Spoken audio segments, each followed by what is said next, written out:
Right, guys. Appreciate you guys joining in. Appreciate you guys listening. We're back for another space. Retweet the space, reshare the space. Let everybody know we're live. Anybody who quote tweets the space, I will retweet your quote tweets. Oh my god, the YouTube chat like feds out. Oh my god, you're like 10 minutes late, 15 minutes. I gotta tell them, like, listen, I'm putting the password in the app and it's not working. Boys, I was going through some bad difficulties. I put the password in my laptop and it wasn't working, and then it kept locking me out. And then I kept trying, and then 30 minutes later it worked. Like, what is this? I think it was the Mossad. And then Mossad was stopping me. Why is the chat calling me a boomer? Listen, blood, I'm not a boomer. I'm Gen X. Listen, I'm a millennial like you guys. Anyway, quote tweet the space. Anyone who quote tweets the space, we will retweet the quote tweet. We're on day 41. It's kind of like day 2 of the ceasefire talks. But the question is, where are we? This is the $1 million question. We don't know what's going on. We don't know what's happening. We basically have it where there are ceasefire talks, and Israel broke the ceasefire. They were bombing Lebanon. Iran said they're going to respond. We've not seen any response by Iran.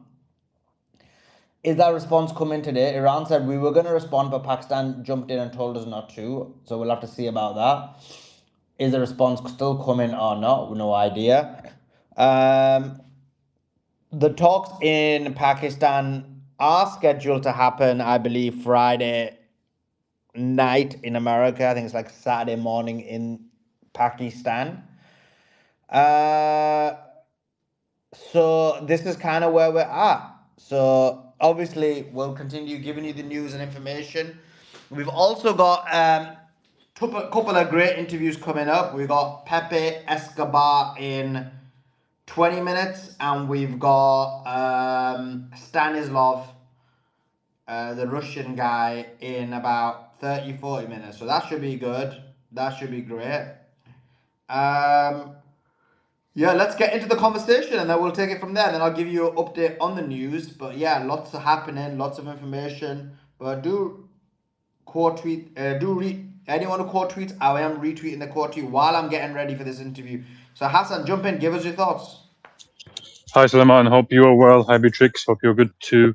Yeah, I've been thinking a lot about what's been happening this last day, and I was also a bit annoyed initially that there wasn't a response from the Islamic Republic to the atrocities, to the genocide happening in Lebanon. But thing is, I've been kind of, I think it kind of makes sense. Strategically, it makes sense, because if the Republic at this moment in time hits it really hard, then Trump will go to Congress. He'll go and say, we need to go to war now because this Jewish colony faces an existential threat. And the strategy here, this is what the strategy is. Now, you can agree with it or disagree with it, but the strategy is to try to separate out America from the entity, to cause a fracture, basically. And if you saw Tucker Carlson, what he came out and said, whether you like him or not, I'm not a supporter of him. I'm just, and you know how against it he was, and how much he's pushing to separate America. That has an impact. So that's one component where they're trying to create this fracture, and it is fracturing, but it takes time. And the other thing is that what they did is the atrocities they did. As soon as the Republic responds, people will forget what they did. And this is the country which does genocide, right? So it doesn't have that rational strategic thinking. It wants, and emotionally, I want to see it wiped out right now. But at the same time, it is going to provoke a reaction, basically, to draw in the allies. Now, if you saw also, the UK government said, look, we need a ceasefire in Lebanon. Even other countries in the region came out and said we need a ceasefire in Lebanon and condemned it. So the isolation of Israel politically is becoming. There's one more thing which is very important and we shouldn't forget, and that the nuclear option is the Strait of Hormuz. So long as the strait remains closed, you know, let's be honest, the missiles caused, but they only caused to colony. The damage globally caused by the closing of the strait is what's actually going to make a difference and change the scenario, change the situation on the ground. And that's why you saw Netanyahu came out today. He saw himself completely isolated on the global stage, alone, no support, no backer, and he's talking about negotiating peace. Now, I don't know too much about that. I can't speak so much about it, but nonetheless, I think the point of the matter is that the fact of the matter is that they are weak politically, and the pressure is huge on America to open the Strait of Hormuz.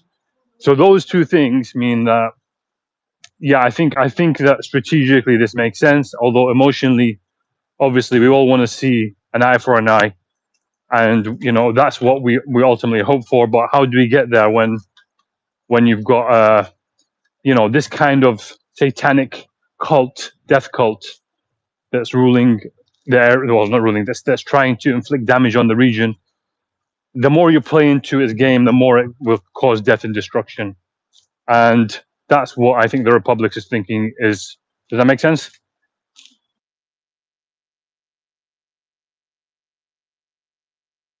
I'm just not sure about that, Hassan. I'll be honest with you. I know you're saying what you're saying, and I get a lot of people's sentiment is your sentiment. I'm not too sure it is this 5D chess that you're saying, because if you look at what the Netanyahu government is saying right now, they're like, oh, guess what? Because of please, we're now willing to negotiate with the Lebanese government in order to remove the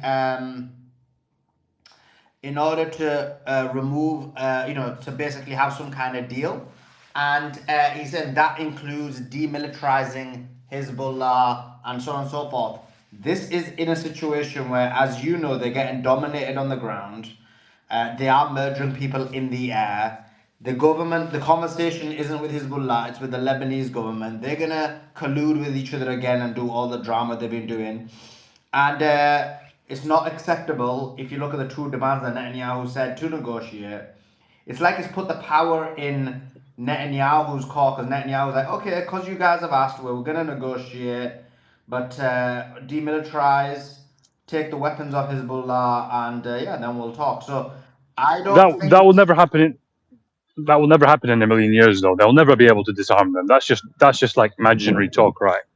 But at the moment, what the thing that Netanyahu dreads the most is peace, right? That's the thing he dreads the most, more than killing. In fact, he wants to continue killing. He wants to do all that, and maybe I totally get what you're saying with regards to Lebanon. I'm just look. I get I know your what you're thinking. saying, but I don't agree. Like, Yeah. in the sense of course, this guy wants war. I don't think it's solely based on his case. I think this is just people have created. I think he's doing it for the Israelis, for their what they believe is their promised land.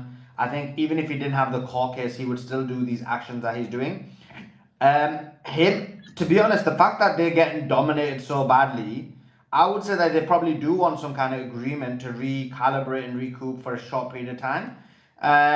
So I'm not too convinced of that. I think the problem right now is you had America and Israel where you wanted them, and I'm just seeing over the last couple of days. I'm going to be very honest. I could be wrong. We'll see what the way the negotiations go. But right now, it's not looking great. And to be honest, I have a lot of people who are thinking that Iran isn't doing that much of a good job, and I was smashing them. And now they're like, "Yeah, look, Iran's folded." So So I don't agree that Iran's folded. But my point is this: this isn't. I don't think these decisions over the last 2 days, and this is the problem that I've had with Iran, that they dominate in all aspects, but they've got this soft part of their nature, and softness never. You can't deal with the entity, as you call it, and the United States with softness. And I mean, the Hormuz is still closed, so that's a positive.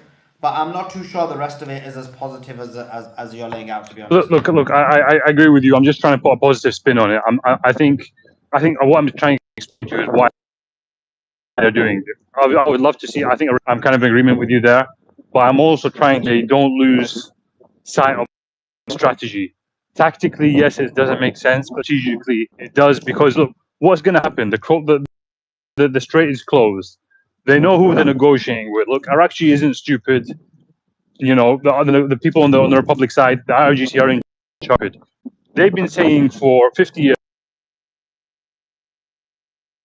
that the United States bears witness that there's no God. They don't believe them. They know that. That's intrinsic to their nature and their belief. So they know who they're dealing with. The point is that let's see how this next week goes and let's not rush. Because so long as the strait's closed, economic damage is happening, and the ball isn't, and the Republic is in control.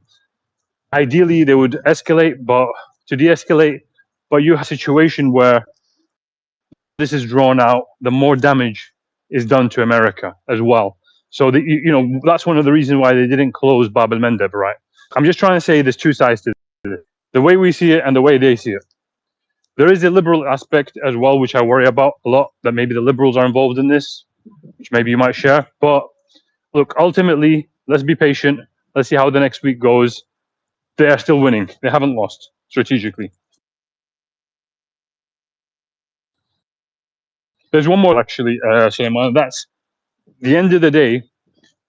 The Zionists only know one thing, and that's to kill civilians, right? So whatever you do to them, the next response is going to be to kill women and children. And it's a difficult position to be in to say, I'm going to do something that results in the death of more children being killed, more civilians being slaughtered. So you have to take that into account as well. The problem with that is you would then just have to cede because, and not just fight them, because that is their way, irrespective of the situation. Anytime you engage with, as you call it, the entity, anytime you engage with the Zionists, the result is they're gonna kill civilians. No, I don't disagree with you. But what I'm saying to you is it's not an all or nothing approach. You have to try and balance it. How much civilian casualties you look at possible you're dealing with entity which is hell-bent on killing civilians. Is there a way to prevent it while achieving your strategic goals? And that's what they're trying to do. Like, again, I think there needs to be a response, but they've held off. They're seen as a rational actor. Again, the world looks at them as a patient one. There's two sides to the story. Is all I'm saying. I get it. I'm just let's see how things go, because I'm not too impressed, to be honest. I think you can't let Israel do what they did against Lebanon and there's no response. Now, I did hear from my sources that there was going to be a response from Hezbollah as well, and it was going to be a significant response. But even that now, I'm not too sure about. This is like where I mean, I think there's a lot of decisions that are being made. I mean, look, maybe I'm being too boisterous. Let's see how the negotiations go. As you said, the main thing is the strait. The strait is still open. Look, as long as it's control, everything else is serious. Because You're not only that, you're rubber banding. You're rubber banding a little bit. Just can you? it's like you talk like 3 seconds and then 1 second off. 3 seconds and 1 second off. I'll give it a second.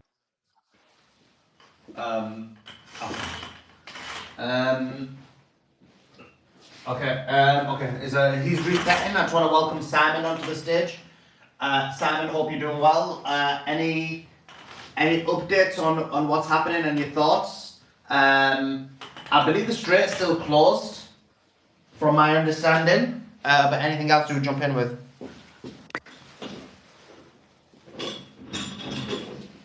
Simon, are you there?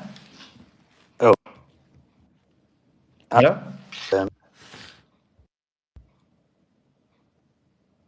Is it me or is it everybody else? Andrew, are you there?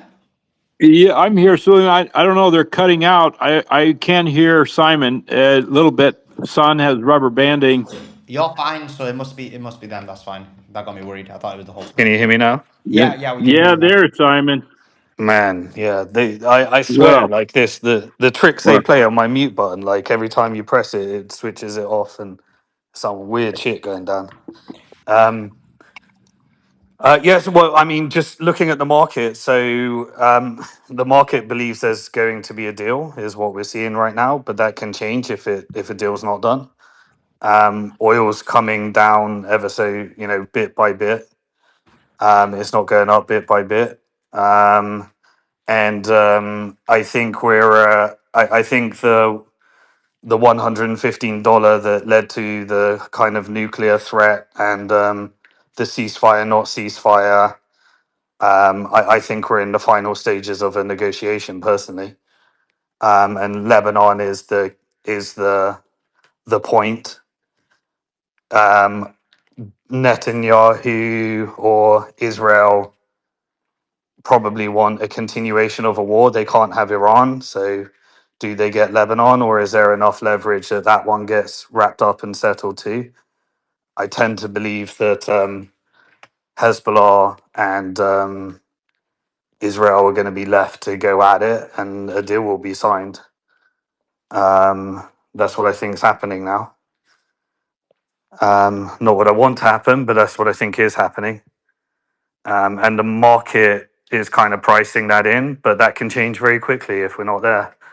And if the pragmatists, stroke reformists, stroke more tame IRGC or is in charge, then I think they want a deal. If the IRGC that started this war, sorry, not started this war, that retaliated to this war and went all out, are still in charge, then we're still back to the same game where Trump needs the Strait open, and oil prices will reflect that accordingly, and we'll get up to $115 again.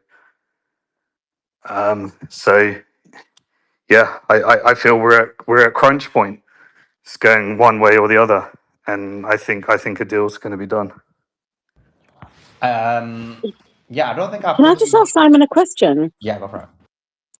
Yeah, thanks, Suleiman. Simon, when you say that if a deal's done, one of the possibilities is that Hezbollah and Israel will just be left to go at each other, whatever.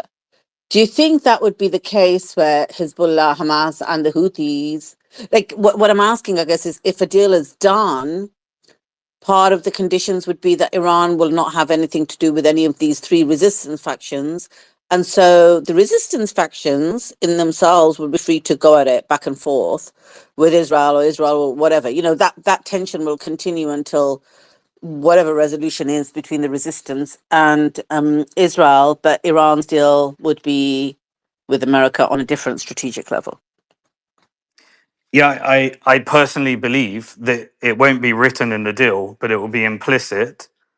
The Houthis enter into their Yemen political process, Hezbollah enter into their Lebanese political process, and Hamas enter into their whatever process is going to be pushed forward for Gaza, whether that's border peace or whether that's still on the table or whatever. I think this is the integration of resistance into state political goals now. And so that would be based upon the power dynamics of where they are and how much leverage they Yeah, have. obviously the Ansar Allah in Yemen will never agree to that. They are independent actors and they're highly moral and have their own ideology, which wouldn't want to do Well, that. that's They've what it never, means. That's their independence. they would never, yeah. Well, so if they're independent, they have their independence. Nothing's going to be, there's no integration into the Yemeni. They'll But continue as they've is. always had their political goals, haven't they? Houthis have always had political goals. I Forget mean, about the the issue Houthis, is, Simon. You talk about integration, and the first thing that comes to my mind is, have you seen what wet blankets those Lebanese freaking politicians are? Who wants to integrate with yeah, them? look, there's no integration. I've said this before. There's no coexistence with cancer. Integration is like suggesting that I can have cancer and I can live with it No, at peace and but be at peace Hassan, with they it. already did. Hezbollah did, like over, what was it, 6 months ago? They said Hezbollah's integrated. They've disarmed and stuff. And Hezbollah, the government asked them because America asked the government, and they said Hezbollah's like, obviously, I don't know, I can't remember the words, but almost like it doesn't exist anymore. Hezbollah is like Yeah, integrated and whatever. I don't think so integration is the problem, Hassan. I think it's No. like, That's not what I'm saying. That's not what I'm mm, saying. On paper, you can say they're integrated, but the reality is there'll always be a resistance. Even if, let's say, Hezbollah was to be merged into the political system there and not be a resistance group anymore, a new one would emerge with a new name. And this has happened many times before. So resistance goes on so long as a cancer is there. And I've Someone said that has to fund them, though. Someone. you have to. There'll always be someone to. Well, if the Republic will be there to fund them. It's not gonna sacrifice him. It hasn't sacrificed him in 40 years, But I 50 think that years. would be It implicit won't in the sacrifice them. agreement. No, well, that's impossible. What you're talking about again is coexistence with cancer. You cannot coexist with cancer. You have to remove the cancer, and the Republic understands that. That's why it's stuck to its guns for 40, 50 years, So you and we've think seen Zionization. so? There's no way you can coexist with Think cancer. It's very simple. you think Israel and America are going to be fully expelled from the Middle East? There's two. That's the only I said way it from of the getting start. rid of cancer, right? That absolutely. There's radiotherapy, chemotherapy, all the different types of therapies you can have to expel it. That's what has to happen, and that's what is happening. Yeah, You know, but at the moment, look. chemotherapy means coexistence because you're reforming them. You're curing it. No. You can't. You would. Yeah. So there is the entity is the You cancer. either expel You- someone, you either rip out the cancer, or you coexist Yeah. and reform. So it's going to be either surgically removed or gradually removed, like chemotherapy and radiotherapy. It's one of those two scenarios, or it's the end of the republic. Those are the two options. I said this from the start, and it's clear that That's not the it's two going clear options. every day. Yeah, There's no third You option. may think that There's that's no the third two option. options, but there is. Well, there isn't another option because you're not talking about a normal political process. You're not talking about Northern Ireland. You're not talking about some issue in Europe. You know, the Basque. You're talking about a group. Aggression. Expect Iran to really come after Israel. Expect the Houthis to shut down the Red Sea. Expect every axis to go all at it and leverage the economic situation that they're in right now. They have the US by the balls economically, and if they shut down the Red Sea, they can get what they want, unless they're on another track right now. So I'm a data person. For everyone here, I'm a data person. So Hassan, I really apologize. We're going to continue this conversation on. We have got Pepe Escobar on. So let me jump in on this interview, and then we'll definitely continue this conversation.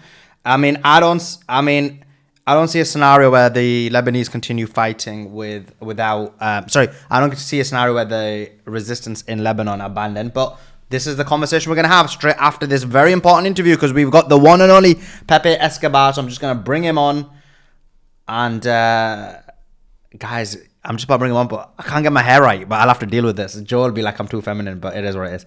Okay, I'm bringing him on now. Chat, let me know if you can hear. And let me put the volume up. Can you hear me? Oh, yeah. Can you hear me, Pepe? Yes, I can. Yeah. Brilliant. Sound is Brilliant. clear. Brilliant. Okay, let me start. So X and yeah. Okay, cool. We're sorted.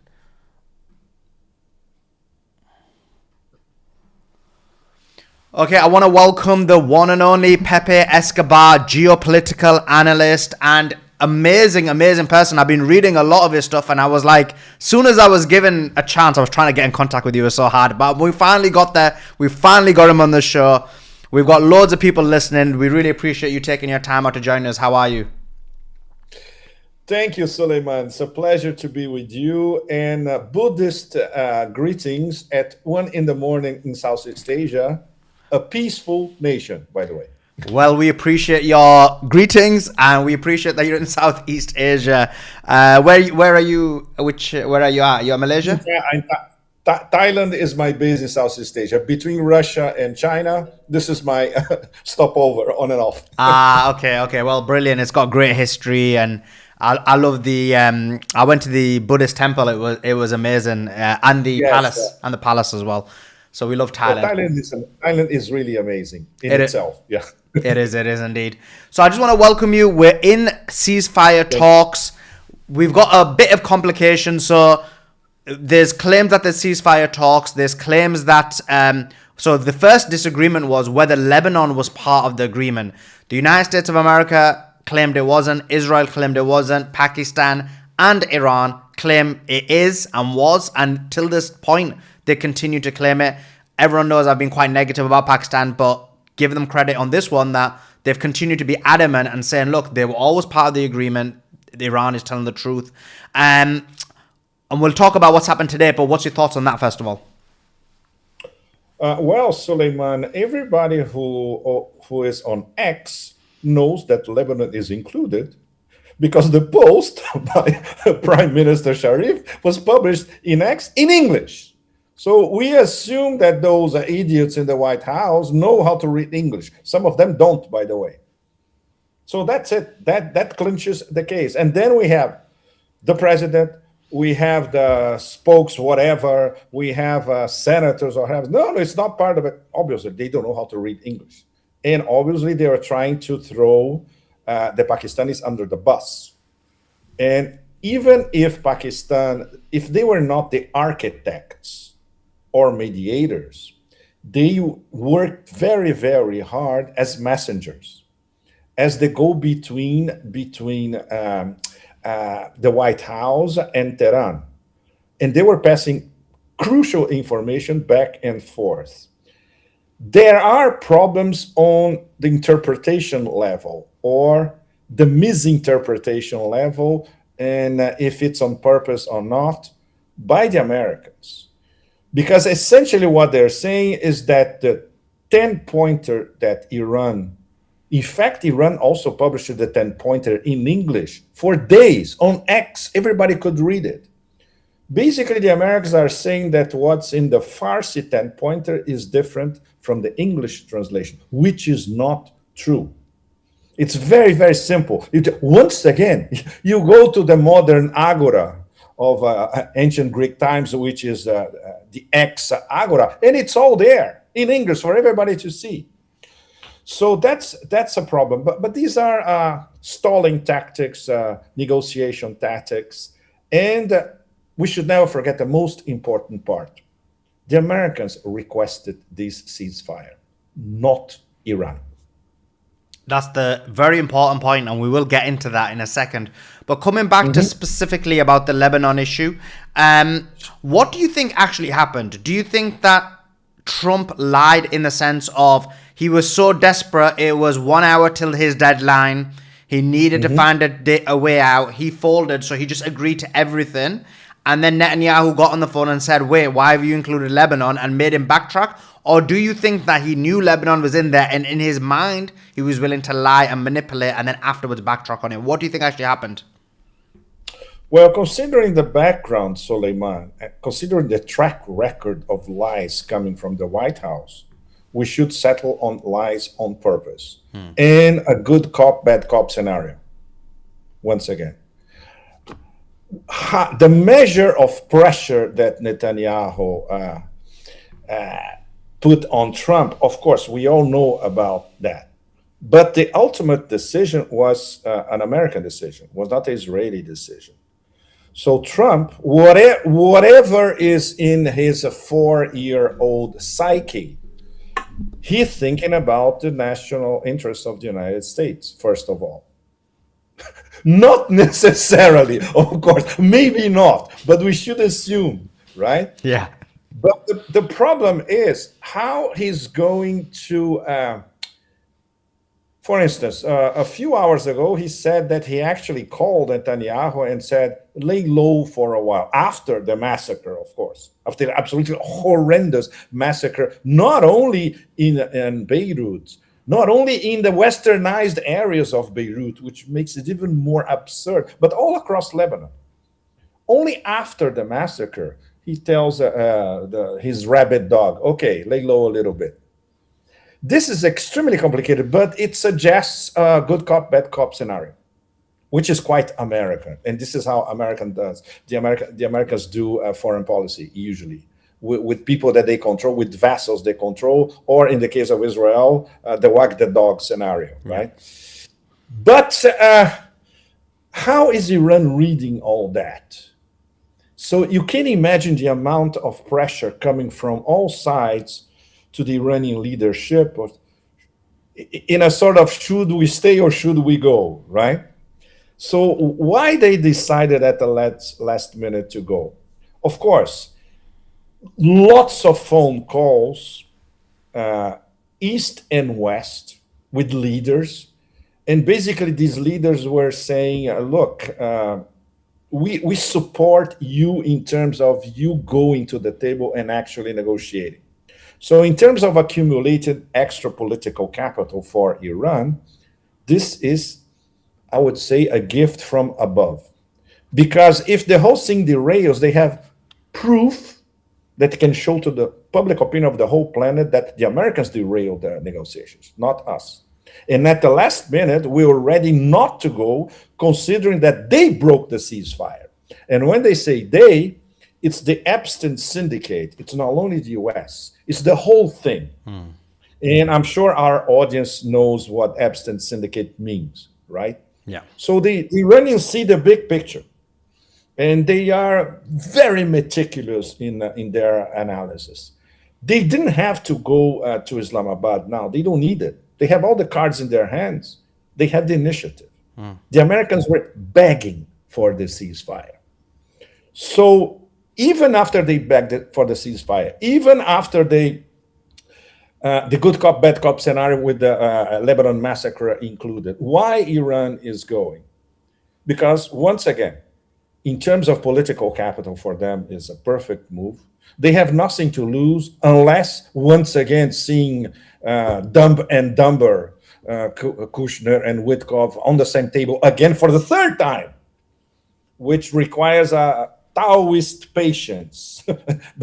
But the Iranians are extremely patient, as you know. They've been hanging around with you. Course, the possibility of actually talking face-to-face with J.D. Vance, which is a more rational actor.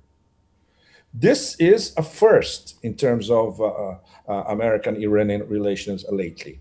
We're going to have Arakshi and Kalibaf, which are two very rational actors, talking to J.D. Vance, who on and off can be a rational actor as well. And very important, Suleiman, he's thinking about his legacy. He's thinking about his next presidential move. He's thinking about he can be the broker of peace. So, of course, his own motivations are not necessarily the same motivations as Donald Trump. So all that it's an immensely complex puzzle. But yes, please, go ahead. But do you think that he can be trusted? I have less trust in JD Vance than most people. He's a Peter Thiel creation, but more than that, he's if you look at his response yesterday, he was saying that he was talking about Iran's with great insult. He was saying they're not able to speak English. These guys are uneducated. He said that there were 3 10-point plans. The first 10-point plan we threw in the bin. The second one, which we redlined, that's the one that's agreed upon. And then the third one, he said, the one that's going around on social media, the ones we've been relaying, is a fake one. So, I mean, can you? I understand he wants to be president, but can you really trust him in terms of when you look at the way he's been dealing with the negotiations today? He's only been in there for a very short period of time, and already he's basically lied directly about what happened in the negotiations and insulted Iran. True. Suleiman, is true. We cannot trust any of them, of course. And the fact that he is a Palantir creation, in the long run, the consequences are going to be appalling for all of us. Yeah. But for the moment, he has 2 incentives, very, very important. Do not derail the ceasefire, considering it was the Americans who begged for it. And second, his long-term prospects. And of course, Arakshi can be very persuasive in his very cool demeanor, extremely articulated, extremely patient. He can explain in good English, face-to-face to Vance, the 10-pointer in detail, which obviously nobody in the Trump administration understood. They threw it in the dustbin without reading it properly. And of course, he can, I would say he can deconstruct and kill point by point the American 15-pointer. For the moment, we all know that the positions are completely apart in every sense. But Iran can tell the Americans face to face, look, it's very simple. Do you want to go down in history as the administration that imploded the global economy. Go ahead. You can do it. I mean, even when you say, when you say that the 10 and the 15 point is far apart, are they really that far apart? I mean, when I read the 15 pointer, I did a video on this, and I felt like Iran had written the 15 pointer. It was like, you can have enriched uranium, you can use it for civilian use, you can use it for defensive use. The 15-point American plan is so pro-Iran that it looked like Iran wrote it itself. So do you think that if those are the bases, that they're that far apart? No, I had a different reading, Suleiman. Seriously, the 15 pointer, it was a sort of surrender document in disguise. Okay, with a little, explain. With some politeness applied here and there. You see, and it was not specific. The Iranian 10 pointer is very specific because this is essentially what they have been saying for 41 days. It's absolutely the same thing. Starting with the number one, which is the end of war, but at the end of war in detail. And that's why it's included, Lebanon is included. And that's why they need guarantees that they won't be attacked again. Of course, to ask the empire of chaos to give guarantees that they won't attack you, forget it. This will never happen. But if you have a legally binding document that goes to the UN Security Council, is approved at the UN Security Council, that's another story because the Americans would veto it. Anyway, if you have something like this, maybe there is, I would say, a speck of sand of hope that this will be respected. And still, it won't. Don't forget that JCPOA was backed by the UN Security Council and the UN, and Trump tore it up. Yes, please, go ahead. Yeah, and I agree with you. I never trust an agreement with the United States of America. Even if you look in the history, the Algerian Accords were completely reneged on within a couple of years. The sanctions were removed and the sanctions were placed within 2 years. So I don't trust the Americans, even when it comes to the Iran perspective.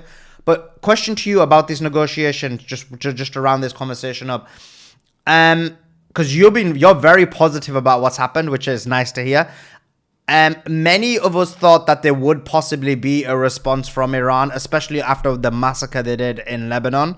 Iran said they were going to respond, but our statement came out and a couple of hours ago saying we were going to respond, but Pakistan came to us and told us, look, don't respond, let these negotiations go. Do you think they've done the right thing not to respond? Does this show a sign of weakness?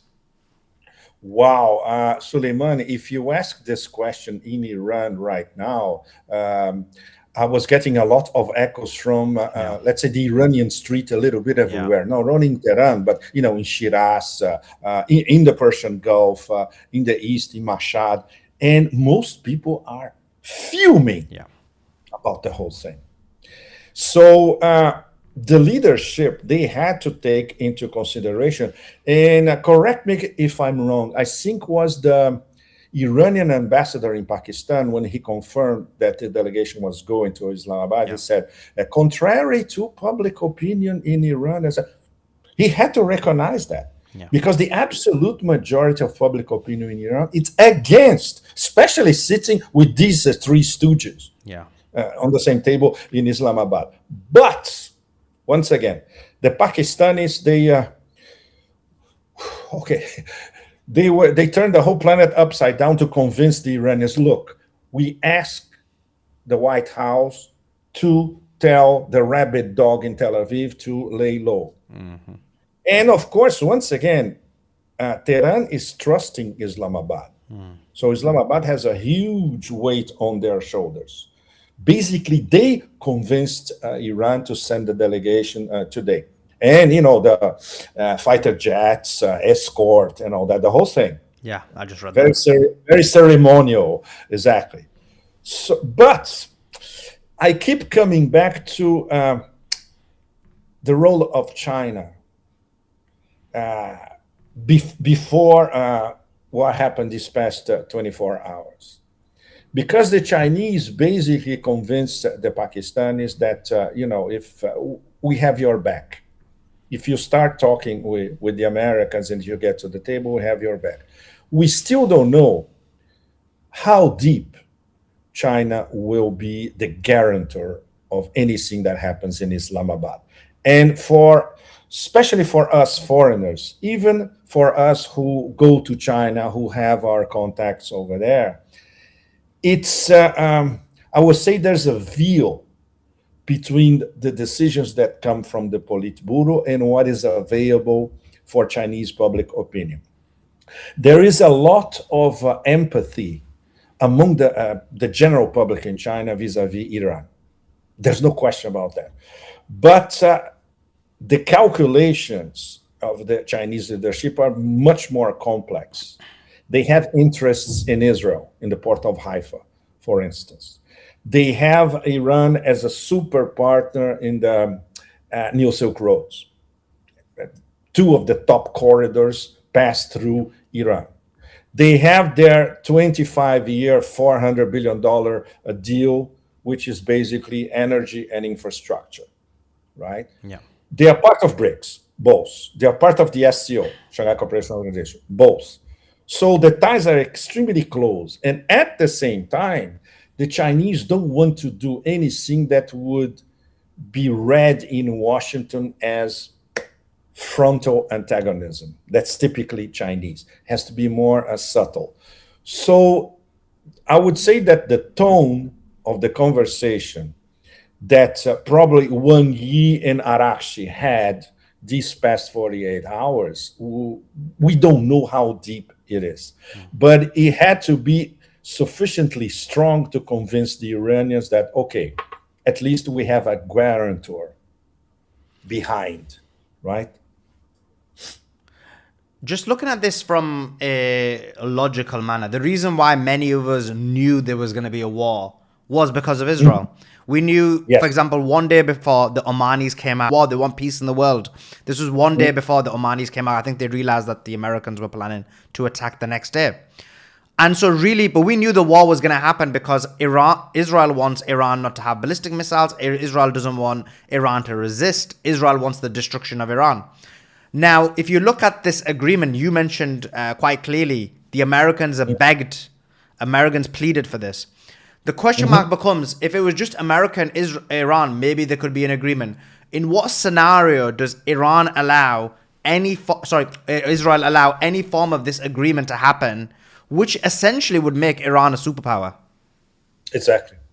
It's an excellent question, Suleiman, because it goes to the heart of the problem in terms of what is the long-term strategy of to blow up the Middle East, essentially, is to pit everybody against everybody else. Sunnis against Shiites, Arabs, Persians, Kurds, Turks, everybody fighting each other. It's the only thing they know. They do divide and rule with bombs. And if divide and rule doesn't work, they keep bombing. That's it. There's no other strategy. All to the benefit of that stupid concept of Eretz Israel without borders based on that ridiculous book that they worship.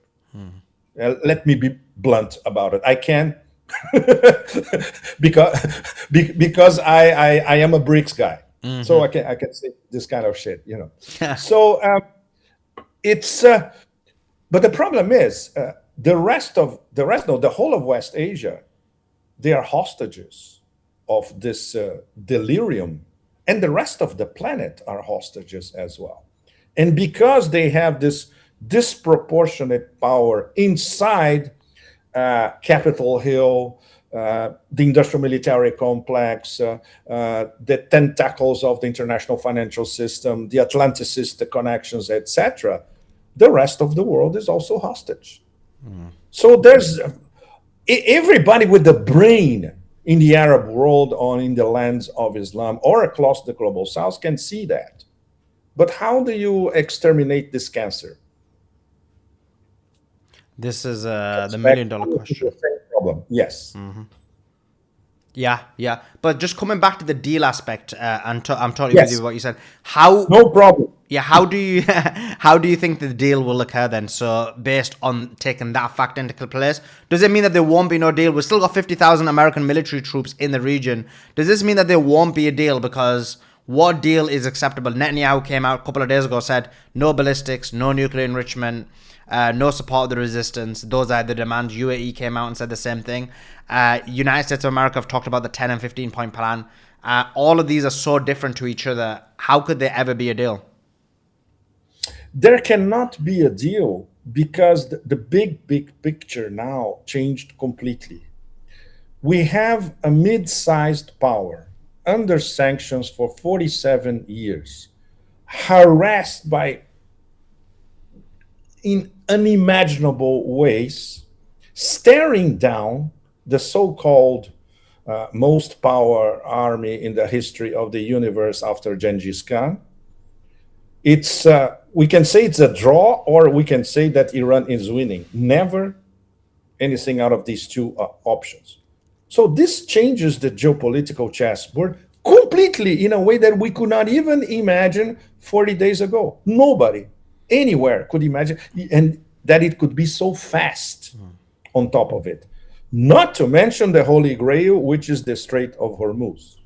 We have the most important choke point, maritime choke point on the planet, controlled by Iran, and you have to follow their rules if your tanker crosses or not. For the moment now is semi-closed again. And during the ceasefire, assuming the ceasefire holds, they already said that a maximum of 12 to 15 tankers per day will be allowed to cross, even paying the toll booth. So this in itself is already the mother of all game changers in geopolitical terms in the 21st century. And in terms of I would say the Milky Way-sized ego of Trump, how can he possibly sell domestically and to the rest of the world any kind of victory when Iran has all the cards? It's absolutely impossible. It's the famous Zugzwang German term. Whatever move he makes, he's blocked. There's no off-ramp. The only off-ramp would be to, okay, we declare a victory. He has a mission accomplished speech, W style. And obviously he goes on to another adventure, like annex Greenland, annex Cuba. Whatever. This is what they do. The empire, they are a master of fabricating and tweaking and twisting narratives. But they were confronted with a real war for 40 days, and the results are absolutely appalling. Starting with the number one, their military bases all across the Persian Gulf are dead, and they're not coming back. And in some of these Persian Gulf actors, they're already thinking about the post-American order in the Gulf. Two of them already, at least, Qatar and Oman. And the other ones will soon see the light. The most, I see the most problematic case, the Emirates. This is something we could discuss hours about what the Emirates are really up to. And they are the most dangerous of them all. Yeah, absolutely. But when you look at the so-called original targets of the Trump administration in the beginning, none of them were achieved, apart from, I would say, minor results, which is destroying the Iranian Air Force and the Iranian Navy, which were insignificant to begin with.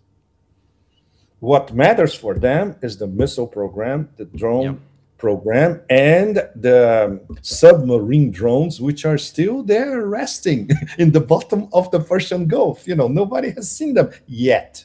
Exactly. So, so the whole geopolitical chessboard has been turned upside down. So Trump has nothing to show to back up a possible claim of victory. So he's managing a strategic blunder that he committed because he gave the orders, and a strategic defeat for the US that, compared to the previous ones, wow, this is much worse than Vietnam in terms of strategic defeat. Much, much worse. He cannot sell this to anybody, not even to himself. Except his base still fall for it. But I mean, couple of things. First of all, you mentioned the Emirates. We call that East Israel now. But in terms of, East is very good. but in terms of what you said, I know you've been talking about the Strait for more than 10 years that Iran will shut the Strait, and you've been saying it for a decade. You've ended up being right. I want you to speak about just these. You talked about it a bit, but just talk about the specific benefit of that. You're looking at, just from the toll, hundreds of billions. The fact that the sanctions are lifted, you're looking at a huge amount of money. Some analysts say it could be a $1, 2, 3 trillion dollar economy, Iran, if the sanctions were just lifted and they had control of the Strait. You're looking at within 2 to 3 years, it would become a $1 to 3 trillion dollar economy, and ever increasing, a power in the Middle East, possibly even a power in the world. How much of a victory is this? As you mentioned, the Strait was not in Iran's control before the war. Now they have complete control of it. What's your thoughts on that? Wow, this would be, let's say, the number one channel for them to start their reconstruction process, which is going to be long, painful, costly, but they're going to have help as well. They're going to have a lot of help from the Chinese, even from the Russians, from other powers around Eurasia as well, because now they're going to see Iran not as a regional power, but as an emerging global big power, almost at the level of the top three. Yeah. This changes everything. Everything. After all, they can sell to the whole planet, and the whole planet has already bought the idea that they defeated the empire. And they have all the data and all the numbers to prove it. So the reconstruction is going to take, I would say, at least 10 years, even more. When you travel around Iran, my last trip was last year. We were shooting a documentary about the north-south transportation corridor. So I travel from the Caspian Sea to the Persian Gulf, the Sea of Oman, and the Iran-Pakistani border. Everywhere you go, apart from the beauty of the country, you see the horrible effects of decades of sanctions. You go to a port, or you go to a mid-sized city, and it's like it's stuck in the middle of the 1970s. It's heartbreaking. And you know this is because of sanctions, of course. But when you see the actual results in front of you, wow, it's extremely striking. So they have to catch up. But considering the manpower, considering the ultra high level of their universities, it's mind-boggling how well educated they are, and from sciences to human sciences as well. Everything from building hypersonics to discussing Shiite theology and Western philosophy. It's so they can do it. They have everything that they need. But will they have finally some sort of peaceful environment to do that? It all depends on what's going to happen to that death cult in Tel Aviv. Apart from that, the world is theirs to reconquer. Yeah. They just don't need to reconquer it. They can just do trades and negotiations. But in terms of coming back to the negotiation, and then I want to move on to some of the conversations, but specifically the negotiations, based on what you're saying, do these negotiations then succeed, or do you think they fail based on these different points that we're talking about? Suleiman, we cannot tell. Nobody can tell at the moment, really. There are too many variables. Of course, we suspect what the Americans would like to extract from all that. I would say a semblance of victory that can be sold by Trump, especially to domestic public opinion. But the rest of the world will see it for what it is. But in terms of the Iranian 10-pointer, maybe the Americans would agree to one or maximum two. And the rest is absolutely out of the question. For just a simple example, sanctions. The American sanctions are for America. When they sanction somebody, sanctions are forever, to quote James Bond. Really. And they depend on the US Congress. The US Congress will never go for sanctions relief. The UN will be easier because let's assume we have a UN Security Council meeting and they vote to erase all the sanctions. But still, that depends on the Americans not voting this resolution. And that's a major if, right? But in terms of what is being repeated by the White House all the time, this obsession with the nuclear program, which the Iranians over and over again are, and everybody knows. And when you go to Iran, you see for yourself, it's a civilian nuclear program. They are not aiming for a nuclear weapon, period. IAEA knows that. Even Tulsi Gabbard knows that. Everybody knows that.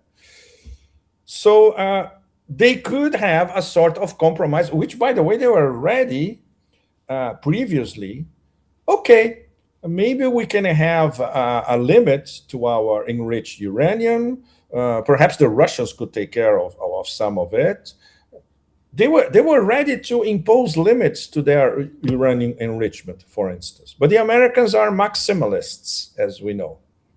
They want everything for them, and then they want to destroy it. It's not going to happen. Forget it. And the ballistic missile program, this is beyond absurd. This is their number one dissuasive mechanism, and it has been proved. Wow, it has been proved in the battlefield. And they still haven't gone for volleys of their latest state-of-the-art missiles yet. So once again, the positions are absolutely incompatible. So we keep imagining, will Vance have enough foresight to at least admit, first of all, that their original targets, none of them were achieved, and there's no way they are going to be achieved, even if they continue this war. Second, they cannot continue the war for zillions of numbers of reasons. The bond market, the oil market, the stock market, the possible implosion of the global economy. If the Iranians block the Strait of Hormuz again and Ansarallah blocks the Bab al-Mandab, that's certified disaster globally. They cannot revert any of these variables. And, I would say the mix of Bay of Pigs and Gallipoli, where they try to snatch the Iranian near Isfahan, we saw what happened. And I assume the people in the industrial military complex in Washington also understood what happened. And they cannot try it again. So that's it. There's nothing else. The only thing left would be a civilized diplomatic compromise. But even considering all that, they send as their delegation 2 real estate agents, which are basically 2 Mossad agents, and 1 vice president. So it's going to be a dialogue between 1 vice president and 2 Iranian diplomats. That's what we're going to have. And really, 2 Mossad seriously. agents. Yes. That's the problem. And that's going to be the problem, because you've got the Mossad agents there discussing, and we've seen when they've negotiated with Iran, they've been completely untrustworthy. Yes. Just one last question on this kind of strand of conversation. Lebanon, Israel seemed to indicate that they were going to take their foot off the pedal. Do you think until the negotiations are done, I believe it's going to be late Friday morning Islamabad time, do you think that they're going to continue bombing Lebanon? And if they do, this kind of leaves Iran in a quandary. What's your thoughts on that specific dynamic over the next couple of days? Well, if they continue the bombing, Suleiman, this means they would be, for the whole planet, now the information is now leaked, they'll be telling the President of the United States to bugger off. At least it's going to be proven to the whole planet once again.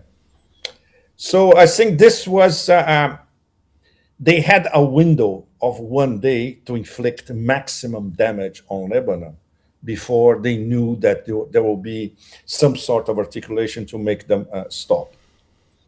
Is that enough for them? No. But it took away attention from the really important development, which was the build-up towards Islamabad. And it diverted attention to the fact that they are having their asses kicked by Hezbollah in southern Lebanon. No doubt. Really, Yeah. really. Everybody now, so everybody in the sub-Saharan desert, people already know that. They can see the images. So, and of course, don't forget the trial of Netanyahu is back this weekend. Yeah, which obviously will That be would be a delayed. wonderful way to put this guy in jail forever. Yeah. Okay, Yeah. that's another that's wishful thinking from our part. Exactly. I think he's personally, I think that he's just enacting the will of the Zionist regime. But in terms of coming back to the conversation now, if this deal doesn't happen, because there was always, Trump had two choices. One was escalate, and one was to de-escalate and basically come to an agreement. As you mentioned, he folded.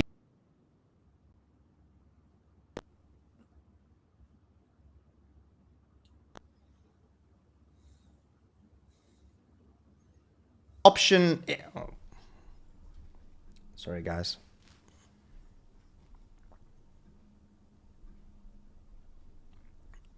Can you hear me now? Yes, your sound is back. Yes, Brilliant. Your Sorry. sound is back. Sorry. Okay. So the other option was, one was to escalate, one was to de-escalate. Now the option is that if the deal doesn't happen, he's no longer, the begging didn't work. The other one is escalate, ground troops. I'm a believer that a few days ago they did try a ground invasion that failed in south of Isfahan.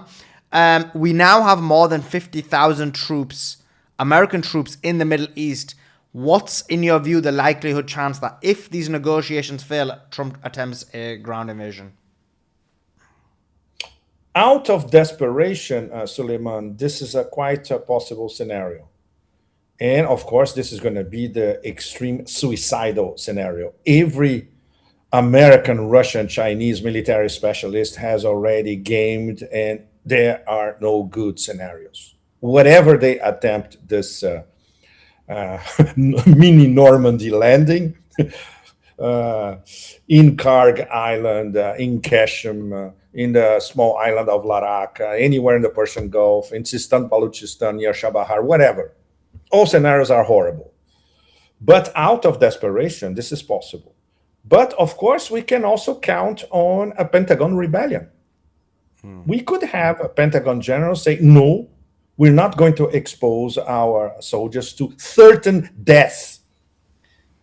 The problem is we all know who is theoretically the head of the Pentagon at the moment. A mediocre push-up clown posing as the secretary of Forever Wars. Christian Zionist, completely deranged. This poses an extra gigantic problem because he will convince Trump to go for a mini ground invasion. And then, of course, that's the end of the Trump presidency. Right, not later, but right in front of us in the next few days, if they opt for that. So Trump has, I wouldn't say even a vested interest. He has a direct interest to have some sort of agreement coming out of Islamabad, or at least Islamabad will be the first step.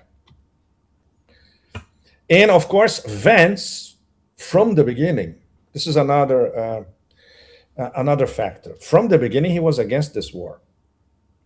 So deep down, he's still against this war.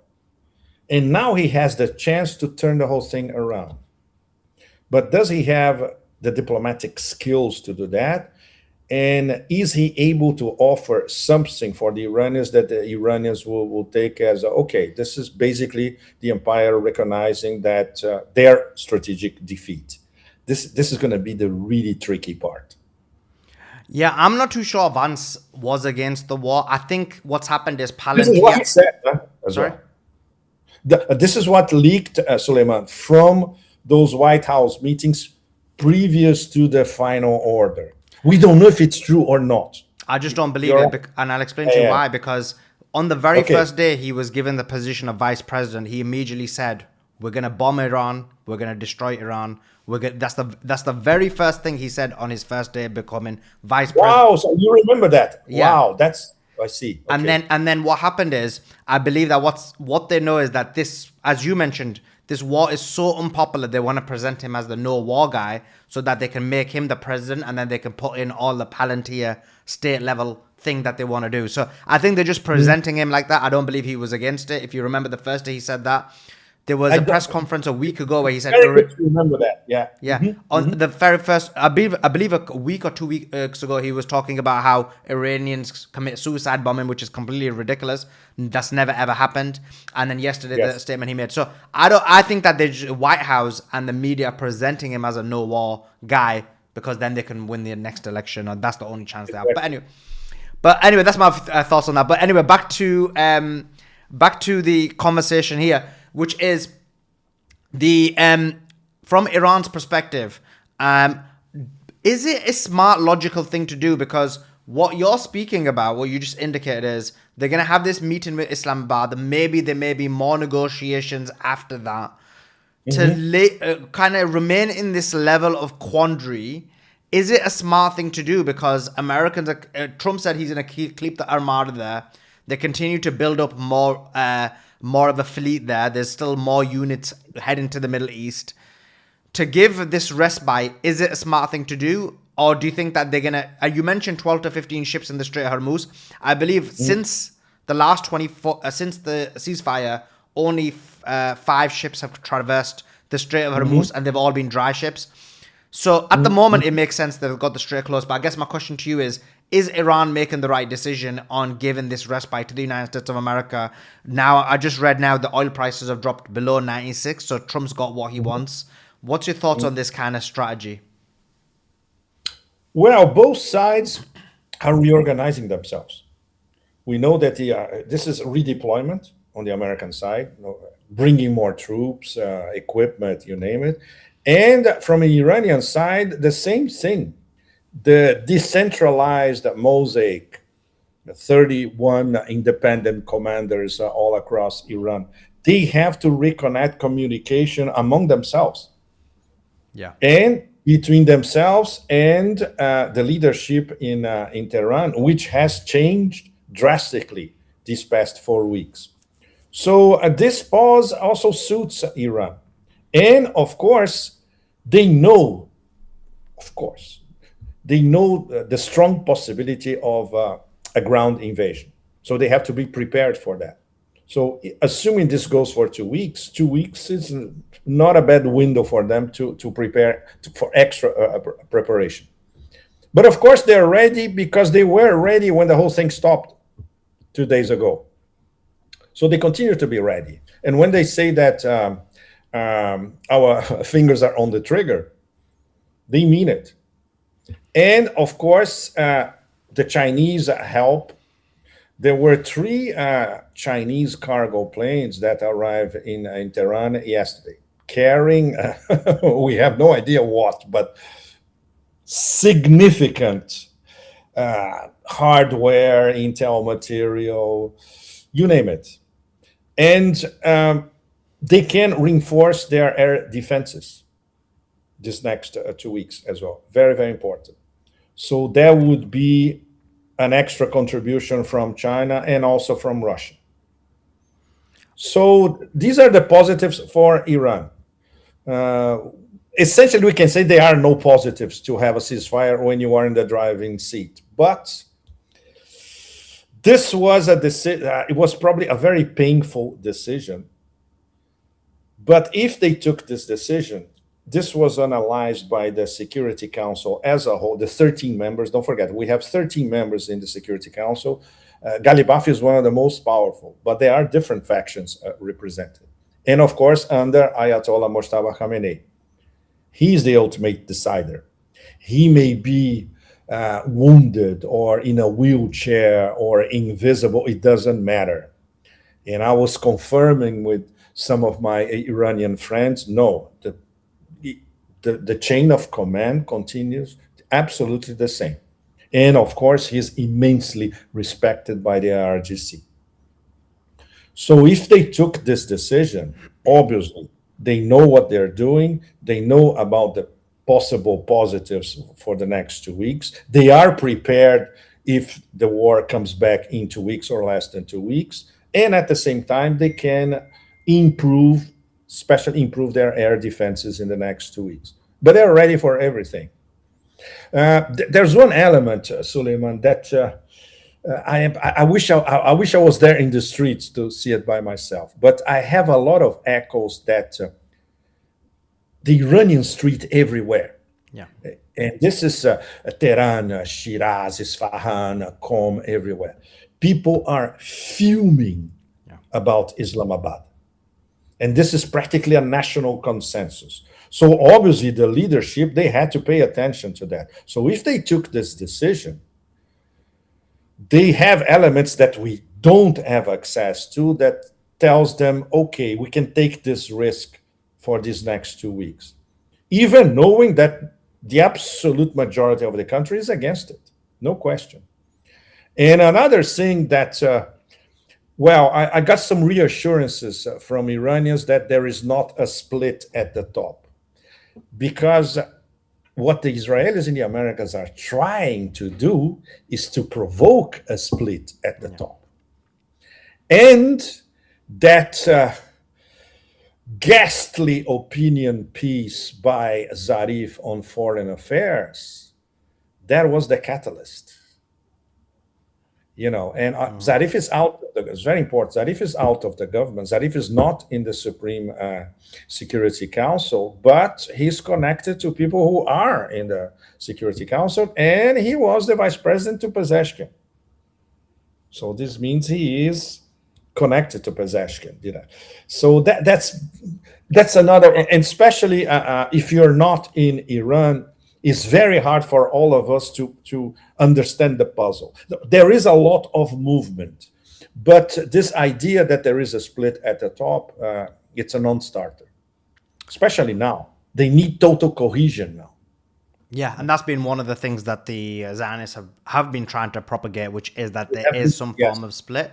And what you said is so important. You said, and this is the kind of feelings I've been hearing from Iran, that there was zero chance that people would turn on the government. The people were united.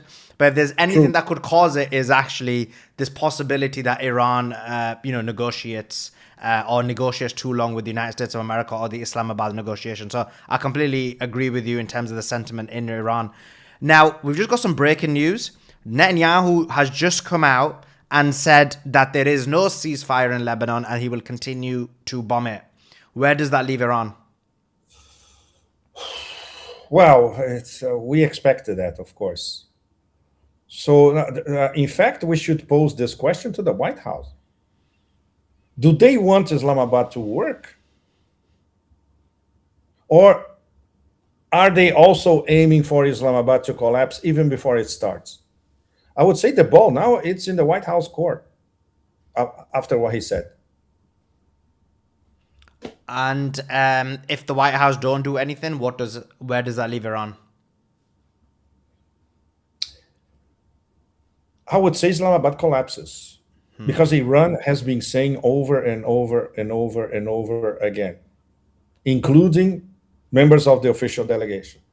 Lebanon is included. Kalibaf has, in fact, Kalibaf had, I said, what was that yesterday? His post of the 3 points. He posted it again. He posted it again 5 hours ago. You're right, Suleiman. So he was basically saying, look, there's no Islamabad. It has already been blown up.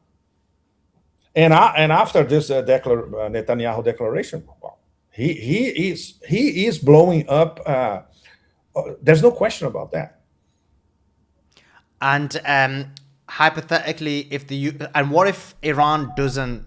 If Iran still goes to Islamabad, do you think that's going to show a form of weakness? The fact that Netanyahu is saying there's no ceasefire with Lebanon, we're going to continue bombing Lebanon. You have the Americans, let's say they don't say anything about this, and then Iran, if it continues on with the negotiations in Islamabad, will that show a form of weakness?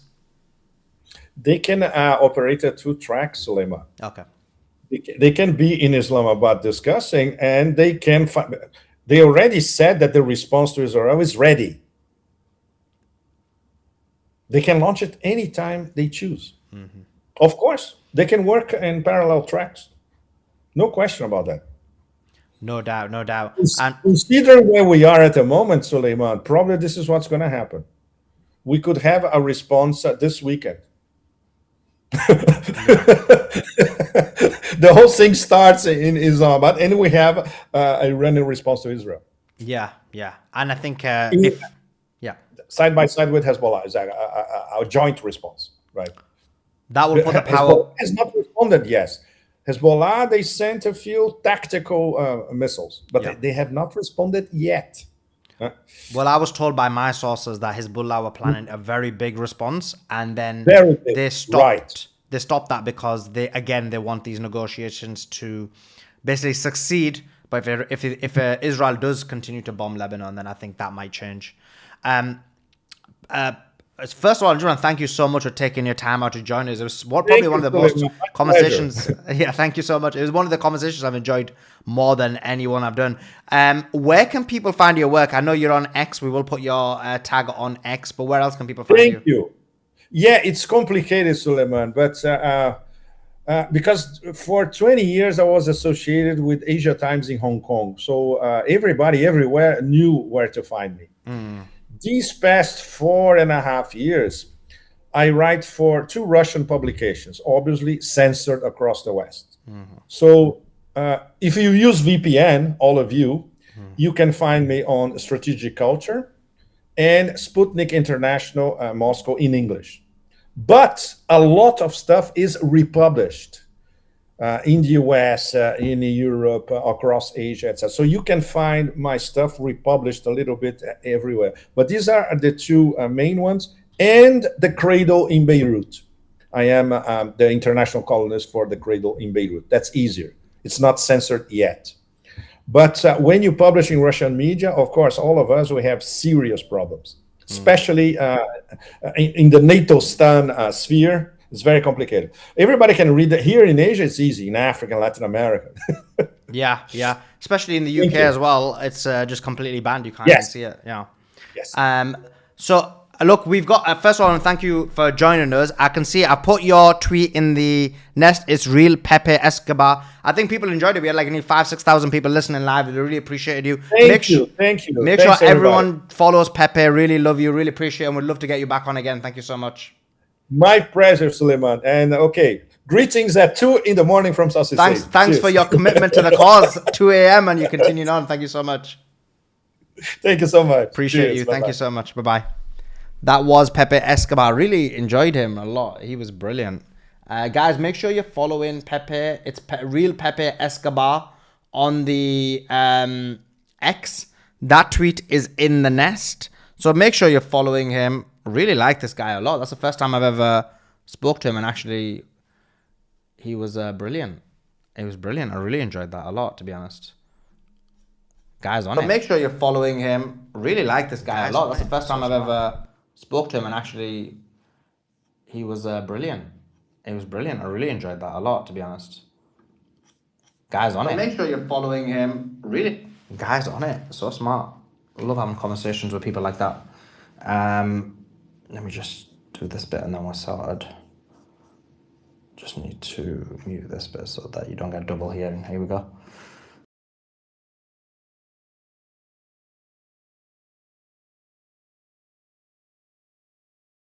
So we're live. Let's try and get as many people in here as possible. Something wrong with the YouTube as well. So people saying the sound was cutting in and out as well. I don't know if that was me or if it was the YouTube or what was going on there.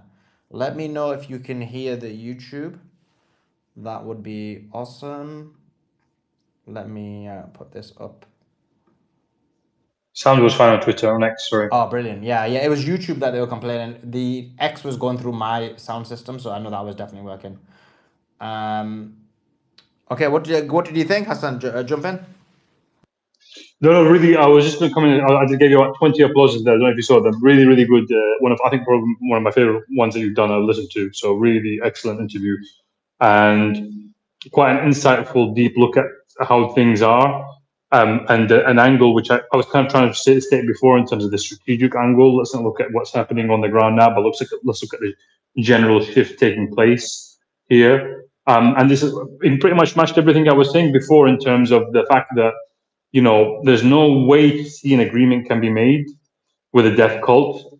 This was a conversation we were having before, and the way to say it is, if you imagine you're sat in your house and somebody moves across the road and decides to have a gun pointed at you, your house, and someone comes and tells you, look, just do a negotiation, just do an agreement, don't worry, you can coexist with them. You go, right, okay, fine, I'll go and say hello to them, right, that's fine. Next, every week or so, they shoot a warning shot at your house, then a few months later, you're like, okay, look, let's negotiate, let's do a deal with them. Then they start to hit your house, and then they start threatening your family, and then they start taking shots at you. This is the kind of people you're dealing with, and it's just not possible to coexist with those kind of people. And this is what you're seeing in the negotiation as well. The point that he's making, though, is that they don't have any cards to play. That's what it comes down to ultimately. The Islamic Republic has the cards, I believe, and it just doesn't want to play any card. It doesn't absolutely have to, and that's frustrating for us because we want to see Bab el-Mandeb closed. We want to see immense pain for the suffering that they've caused. We want to see a response immediately, but when you've got all the cards, there's no rush. I think that's the point that Pepe was saying, and ultimately, you know, the likelihood that this entity, because it's dying, or in terms of its regional status, is dying, you could say, is going to become more and more savage, and more and more brutal, and more of a terrorist, basically. And there's just no negotiating with terrorists. It really is that simple. Yeah, I'm going to give some breaking news as well. Quite a lot of breaking news has come through, and then we'll give you a recap of the news after the next interview. That one's in about half an hour with Stanislav, the Russian guys. I know you guys love your Russian propaganda, so it's coming on the space in a few minutes. Yeah, well, in 30 minutes. But let me just quickly give you some breaking news. We've got Robert on the stage, we've got Simon on the stage, we've got Andrew, Hassan, and Adam on the stage as well. Thank you for joining us. Okay, we've got quite a lot of news actually. The first one is, okay, let's go backwards. Israeli officials regarding Lebanon, they said there is no ceasefire. You heard the breaking news actually when I asked Pepe. He said there is no ceasefire. Negotiations will begin in the coming days. Reza Pahlavi says the United Kingdom has endlessly appeased the criminal regime in Iran. The Prime Minister speaks of protecting the innocent civilians in Iran, but failed to act to help stop the regime's massacre of 40,000 innocent Iranians in January.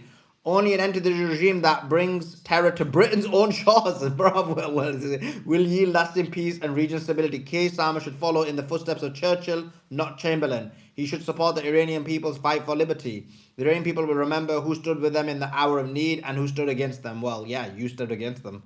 Anyway, continues on with the diatribe. Galibaf said the following. He said, past experience has shown us that we must have absolute distrust of the enemy. America's historic retreat and acceptance of the general framework of Iran's 10-point plan is an undeniable victory, but we consider it an incomplete step. If the United States stops violating its commitments, negotiations may be possible. We also have the Kuwaiti army announces that in the last few minutes, drones were launched towards its vital infrastructure in the country, and that air defenses were activated against them. Israeli Finance Minister Smotrich says this will be the concluding diplomatic leg in Gaza that will expand our borders. There will be a concluding diplomatic leg in Lebanon that will expand our borders to the Litani River, to defensible borders. So he's talking about them taking up to the Litani River. Ayatollah Mujtaba Khamenei, all this has happened while we were on the interview. So Ayatollah Mujtaba Khamenei says we have never been and are not war seeking, but we'll never give up our legitimate rights. And in this path, we consider the entire axis of resistance as one united front. I mentioned in the thing you heard me in the interview, Netanyahu says there is no ceasefire in Lebanon. Pakistani jets were in the air escorting on Iranian airspace, escorting the Iranian delegation to Islamabad safely. We also have Melania Trump addresses the Epstein link. She says, I was not a participant. was never on Epstein's plane, never visited his private island. I have never been legally accused or convicted of a crime in connection with Epstein sex trafficking, abuse of minors, and other repulsive behavior. A bit random that's come out while everybody's talking about war. The US has lost 24 MQ-9 Reaper drones in Iran since the war since April. Sorry, so since the last 8 days. We mentioned that. Pakistan envoy to the Security Council came out again defending Iran, saying, I do not know why there was ambiguity about Lebanon being included in the agreement, as it was clearly part of the statement.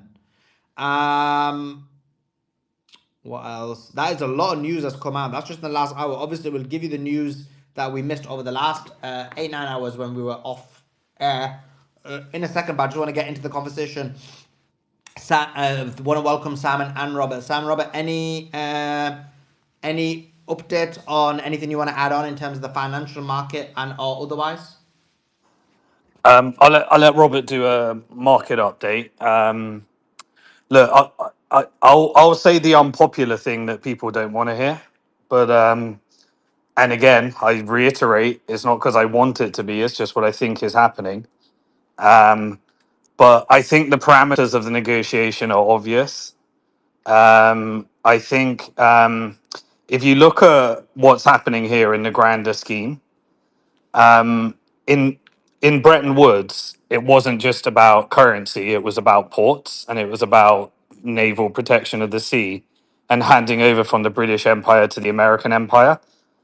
The Strait of Hormuz is international territory that is guarded by multiple interested parties. And if America is no longer the world empire, which it won't be after this, then I think there's an experimentation with a new model. And that model is probably multiple parties that all have vested interests. They're going to get a part of the toll fees from the port and the Strait of Hormuz.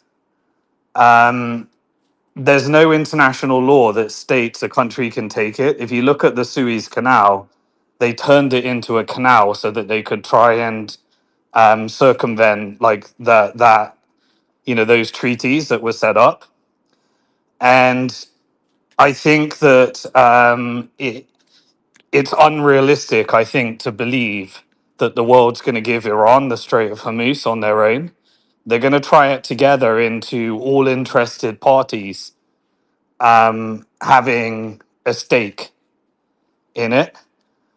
On the Western side, it's never America because America doesn't have a sovereign wealth fund and never acts in the interest of the Americans. So it would just be someone negotiating for like a BlackRock portfolio company or something like that.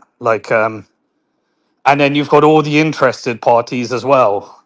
The Gulf would have said, hey, if you're signing a deal and you're handing it over to Iran, we're not happy with that.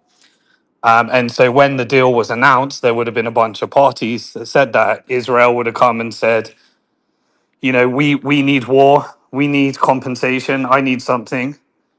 And it looks like to me that this negotiation is over the end deal of the Strait of Hormuz. And it means that the post-World War II Bretton Woods order comes to an end and we officially change the game. That has impact on Singapore, Malaysia, Indonesia, all the countries in the region, all the strategic ports. And I think whatever happens in the Strait of Hormuz is going to set the model for the world order. And so I think that's the big negotiation personally. And I think it's no coincidence that France suddenly sided with Russia and China in the United Nations. And France was the recipient of ships from Iran. And France suddenly changed its narrative because France has the most strategic interest from its colonial days in Lebanon. And I think it's no coincidence that the end of this is that we've had this ginormous civilian, tragedy and a massive escalation towards the final parts of this deal. And I think Lebanon and Hezbollah is effectively the currency that's being negotiated, and control over the port and the Strait of Hormuz is what's really being negotiated. And we're just getting a public facing battle, based upon what the end result of this negotiation is going to be, because that strait is going to open, or we're headed for an economic disaster that the world has never seen. And the US knows that. And everyone's got leverage based upon their current position. And in the next couple of weeks, or however long it takes, you can't believe anything that anyone's saying, because I just believe that a big deal that changes the world is being negotiated in the background. So, sorry, what's the leverage that America has here in Israel? Just if you can explain. What leverage does America have? Yeah, what leverage does America have? Not much, but it's Okay, giving up. so you said you said that I don't understand how you can say that everyone's going to control it, but one side doesn't have any leverage. That doesn't make sense. Well, come on, we can look at what effectively we're changing a world order here. Like, Iran is either going to look. Iran's got the leverage. We know that they could carry on. We know that the economy's got by the balls. But the fact that this is allowed to continue, the fact that Israel's not fully destroyed, the fact that the Houthis haven't closed the Red Sea, the fact that we're getting this, we're negotiating, we're not negotiating, to me implies that there is leverage. We may not necessarily know what that leverage is. We can speculate on what that leverage is. But to believe that suddenly Iran's going to be like a $3 trillion economy and everyone around it is going to hand over the Strait of Hormuz, if that happens, then great. But I believe that there's something bigger being negotiated in the background. No, that's not going to happen. It's going to be taken through more escalation. So eventually, that is what will happen.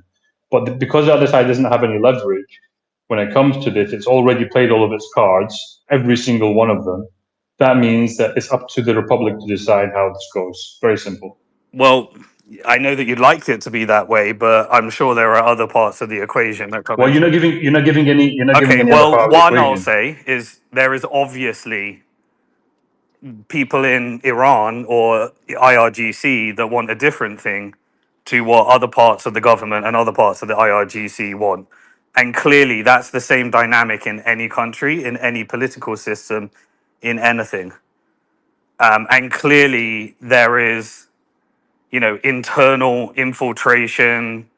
There is division in terms of, what people believe is the right path forward. There's China.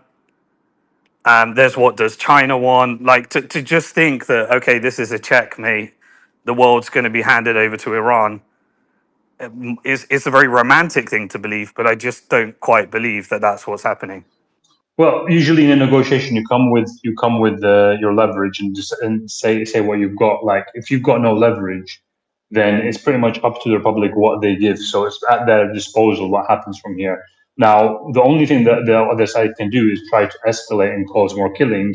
That's pretty much the only leverage they've got is terrorism. Yes, which is So America. yeah, America is a terrorist state. And yeah. so is So the Israel. terrorist state, yeah, the two terrorist states, or the one terrorist Epstein empire, if you want to call it like that, they have killing, massacring people as their only Which is leverage, leverage. and which is a form of leverage. Yeah, fair enough. So they'll have to give up something, but the America issue and you've Israel got is a is terrorist state. So they'll use the that leverage. issue is terrorists. Yeah, the issue is terrorists are Breaking maximalists. news. This is the Oh, problem. sorry, Hassan. This is a very good discussion. I wanted to continue. Breaking news: explosions heard in Dubai and Kuwait. Also, Netanyahu's statement. He's got more of a longer statement that's come out. I haven't posted it out, but I'm going to read it quickly. Dear residents of the North, I'm proud of you. You continue to stand firm. I wish to inform you there is no ceasefire in Lebanon. We are continuing to strike Hezbollah with full force, and we will not stop until we restore security. Our greatest achievement, both in Iran and the axis of evil, have brought about a historic shift in Israel's standing in the region. They have also led to a change in our ties with countries we do not have relationships with in the past. Following repeated requests from the Lebanese government to open peace negotiations with us, last night I instructed the cabinet to begin direct negotiations with Lebanon to achieve two goals. First, the disarming of Hezbollah. Second, historic sustainable peace agreement between Israel and Lebanon. Israel is stronger than ever. Iran is weaker than ever. I've already brought 4 peace agreements with Arab nations, and I intend to bring more. True peace, peace through strength. That is him. Sorry, back to you, Hassan. Yeah. So So Hassan, the issue, who's Iran after China? Who's Iran's biggest trading partners that they rely upon for food and all sorts of stuff? well, the issue here is Question. this isn't Answer the what's question, relevant. Hassan. Who is Iran's second largest trading partner?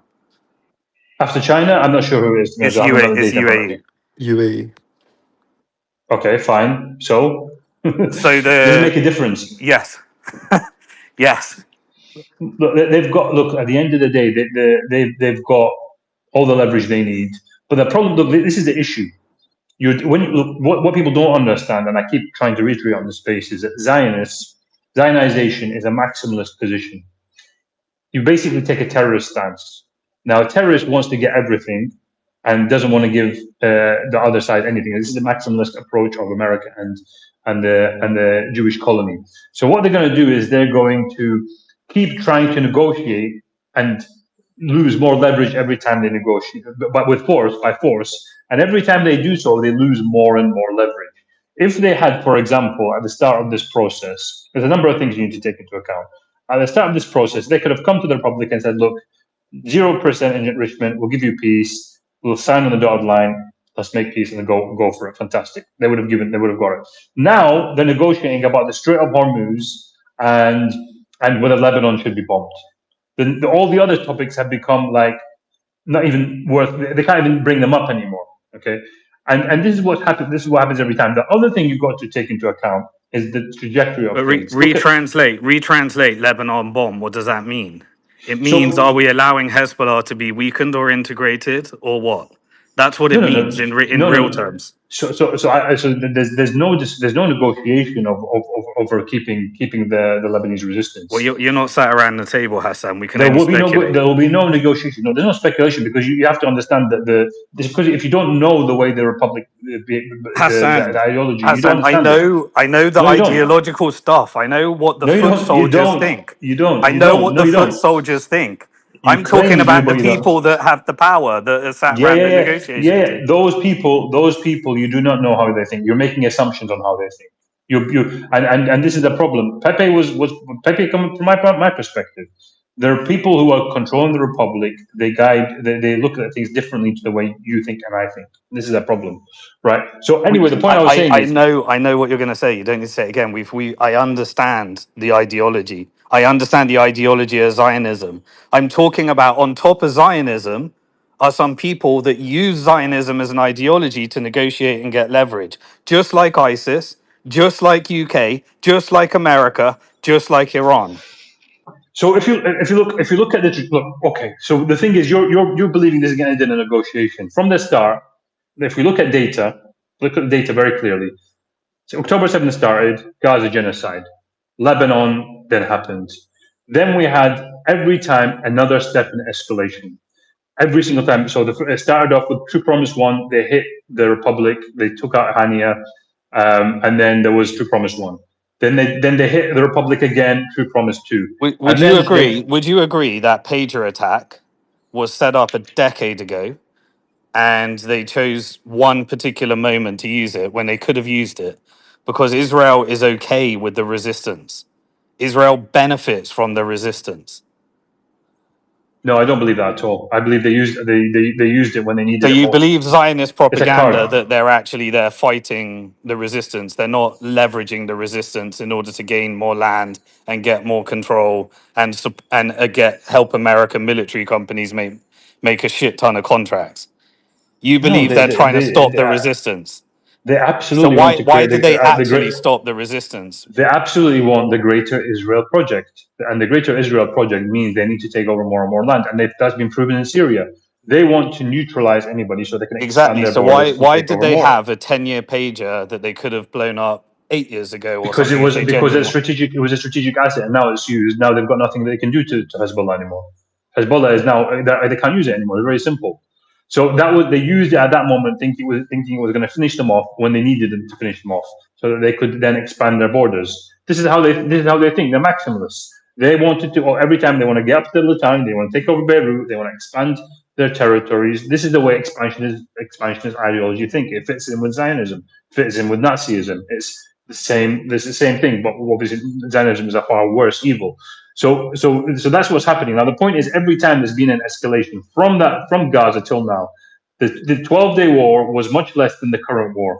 And this current war led to the nuclear option, which was a Strait of Hormuz closing.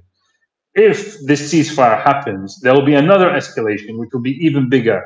Now, what we saw interestingly in this specific escalation was all three fronts firing at the same time for the first time: Hezbollah, the Republic, and the Ansar Allah in Yemen, all together firing. This has never happened before. We never thought it would happen, but it has happened. All right, So Hassan, why did every UAE time, why did UAE not cut off trade with Iran when Iran was destroying its economy? I mean, I honestly, I'm not an economic person. I can Got only nothing to do with analyze. economics. It's about leverage, right? We all know this is about leverage. But if you look at the ideology of Zionism, it's leading to the destruction of the UAE. It's not improving the UAE. So the issue with the Zionist ideology, when you Zionize, you always become this maximalist. Why do you think Russia is providing oil to Kazakhstan that's flowing through Turkey that gets to Israel, and Russia's allowing that to happen while they're meant to be quote unquote supporting Iran? I don't believe Russia is an ideological player like the Republic is. That's a different thing. I don't believe that fits. Okay, so why is Iran doing trade with the UAE when apparently they're meant to be in a battle to the death? They're not in a battle to the death between the Republic and the UAE. The battle aren't they meant to be firing at each other? Isn't there? No. So the battle to the death is between the Republic and the Jewish colony, not between the UAE and the Republic. No, it's between America and Iran, and it's over the Strait of Hormuz. And Israel is a US proxy. No, the Strait of the Hormuz was already under the control of the US, and now it's under the control of the Republic. It's like PEPE Escobar did. Look, the issue with people don't get is when you look.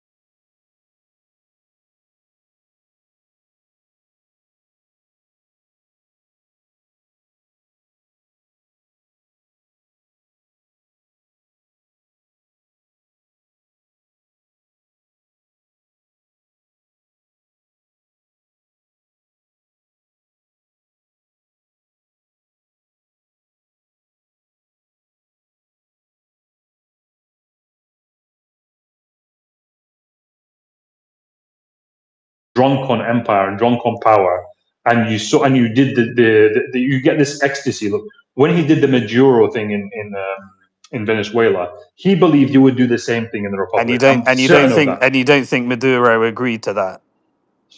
Whether it was agreed to or not is not my point.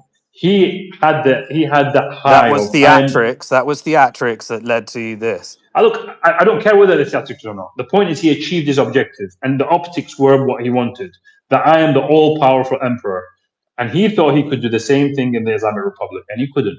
And he's been humiliated, repeatedly. The two tweets he did on Lie Social recently, on Falsehood Social just recently, are in any way kind of like some kind of rational thing to do. If your analysis is listening to what Trump says, you're going to be in trouble. No, there's no way you can analyze the two when he threatened to wipe out a civilization, okay, or to nuke somebody, and you have the ability to do that. No one on earth. He was never going to do it, and he is there to destroy. He's there to destroy the empire, not bloody build the empire. He's not irrational. Whatever he's there to do, whatever he's there to do, it makes a difference.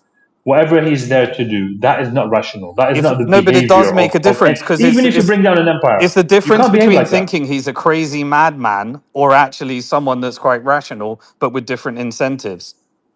Look, he might be using things in his mind. He might be operating in a rational way, but to behave like that on a public stage, to come out with those words, effectively, you have the perfect way of killing the U.S. empire, and that's what he's there to do. I mean, this is like 53,000 DHS. Like you're trying to play mental gymnastics with someone who's clear in that case. He comes out and you don't Well, do you you think can't he's do in that. charge? I don't think he's in charge. Like, He's if he's not in absolutely is in charge, charge. okay. Well, Well, that's the he's difference. got someone's got You leverage over believe, him. Is what you're you saying. believe the process that everyday people are meant to believe. I've stopped believing that. He doesn't. I mean, He's look, not in charge. when somebody has the Epstein files on you doing some crazy stuff with kids, they have leverage over you. I think everyone knows that. Yeah, but There's what no makes doubt you about think that. he's in charge? You think the president is in charge of America? Absolutely, I You believe don't that. think there's a deep state? You don't think Israel is making the decision? Like, most people have a different opinion. Israel's making the decisions, absolutely. The deep state is occupied by Jewish supremacists, and they're the ones who are controlling him like a puppet. But he is the one who pulls the trigger. He is the one who presses the buttons. Absolutely. So he's a Yeah, puppet, but behind he's him, the auto but pen. behind him, but he is the one that they found to carry out their plans. Nobody else, not Biden, not Obama. Obama did the JCPOA. Nobody else before him was willing to take the America to war on behalf of Israel and on behalf of Because the this colony. timing was right to end the U.S. empire, and there are I mean, there are look, there capital is players that are probably going to get a there chunk of is the Strait of Hormuz there is out of that this. there is that theory that every time somebody behaves irrationally, you have to come up with a rational way to explain it. I think when you say those things on truth on falsehood social, then you are not behaving rationally. You can achieve your objective in a different way, Okay, not fine. without Then causing we have to global continue. panic. Then we have to continue buying into the cartoon that all these corrupt politicians are telling the truth, Why? because you're analyzing They, based upon what the they can corrupt politicians are saying. And they if can lie you're telling me, without threatening to and nuke if you're someone. trying to tell me that there is also a Shia supremacy where these people are holier than the world and they're not subject to corruption, then I've got a lovely Strait of Hormuz bridge to sell you. So obviously, look, Islam and Christianity teach something called humility. If you didn't know about that, I'm assuming you have read some scriptures to come to that conclusion. We don't believe in arrogance. We don't believe in haughtiness because we believe we are subservient to God. We're subservient to His plan, and we don't believe in being arrogant and tyrannical over And people. there's no corrupt, That is our religion. there's no corrupt Muslims, right? 100% there's corrupt Muslims, but There's that's no not my corrupt point. Shia Muslims, right? There's people in Azerbaijan. There's Mehdi Hassan who recently came out as a Zionist. Absolutely, there's corrupt Shia Muslims. I don't believe in sectarianism. Apply that logic, But because you're saying that but these people are uncorruptible. no, there's a difference between look. So I believe in the Islamic Republic as being an Islamic Republic, a true Islamic Republic, because if you study the history of it and you study how it was founded and the institutions it's had, plus the fact it stood up to oppression for 48 years under immense pressure, and its lead. And I've said this before, and this is what you Okay, hide from people a lot. then You have the we will see leaders, Gaza in the the deal. leaders, We will see every Gaza in the deal. every leader of the resistance, from Khamenei Hassan, to why is Gaza Hania not in the to deal? If Yahya this is true, Sinwar why to is Gaza not Nasrallah, in the deal? every one of them put their neck on the line, Hassan, and why is Gaza not in and the put their deal? families on the line. They've got the balls, they've got all the You're leverage. changing Why is topic. Gaza You're not in the changing deal? topic. You're changing topic, and we can talk It's the about that most separately. important thing. We're talking about the negotiation. Why Hold is on, Gaza hold not in on. the deal? So I mean, they can analyze that, but I'm making But a you separate said point they've here, got all the and leverage. you're No just one's got diverting me from my leverage, point. and Gaza's not in the I'm deal. explaining to And you. I'm their explaining first ideology is why. to fight for oppressed only. I'm explaining to you why the Islamic Republic has ethical superiority and is not like any other I don't tyrannical believe in regime this in the world. bloody superiority supremacist ideology. No, I'm actually using the word that you said you used. Previously you used ethical superiority. What I mean by that is they're ethically, morally superior to the Zionists. Then you Because are a number one, they don't. Zionist. It's the same ideology. If No, you no, believe no, that no, one no. group Let me of people is superior ethically. hold on. If somebody is more moral than the other person, and they're more morally superior than the other person, how is that Because you're saying a superiority? collective group of people are superior to another group of people. Yes. So if one group of people slaughters children and the other one doesn't, who's superior to the other? You tell me. Well, I take people on an individual level, but the people responsible for the slaughter and the are part of the slaughter, Everybody's which complaining. Zionist is. Everybody's complaining that the Islamic Republic refuses to kill supposed civilians in occupied Palestine. Everyone's complaining about that, but somehow they are the same as the ones killing children in But Palestine. Hassan, look, Is that I'm what you're not gonna saying? bring it up, but we know that there are a bunch of Syrians that think the same. You know that. So it's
Oh, no.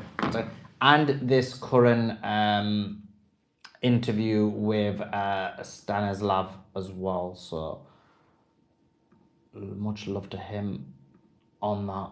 Sorry, I'm just refreshing the YouTube. Okay, let me give you guys some of the news as well, if that's all right. Ali, you keep telling me, like, type this, type that, bro. I'm doing what you're saying. I can't even see all these things that you're saying. Brovs. Anyway, Air Force began to... Okay, so they are saying that Israel is hitting Lebanon again right now. So Israel is hitting Lebanon again right now. So just so you're aware. Who am I texting? Oh yeah, okay. You tweet this out. They are doing that right now. In addition to that, let me show I got the...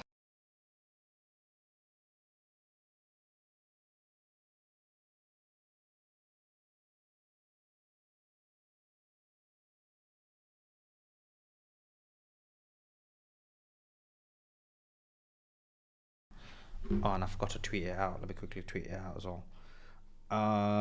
Yeah, guys, retweet the space, reshare the space. If you're on YouTube or any of the other socials, do like, comment, and retweet. Let's try and get as many people in here as possible. I'm just gonna tweet this out and then we'll start the interview.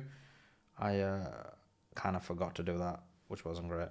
Okay, evidence. Helping Iran. Join with, let's tag Stanislav in. Here we go.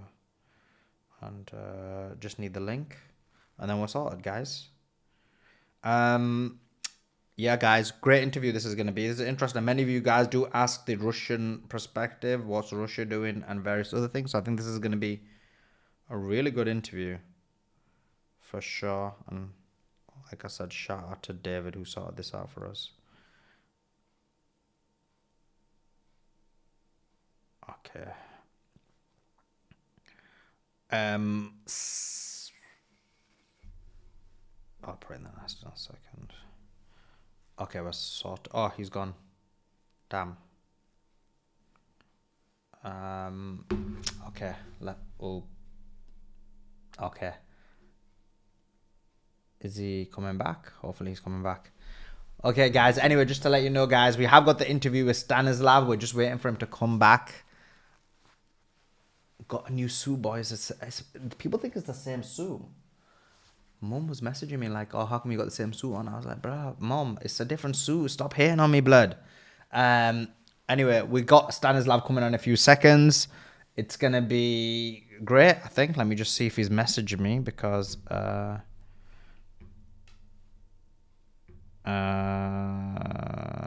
here, no, wrong person. Here we go. You dropped. I'm seeing something I want from Robert. Robert, have you seen any movement while I'm waiting for Stanislav to come out? Have you seen any movement on the Strait of Hormuz? I saw there's no ships going through still. There's like, I believe 5 or 6 dry tankers, but nothing going through the strait. Okay, we'll come to Robert in a second. Stanislav's back. Let's get him on stage. There we go. Mute. Okay, volume up. Hi, Stan. Can you hear me? Stanislav. Hey, how you doing? Great, yeah. Thank you. Okay. The short version, Stas. Sorry? Oh, Stan. The short. No, Stas. Stas. Mm-hmm. Okay, brilliant. Let's do that. It's easier for me. Mm-hmm.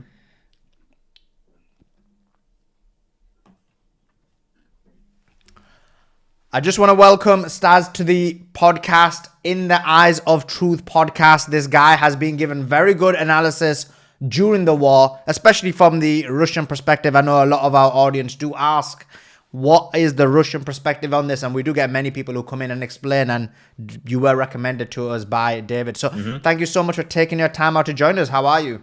Yeah, good. Brilliant. Okay, so one of the things we want to speak about is obviously the war in Iran, but specifically from the Russian perspective, what is the Russian kind of involvement in this war? Well, from the Russian perspective, well, it's not the Russian perspective, Russian involvement. Russia helped rearm Iran after the 12-day war.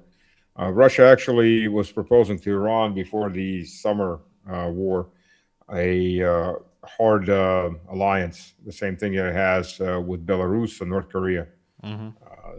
Unfortunately, the liberals that were running the show, they didn't want to spook the Americans in the West, so the wording was watered down to we will struggle together against common regional threats, more or less. I'm not quoting word for word. It's been about half a year since I read the document, which in realistic terms means absolutely nothing. Russia signed the cooperation agreement. Russia ratified it in the Duma. Iran signed it on the second day of the bombing, because before that they didn't want to sign it because they didn't want the Americans to be spooked. Well, they weren't spooked, the Israelis, unfortunately. So since that time, since that happened, in between the summer and between the start of the illegal war by Trump and the Israelis, Russia brought in MiG-29s. Russia brought in Su-35s. Russia brought in Me-28 attack helicopters. Russia brought in S-400 systems and radar systems with them. Russia upgraded the propulsion, the avionics, the anti-electronic warfare systems. Russia brought in systems to block and to find the recipients of the Starlink system, was what shut down the color revolution, shut it down almost instantly. Russia has continued. Russia brought in drones. As a matter of fact, that came up the second day. Pictures started popping up with destroyed drones, and the chipsets inside of them had chips from Russian companies that had been installed. Russia and China have provided satellite information. China also brought in their radar systems, Baidu radar systems. Russia has continued to bring in grain, bring in diesel, which Iran has a shortage of. Iran has a lot of oil, but it doesn't have a lot of refining capacity.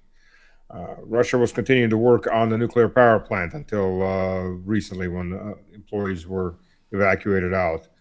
Recently, I mean about a week ago. Russia has brought in well over 300 tons of medical aid. Most of these were brought in by road through Azerbaijan. Russia was on, Vladimir Vladimirovich was on the phone on the second day of this conflict, talking the Arab sheiks off of the ledge when they all wanted to jump in and declare war, which would have meant the death of all of their countries, but they were, I guess, very emotional people at that moment. Russia, Vladimir Vladimirovich was speaking with all of them, getting them to calm down. So Russia, I think, has played a very large role in this. Russia itself is fighting 50 different countries. Let's not forget that. We're in a full-fledged war. Whether for now, it's confined to Ukraine, but will probably grow because NATO seems to be hell-bent on it. So, all that considering, Russia has continued to do what it can do to help Iran. Yeah, I mean, one of the things that was, I would say, instrumental was when they were attempting to cause the color revolution in January. Russia helped with the basically taking down the Starlink through the technology and support. If you can elaborate on what they did there. Yeah, well, Russian systems developed systems that detect Starlink. We developed them quite a long time ago. They were up and running by the end of 2023, and they have been used extensively to target Starlink systems on the front lines, where the Ukrainians use them. We can discover their location off the signal bound, following the signal down, and then bring artillery in on top of them. So those systems exist. Those systems are already electronic warfare systems designed to also block the signal from Starlink. So what was developed on the battlefield in Ukraine and in Russia on that battlefield has been deployed to Iran. The one of the people that you love, as in obviously you don't love him, Zelensky was in the Gulf states, and he was trying to sell some of his technology to them. What's your thoughts on that? He was trying to say, look, this technology is so great, we used it against the Russians, you should buy it from us. What's your thoughts on that? Well, Zelensky's got to be, as a wartime dictator, because he's not a president, he's a dictator, unelected dictator at this point. Zelensky has probably spent less time in his country than any leader would spend in peacetime, let alone in wartime. He prefers to be as far away from Ukraine as possible at all times. You would think that a country that is losing a war of attrition and getting ground down with well over 2 million dead and losing about 1,500 soldiers dead a day, he would be more interested in keeping his operators inside Ukraine. Obviously, he's not. By the way, the money that he charges for that, of course, most of that goes back to Zelensky and his inner circle and into their pockets. So they're already have taken 12 casualties because Iran was provided with very good coordinates of where they were camping out, and Iran provided the missile to sent them to burn with Saint Bandera in hell. So we these are the same animals, because I have no other words for these people. They're absolute animals. They don't get taken prisoner for a reason. These are the same people that drop ordnance on civilian cars. These are the same from drones. They use kamikaze drones to take out cars and apartments in the apartment buildings. I've seen this with my own eyes. I've seen the results. I've seen a destroyed apartment building. They don't destroy a building. What they'll do is, because I mean these are relatively small drones to take out an entire building. What they'll do is they'll fly the drone, look in the windows, see women, children, see civilians, and then fly that drone with an RPG round underneath underneath it into that apartment, or at least into the window, and blow it up. These are animals. These are not human beings. These are animals, rabid dogs that get put down, and they deserve to be put down. They would prefer to kill military, of course, but if they don't have military to kill, they have no problems killing civilians. These are the same animals that also have trained Islamic jihadists in Syria that then went in on the offensive against Assad's government. These are the same ones that train cartel soldiers or thugs, if you want to look at them, for the Mexican cartels and the Cuban cartels. I'm not saying Cuban cartels, I'm sorry, Colombian cartels. These are people that train the jihadists who are basically Western puppets against the Sahel governments that have all thrown out the French neo-colonial empire out of their countries. These people will, I mean, they're for hire. They have no morality other than what gets into their pockets. They are a plague upon humanity that the West has unleashed upon humanity. Just like the West in its own time unleashed the Salafist jihad back to fight the Soviet Union, and then help create it and then unleash it basically on all of the rest of humanity. So, yeah, that's the people we're dealing with. Yeah. Now, in terms of coming back to the war with Iran, you're seeing right now negotiations happening. What's the Russian perspective? There are conversations that the Chinese and possibly the Russians, but if you can elaborate on this, kind of directed Iran towards possibly doing these negotiations. I got David, as you know, he's been saying that the Russians want this war to continue. So what's going on with the negotiations? Well, I don't know how much Russia wants this war to continue. You gotta consider one thing about besides. Of course, Russia is playing proxy, just like America and England and the rest have played proxy against Russia. MI6, CIA, Mossad are all over Ukraine, and their mercenaries are all over Ukraine and arming Ukraine. So there is an element of payback, of course, no doubt about that. And it would be anybody who wouldn't be expecting that has to be either extremely naive or insane. Or living under a bridge. So that's one point. But even if you're talking about just the price of oil, something to consider, no country wants oil to get too expensive that sells oil, because you get to a point where it's called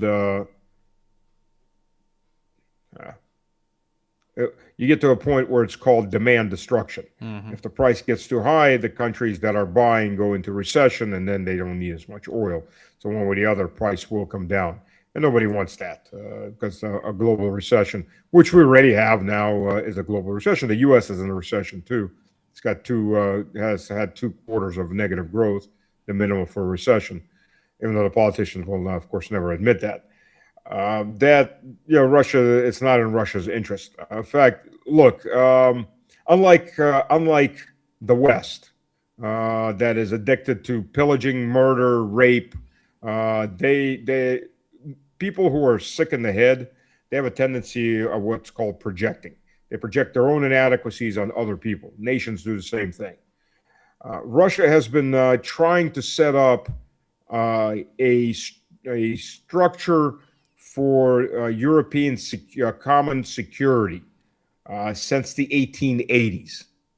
Nicholas II was the one who proposed the League of Nations. He didn't live long enough to see it. Nicholas II was pushing for a shared structure for security in Europe that would have prevented World War I, would have prevented World War II, would have prevented the Cold War, and many, many other things that have plagued humanity since over the last century. Europe has rejected that. In 1948, Stalin asked to join the NATO, which was being formed. He just didn't quite get at that moment that NATO was being formed against him, because he wanted a common structure of security in Europe. Warsaw Pact was formed after NATO was formed in response to NATO. In 1992, Yeltsin asked to join NATO.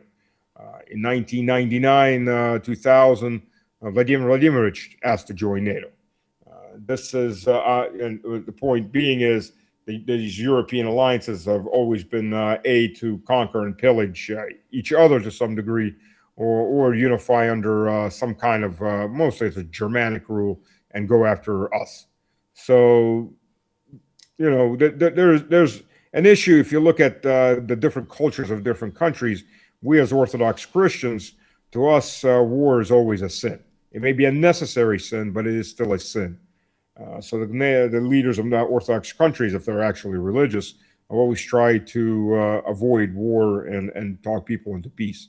Unfortunately, when you're dealing with people that really want war, you wind up having to give them the war that they really want. And that's what we're seeing in Europe right now. They seem to be, the leadership and the large chunk of the population supports that leadership, are hell-bent on starting a really big war once more. I don't know what genetics or cultural issues that they cannot live in peace. So that's what we're dealing with. So to say that Russia wants this war, Russia's pushing for war, is ludicrous. It's the West projecting its own moral inadequacies on other nations, as they do constantly. It's the same people that this heretic preacher from the heretic Christian Zionist, who was on Western Pascha or Easter, was reading a lecture or reading a sermon, if you can call it a sermon, and before Donald Trump went to the podium, saying how Iran wants to kill all the Jews. That's their only aim, is to kill all the Jews. And like Isaiah, God's lifted up Donald Trump to be basically the Messiah to save the Jews. Well, which is interesting because Israel just bombed a synagogue in the middle of TEHRAN. And the reason they bombed the synagogue is one of the parishioners, who's Jewish, is a general in the Iranian army. Because Iranian Jews are in parliament, they're in military service, just like Iranian Christians. But this is them projecting their own inadequacies, their own violence onto other nations and onto other peoples. I mean, Iran hasn't started a war in over 200 years. I mean, let's be realistic. U.S. can't go 200 days without starting a war. Quite literally. America has had about 14, 15 years of peace in all of its history. This is true. We cannot deny that. Now, a question. We've got some breaking news right now, which is that Putin announces a ceasefire with Ukraine for 30 hours during Easter. What's your thoughts on this ceasefire that Putin has applied for the Christian holiday of Easter? Well, Easter, Passover, Christian Passover, Pascha, in the Greek word, is the holiest day in the Christian calendar. It's the resurrection of the Lord for Christians. So Russia does this every year, and every year there's still combat happening because the Ukrainians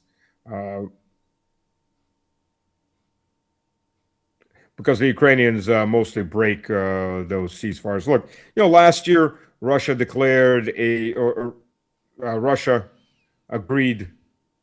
Are you there? Yeah. Can you? Okay. You froze for a few seconds, yeah. but I just tried to make it look like it didn't happen. Yeah, last year, Russia agreed to an energy ceasefire, not to hit each other's energy systems for 30 days. Russia did not hit Ukrainian energy systems. In fact, a whole range of drones were self-destructed. They were already en route. Ukraine hit Russian energy systems for 48 times. 48 times in 30 days. And a ceasefire. What is saving the Ukrainians is that quite literally at this point, and I'm not going to hold back, I'm going to say it as it is. It is the government in the Kremlin is holding back on that. If they were to give the green light, the military would be exterminating Zelensky's government right now, very, very actively, with all lethal intent and absolute prejudice. And any NATO that's in there would have been going with it. The military is very itching to do this and very angry. And society is angry too.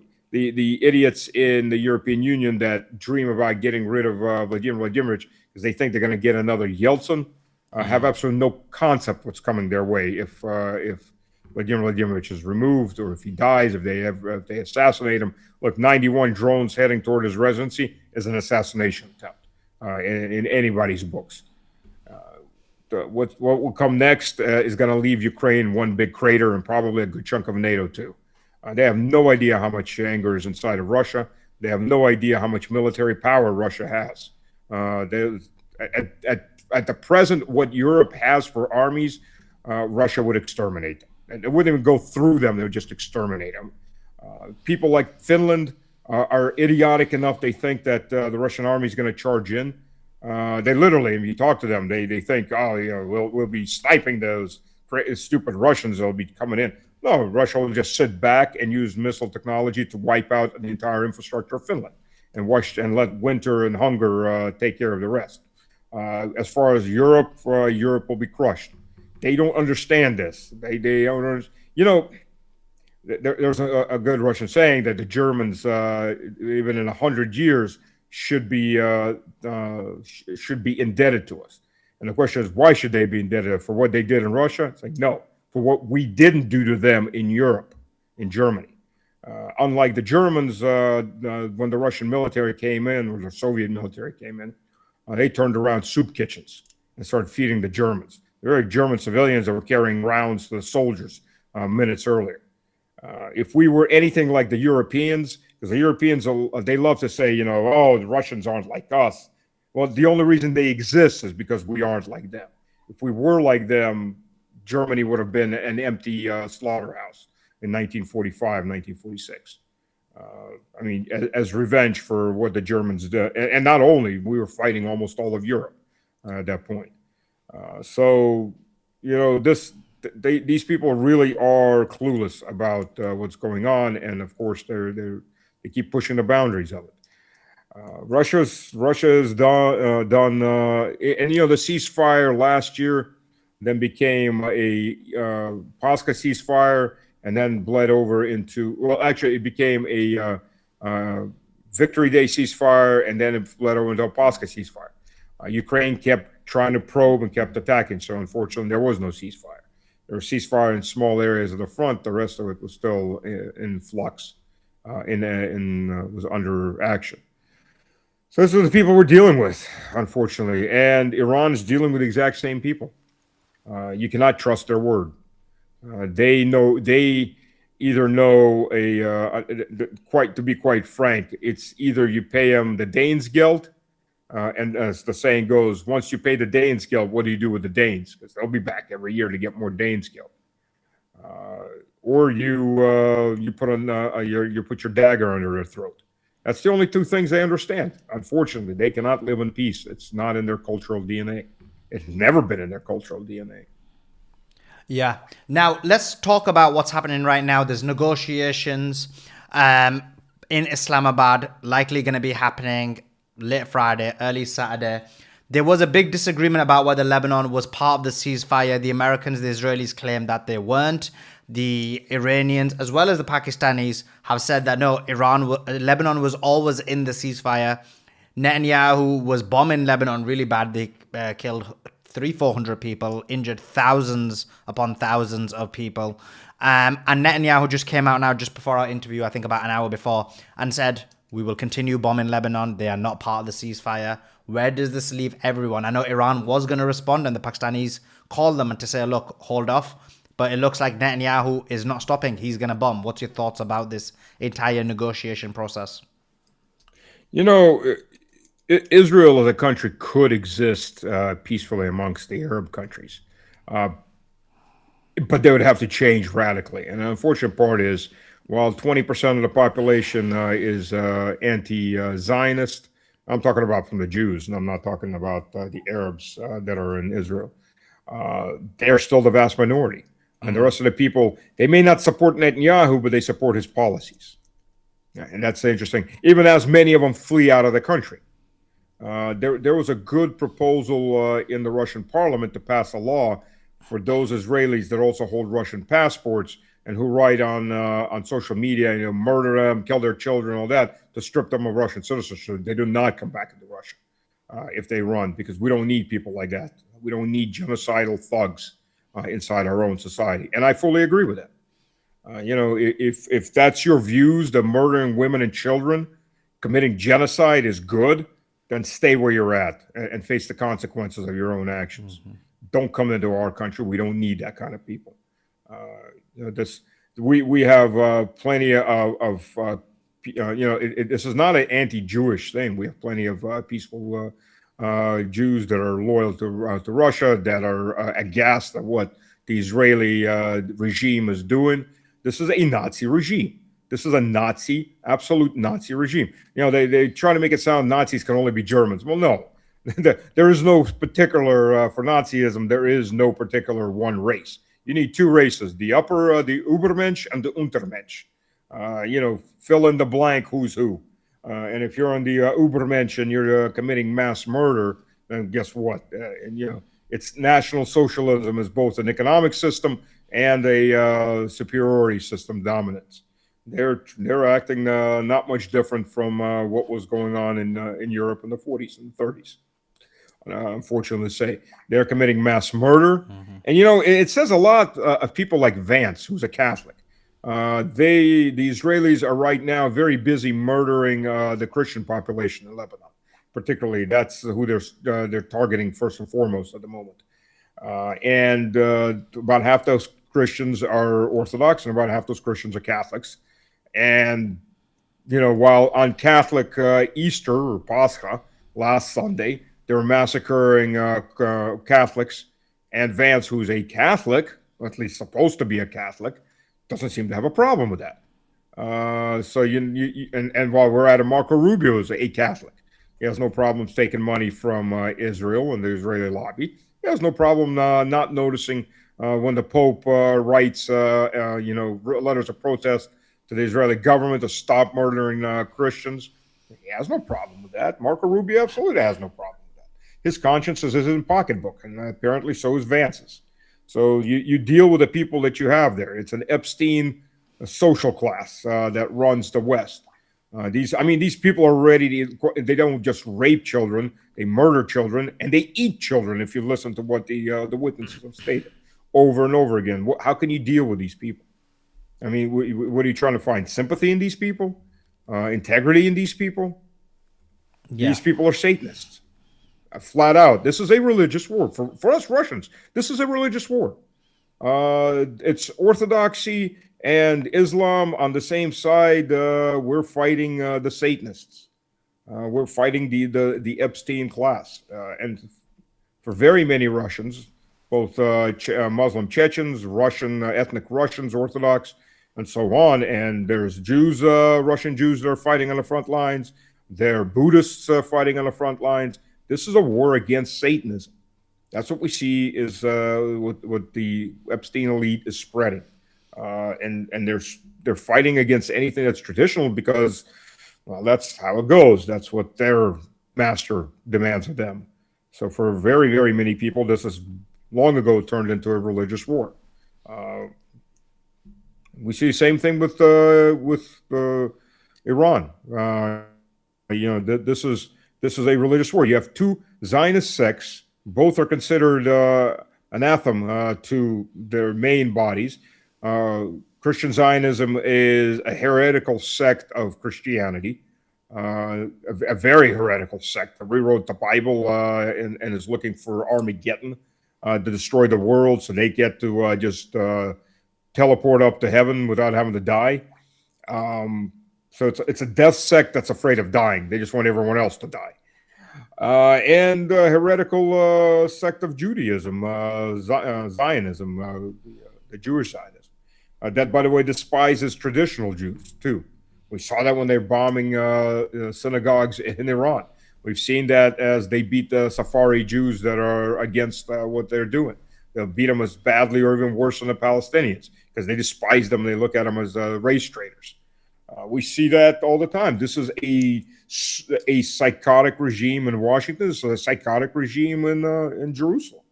It's hell-bent on destruction. One wants a greater Israel from the river to the river. The other one's just the end of the world. They accuse the Iranians of being religious fanatics. Look in the mirror, gentlemen.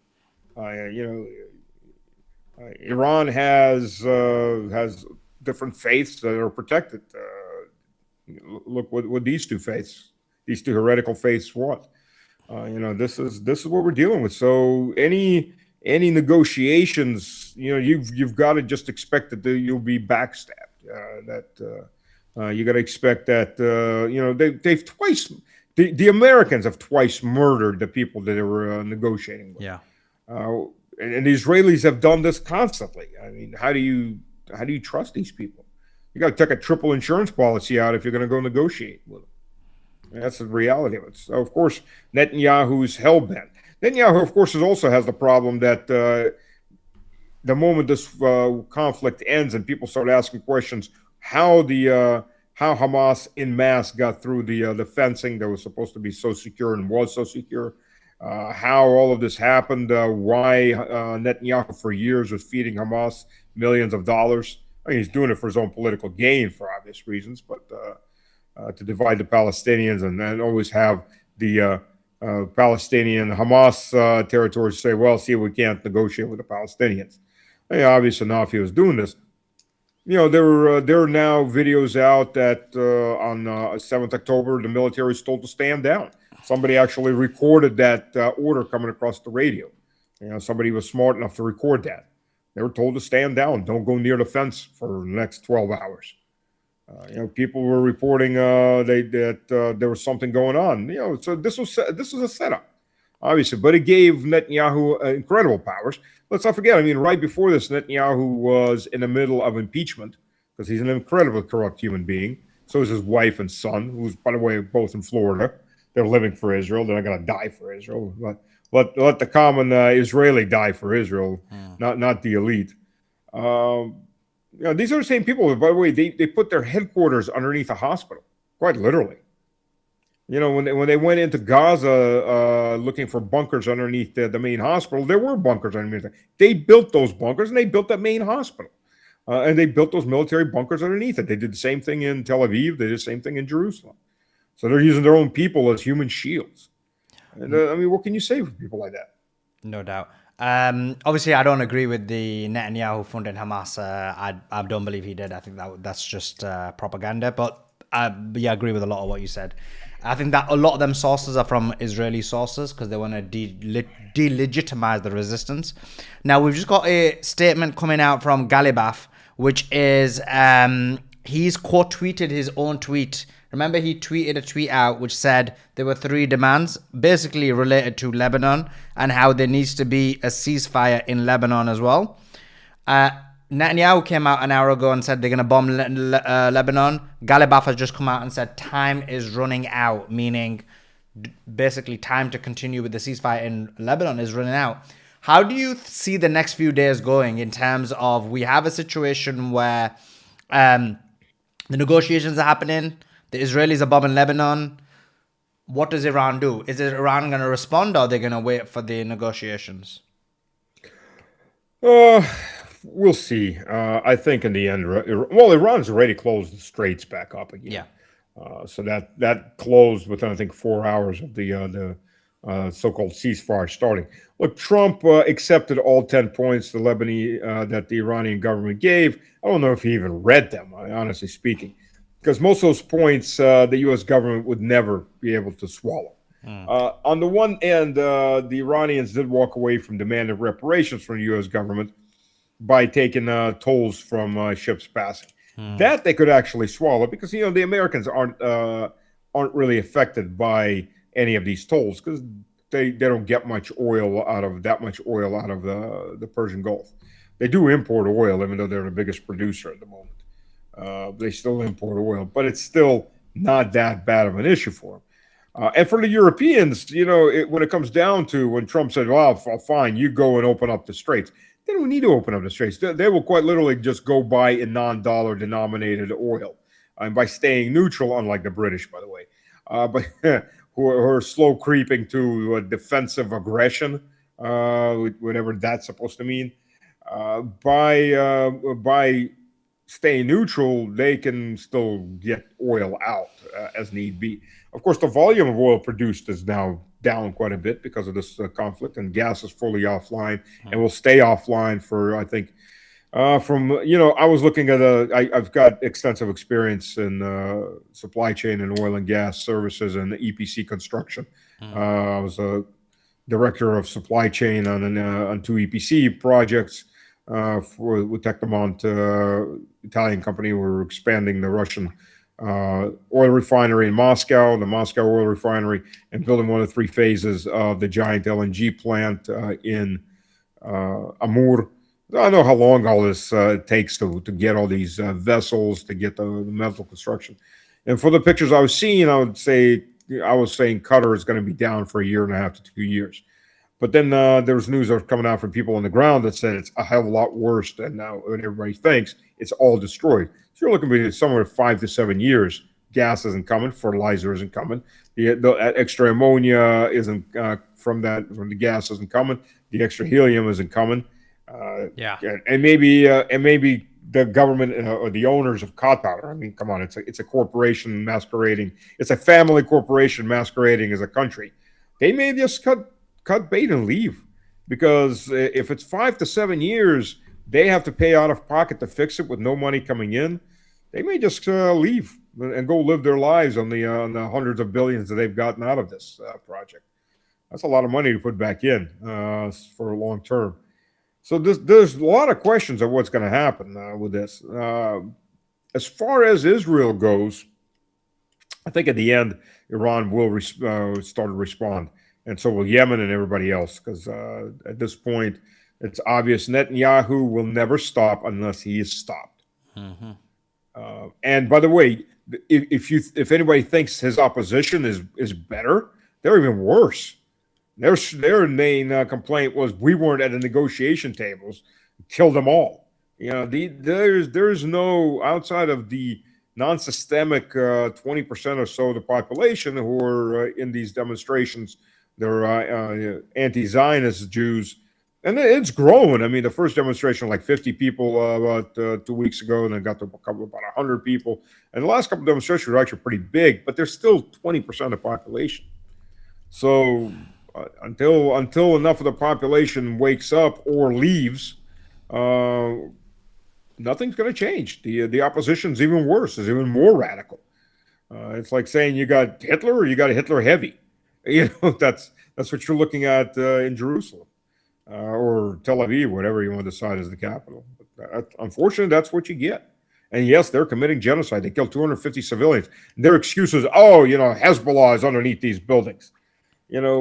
If you look at 4 years of conflict in Ukraine, civilian casualties have been around 14,000. They're coming out about 4% of the total casualty rates, less than that even. And most of those, by the way, casualties are on the Russian side because we don't target civilians. Yes, they get in the crossfires. Sometimes they're in the wrong place in the wrong time. Ukrainians actively target civilians with drones, with missiles, and their American and British handlers actively target Russian civilians. So, I mean, compare that to what the Americans have done in Iran. Compare that to what the Israelis do. Civilians aren't collateral damage for them; they're bonus points. So, Stav, thank you so much for taking your time out to join us. Really do appreciate you. Where can people find you? I know you got a podcast called the In the Eyes of Truth podcast. Is that on YouTube? Yes, it's under at Mr. Slavic Man, Slavic with a K, and also on X. In fact, on X you can find everything else that's listed in my Substack and my Telegram accounts.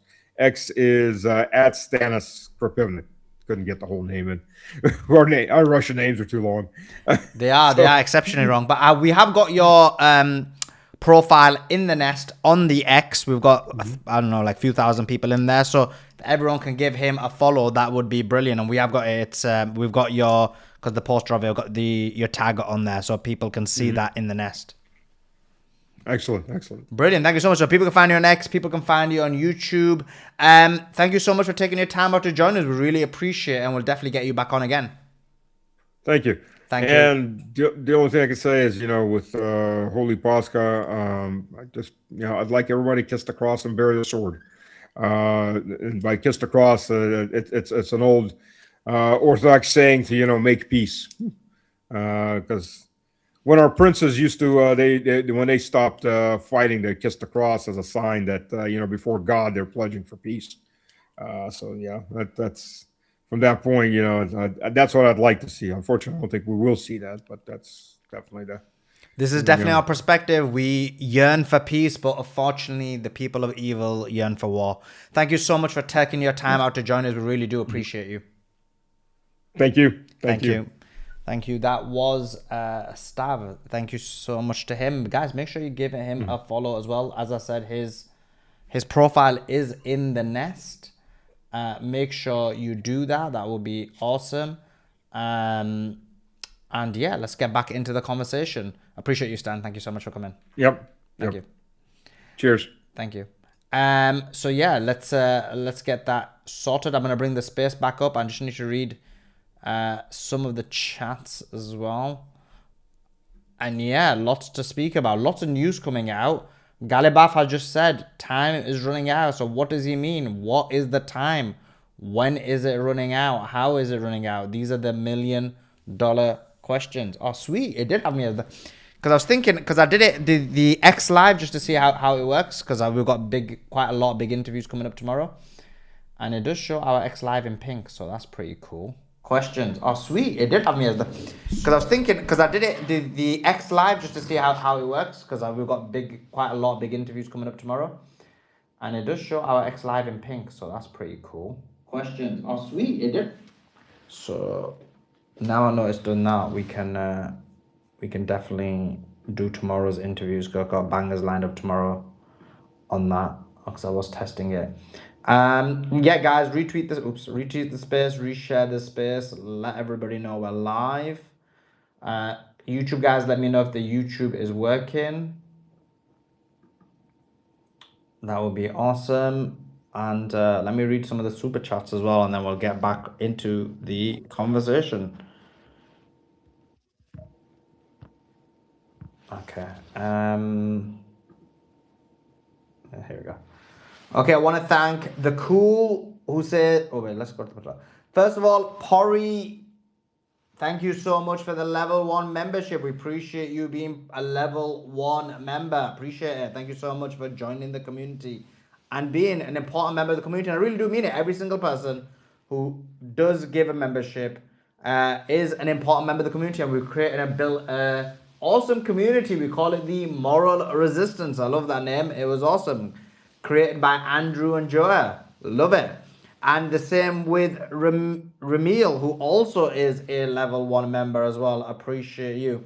And then some super chats is stop Iranian delegations going to Pakistan. Wyckoff Kushner cannot be trusted. Good evening, Sully, Beatrix, all. That's Humsha. It says remove moronic Ruti from NATO. He's Trump's bidet. Over and under on Vance getting false flagged by the Zios. Okay, that's interesting one. The Cool says, ask him, have the current diplomatic factions in Iran sold out the revolution and the resistance for material gains? Well, we spoke to Pepe Escobar about that. He answered that question. Ground liberation in occupied Palestine is needed, indeed. Mohammed Jama says, and that is from Nasser, the Saudi we like, not one of these shills. Mohammed Jama says, Iran needs to respond to Netanyahu by saying the GCC and Israel are not part of the ceasefire as long as Lebanon keeps getting hit but retain USCF. So Iran needs to respond to Netanyahu by saying the GCC and Israel are not part of the ceasefire. Okay, yeah, exactly. Great point. That they are not part of the ceasefire, just like Lebanon is not. And all of those places can be hit. The Iranians have come out and said that that they did not carry out the attacks on the GCC countries. So it seems like those could be Israeli false flags, but they're saying that they did not carry out those attacks. US officials confirmed Lebanon was part of the ceasefire deal when it was brokered. Diplomats also told CBS Trump and Israel. And by the way, guys, if you're on the YouTube, make sure you subscribe to the channel. Make sure you've got your notifications on. Do that for us. That would be awesome. Make sure you are subscribed to the channel. Okay. What I was saying was, diplomatic sources told CBS Trump and Israel have both agreed to the terms of the ceasefire, which explicitly included Lebanon when it was brokered. However, the US changed its stance after a call between Trump and Netanyahu. Remember, we were asking what made Trump change his stance. It seems like that's what it was. 3 explosions heard in Haifa right now. Is that Iran's response? Is that Lebanon's response? Breaking news. That is actually huge. That just happened 10 minutes ago. But breaking news. Lebanon. 3 explosions in Haifa. Galibaf put out a tweet, quote tweeted it, and said time is running out in terms of Lebanon. And the Iranian Supreme Leader, Mujtaba Khamenei, says, we're still waiting for an appropriate response from you, our southern neighbors, so that we may demonstrate our brotherhood and goodwill to you. So it seems like he's saying he's waiting for Hezbollah to hit, and then he's going to hit as well. I think that's what he's saying. Let's go to Adam. Adam, thanks for joining us. Hope you're doing well. Give us your thoughts. Hey, Sully. Hope you're doing well as well, Doing man. well, You've brother. been How are you working. doing? I'm good, brother. You've been working hard, man.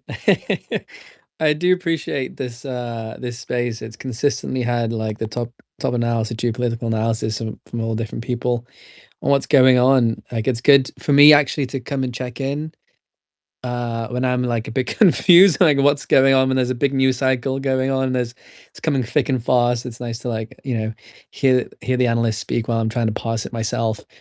But yeah, to add to that myself now. So right now, there's been a massive shift in the war. There's been a massive paradigm to a new paradigm to kind of analyze, this quote unquote ceasefire and quote unquote preparations for negotiations. And so I've just been looking into, what exactly is going on, like what has spurred this. Was it, a crazy victory against America? My point of view is that if you take it from the perspective of resisting imperialism, absolutely it was.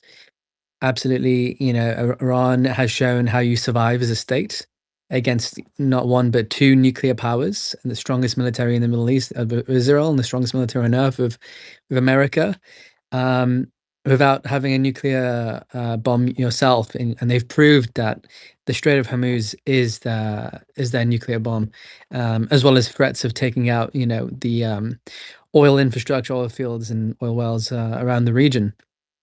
And so I think they did force Trump to have to come to the table, whether you trust Trump or not. Obviously, I don't, fool me once, fool me twice, fool me 3 times, but I trust Iran. They're pretty confident on this one.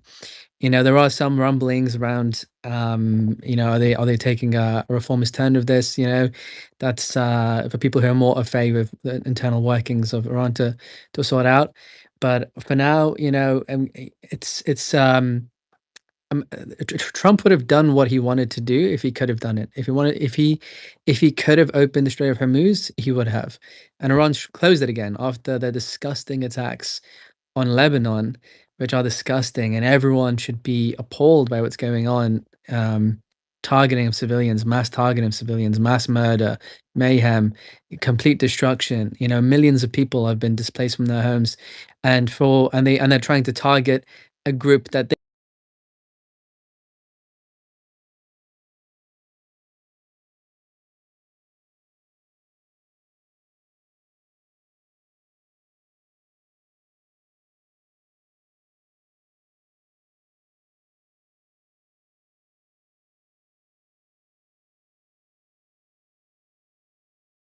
they themselves spurned into resistance.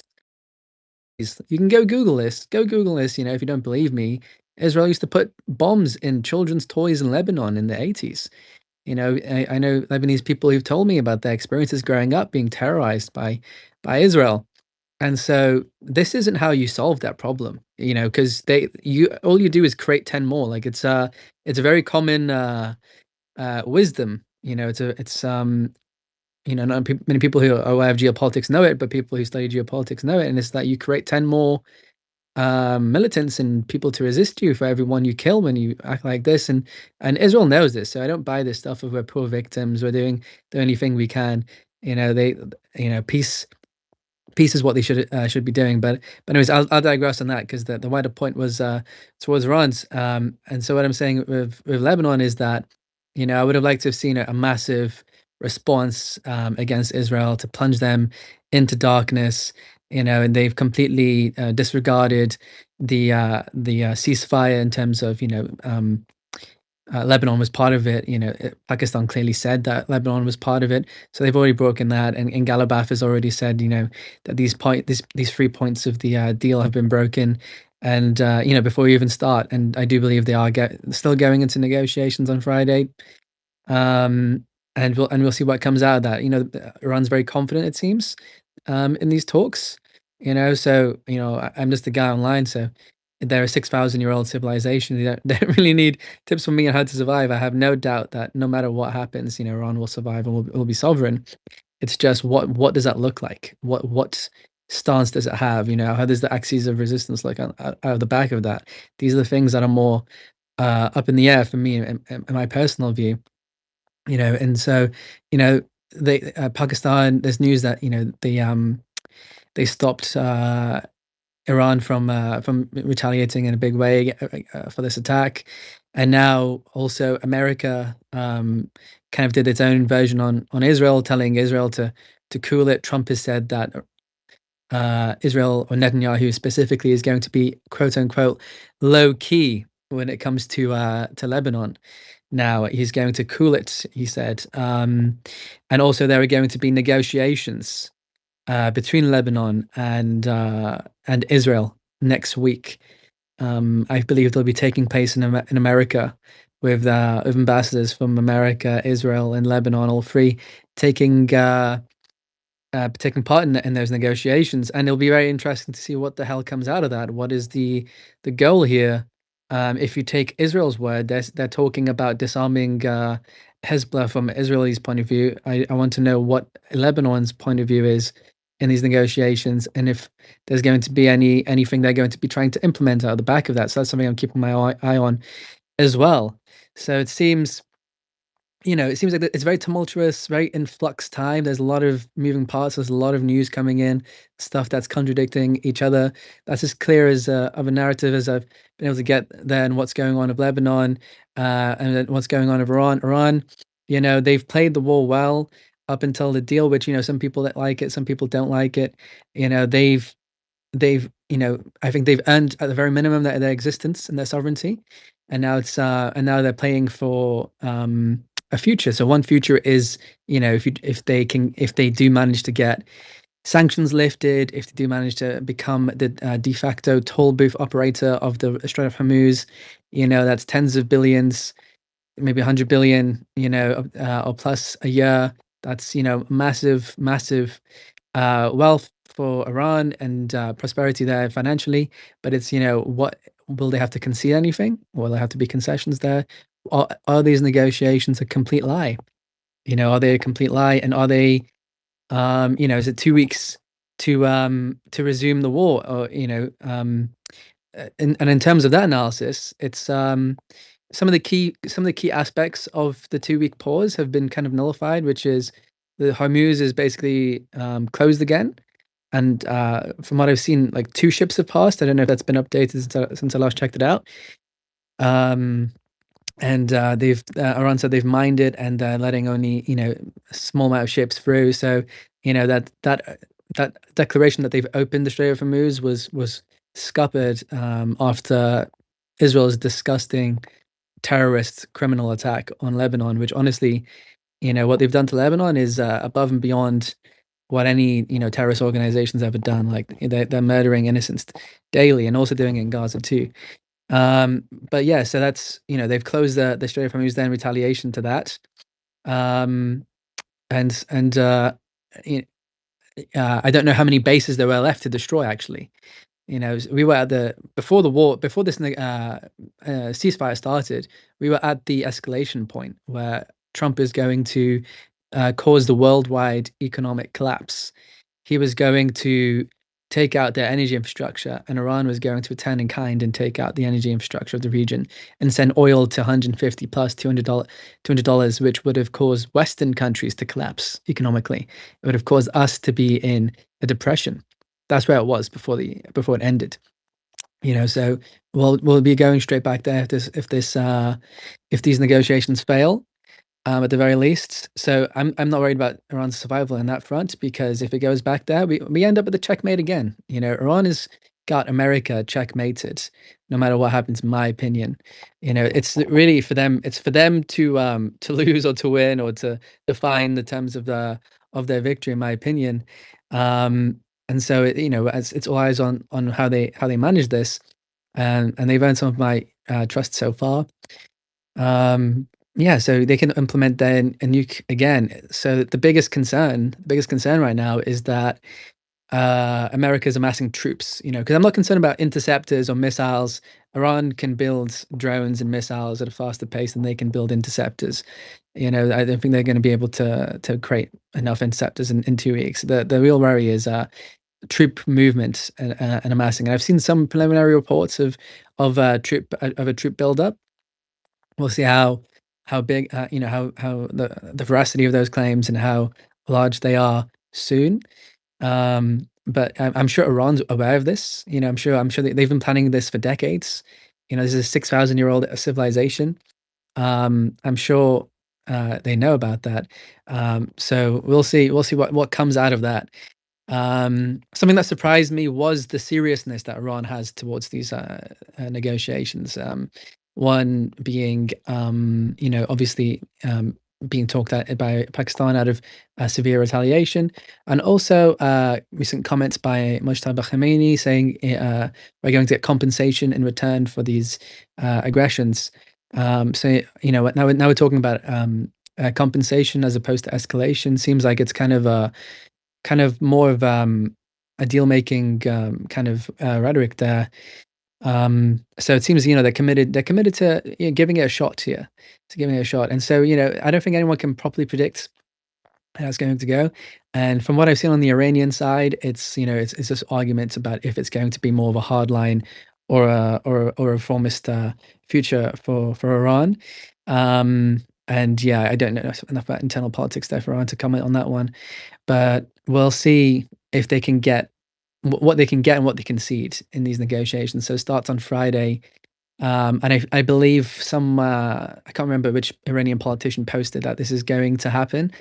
And he posted actually that it was, to some suspicion or criticism from the Iranian people, but he deleted that post.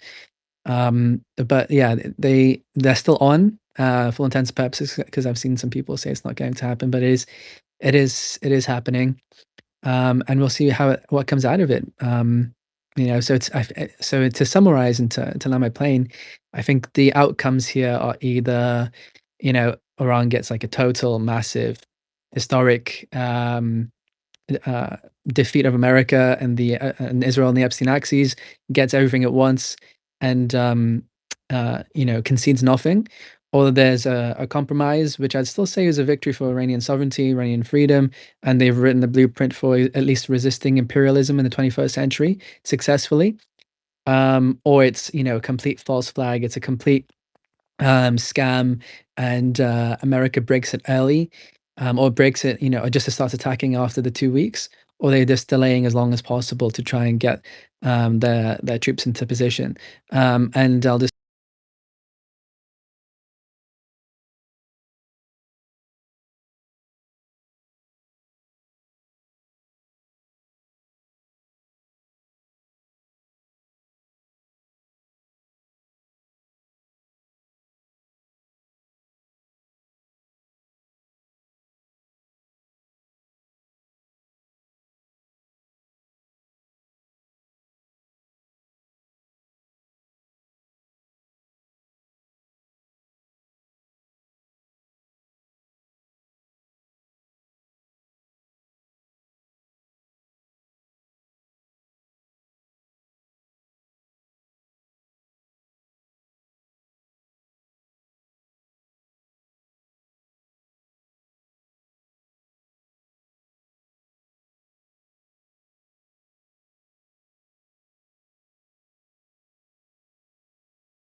seeing things right now. But yeah, like I said, it's really thick and fast with all the news right now, and it's good to be on, a space with a lot of intelligent minds and just hearing, people past it as well alongside. So I really appreciate that this past 41 days. So back over to you guys. Appreciate Yeah, that, Simon. Adam. Appreciate your thoughts as ever. Sorry, go ahead, Andrew. Go ahead, Yeah, Andrew. so then I just wanted to ask if I could add on to what Adam said. The numbers was kicked around into the 15, 30, 60,000, whatever. And I'm just going to summarize it briefly. We have had, and for listeners, Suleiman has had multiple military analysts from CIA, career military professionals, from my own background and career. That is absolutely unbelievably insane. Not even question. It's not even. It's laughable. It would take literally conservative estimates 2 to 4 million, and we never will or have seen the massive logistics pipeline that would be required for that. And I'm not going to read the whole thing and go into it, take time, but that buildup is just a big fake ruse. As Suleiman stated, there would be some incursion. We saw it, it failed. Will there be others? Possibly. But again, I see this all building in this rhetoric. And I'll land it here, Suleiman, just to say your interviews you've done today, wow. I tell you, that Pepe, well, both of them, and sounds outstanding, Suleiman. Thank you, David Z, for working with Sully to get those. Suleiman, thank you. Keep fighting the good fight, folks. Repost the space. Yeah, much love to David Z. He got organized both of them for me. So really appreciate it, especially because Pepe, I was trying to get him for ages, and I told you everyone in this business is kind of gatekeepers. They don't try and give anyone any contacts. I literally, anyone ask me, I just give it. Like I'm like, there's no problem. Like But yeah, so a real huge thanks to David Z for sorting that out. Let's go to Simon. Was there anything else you want to Can I add? just add? Oh, yeah. I want to add something to Adam. Oh, we Adam, didn't you even know, know you were on the. We didn't even know you were on the space, blood. Are you uh, on the space? We didn't even know you were here, bro. People were saying this. I was getting messages saying the space is just 10 times better because Beatrix not on. There's a I've been super here all the way. huge. There's a huge super chat and it says, if USA adds items to 10-point list, will Iran add Gaza and West Bank peace to negotiations? I mean, I think that on that, I'll answer that in a second, but I do think that when they say that the entire resistance is going to be included, that includes the resistance in Gaza. And in addition to that, I think Gaza is a bit more complicated because the claim is that it's already resolved. The claim is that there's already a Gaza peace board. So what do you add to that other than basically creating another alternative peace board? So I think the Gaza one is just so complicated to sort out because of the positions then. If it was a year ago, I think it would have been a lot more easier. Thanks to Cool for the level 1 membership as well. Appreciate you being an important member of the community. Sorry, back to you, Beatrix. So firstly, I was always here. Secondly, Jamie, we don't need your sarcastic comment of nice of you to make it. These guys, look at them. They're like, welcome, Beatrix. Nice of you to make it. I've always been here, Jamie, right? I've been listening to every word said on this space. Thanks for joining us. Thanks for joining us, Beatrix. You're so bad, Simon. I always have your back. Look at you. You stand with the boys when it's convenient. Treacherous. My life Yeah. is hard enough. I got to form some kind of alliances. Yeah, You need to learn that. exactly. Yeah, exactly. It's all about the alliances, Simon. You're standing where you think their strength is. Simon, don't underestimate my strength. Okay, what I was going to say is, Adam, this Netanyahu, I'm really confused, right? I don't know what to think. But apparently his trial restarts on Sunday. And I think they might have got him some sort of pardon or something, which is why Trump, because Trump's been hammering on at the president to get him the pardon. And but then I also don't know if he's alive, to be honest, because all I see is AI videos coming out of him. So I'm thinking, well, why are they trying to get a pardon for a man who's dead? And I've not seen Trump meet with him once during this war or say that he's spoken to him in person. I've not seen Trump actually acknowledge him in any way. That question though, a very important question. So this report that came out just about 30 minutes ago where Netanyahu jumped on the call with Trump and said, remove Lebanon from the ceasefire conversation. You're saying that's AI talking to AI, correct? No, I didn't say that. I don't know. Like, I don't know. I think, look, I think that a lot of this, what I said yesterday, I'm coming to Simon's way of thinking. I don't think, just like, I don't think they're going to include Hamas. I don't think they're going to include Gaza in any, Iran's going to include them. I just don't think so because they've not mentioned them yet. They talk about Lebanon and resistance, but they don't specifically mention that. And that was like the big thing in the last 2.5 years. So I don't know what's going on, to be honest. But I also think Trump's Well, Beatrix, you wordings. do realize that the reason the resistance existed is poor Palestine in the first place. I agree. No, I agree. So, I'm so, not so denying it. everything they're doing is to eventually liberate Palestine. And how? Oh, they haven't mentioned it then, Hassan. Why don't they mention that if that's the well, ultimate goal? because officially, although it's not an actual ceasefire, there is an official ceasefire there in place already.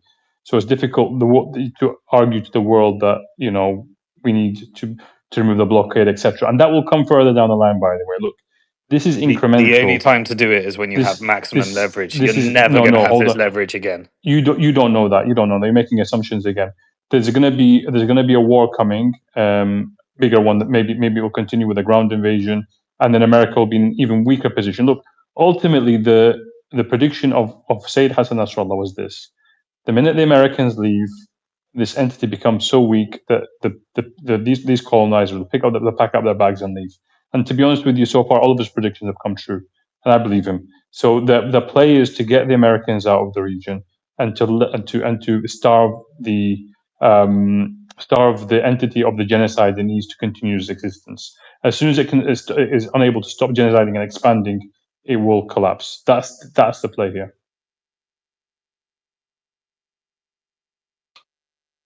Also with Gaza, it's very complicated. Now, what I mean by that is the claim is that there's already a peace board. The claim is that some of the Palestinians, especially the PA, is on board with it.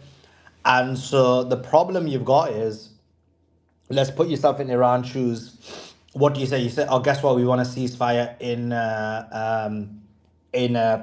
Gaza," and they'll be like, "Oh, there's already a ceasefire." You're like, "Okay, we want no Israel to stop bombing it." They'll be like, "Yeah, fine. That's already in agreement." Obviously, Israel does what Israel does sometimes, but that's already in agreement. Then they'll say, "Oh, we want rebuild of Gaza." They'll be like, "Oh, that's already happening." The problem with the Gaza situation now is that because there's already been an agreement in place in terms of the Gaza peace board, how do you actually include that in a subsequent agreement with Iran? Like, genuinely asking, because I can't see how you could do that. Because the claim is that's already there and it's already been agreed. Yeah, you articulated what I was going to say basically very well. The kind of there is an agreement there. They can't come and say we want a new agreement. That's kind of the way the Jewish colony works. It's like, yes, here's an agreement, and then break it, and we're going to want a new agreement, and then there's been an agreement made by the Palestinians. Yes, it's difficult.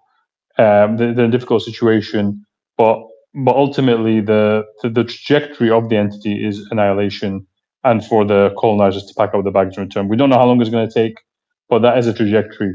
As soon as the Persian Empire emerges I love how Suleiman refers to it as the Great Persian Empire. As soon as that happens, this vile entity it becomes just a pathetic little existence, then its days are numbered. But Do do you you think you're think? ever gonna? Sorry, Beatrix, do you think you're ever gonna get another opportunity like today? Yeah, boy. Look, so far what we've seen is that the leverage is increasing for the Republic, not decreasing. So why would that trajectory change? I don't understand. Yeah, well, if genuinely the strategic goal is to liberate Palestine and to take out Israel, then that's what you should be doing next. If your goal is to lift sanctions and optimize the outcome for the Iranian people, then you'd sign a deal. So what happens next? This is for everyone. Look, I've made a prediction so far about this one. I believe my predictions have been pretty good so far, right? The next thing is going to happen is a further escalation in the next few weeks, and then the Islamic Republic will strike this entity again and again and again. But it will have more leverage to do so, more justification to do so, because this entity just doesn't know anything other than this insane behavior. So as that happens, the republic's power will increase in the region, and America will become weaker and weaker. And eventually, that will come to the point where the republic can say, "Look, Lebanon. Look, before, remember, Lebanon. We could never argue for a ceasefire in Lebanon. Now it is not only. It's not just about the Lebanon. It's about how much of the strait do we get. Before it was like you have 0%. Now, no. How much of it is 80%, 90%, 100%? That's a discussion that's happening. Next round, when they escalate again and they do a ground invasion or they attack them again, their leverage will increase for the Republic, and it'll be okay. Now you need to you have to immediately stop or the Lebanon front, or we won't stop. So then, and But then as Hassan, didn't you say this that's is the what's going to happen. final war? You said, This is the final war, but it's in but increments. you're So saying stop if and there's mean start. so look, a temporary ceasefire is not the end of the war. It's a But continuation of the war. what do you get out of a temporary ceasefire and stopping? This leverage that they're building up right now. That's what they're doing. The leverage is continuing and not opening the strait. The leverage from the 12-day war to now has increased. As it continues, it will increase further. It's very simple. It's just a Yeah, trajectory. You just need to read it. if you don't stop, then it continues. I agree. If you stop, then it doesn't Well, continue. It's over. unless it cuts both ways, because if they come back and hit you again, then you're in the same situation you were before. And it's just a No, temporary because they're pause. negotiating the strait. So depending on what the negotiations of the strait are, then you know this ain't going to happen again. This is a You you one. This you is a one. you This are is a one-time nuke. you are assuming that the negotiation will bring out an outcome, and that's just an incorrect assumption. I'm just gonna give some breaking news, and then we will continue this conversation. Donald Trump has done a tweet, a Truth Social post, and in the post, he's attacked Tucker Carlson, Megyn Kelly, Candace Owens, and Alex Jones. Alex Jones has been so loyal to this guy. It's crazy. I know why Tucker Carlson, Megyn Kelly, Candace Owens, and Alex Jones have all been fighting me for years, especially by the fact that they think it is wonderful for Iran, the #1 state sponsor of terror, to have nuclear weapons. As Laura Loomer wrote this tweet, this is hilarious. Oh no, let me not say that because Beatrice will be like, oh, it's AI. Because they have one thing in common: low IQs. They're stupid people. They know it. Their families know it. And everybody else knows it. I need to get Rex up here. I'd be like, you're Alex Jones's family, Rex. Do you think your dad's stupid? They're stupid people. They know it, their families know it, and everyone else knows it too. Look, I think he's trying to say look. Look at their... Okay, he may have wrote this because there's a spelling on it. It's not great.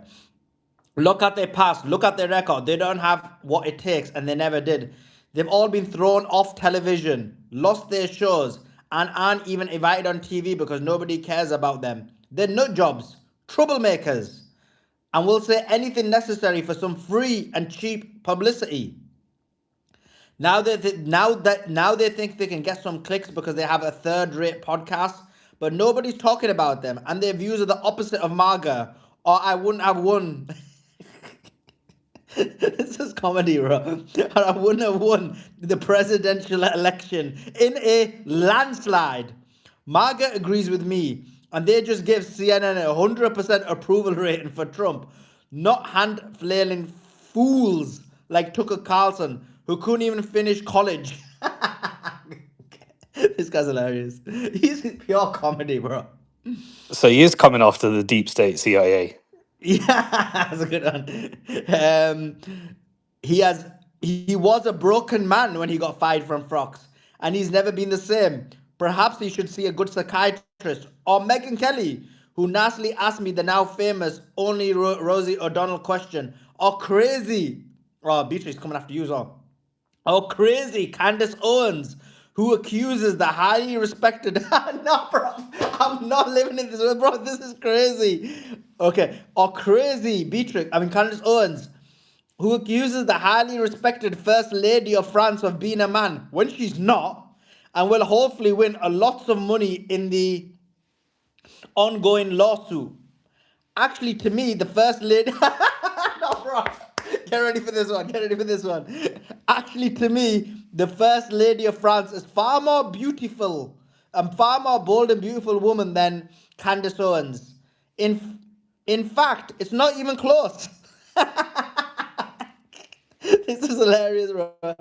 Or bankrupt Alex Jones, who says some of the dumbest things and lost his entire fortune, as he should have, for his horrendous attack on the families of the Sandy Hook shooting victims, ridiculously claiming it was a hoax.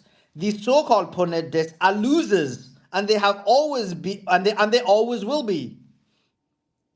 Where we got to? Praise Now, be to fake Allah. news. We're not done yet, Hassan. There's still entertainment to go. And they always will be. Now, fake news CNN, the failing New York Times, and all of the other radical left news organizations are hailing them and giving them positive press for the first time in their lives. They're not MAGA. They're losers. They're trying to latch onto MAGA.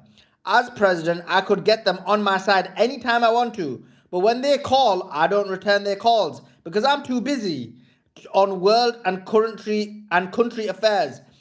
And after a few times, they go nasty, just like Marjorie Taylor Brown. But I no longer care about that stuff. I only care about doing right for our country. MAGA is about winning, and strength is not allowing Iran to have a nuclear weapon. MAGA is about making America great again, and these people have no idea how to do that. But I do, because the United States of America is now the hottest country anywhere in the world. President Donald J. Trump. I need to Praise, weigh in on this one. Can I have a go? That's hilarious. Yeah, this is. I mean, when people want to write the obituary of MAGA, this is it. He's all. I mean, Megyn Kelly was never a diehard Trump supporter, but Tucker Carlson was a diehard Trump supporter. I mean, Alex Jones, like Cernovich just posted, people are telling me things about Alex Jones, and he's telling them to basically like get off. And he's saying Alex Jones wouldn't have lost his business if he wasn't critical to Trump's 2016 win. And then it's like, yeah, it's all of Trump's supporters are literally just neocons and Zionists, and this is completely humiliating. Like, if you want to attack critics, that's fine, except he's attacking people for criticizing him for abandoning his core positions. He promised no new wars. He got us into a disastrous war with Iran, and it's going to be no wonder why he loses the midterms. You can't build a coalition with Ben Shapiro and Mark Levin and Randy Fine and Lindsey Graham and Ted Cruz. That's not a coalition that can get anywhere near a majority of this country. That's not, that's a the average American looks at, will see them speak about bombing and killing children and be like, this is disgusting. I'm not voting for this. And they'll look at anything the Democrats throw out and be like, well, at least it seems somewhat compassionate and normal. I mean, why would anyone vote for this? I mean, I pray we get someone like Tucker or Massey or MTG, someone that's just compassionate and is truly will actually stand up for Israel. Like Tucker straight up actually finally went out yesterday and said not one more cent to Israel. So I hope that someone running on that platform on actually not just against wars, but actually runs on defunding Israel steps up in 2028, because we cannot keep going where it's this two same sides of the Zionist coin. This needs to end. And I think Trump has really pushed it and made that divide clear. It's if you don't stand with Israel, then you're not in his cabinet. And which, granted, if making America great again means siding with Israel, then I want no part of that America, because that's not great America. That is called being enslaved to a tiny nation overseas. And our founding fathers did not fight for our freedom from a tiny nation 250 years ago, only for us to be enslaved by a much more tyrannical nation in Israel. If I may, Andy, you're completely right. And I want to just bring up Dan Bilzerian, and hopefully he takes out Randy Fine in 2028. Wouldn't that be something, man? That would be amazing. Yes, I hope he does beat Randy Fine, but he's running this year in 2026. Oh, is it? Oh, yeah, 2026. That's right. I misspoke. You guys still believe in politics? You're going to go for another rodeo with deception? Well, I mean, if we can get people like Bilzerian who are not buyable, then They don't get voted unless they go corrupt. Like there's no way of climbing that ladder unless you're willing to compromise. well, It's let's a hope not. Let's hope not. And good thing you jumped in here, Simon, because I wanted to talk about something that you said. You said, why isn't Gaza in the deal? Gaza is 100% in the deal. Why do you say it's not in the deal? Mojtaba Khamenei just Because it's tweeted. not in the deal. I looked at the 10 points. Mojtaba just tweeted that every part of the resistance is in the deal. But that's not a deal. A deal is what you put on paper. And so far we got 10 points. If they're going to change the deal and they're going to publish something, then fine. Well, there is But no deal people right now people anyway. people are lying everywhere. There is no deal right now anyway. But if there is a deal, that's Iran's positions. Every part of the Sure. resistance I, is I in hope the deal. Iran does it. Yeah. Look, at the end of the day, Ashkan, it doesn't make a difference at this stage where there's in the deal. As long, look, if they were to genocide Gaza again, I'm sure they would step in because they didn't have the leverage or the ability to do it before. They were in a much weaker position. Wait, that's But not as their true. That's strength, not true, Hassan. This idea that Iran didn't want helping with Gaza is fake news. What happened on October the 8th? Hezbollah joined the war and attacked Israel. Who is Hezbollah but the arm of Iran? very On the true, one hand, very people true, keep telling me, sorry? very true. You make an excellent point. Yeah, on the one hand, people keep telling me Hezbollah is a proxy of Iran, or Hezbollah is an ally of Iran, or whatever it may be. And I've seen a lot of I'm not saying you, Hassan. Liz, I've seen a lot of these Salafist accounts being like, oh, where was Iran during the war? Bruv, the only reason that Hezbollah on October the 8th launched this attack on Israel was for Gaza. And they literally sacrificed their leader, Sayyid Hassan Nasrallah, for Gaza. They could have easily just stood aside and not been involved. But they decided to be involved and join the war for Palestine. And I find it a bit annoying that people this is my annoyance with people all the time. That they've got such a short-term memory, they forget something someone's done for them just 2 minutes ago. It's absolutely ridiculous. So Hezbollah was in there right from the beginning. You didn't see anybody else join in. Hezbollah joined in the war on October the 8th.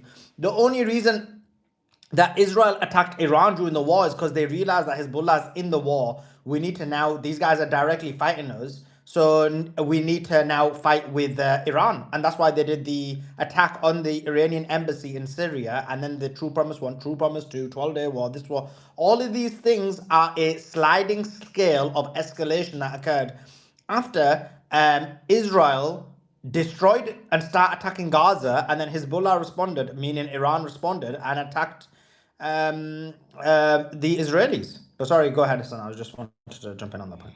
No, you make an excellent point, to be honest with you. And I think something, when I say there's a lot of criticism about the Republic, that they wouldn't be willing to sacrifice their own people for the Palestinians.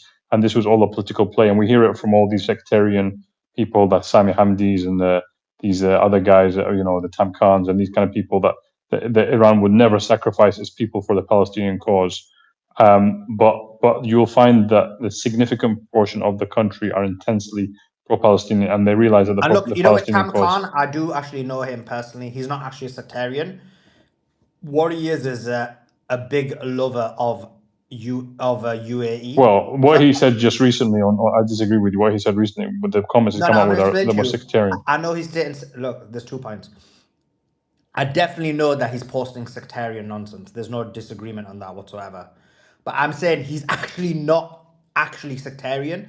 What he is because he's a deep lover of the UAE. And look, he's my friend as well, so maybe I'm biased. But because he's a deep lover of the UAE and his entire wealth, business, everything is in the UAE. So he's doing anything to try and protect the UAE, including being sectarian, is what's happening there. But sorry, go ahead. Yeah, I mean, so the point is there was much criticism, and even from our circles. I mean, I'm talking about people who are pro-Islamic Republic. There was a lot of criticism that they would never sacrifice, and the lies that behind the curtains, they're best friends with Israel, and this is just all a show and it's theatrics and all this nonsense. And what we saw was that actually they never ever gave up Okay, on some the huge Palestinian breaking cause. news. I'm gonna give it straight back to you. Huge breaking news. Huge bombing in Lebanon. Nabatea is being absolutely put on flames. It is shocking, shocking scenes. The Israelis are bombing Nabatea really, really badly at the moment. Sorry, back to you. Do you know, actually, on that point, I have a friend, a good friend of mine who's from Nabatea. He lives in the UK now, and he was, I think this is the most important thing to mention, that the Lebanese are suffering now in a way that you can't imagine. They really, um, the he was telling me that he's got friends who have been killed, full families that he knows that have been taken out. It's literally a genocide again, that's happening, and it's it's really really painful. They're in so much pain, the Lebanese people all around the world, because of the level of devastation. They've lost their homes, they've lost the thing is, this is when people are really sincere. He said to me, he said, look, I've lost my home, my family's home, I've lost this and that, but compared to Gaza, we've lost nothing, so it's all right. That's not a big deal. And the Lebanese are really really really special people. I've been there once as well. Like I think Beatrix has mentioned that before. The people in the south, they're one of a kind. They're the only ones who directly sacrificed from the start of the war, and they continue to sacrifice now. A lot of people have sacrificed. I'm not undermining the Yemeni brothers or the Republic or the Iraqi resistance, but in terms of the level of sacrifice on behalf of the Palestinians, and the intent, they keep mentioning the Palestinians in that sacrifice. They don't ever say we did this for ourselves. They said that we saw the people of Gaza, and we're willing to sacrifice because we couldn't take that pain. That's the kind of people they are. So I just wanted to mention a shout out to all the Lebanese brothers. Hassan, please, and Suleiman, I posted it 44 years ago. I was there in active duty, and when I stood on the beach, I hated getting the orders to go ashore because we could almost. And by the way, for you little lovely comments that are telling me to shut up, you don't want to hear my stories. Well, you can leave. Don't let the door hit you in the ass on the way out.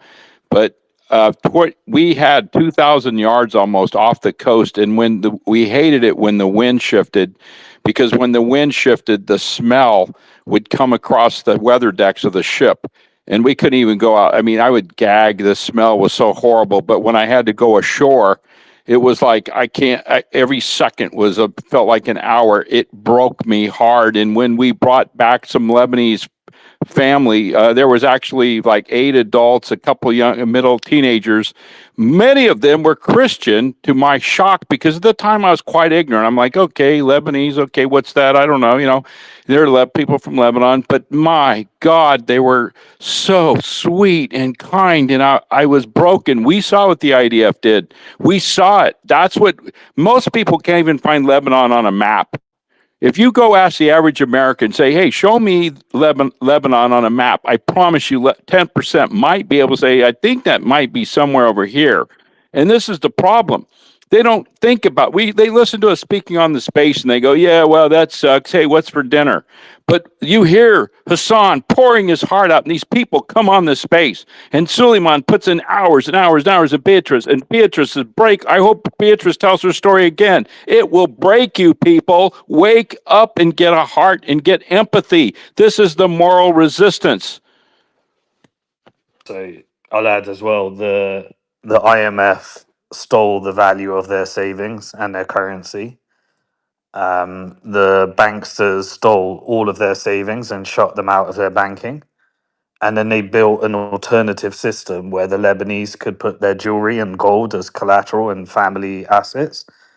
And the IDF decided to terrorize and steal all those assets and blow up all the infrastructure around those collateral, collateral back financial system, which is a complete civilian target. Is what they did in Iran.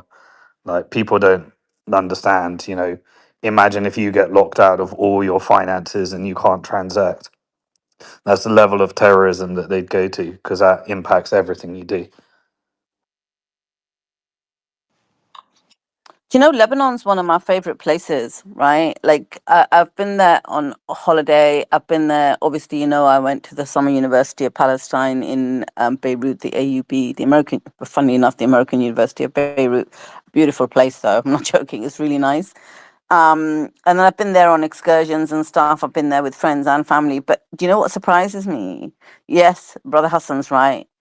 Um, I think the only feeling they have, like they have a very strong love for Palestinians, but a stronger feeling than that is that they hate Israel because they're very savvy, they're very smart people, they're very intelligent people, and it's not the way you imagine it to be. The first time I went, I think I'd like to think I'm not conditioned by the media, but I was definitely conditioned by something because I was a bit apprehensive about going, and I was like, oh, I'm not sure what this is going to be like.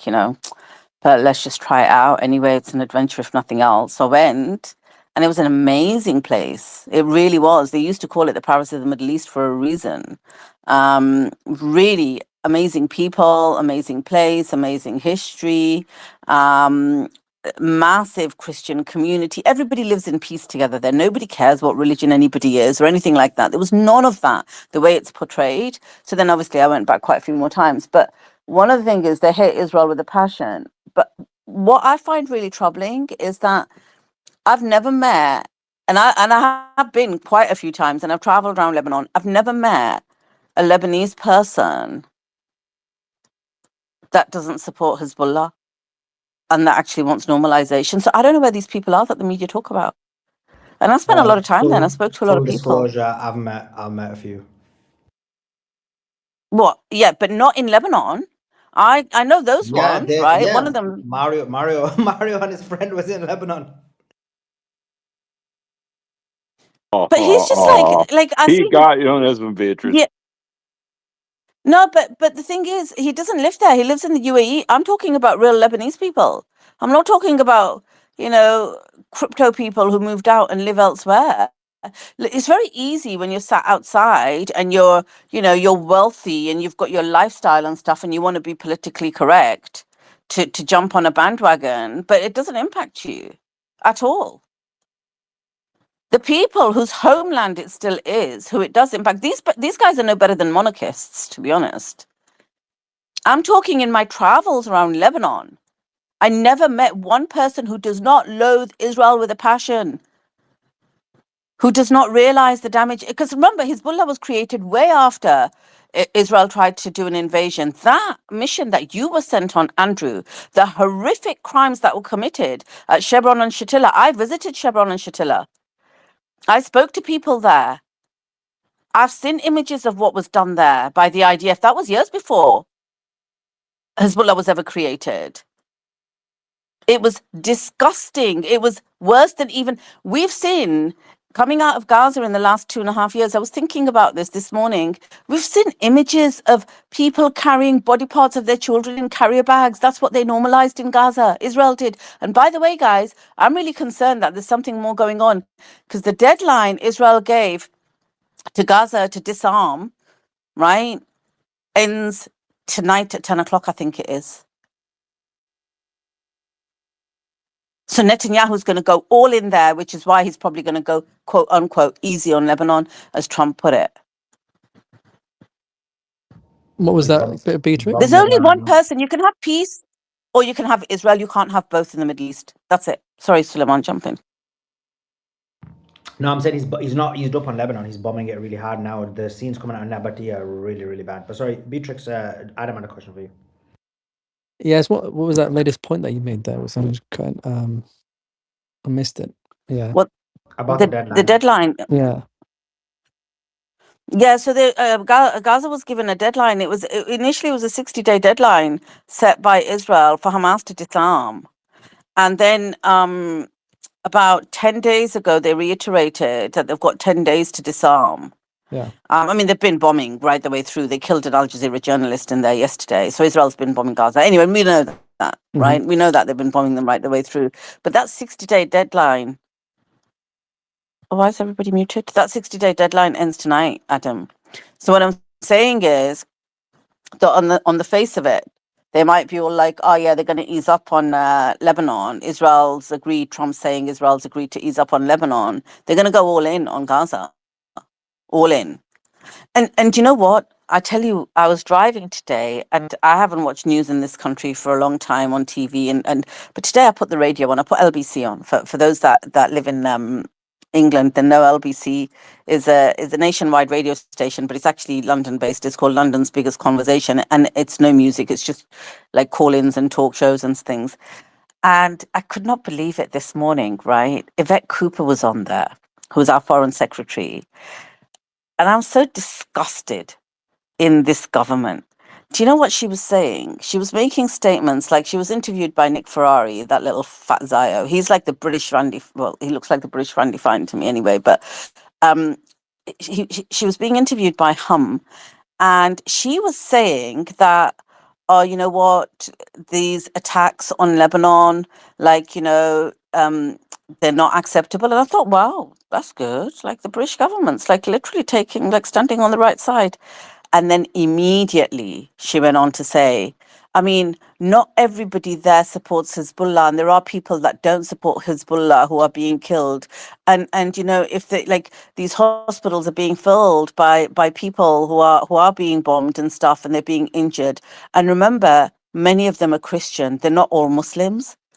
And I thought, what are you saying? Are you implying that if they were Muslim, it's okay to bomb them? Or if they So supported the disgusting. resistance faction, it's okay to bomb them? I've Oh, seen a Adam, she lot of was this. disgusting. I've seen And a she, lot of this. It's prevalent, actually, yeah, this mentality. It's disgusting. Sorry, go ahead, Beatrix. But yeah, I've it just is seen so much of this. disgusting. Yeah. And she was actually she went on to say things like, oh, Israel's got every right to defend itself, and Hezbollah needs to be disarmed, and the Lebanese government needs to stand up to its responsibility, and we've got to remember that Christian people live there. And I was like, you don't give two hoots about Christians. You don't give two hoots about the Christians in this country. You never said anything when the Christians in Gaza were killed. Like, it was disgusting. I had to turn it off. I thought, I'm turning this off. This is awful. This government is absolutely pathetic. And then they were like, oh, the Strait of Hormuz. I don't know what she was going on about anyway, but I was listening to it so triggering while I was driving. I thought, I need to switch this off while I'm driving. This is horrible. Disgrace of a government. It is a disgrace. And yeah, I've seen a lot of people, I don't know, the supremacists, I don't think they represent Christians or Christianity, but they're just like, if Muslims die, it's fine. And a lot of them are Lebanese or like Syrian as well. And it's, I don't know, they just seem to think Muslim blood is cheaper than theirs. Don't know why. But also some breaking news. So I'm just going to check Truth Social because I'm seeing reports that Trump is talking about the Strait of Hormuz. Yeah, so it's on. Oh yeah, I'm on on his Truth Social page right now. So this is real and verified. There are reports that so this is Trump's posts. There are reports that Iran Well, is you'll have to targeting. clarify with the Beatrix if it's real and verified, but do continue. What do you mean? Well, her claim is it's AI, but do continue. Oh yeah, okay, yeah. So honestly, I mean, all of his posts seem like I hope they're AI or America's being led by someone who's lost control of his faculties. Like this guy isn't So my theory is even. better, isn't it, Adam? My theory is better, isn't it? Yeah, I'd rather that because this, if this is actually a real person, like he's not fit to be Thank you, president thank of you. See that? See that? a taco Go on, Adam. stand. Continue. Yeah, yeah, Team AI. Everyone's AI now. I'm AI. Some people say so. So there were And reports that rumor that. probably started from Beatrix as well, but do continue. Thank you. Yeah, yeah. So there are reports that Iran is charging fees to tankers going through the Strait of Hormuz. They better not be, and if they are, they better stop now. President Donald J. Trump. So interesting. There's potential conflict going on around that. It was my impression that he basically relented to that or submitted to that. He's kind of turning back a lot of the things that was the agreed perception from the original. Yeah, that's crazy, right? Yeah, it is. Yeah, Because exactly. yeah, that is crazy. That was definitely on the 10-point plan. So this just says it all. It seems like he is backtrack. I think it just looks like what he did that was his way to get out from basically deadline day. The 8 p.m. is his way of tackling out of it, and actually he has no real reasons to negotiate. Iran should be ready. because this is just telling me more and more and more that something big is coming from US and Israel, and it's going to be coming soon. Because the fact that right now they're all speaking about things that quite clearly are not in the 10-point plan and are actually the original demands before the war, I think it's an indicator of things to come. I think this war's going to continue personally now. But go ahead, Adam. No, yeah, it could be that, or it could be trying to save face. And he did say that he threw the 10-point plan in the garbage after literally writing in his post that he agreed to a 10-point plan. So now everyone has to pretend that there's some other 10-point plan that doesn't even exist.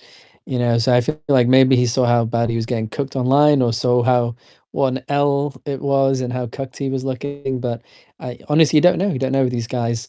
If it is as you say, that is completely reneging and are going to escalate.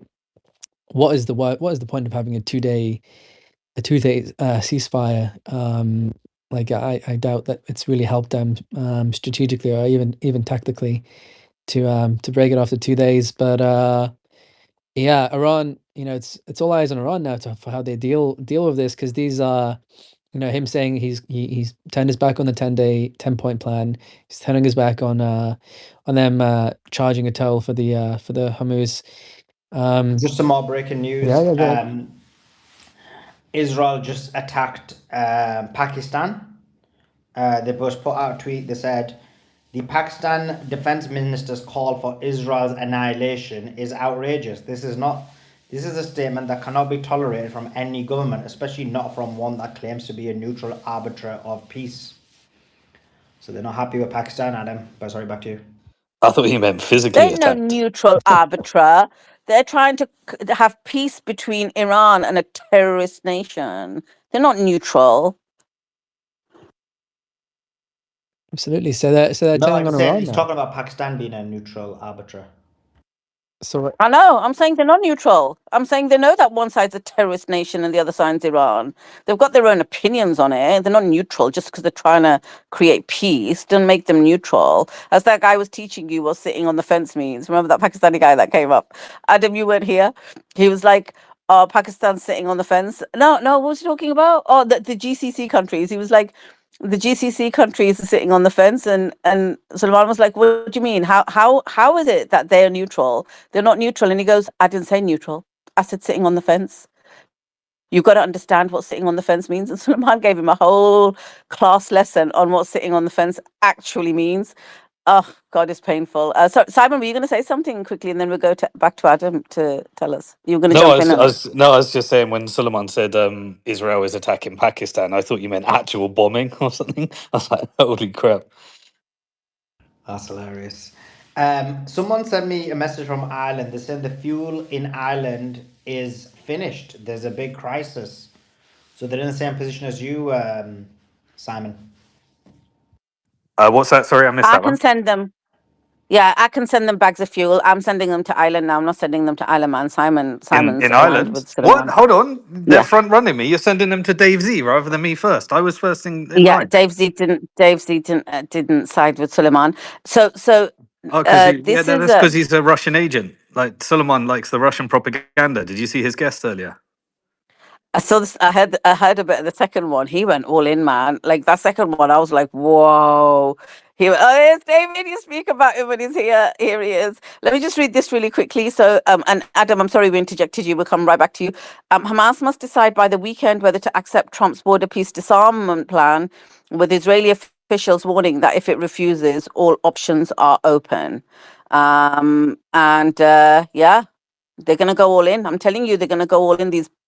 They need blood. Israel just needs to have a new source of blood all the time. And they said Israel awaits Hamas's response as disarmament deadline nears, raising prospect of renewed fighting. Um, you can't ask for disarmament when you're still killing people in there. They've literally been killing people. I read out yesterday that they killed an Al Jazeera journalist as well. It's crazy. That's what they do when they're Um, negotiating. Though they kill civilians while negotiating as a leverage point. It's just a trading card with them. Yeah. Do you know do you know what, Simon?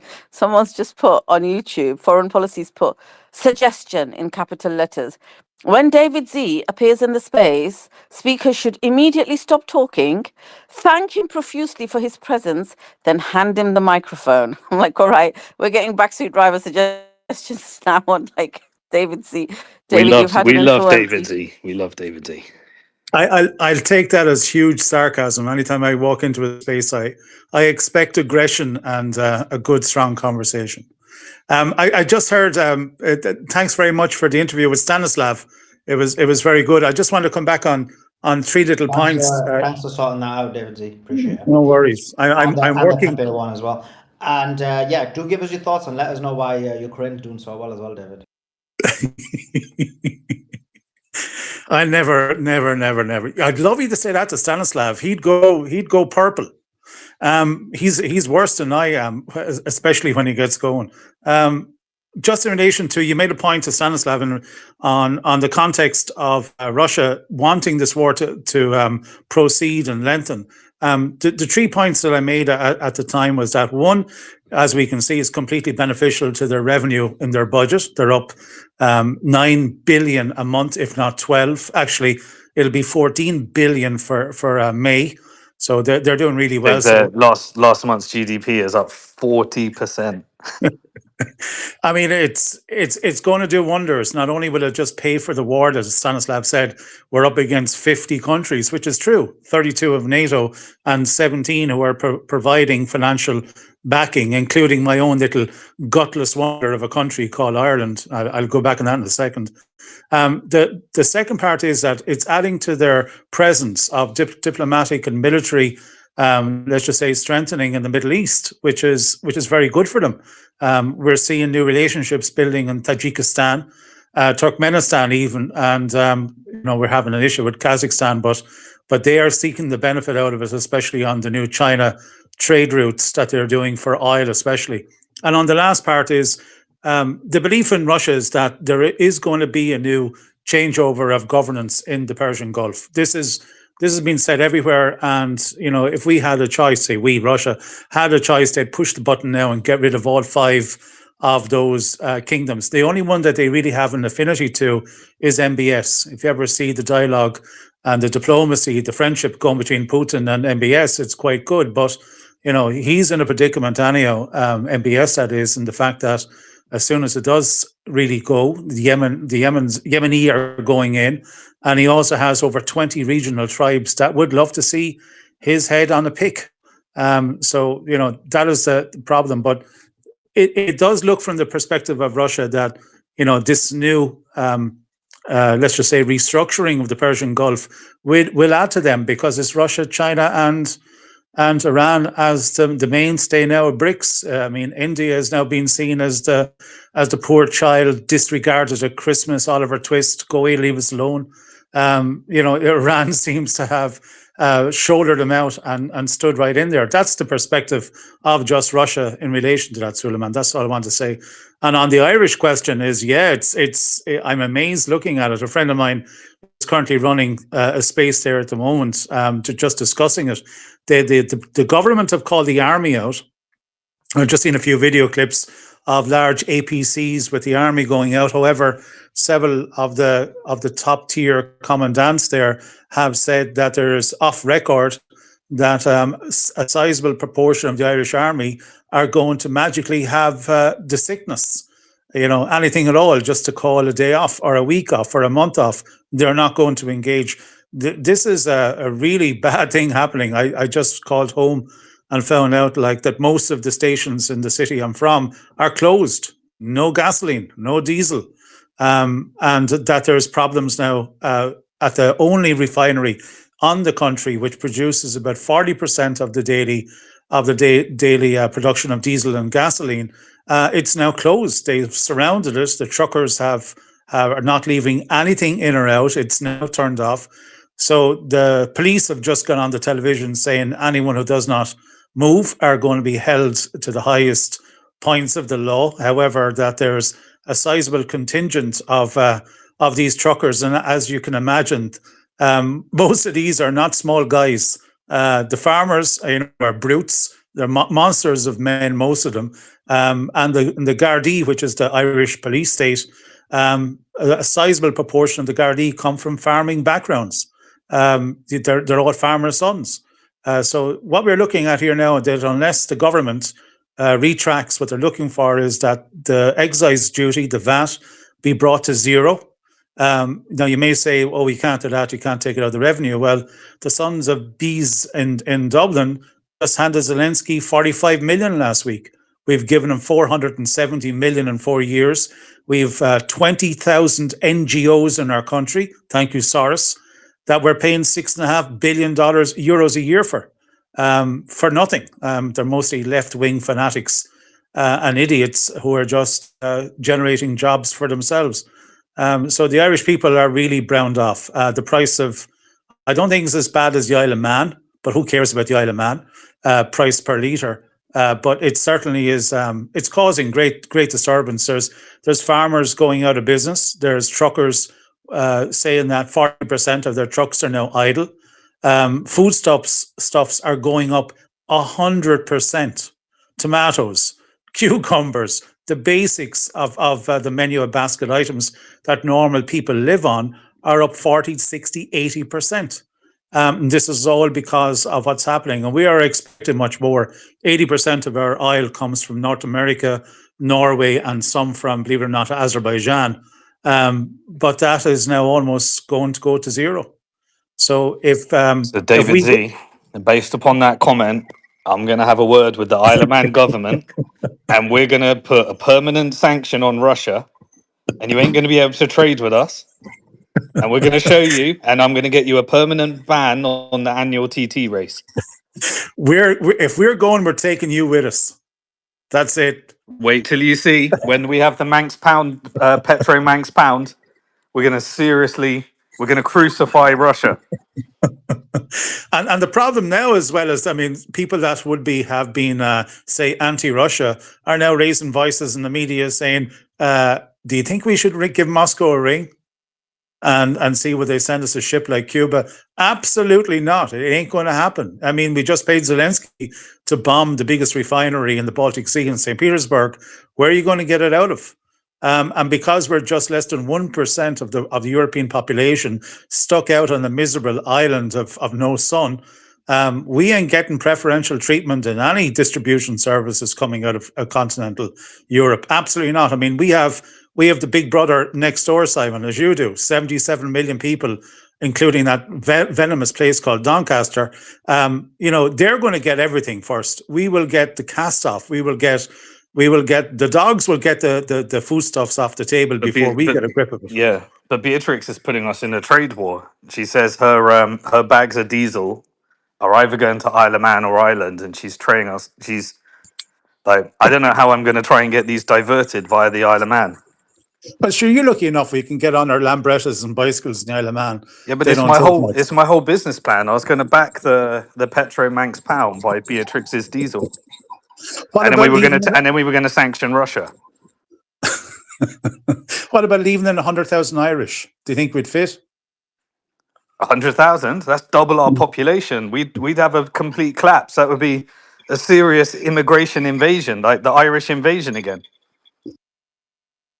Well, I think we need it. We're already tilting demographically to non-existence within 15 years. We're already gone. We've left, sure, from the time the Brits starved us out in the famine of nothing is what it should be called. It wasn't a famine; it was a democide against us in the 1840s. But you have to bring the potatoes with you. Don't. It's an insult at this stage. We're gone off of potatoes. We're spaghetti and we're lamb and everything else at this stage. But the problem is in Ireland, I mean, it's very serious. Looking at some of the notes today, farmers don't have the foodstuffs to feed their cows, sheep, etc. There's nothing. The Brazilian stuff that was coming is now coming at twice the price and less volume.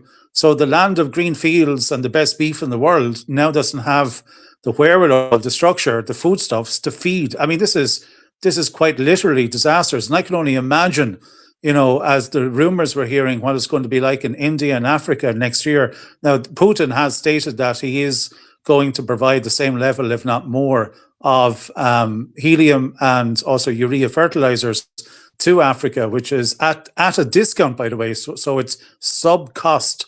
And that is what he has promised. They've actually been doing for the last 3 years, 3.5 years, because of the Ukraine war. So I'm petitioning that we now go up to our government buildings and demand that Putin treat the Irish like a third world country, and that we will get some fertilizer. Otherwise, we're gone. And by the way, I'm just going to put into context, a lot of the agricultural products in Ireland go straight across, as it did in 1840s on the boats when the Irish were starving. We fed England. This is the same now again, that I think it's about 45% of our agricultural products goes across to London and to Liverpool and Manchester. So, I mean, there's not going to be many overweight people in England over the next couple of years if we lose our ability to feed our cows and whatever else. David, is it true? Firstly, the Irish meat is the last fresh meat in the world is the best meat in the world. I completely. But I heard a little rumor back in the day that in order to protect yourself from the almighty British Empire during the potato famine, it was the Rothschilds that fixed it. Is that true? I wonder where you heard that from. Would that be a guy by the name of Truth Teller?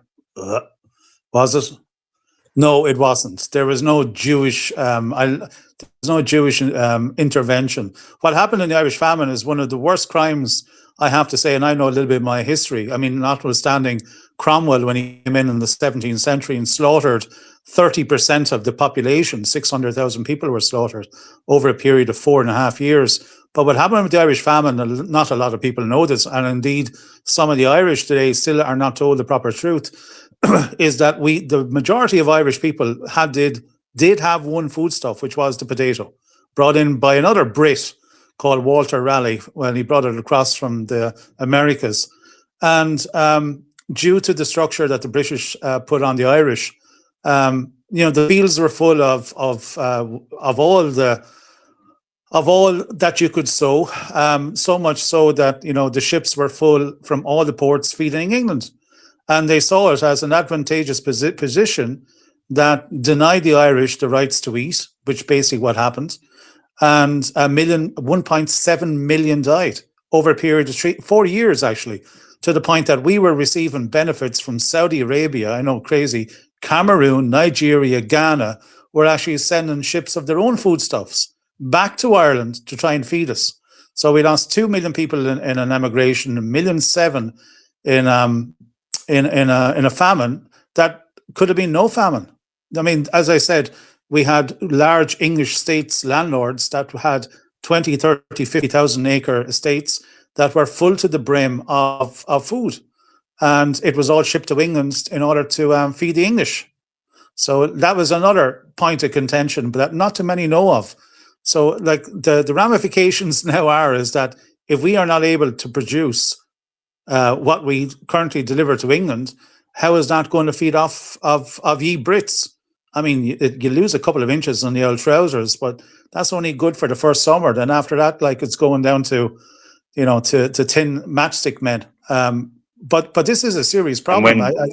And when you resisted against it or tried to keep some of your food for yourself, we just called you terrorists. That's exactly what happened. And at that time, there was no energy to fight back.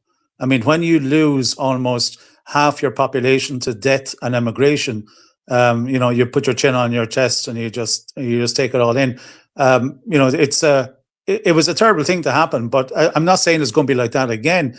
I'm just saying that the farmers at the moment are saying that because even the seeds that they sow are now generationally attuned to the fertilizer that they put in the ground, that they will not be able to extract anything close to the tonnage that they were able to before, maybe down 40, 50, 60%, depending on the crop.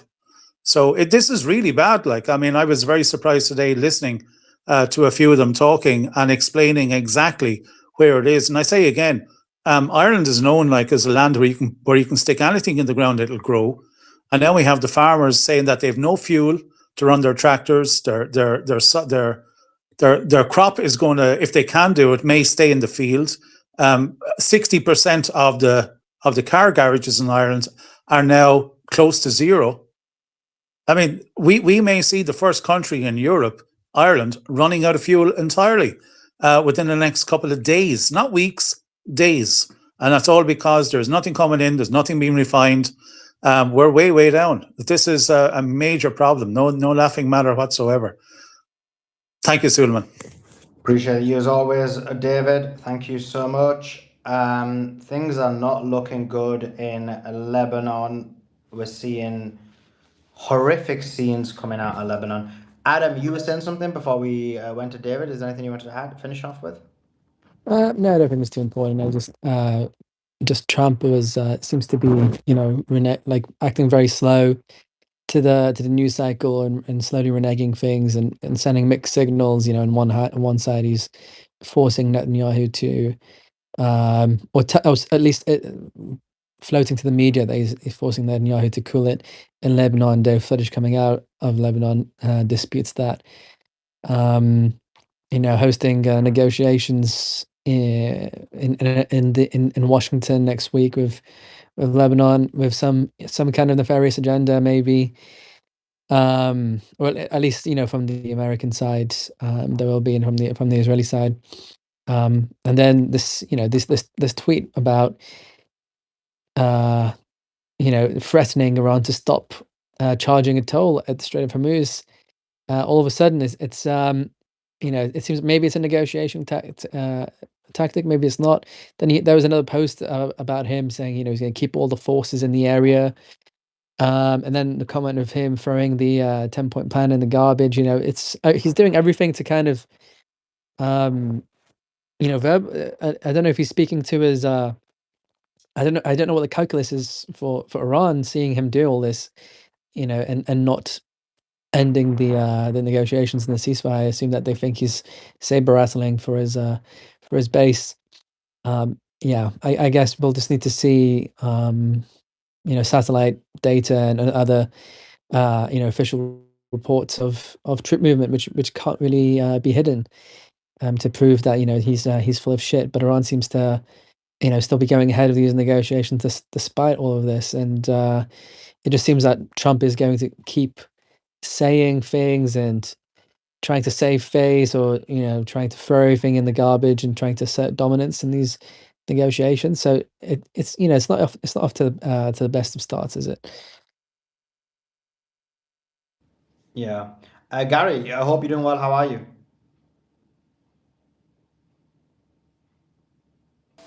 I'm good. I just got out of a medical procedure, so I'm just listening, man. No If you problem. No get problem. if Hope you you're doing get well. filled up, feel free to knock me down.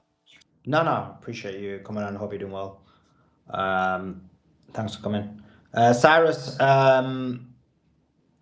give us your thoughts. Is there anything you want to add in the conversation based on what we've been speaking about? Cyrus? Okay. Andy, go We ahead and can't jump hear in. him. I think his mic's unmuted, but I don't think we can hear him. But while he fixes his mic, let me His mic's just not give unmuted some for me. Is news. he unmute? Cyrus, Okay. Go ahead. yeah, maybe you're gonna have to drop down and come back up, Cyrus. So Iran's former foreign minister Karazi was killed by US Israeli airstrikes. He died from the injuries he got in their last airstrikes. So he was Iran's foreign minister Karazi. Kamal Karazi, head of Iran's Council on Foreign Relations and ex-foreign minister, died due to injuries sustained in the previous bombing. Trump's done another bloody rant. So this one says, I don't know if we read this out. What is he on today? He's high on something. He says, the Wall Street Journal, one of the worst and most inaccurate editorial boards in the world, stated that I declare premature victory in Iran. I declared. So the Wall Street Journal said that he declared premature victory in Iran. He says, actually, it is a victory and there's nothing premature about it. Because of me, Iran will never have a nuclear weapon. And he goes, guys, like he goes into caps lock every now and again, you know how he does. And very quickly, you'll see oil start flowing with or without the help of Iran. And to me, it makes no difference either way. The Wall Street Journal will, as usual, live to eat their words. They're always quick to criticize, but never admit when they're wrong, which is most of the time. It's just like this guy's like a kid in a frigging playground, man. I mean, if it wasn't war and people weren't dying, I'd give his post 10 out of 10 for comedy factor. Literally, you know? Let's have a look what else is going on.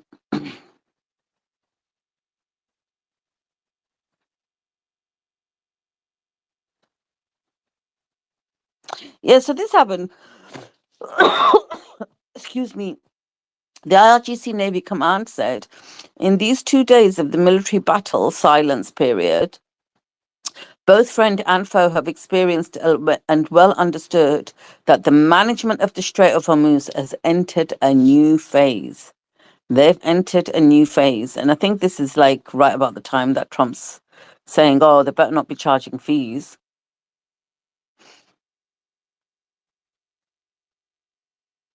USPS has suspended contributions to employee pensions after warning of a cash crisis.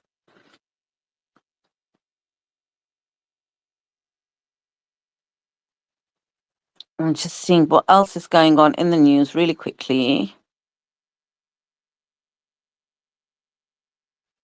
Melania's denying her relation to Epstein.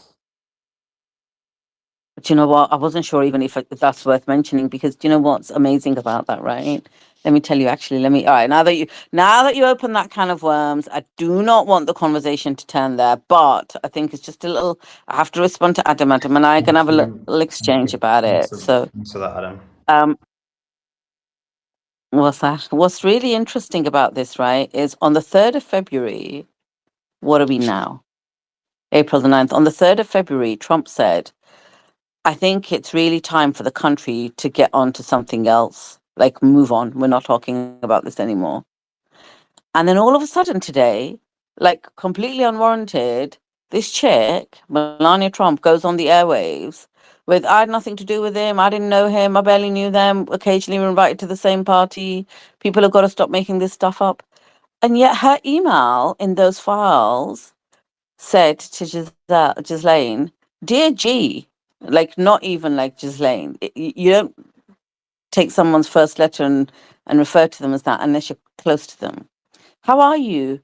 Nice story about JE in NY Mag, Jeffrey Epstein in the New York Mag. You look great on the picture. I know you're very busy flying all over the world. How was Palm Beach? I can't wait to go down. Give me a call when you're back in New York. Have a great time. Love, Melania. But yeah, she claims she didn't know them. So I don't know what's going down there. NATO, I think we should mention this. Yeah, I see. Michelle, you know it. Michelle's saying on the YouTube chat, Adam's a gossip queen. Yeah, he gossip. See, you got me into gossip, but we're trying not to go there. I really tried hard not to go there, but Adam opened that kind of worm, so we had to address Melania. It's So I It's good. They I love it. They love the. refute. I take umbrage at that comment. It's not gossip. It's a fact. Her connections to Epstein and Ghislaine's network are a fact and very pertinent to national security. it's geopolitical analysis. Yeah, very highbrow stuff. What about you? Yeah. You haven't talked about Yes. Candace Owen on the Trump tweet yet. And no, we're not going to talk about that. Suleiman's already gone there. You know what he's like, Suleiman. He can't miss an opportunity. But this is interesting, right? This NATO Secretary General Mark Rutte, waste of space, told journalists that Trump expects Europeans to submit plans in the coming days to ensure the security of navigation in the Hormuz Strait.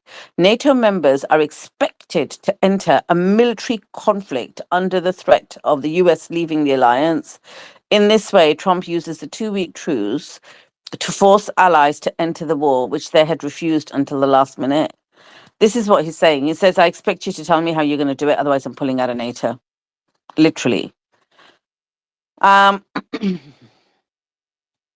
Netanyahu said, I can't even keep up with Netanyahu's statements because He's being so contradictory, like what you were saying when you were talking earlier, Adam. He simultaneously said a ceasefire is not in effect in Lebanon, but he also said his government would open peace negotiations at the country's request.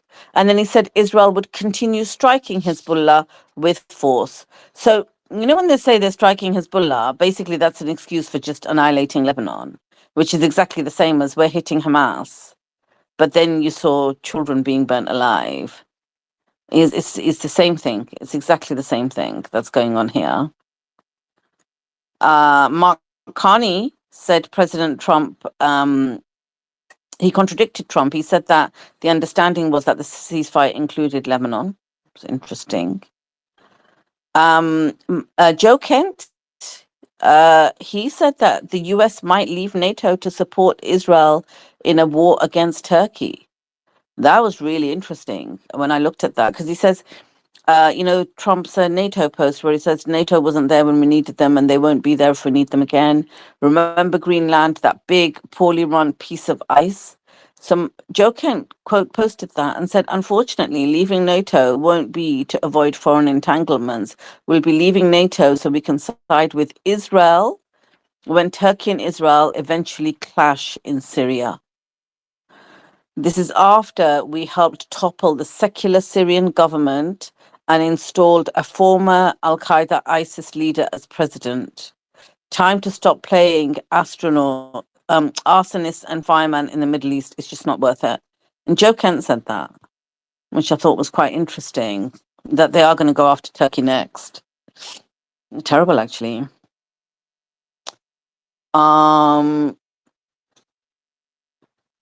Just in case you'd missed it, not that it's newsworthy, but Keir Starmer's doing the rounds in the Middle East. Adam's prime minister was in Qatar, and I believe he might have been in the UAE earlier, and I don't even know what he's doing there. What's he doing there, Adam? What's your prime minister doing over there? Honestly, I posted that today. I was like, what does he actually think he's doing? He's so ridiculous. I'm sick of him, honestly. He's such a piece. He's such a worm. He's such a worm because he gets involved in every single war, and it's not our business. We have a poverty crisis going on. Like, shut up and fix Britain. Like, why? Did you see he was threatening Putin and threatening to take his ships or something or block them, and Putin sent a warship and just said, "Shut up, bitch." Basically, it's like we're not the tough guy here. Like we are failing as a state, and this guy just gets involved in every single thing. Like he's such a third wheel. He's so awkward, man. I don't like it at all. It's just so cringe him being in the Middle East right now. He's not doing anything. He's like, I'm helping. I'm helping. He's not. He's doing nothing. He's a spare parts. But yeah, that's what I think of my prime minister. Beatrice. Adam, it's probably, Do you not it's get more a like, feeling, Adam, though, that they're only...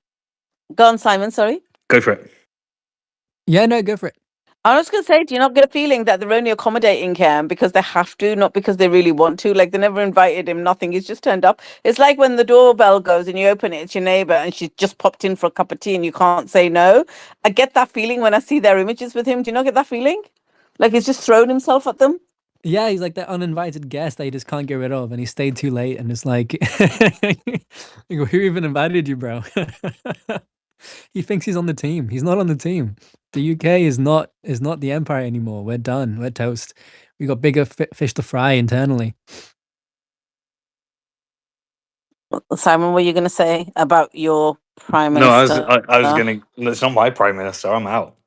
We got our own little Manx parliament here, 1,000 years strong with no regime change. But yeah, no, it's probably in all seriousness, it's probably about the LNG crisis, to be honest, because they force majeure on a lot of their contracts, and so we like it's time for him to actually do his job, which is to figure out how to deal with the energy crisis in UK. So he's on a begging run, as he's in a begging spree. He's over he's over there to beg. Well, he's got to figure out, how do I get LNG when Russia's the one that can solve our problem, and if I buy it from America, we're screwed, and Qatar isn't able to get it to us. Maybe Russia? Putin? If only they followed logic, man. If I was in charge of the UK, like immediately I would sanction Israel and unsanction Russia and and then we'd see like just prosperity for the world, or at least for the UK. We'd be we wouldn't have people choosing between heating and eating.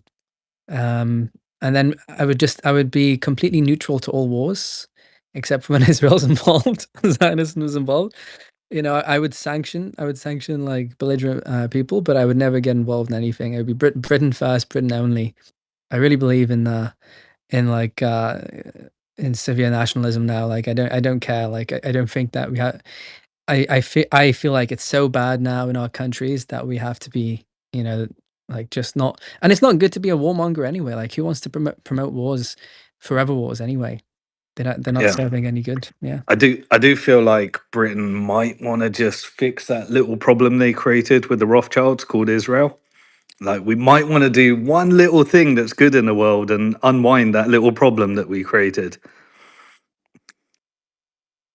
Simon, this LNG crisis, do you think if Keir Starmer came back, I know it's a pipe dream, but just go with it. If he came back from the Middle East and he said, right, do you know what? I'm getting rid of that Israeli ambassador. That's it. We're shutting down that. We're getting rid of the American ambassador. We're shutting down that. We're going to have nothing to do with nobody no more in terms of wars. We definitely don't want to touch Israel anymore. And happy to pay in Chinese yuan. Do you think he'd be able to solve our crisis, our fuel crisis, because then he'd be able to get the ships through the Strait of Hormuz, which are the two requirements that Iran had? I know it's a wild one, but let's say he did that. Do you think, and let's say he was empowered to do that. Let's just pretend that he wasn't selected and he's not there as a puppet. Let's just pretend that he was empowered to do that. And he did that. Would that solve our fuel crisis? Before you go, Simon, my third act as prime minister would be massive deals with China. Just putting that out there. Sorry, over to you, Simon. Yeah, absolutely, that would solve it, but he won't do that. He'll buy it from America instead.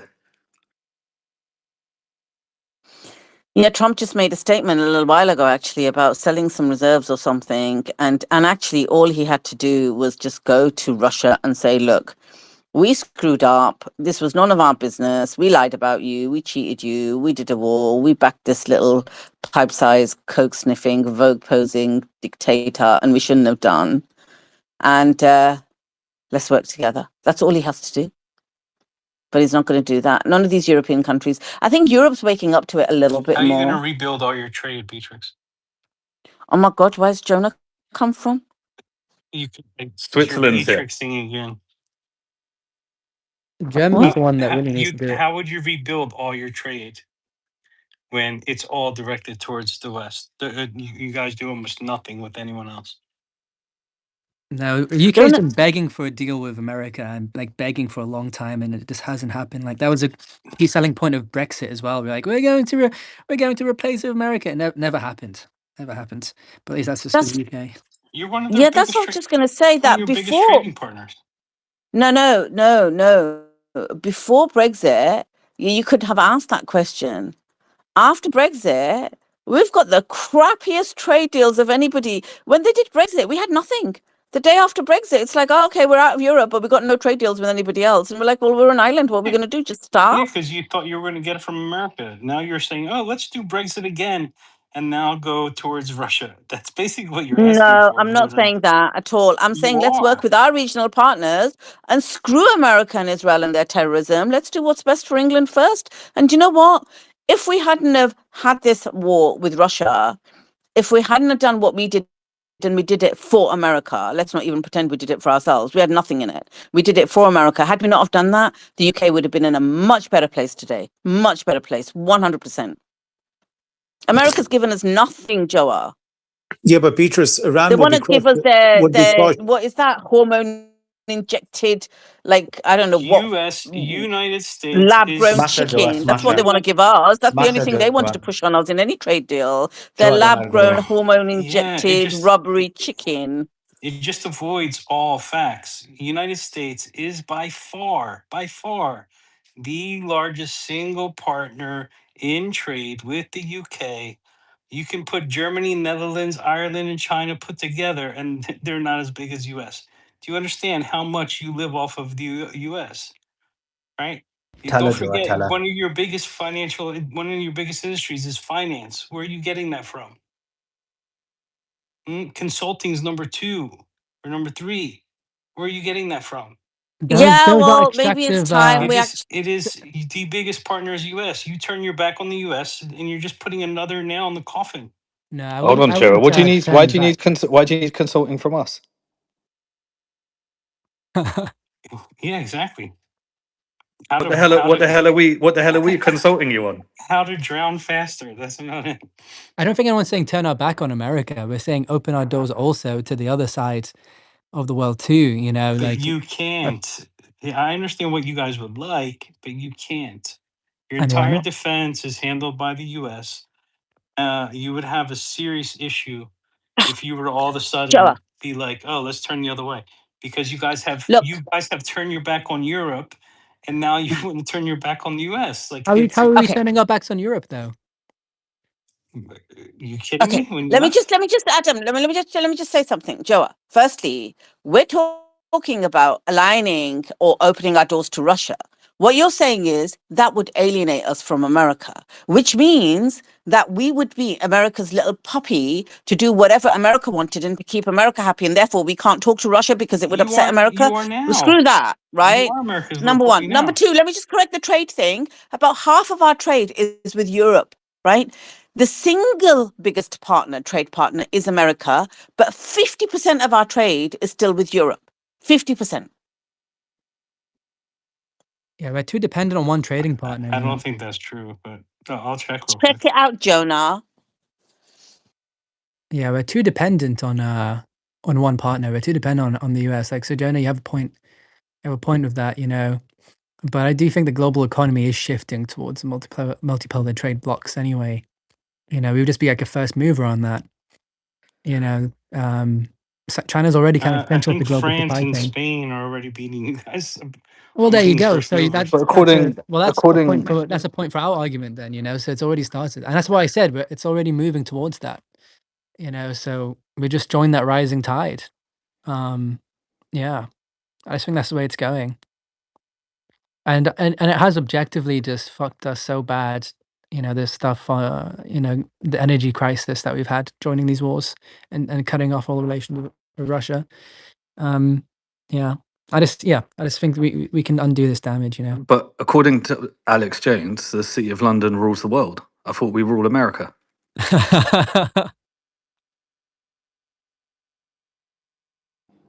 And according to others, they said that the Federal Reserve is registered in the City of London. Like, how come don't we control the dollar then?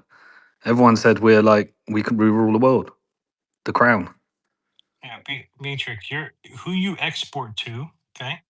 22% is US. Next closest person is 8% to Germany, 6% to Netherlands, 5% to Ireland, 5% to France, 5% to China.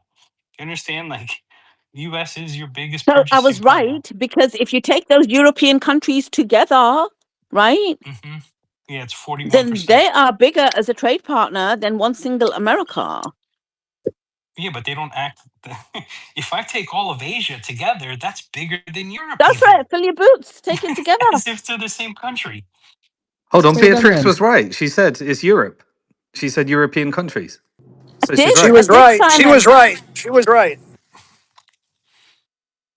Oh my god, I Joa was. Smasher. Joa, what's going on, bro? Don't let her get the win. Joe are coming here to do Zio propaganda. He's trying to get us to stay and be America's poodle still. He's like, don't be going towards Russia. America get upset. You have nothing left. That's what he came up to say. And we're like, No, no. Adam and I are It's like, want the these no, we're it's rest. these taking our damn country back. I want the yeah, rest it's of these Europe. damn American Zionists, man, always trying to like force us into trade. I want the rest of Europe to do that, but UK can't do that. Brother, you're What we're gonna do? American. Stay out of the UK's business, brother. You know, the UK has done things that it didn't need to do. You know, it went too far. It went too far.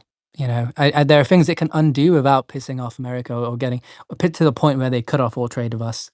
You know, there's definitely at least a middle point we can reach here. Hold on, UK doesn't do anything. We're innocent victims. We've never like our foreign policy. Our foreign policy, we just keep to ourselves. We're just nationalist. Joe has a right to defend himself.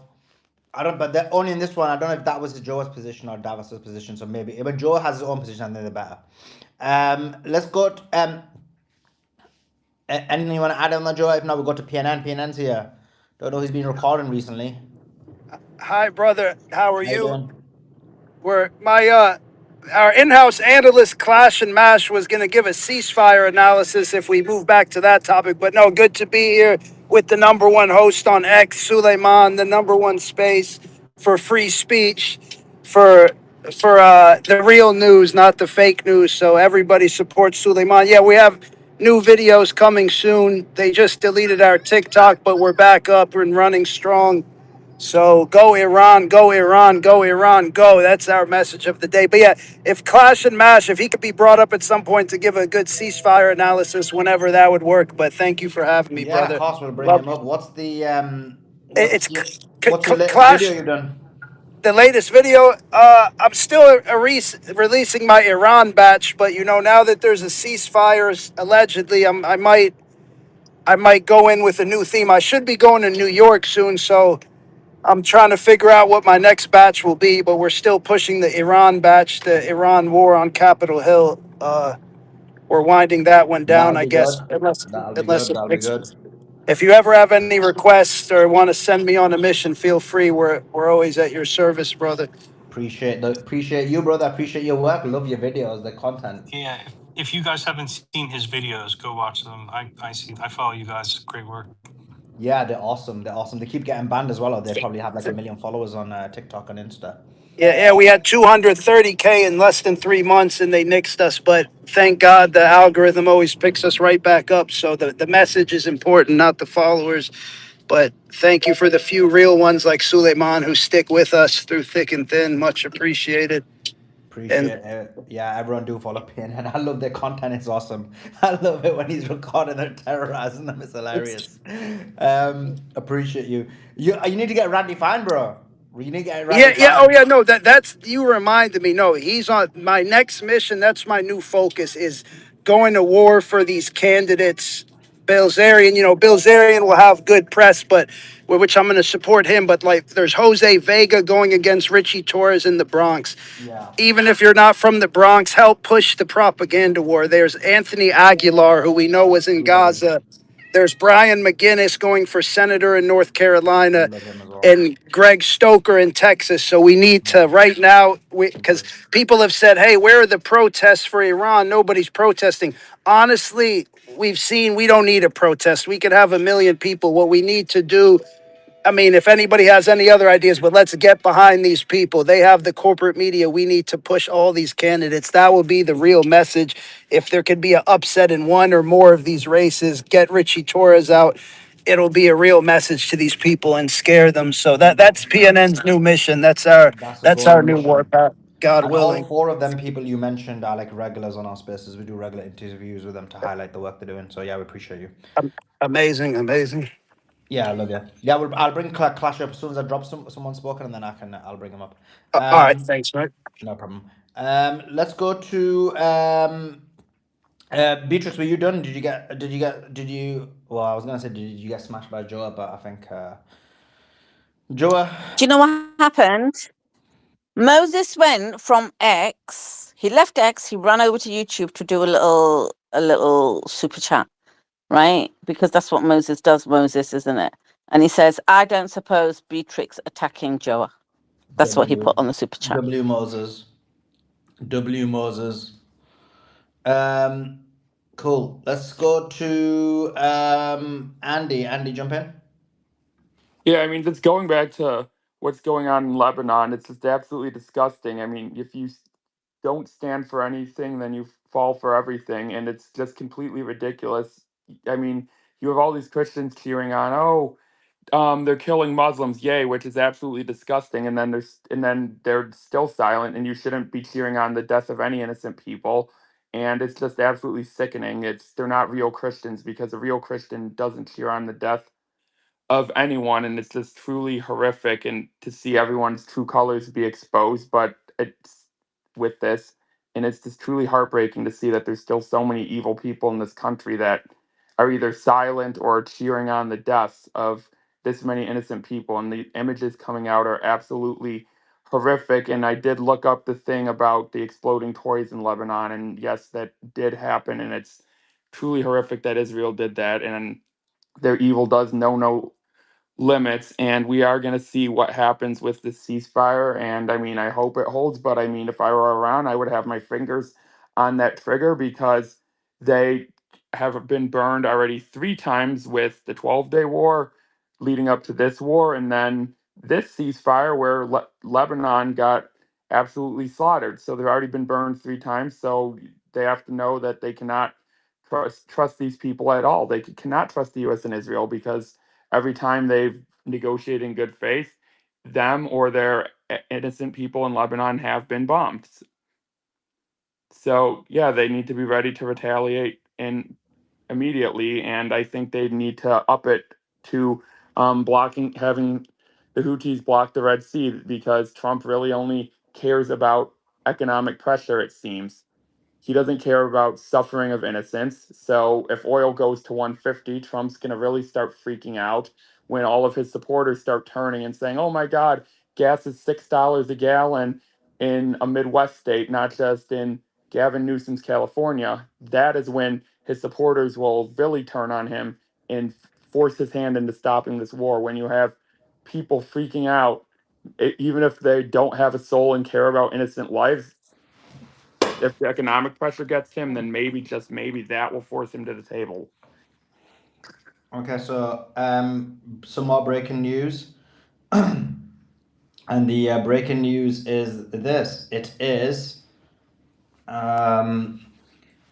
seems like negotiations between US and Iran are breaking down. This has been reported by Al Mayadeen from Iranian sources. Quote, intermediary countries, including Pakistan, have been informed that Iran will not engage in talks as long as Israeli aggression against Lebanon continues.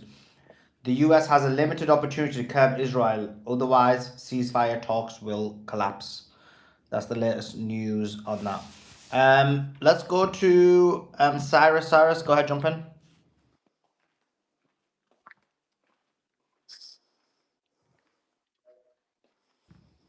Okay, Cyrus, I think your mic's just not working. Hey, can you guys hear me okay? Yeah, we can. Oh, sorry about that. Just to add to some points on Beatrix's comments regarding the UK forging their own path and their own self-interest. Obviously, that would be great for the UK. I think that's wonderful, very sensible planning internally, but also it will kill that echo chamber that we've had with the key players in Europe, which is, the UK, France, and Germany. And, I think it would be a very cavalier move for the UK to do that. It's much needed. And, it would have, if we would have had that type of attitude from the key European power players, the Ukraine war could have been avoided. As we saw in the 2008 Bucharest NATO summit, where the U.S. essentially bragged about wanting to bring in Georgia and Ukraine into NATO, and where Putin that's where he drew his red line. I mean, he made it very clear this is going to turn into a kinetic situation. Angela Merkel was vehemently against bringing Ukraine and Georgia into NATO, and they were overpowered. She was overpowered by the U.S. and the rest of NATO and Europe. So I think the UK, if they get that fortitude and forge that path forward, I think it'll be wonderful. The Nord Stream could be rebuilt down the line. I think Russia could be a natural ally, or at least a friendlier force. And I think the intrinsic Russophobia that we have from the Cold War, it's so antiquated and so not justified that we essentially pushed Russia into the arms of China. And I think China's playing it very cool right now, but they're strategically patient. And I think in the next 20, 30 years, they could start, showing a lot more bellicosity and a lot more ambition, especially if they want to push past through the first and second island chains and into Micronesia and onward. I think China could be a looming threat, and we need Russia, and we've essentially self-sabotaged that relationship. So I fully support a independent thinking Europe, and that's a long relic of the past. We need that breath of fresh air into the Western Hemisphere's decision making process and apparatus. And pivoting into the very fragile ceasefire that we have going on, I think it's good that Iran is kind of setting their lines, and essentially Hezbollah is sank to them. You know, they're not a regular proxy. I always underscore this. This is not a kind of traditional proxy power relationship. You know, they're one and the same. They have a lot of theological ties, and they're woven from the same fabric. So the deals will fall through. That's exactly why Israel is doing everything it can. I mean, they're lashing out in a very nasty, vile way, almost relishing in it. You know, dropping over 160 bombs, you know, in a matter of minutes, and you know, killing 240 people in less than 24 hours, in the most savage way. So, I think it's really an insult to our world order. It goes beyond the human tragedy that right now we're witnessing in Lebanon and beyond. But it's just really a spit in the face of human dignity and you know, everything that makes us feel good as people and as nations, as groups. And it's really a tragedy.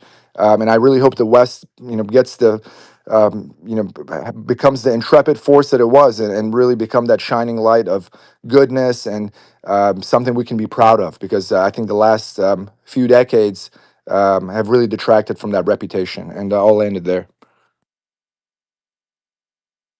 Thanks for that. Just want to welcome Dark onto the stage as well. Dark, hope you're doing well. Do you want to give us an update on the financial aspect as well? I'm hearing there isn't many vessels coming out of the Strait of Hormuz.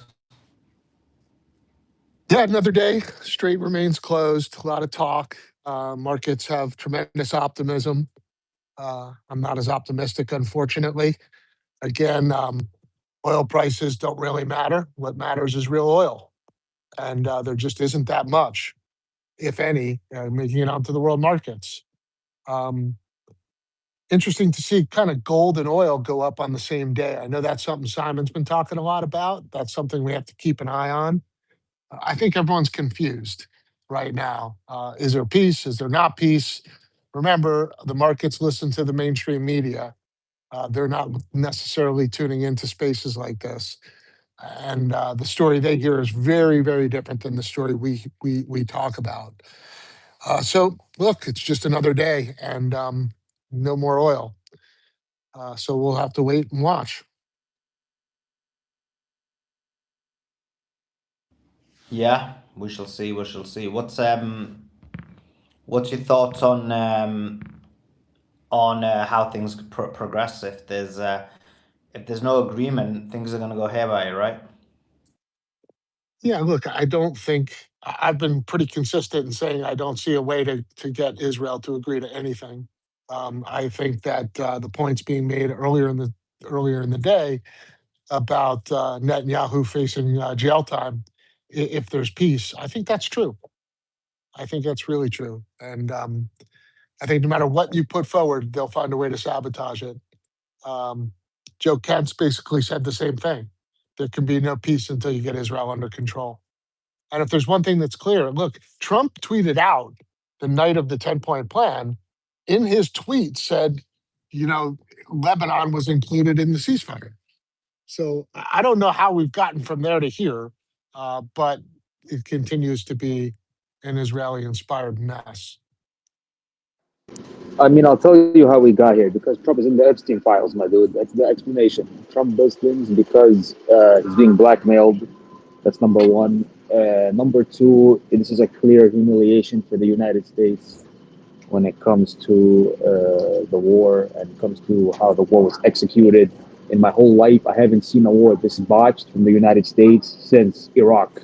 And the gas prices, because I live in New York, the gas prices are very high. People cannot handle it. And Trump is on the verge of being impeached. We have 80 lawmakers now ready to impeach him because it's costing the economy and it's costing the public money. America worships money. That's our religion in America.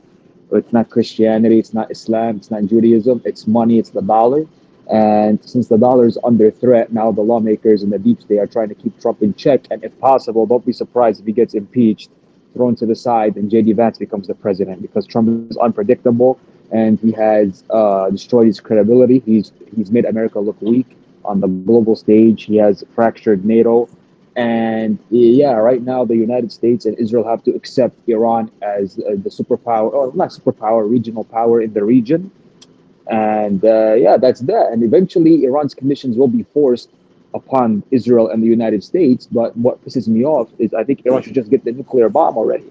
That's the only.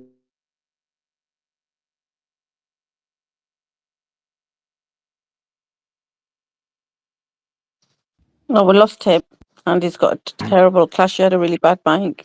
Lost him. Hey, Darkside, I was going to ask, what's the sentiment outside our bubble of people that have been following this, like in the pro-Trump Bitcoin community and stuff like that? What are the normie Trump supporters like now? Where are they at in your like? The Trust the Plan crew is at this point basically mainlining the insanity.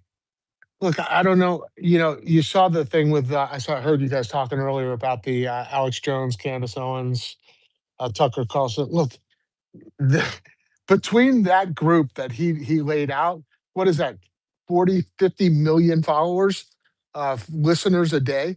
And what's interesting is, if you're going to throw Tucker Carlson, Alex Jones, Candace Owens all in the same kind of ring, they have very different listener bases. I mean, I guess there's some crossover, but you're pissing off like a really large segment of the conservative movement. And then hey, Beatrice, I sent you that thing last night about Benny, I think it was Benny Johnson, who is a magatard, right? Even he was sort of questioning Israel's desire for peace. So even some of their mainline supporters, the White House crew, uh, are now starting to back away from Israel. This thing's falling apart. This coalition's falling apart, and you can only lie to the people so many times, right? Like at some point, the emperor's wearing no clothes. I think we're getting really close. Yeah, Beatrix, what are you going to do? Like Trump came after Alex Jones and Candace Owens. I don't like Alex Jones or Candace Owens, to be honest, and Trump can Wait, attack you don't them like as much. I yourself? can't. I'm not. I've never liked Alex Jones ever. I just cannot. I think he's one of these people that really dumbs down other people. I see Americans generally as like really smart and stuff, and then he's like the equivalent of our Tommy Robinson. Do you know what I mean? Like he really dumbs down. I I've disagree never liked him. I disagree with Alex Jones, but I like his son, Yeah, yeah, I like his son. His sons and kick ass, man. They're wicked. Tim and Rex. yeah, yeah, Suleiman, was it you that got? Because when I was on the show, was that introduced by you? yeah. Oh, I got to thank you for that. I didn't know about that. Like, because Nah, it was organised by one of my H1Bs, as you'd call them. So I didn't yeah. realise, and then I saw you on it. So yeah, if you organised that, thanks a lot for that. No, no problem whatsoever.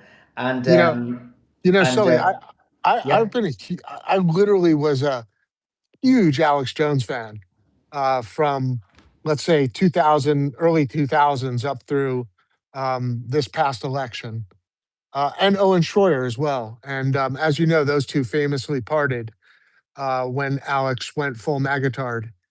So it's kind of really like just ironic that Alex did a lot of damage to his reputation and to his cult following by supporting Trump, and now only to get stabbed in the back.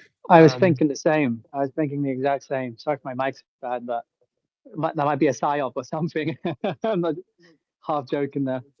Yeah, no, it's crazy, right? Look, I've been with Alex Jones since like going back to 9/11, right?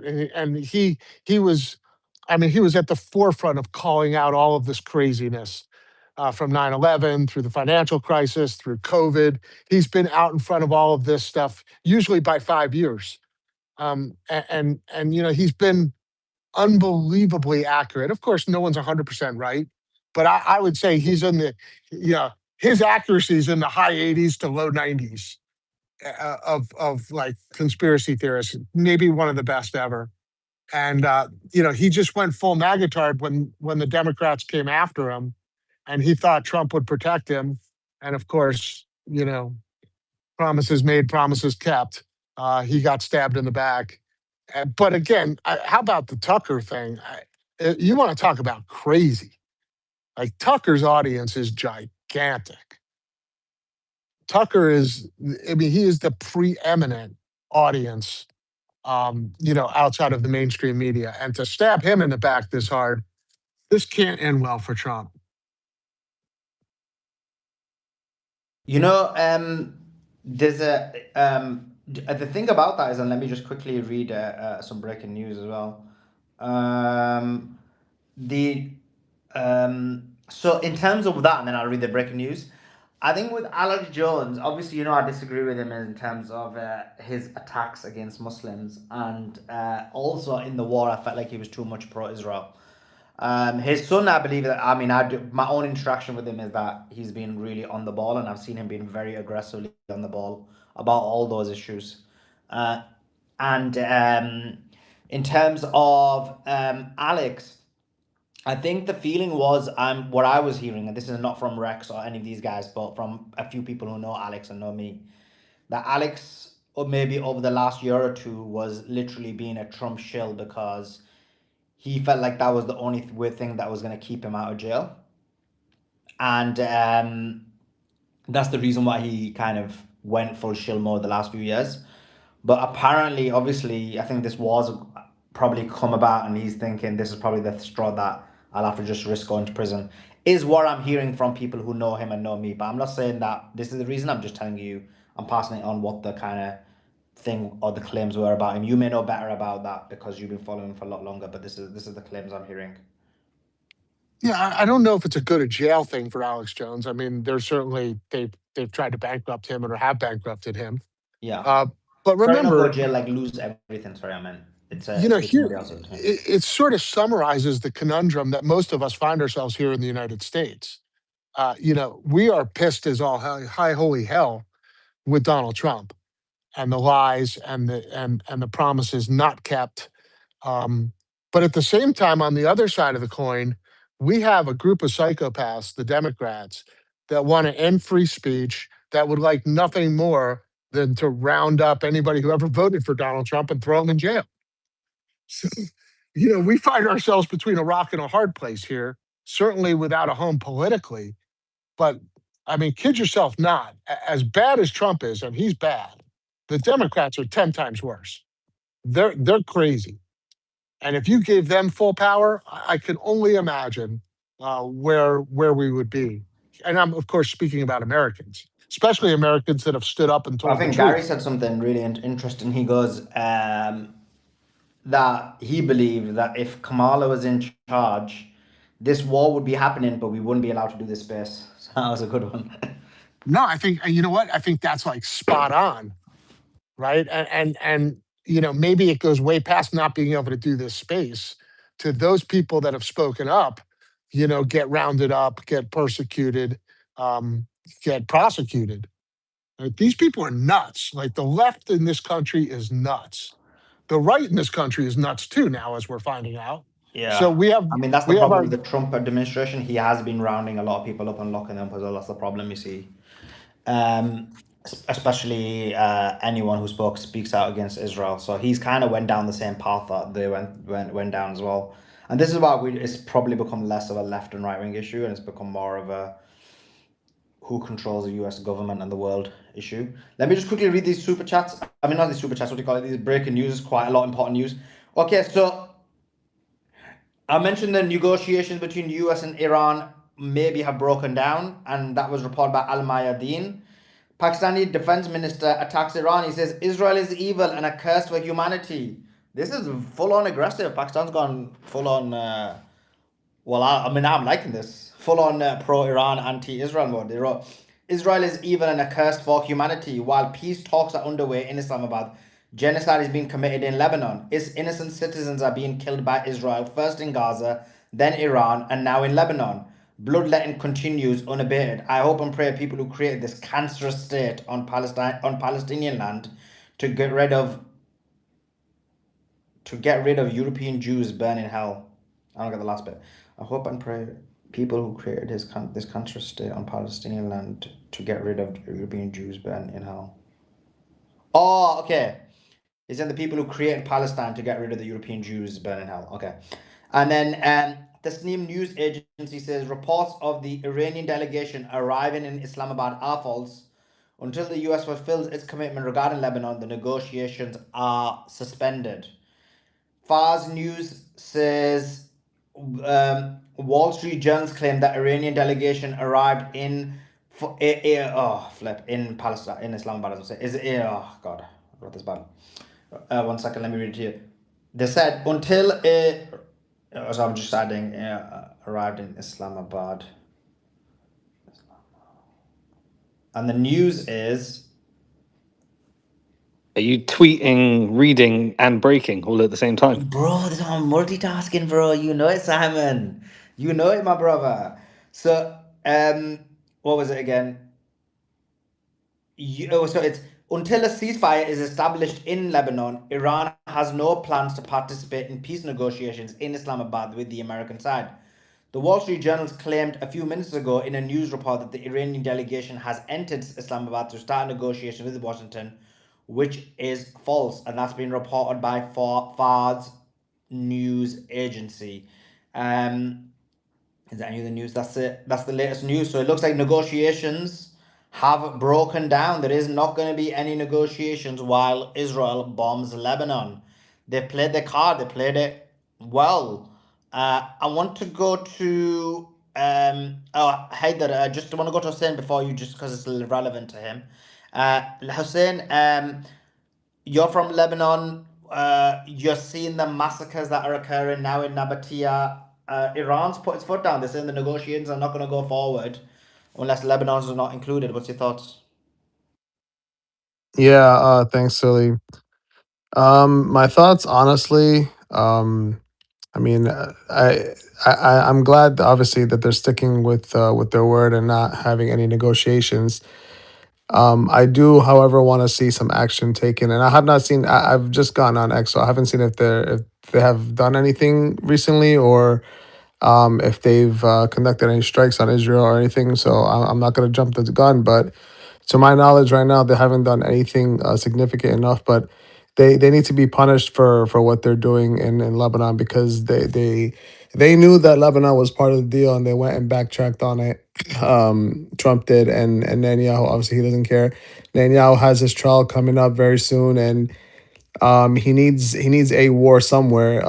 They stopped in, well, partially stopped in Gaza. They're still killing genociding Gazans already over there, and now he needs a bigger war, and he's choosing Lebanon to keep Lebanon war going, so he doesn't have to go to trial. But I honestly, like, I support Iran with with all my heart and everything, but I really do want them to give them a big blow and to put them back a ways, because what they're doing right now in South Lebanon or even in Beirut is nothing more than a genocide. So now there's two genocides going on. There's the horrific one in Gaza, and now what we're seeing in in Lebanon. And just on the Lebanese government, I mean, if you want to talk about evil, I would compare the Lebanese government to the GCC countries. Just like the GCC countries watched the Palestinians, brothers and sisters, our brothers and sisters in Palestine, get genocided and do nothing. Here you have the Lebanese government who want to have formal conversations with these Israeli demons, while the blood of our martyrs is still flowing in the streets of Beirut and South Lebanon. I mean, how evil and how like cut can you be, watching your people, their blood, which is filling the streets of our country, and you want to have peace negotiations with these people? I mean, it's just freaking sick. It makes me sick to my stomach. But yeah, I'm just hoping Iran can do something very significant. I know the resistance is still resisting these evil demons in the south, but something's got to happen to Israel, something catastrophic, because these people are ruining peace throughout the region. They're the reason why these peace deals, every single time there's a peace deal or any kind of negotiation is happening, they're the ones who are breaking it. They've done it two times before. They, if you guys remember, they killed Hania in Iran, and they tried to they assassinated also another delegator in one of the GCC countries that they were when they were doing some peace deals there. So every time there's peace abroad, the Israelis come in and ruin it. So yeah, I'm just hoping Iran does something very significant, and I'll leave it at that, Sully.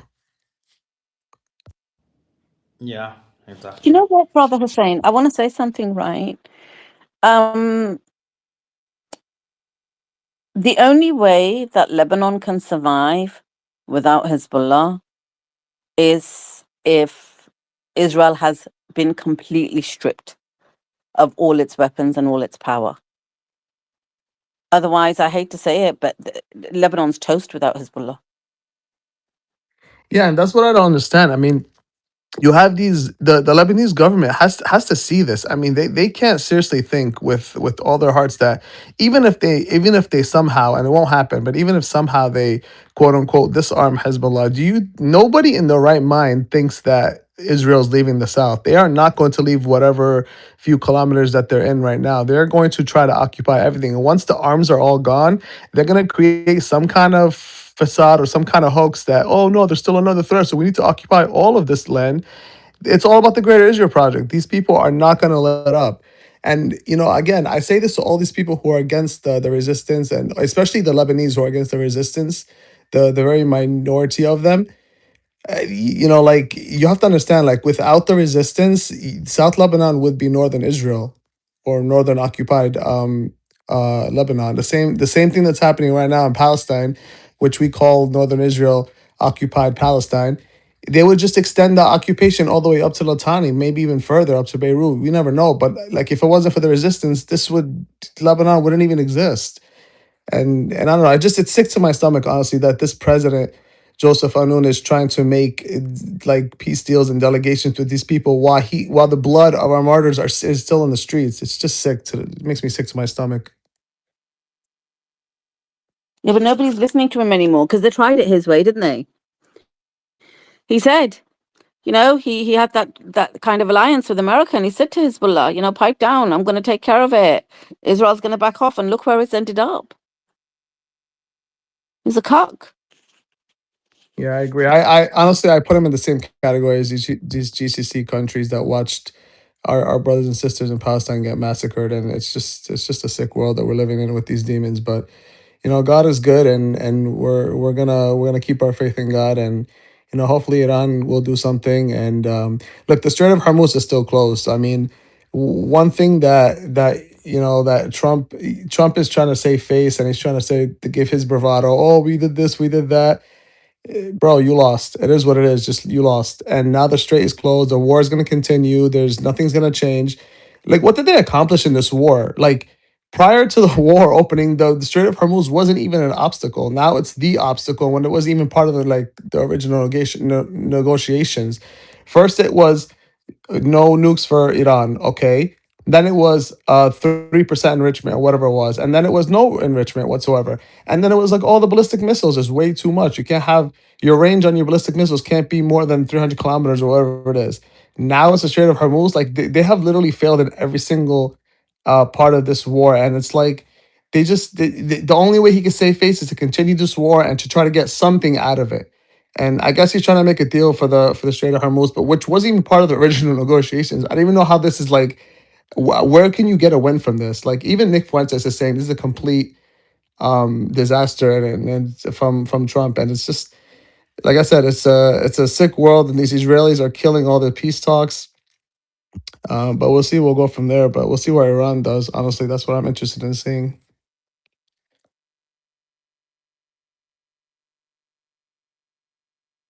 Something interesting that was said. I don't know if you guys can hear me, but it's like everyone thinks they're losing. Like the Americans think they're losing, the Israelis think that well, yeah, they really think they're losing. Iran doesn't, but like people online are saying they're losing. Like there's a group saying that all three simultaneously are losing.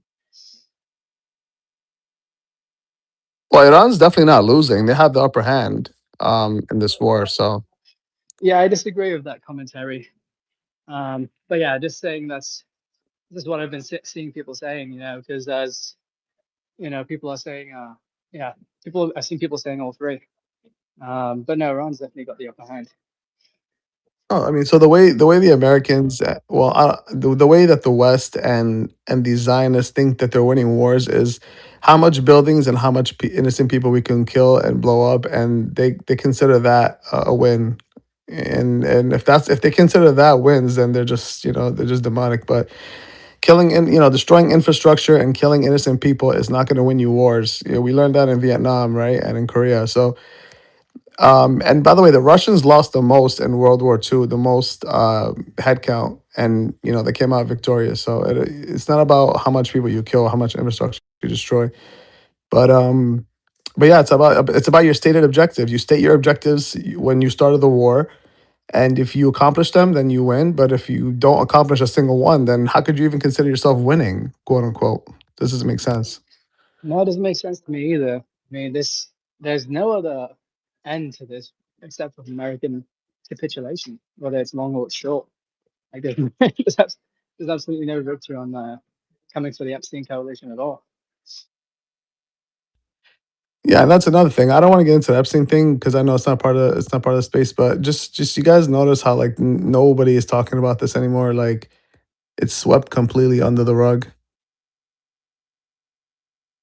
I mean, we're talking about it when it's relevant because obviously we know better. But the media and nobody's talking about it anymore. It's like an afterthought now. No, you're right. I said that before. I was like, I first like to stop talking about it. As a society, they started arresting people, didn't they? In Norway and I think it was Iceland as well. I can't remember the other place, but people there were investigations going on. People were having their homes raided in the UK, like Lord Mandelson, and then all that stops conveniently. That's why I was so glad when Professor Morandi made it the key mark, hallmark, the Epstein class versus the moral resistance. Man, I latched onto that, and then man, it really picked up traction. But you're right. No one's talking about it except these Suleiman space and what's getting out here, as it should be. Yeah, I don't know. I think it's just like I don't think anyone's really that bothered about it, and I don't think it's relevant. Look, like relevant to this. I think this was going to happen regardless. I don't think this was a distraction from the whole Epstein thing. I don't think Americans will ever forget what happened in terms of the Epstein thing. Evidently, Melania's had to come out today and make a little gay statement. And as you say, Professor Morandi and everybody, world famous. These people have become world famous for hanging out with that pedophile. Even in the UK, Adam will tell you. Our political class in the UK, and the media covers it so well, but so many of our councillors, like there's the member of parliament, and then under the member of parliament for each area, there's councillors. So many of them have been done for like finding stuff on their computer and, just disgusting stuff. So many of them. And I just think, I look at our whole political class now and I think, are they all just pedophiles? Do you have to be a pedophile to get elected? It's disgusting. I think it's more normalized than we realize. I don't think, as Simon says, this Epstein, there's many Epsteins, and I do believe that. I think he's just the one that got caught. Because I just think you cannot have so many pedophiles in one political party. I'm talking about in the UK. And I'm talking about these guys are like, they weren't linked to Epstein's. These are like small time politicians, but they're all getting done for this, that, and the Yeah, it's other. And prolific. it's Prolific here. Absolutely prolific. Yeah, disgusting, isn't it? I can. yeah, and Beatrix and Adam, it's in all of us. It's in the entire world system, politics, economics, and in the entertainment world and industry. For example, my brother climbed up to the height. He was going up to the pinnacle heights in the music industry as a brilliant sound engineer, and he got the call. He went to Memphis, down there to Nashville, and he checked into his room, and the one of the big name in the industry, and this is Christian gospel music part of the industry, and this guy comes into his room and says, "Yeah, let's get this over with." My brother's like, what? Anyway, without going into graphic detail, my brother punched the guy out, but got thrown out, and they said, "You're finished." And he never was able to get anything going again in the industry. I mean, they destroyed his career. And anyone in entertainment will tell you that they have to literally sell their soul to the devil. We're dealing with a demonic entity here that is the Luciferian system, and it is completely that's what runs this world. Yeah. Let me just quickly read these super chats and then I'll give the mic to Heather. Actually, one of them is a question to Simon and Darkside. So let me just go through these and then we'll take it Oh, from. welcome back, Suleiman. I hope you had a nice long break. No, I've not been on break. I've not been on break. What are you talking about? I've been running the space. Oh my God, look at Brother Hussein giving the 100 straight away. Like he's just jumped, he's just come up. I've literally been the one engaging, but he's just going to give you a blind 100 Engaging, bro. regardless. We didn't even hear you say anything. What are you talking about? Okay, the first one, it says, thank you for your hard work and dedication. You are killing it. Thank you so much, Ashkan, for your support of the space. A huge super chat. Thank you so much. I can't mention where it's from because I may or may not be banned from that country. Hilarious. I'm banned from, bro. Wait, listen. Everyone's talking about the negotiations. Iran better include me in the negotiations. I need some sanctions relief as well. I need some relief of sanctions. Mine's banned from so many countries. I'm literally like, I was thinking, like, where can I go? I'm like flipping banned from so many countries, and they might flip and assassinate me in so many countries. It's crazy. Okay, X handle frozen nomad again. Huge appreciation for you, for all you Beatrix. What was again for all you, Beatrix, and the regular speakers do. Question to Simon with regards to the Strait of Hormuz. As I understand, it is shared in the territorial sea of Iran as well as Oman, which gives both of them the right to exploit it. Am I right? Am I wrong? So Simon, if you can answer that in a second while I do the rest of it. Another great super chat as well. Thank you, Abu. And another one from another huge super chat. Thank you so much. Guys, you know when you give super chats through the website, which is the tweet in the nest or the crypto, just let us know your name as well, and then I can, if you want me to announce your name or not, is basically what I'm trying to say. But really appreciate the support. That's through like the tweet in the nest, which is the website, and people are sending donations through crypto as well, which is I've got what is it 0.0025 Bitcoin, so once Bitcoin gets to 50,000, Queen Finn, I'll be definitely getting more of the Bitcoins once it gets below 50,000, because it ain't gonna go to what Joe is saying. It ain't gonna go at 280,000. Joe's living in his delusions, bro. He's telling me he's got 208,000 and it crashed, bro. Um, Simon Dixon, this is another one for you, Simon. So it's two questions, that one and this one, which is AJ, just okay. What is your take on Bitcoin being accepted currency for the Hormuz toll, end of the petrodollar? So those are the two questions for you, Simon, before we go to Heather. Yeah, cool. Very interesting question. So, my understanding is, look, so these are related actually. Um, in the Bretton Woods meeting, which was effectively the set America as the empire, and because America was supplying all the weapons and had the manufacturing base, it effectively set the terms. And then across Europe, you know, people either joined the quote unquote communist side or the capitalist side, and with depending on what money you took, you ended up on the wrong side of the bombs. And so, but in 1944 in Bretton Woods, there were several things that were negotiated. The first was everyone come off the gold standard and come onto a dollar standard. But the agreement was that we'll create an organization called the IMF, and the IMF will allow you to trade your currency into any currency that signs up to the Bretton Woods Agreement. And at any time, you can convert your dollars for gold. And that effectively set the currency standard as a replacement for the gold backed pound of the British Empire. The second thing that was set in the Bretton Woods meeting was that for this extortionate, you know, this privilege, America agreed that it would protect free passage of ships globally.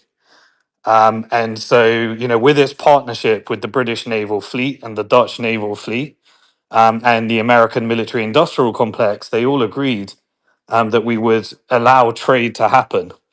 But obviously, they put trade in their favor. And so, just like the United Nations, the IMF, and all of these agreements, they were actually tools for neo-colonialism via the American empire.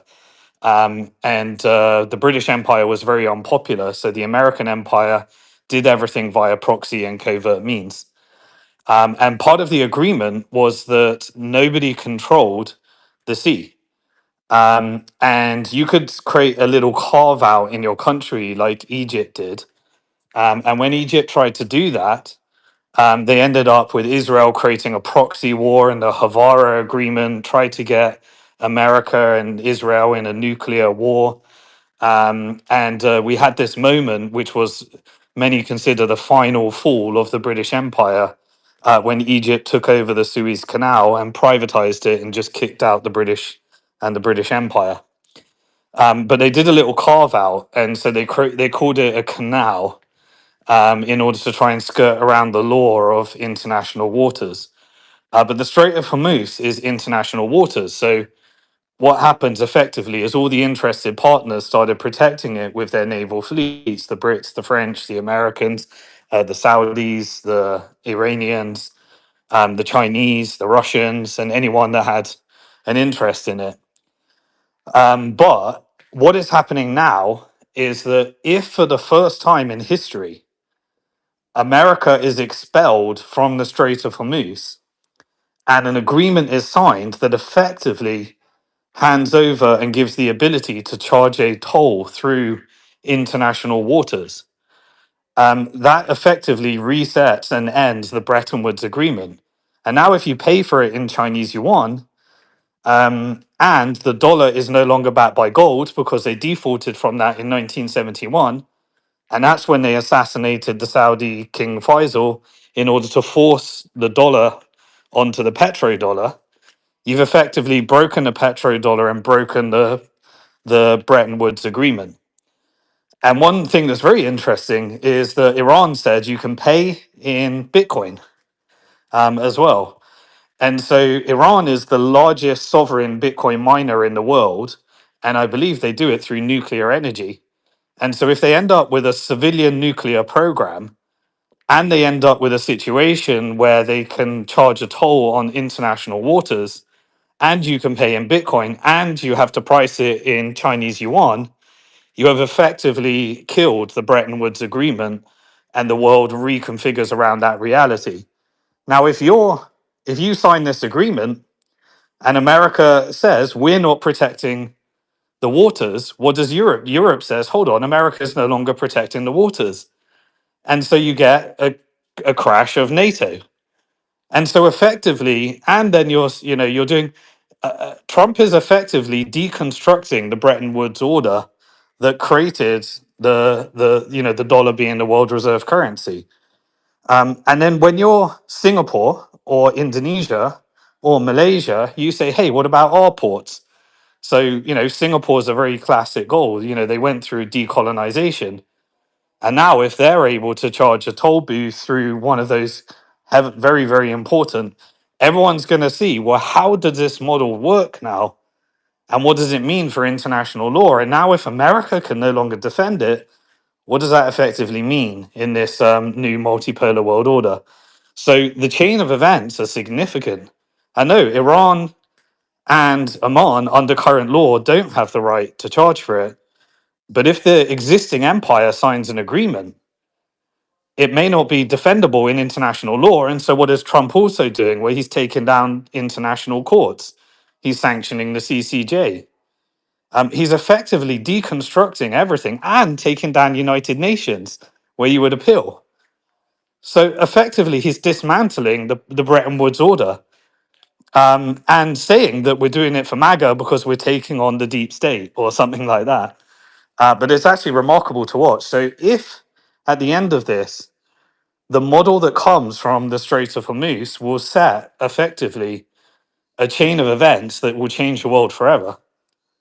And so it's very, very significant. And if this whole thing was close the strait in order to negotiate a new agreement, my guess is that as soon as that 10-point plan was released, the Gulf countries, the Chinese, the Russians, any country that relies upon the passage through that strait, Oman, Iran, all of them, they would have said, "Hold on, I need a seat at the table." And so, effectively, that's what I think we're witnessing right now. And of course, the one company that has been trying to get a foothold in all of the ports is an asset management subset. One of them in Dubai, which is DP World, and the other one is some of the BlackRock like port ETFs as well. And so I think that all the interested partners in this new world order, I think Trump might be handing over a part of it, trying to negotiate a deal for BlackRock, at the same time as doing something with Oman, at the same time as doing something with Iran. And then the Gulf countries will also be exerting their leverage to try and see what does this mean for us, because we can't have a choke point that can cut off our oil. So it's one of the most significant things we will ever experience in our lifetime. And the fact that you're able to pay in Bitcoin means if you're a country and you have Bitcoin, which interestingly, the promise of the Trump administration was to build a Bitcoin strategic reserve for America. He ended up effectively turning Iran into Bitcoin capital of the world, powered by nuclear energy, if they end up getting a civilian nuclear program. So these are radical, radical changes in the world order. And it's absolutely fascinating, but it's never been done before. So Simon, I just sent you a post. You should take a look at it. I'll give you the rundown here. So this is Shanaka Anslam Pereira. I don't know him. I've seen some of his posts. He has a Substack. But what he's claiming is the IRGC lost $3.3 billion in frozen USDT. So that's Tether transactions through the OFAC Genius Act mechanism. And they Tether blacklisted 182 million in IRGC linked wallets in a single enforcement action. Kind of an interesting article, but this would explain exactly why we're seeing Bitcoin as a neutral final settlement asset, which can't be frozen, can't be seized, unlike these digital dollars that are Tether. That's why I think they're going to Bitcoin. And I would just add to that, and I know you and I have discussed this previously, if you're a Western nation or a nation that participates in the SWIFT system, it is very difficult to get yuan. So they can ask, well, we want yuan for our $2 million for your boat to pass, but it's not easy to get yuan. The only way you would be able to get it would be to ship gold over to China, sell it, and then take your yuan, unless you were trading in yuan. Which, of course, if you're doing that, you'd be risking running afoul of the SWIFT system and the U.S. government. So Bitcoin seems to be the only real neutral reserve asset that will be acceptable for Iran to accept, for Western countries to be able to pay, and for the U.S. government not to be able to get their paws on. Really interesting how this is playing out, right? Like you sometimes be careful what you wish for, you might get it. And I think that's what's happening here to the U.S. They used all of their OFAC regulatory authority against SWIFT registered nations, and they're going after Iran's holdings in digital assets, most of which was Tether, was not Bitcoin, but was Tether. But now they've lost that, and now they're focusing on Bitcoin because they need final settlement. Yeah, that's exactly right. And the really interesting thing about that is, so if you want to, Tether is a digital stablecoin dollar, which is obviously what the Genius Act enabled in America. And if you want to pay in the digital dollar or stablecoins, they've effectively done what happened in Russia. If you as a central bank get your dollar treasuries and European assets seized, they've effectively done the same here with the Iran situation. So Iran immediately says, right, if I use stable coins, firstly, I'm funding what they consider to be state sponsored terrorism, the US government. And so you're effectively, because stable coins are backed by US government debt. And so on one side, the banks are receiving interest from funding the US government. And on the other side, you've actually created a digital dollar. And everyone that's watching what's happening to Iran right now will say, I don't want to use the dollar stablecoin. And so now it becomes a localized currency that will probably be used in Central South America and those types of countries where you can enforce it, but you can't enforce it globally because everyone will do severe capital controls in a multipolar world for anyone that uses that stable coin as a result of what happened to Iran, and who wants to be funding their demise. So it's a very, very interesting situation. And as you're right, what did they do? They said, well, let's use Bitcoin. Now, what's also interesting is what was the first thing that happened as a result of this. Simon, can I just quickly give this Yeah. news and I'll give it straight back to you? It's kind of important.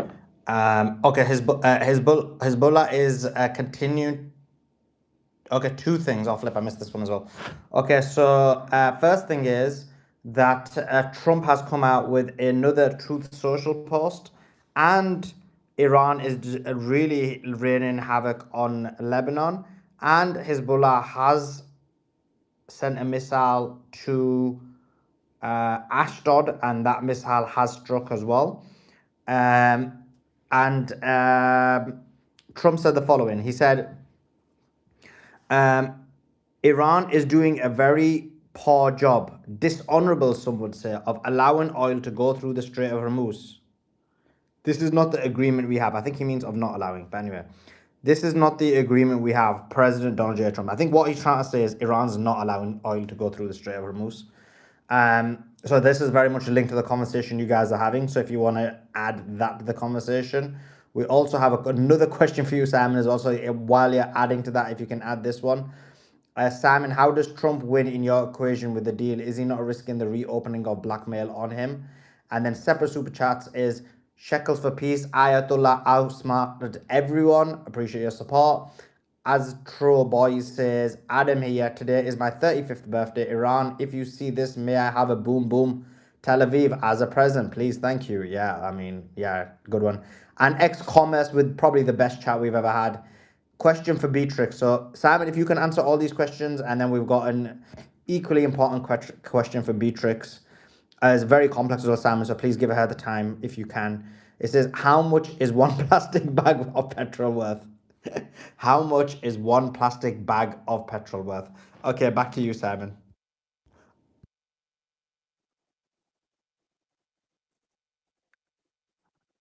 Oh, okay. Yeah.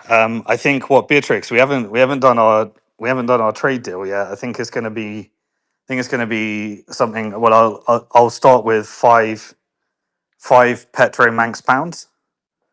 What do you reckon, Beatrix? Well, I would have given it to you for three Oh, damn. Oh, the deal. max pounds had you not have done me over with aligning with Suleiman. So let's times that by 10 now and do it 50 max pounds. I'm learning the art of the deal here, Simon. I've been on the space listening to Dark's president for so long and Brother Hussein's president and Andrew's president. I'm learning the art of the deal here.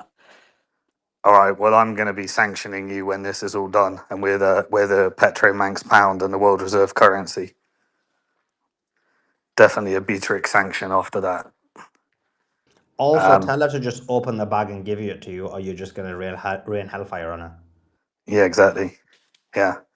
And I don't know, trying to figure out how I can do a blockade like across the Irish Sea. You don't need to. I mean, actually, yeah, you need to because they all want to get out of there. So Hey, maybe because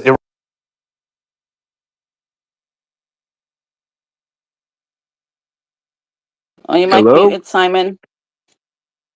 His mic's glitching. It wasn't glitching this before damn Jonah mute came up, but button, since man. Jonah came up on the space, he's thrown a curveball in our space. Go ahead, Simon. Yeah. disavow.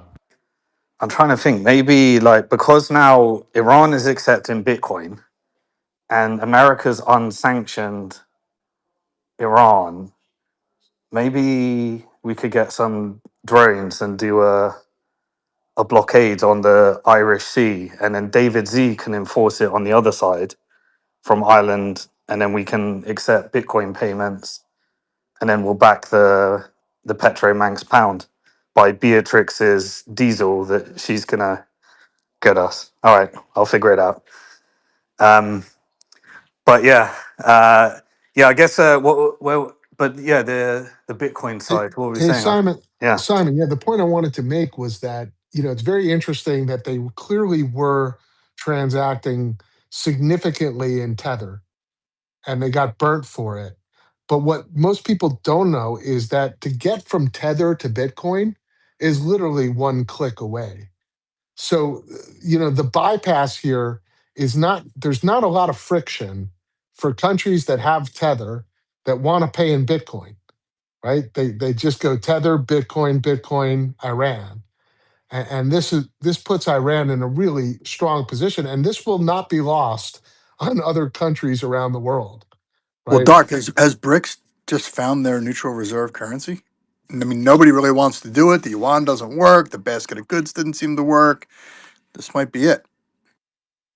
Yeah, I've been wondering if Peter Schiff is going to start coming out claiming they should be accepting gold. But the reality is, Bitcoin works. Bitcoin is money. Bitcoin offers final settlement in a few minutes, right? And that's what they need. So it looks like this may be the big push into Bitcoin. We'll see.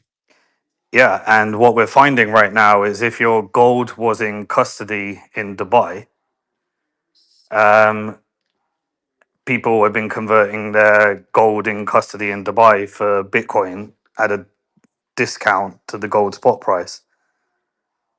So it is really a very, very interesting study. And my guess is that Iran probably has one of the biggest strategic Bitcoin reserves in the world. If they've been mining this long on nuclear energy, like that would explain a lot of the, a lot of the sovereign hash power. And that, not legal advice. Remember, everyone, these are very highly sensitive issues, like dealing with sanctions. But you should follow the law in your country. But definitely not advising anyone how to circumvent sanctions that will get you in prison. So take that really seriously. But Yeah, Simon, anyway, yeah. Simon, I second that. 5D chess, or stumbling into what you can say you wanted to do from the outset. What do you think? Well, then that asks, because someone did ask me, what does Trump win and what does he get from this? Well, if Trump works for big oil, which I think he does, there's a couple of companies that have done very well out of this. And if Trump works for the financial institutions, the assets under management is going up significantly as a result of this. And if Trump works for the military industrial complex, then they've got 1.5 trillion a budget this year rather than $1 trillion a budget. And if Trump works for the technical industrial complex, the first thing they got was Starlink and the environment for a surveillance state. And it turns out that there's a new brochure because all of the legacy military industrial complex is now cybersecurity and artificial intelligence, and he's now in a battle with Anthropic. So if it turns out that that's who Trump works for, then I think he's doing a pretty good job. Well, what do you think about the idea that, look, I've had friends go down to DC, one U.S. senator, a couple congressmen, and it was amazing to me that the minute they get there, their quote exactly to me is, "You don't understand how it works down here." Now, these were fire breathing conservatives, fiscal conservatives, and then they get down there and they turn into something that's almost unrecognizable within a year or two. So if you're swimming, if you turn your head into the wind in DC, what does that mean? That means you're against big pharma, big tech, big military, you name it, big food. You you lose. You get beaten up. You lose your primary. They fund your opposition. Or if you're really effective, like maybe Donald Trump was not really effective, but really a problem for them, they'll take a shot at you, or they'll compromise you, or they'll slip you a Mickey, and then the next thing you know, you're completely compromised and extorted. Or you can turn around and go with those headwinds. And when you go with those headwinds, you make it seem as though you're acting on their behalf or not, you know, not directly opposing them, and to them it seems like you're doing what they want, but maybe you've got a better plan and you're kind of tying a Gordian knot around them without them knowing. I just know, I don't know if I'm articulating this right. I just know that if you go down to DC and you think you are going to buck that system, you are wrong. It will not happen. Yeah, I agree with that. It's completely systemic. Then you add APAC, and then you add the intelligence apparatus, Oh, yeah, I was and then already you add including all of Mossad, that. Right. MI6, and CIA, and Five Yep. Eyes. You ain't got a shot. Like that, this system's buckled up. There ain't no changing. Which is why I've always said you vote with your money, and the ultimate exit is owning Bitcoin in self custody, because then you're exiting yourself from that system, and it's the vote that really matters. And the political vote is just a complete waste of time from my perspective. Like you don't make it to power unless you are leveraged to the kilt. And if you want Trump's job, you have to be willing to do what Trump does. Otherwise, you don't get the job. That's the reality. I think we're all coming to terms with. Um, sorry, Suleiman. Was there other super chats? I can't remember them. I think that was it, Simon, to be Okay. Yeah. honest. The ones Yeah, but wasn't there that a you answered. question? Wasn't there a question to continue on to add on to what Simon was saying about digital and Iran? I don't know. I think there was something with the Strait with Iran and digital currency. I can't remember something about that. Yeah, we covered that. Dark Side was saying basically if you paid with the digital dollar, which is Tether, is the most liquid one, they ended up getting them confiscated and sanctioned because all they need to do is call up the company Tether and say, "Hey, you're breaking the law. Please please freeze those dollars." And Tether has to comply unless they're Okay, part of so the machine. yeah, so Bitcoin is completely, if I understood it right, translate in English, that Bitcoin is completely independent from Tether. Well, What completely? yeah, completely, yeah, yeah. Okay, That's what people so that try and give you FUD of, oh yeah, they're just gonna create, but effectively, look, here's the deal. Um, they can't freeze it. That's impossible. They can only wrench attack it, which means that they actually physically put a gun to your head and force you to give it to them. But you still have to comply with the law. So I'm not saying it's a way of getting around the law. If you live in a country, you have to be lawful in your country or accept the consequences. But those are the ways of enforcing it. It's either through wrench attack or through law. But they can't freeze function it. And that means that it's an innocent until proven guilty financial transaction. Whereas dollars and Tether are a guilty until proven innocent transaction. You have to prove that you're not breaking the law before you can transact. And if you're breaking the law, then they can freeze it. Again, I just want to reiterate, everyone should be completely lawful and they should really follow the law in their country. There are consequences. I'm just trying to explain how it actually works. okay, yeah, and so there really Thanks. isn't there the big three. I'm sorry, go ahead. No, go ahead, Andrew. I just want to. There was another question actually, and then I want to just give some news and go to Heather. But jump in, Andrew. Yeah, just real quick. Just so we understand, it looks like it's Bitcoin, stablecoin, and then Tether. The big whatever I guess the And big Tether is a three type of stablecoin. is a type, right? Yeah, But where stablecoin is Tether's just a pegged to the digital. dollar. Yeah. Yep. Whereas stable is like I guess Bitcoin is this high volatile. It swings on its own thing. It's in its own world, right? Yeah, so Meaning it's a free market. People trade free any market. currency Okay. against Bitcoin, and if more people are selling it, the price goes down. And if more people Yeah. are buying it, the price goes up. Okay. The only Gotcha. thing they Okay. have Thank in common, Andrew, is they're digital in nature. But a stable coin, in this case Tether, is backed by a U.S. Treasury. Well, then the obvious question is, well, what is backing the U.S. Treasury? And the answer is $40 trillion in debt. Nothing. you. Got it. Got it. Got it. And this is where I think we're all going. I think we all agree this is the future, right? And I this say is why digital. this is such an interesting time because, as I said, that whole system was set up in Bretton Woods in '44 after World War II. Then it broke in 1971 when they defaulted and said you can't convert the dollars for gold anymore. Then you went into Andrew in your in your service. You went to Vietnam. That was why they defaulted on that promise because it bankrupted them. And then they said, well, the jig is up, or we figure out a way of rolling over this debt and keep it rolling over in perpetuities. So they assassinated King Faisal in Saudi Arabia, created the petrodollar, set up a covert operation through George Bush called Safari Club, which is where they planned 9/11 with Saudi intelligence, CIA, and Mossad. And then that justified all the wars that came next that propped up the petrodollar and ensured that the Saudis would always buy treasuries. Now, when China rose as a power, they stopped doing that and they started buying equities instead. So the stock market pumped, the bonds kept rolling over, and now we're at the end of a debt cycle. And so, in order to manage that transition, you need to reset the world order, and finance effectively, I believe, orchestrated a trade war through the tariff policy and then a final war that effectively repriced every commodity and every good and killed the petrodollar. And that's what I think we're witnessing.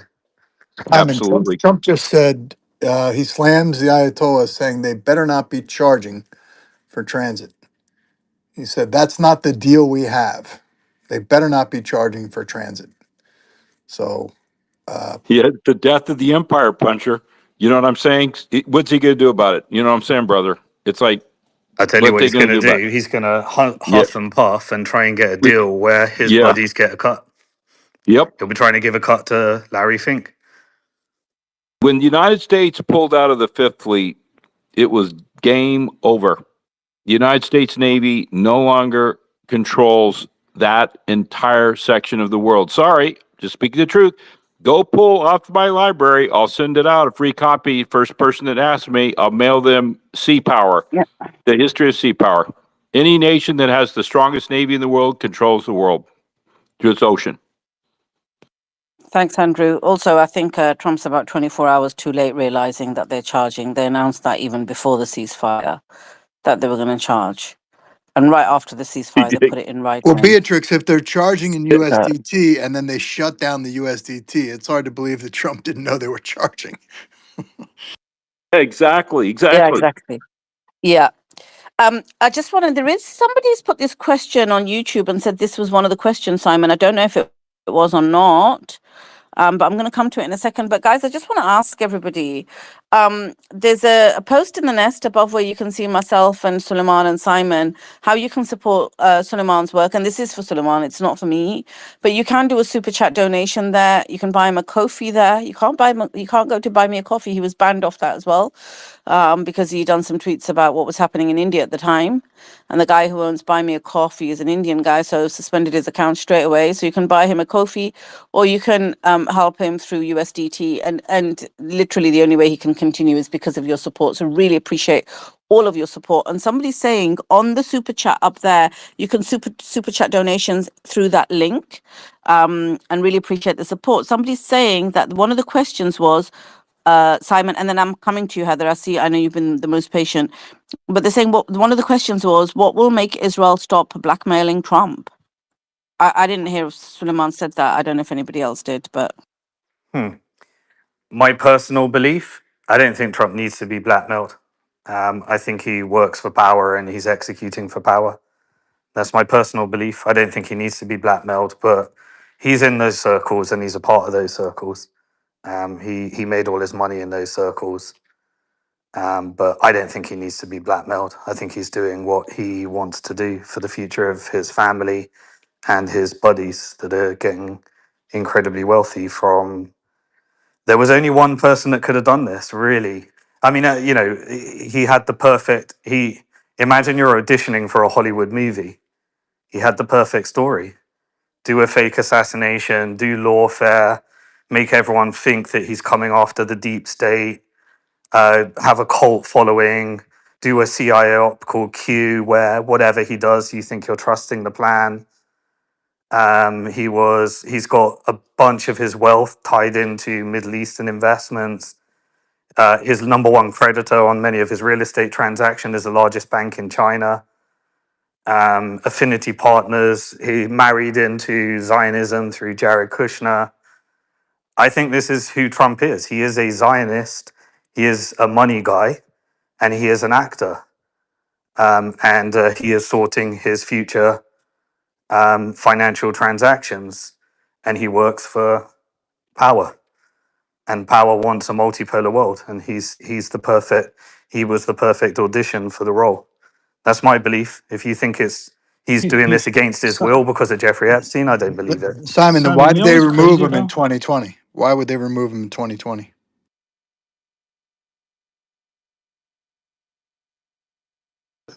So you need an open border, closed border, then followed by you need an open border followed by a closed border, followed by Palantir and JD Vance in order to implement the police and surveillance state as the fallout and call it immigration policy.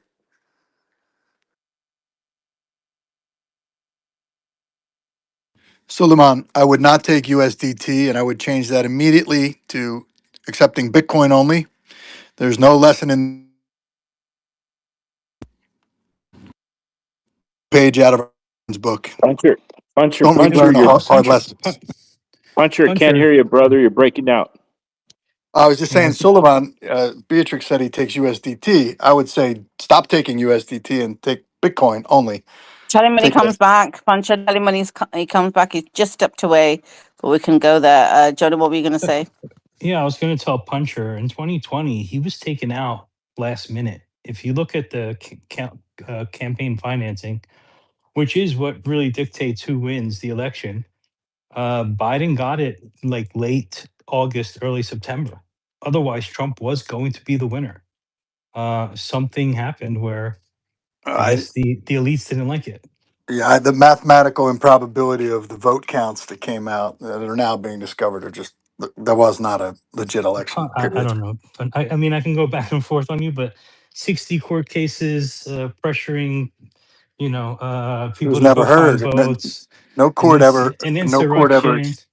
no That's court not ever true. examined the evidence. No, Yes, it they is did. true. No, they That is didn't. not true. Which court? I'll send Which you court? the one Which in court? What? Texas. The one in Texas. No, And no. if he had all the evidence, all he had to do is show the public people. Nothing was ever shown that made any sense. Nothing ever. Well, you've got vote tallies where 100,000+ go for one candidate. That's statistically impossible. Yeah, and then when when they go and get the MAGA friendly the super MAGA cyber ninjas to go look and check, they actually found out that there was actually more votes for Biden than there were for Trump, and was actually even counted. So you tell me how That's that not happened. it's not everything I've seen. Look, I don't give a shit. I'm just telling you, I went to a red polling place and there was one voting machine. Now, interestingly enough, the governor who runs the elections, or the Secretary of State in Arizona, was running for governor. And she didn't recuse herself from running the election that she was a candidate in. And I went to the polling place. There were lines, the machines didn't work. And then when you fed the thing into the machine, it was the wrong size paper. That's not an accident in a heavily red section of Arizona. It's just, look, I don't want to have the argument, but I do not believe that was a legit election at all. And Yeah. I'm not here. I'm a 3-time Trump voter. I'm not here defending Trump because I'm very disappointed in what I've seen lately. But another crazy thing. I was a business owner. I had mail-in ballots of my employees, 50 of them mailed to our business address. And when I called the Secretary of State and said, "Look, why am I getting these mail-in ballots?" She said, "Well, we're on the honor system. Just throw them in the trash." I said, "I'm not worried about me. If I'm getting 50 mail-in ballots that I could easily just pencil whip and send in with no oversight whatsoever, like what's going on here?" And I was told, "Don't worry about it." Yeah, Puncher. I mean, look, if you just look at that, if you just look at normal data, Trump won the first election, and on my Tech Talks, I said I bet my career Trump's going to win, even though I hate the man. And here's why. And I run through because he uses the same kind of marketing I typically use. That didn't happen the second time.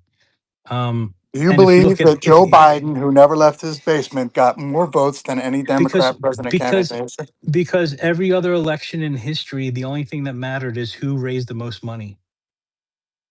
I don't know what That's the that only thing that means. ever mattered, except for Trump's election. That's why I He got said I bet this guy's going to millions win more Well, with. votes than Obama. let, Millions. us just break this down, right? So, I lived out here in Vegas in 2020. We purchased a place in 2019 here in Vegas. That election cycle, we received 12 different mail-in ballots for 12 different people, all mailed to the same address, which was us. We called down to the election office and asked, what are we supposed to do with these 12 ballots? And the answer was, do whatever you'd like. If that's not proof positive, I don't know what is. Yeah, 12 but Dark, you ballots. would get arrested if you used any of them, except the one Oh, that's to sure. you. Sure. How was I going That to No, get you that arrested? wouldn't. Are you that serious? What are you talking about? happened. That literally happened. What are you talking? You show me one There was arrest that took place in the state in of Nevada. no, in Oh, Pennsylvania and in California. In California, people who voted Trump got arrested for putting in multiple votes, and in Pennsylvania, people who were Democrat got arrested for putting in multiple votes. Never. I'm okay. from It happened on Pennsylvania. both That did not states. happen. I will Did challenge you to show me one piece of I will evidence show that there you? was I will show you. a single arrest in the state of Nevada, which was a swing I'm not state. saying state of Nevada. I have no Okay, idea. I'm well, talking I'm about telling you, Pennsylvania I don't know what and happened there. California. But I didn't live in Pennsylvania. I didn't live in California. I Okay. lived in Nevada. I'm telling you what happened. You show me proof of one arrest.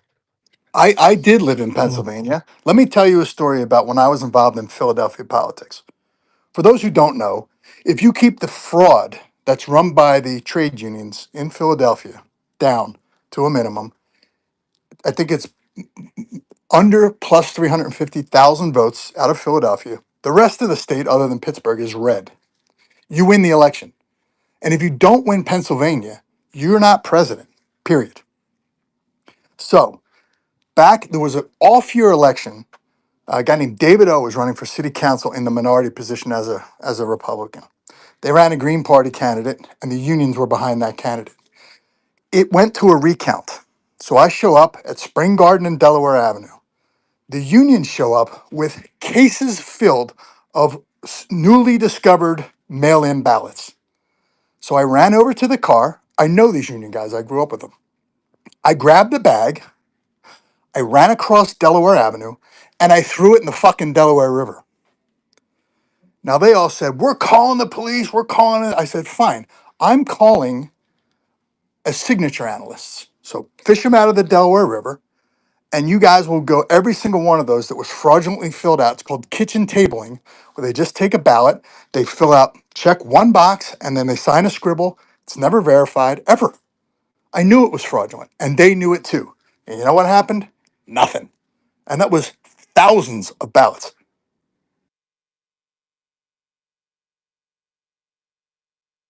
Thanks, guys. Okay, hey, let me just Dark. go to some news really quickly.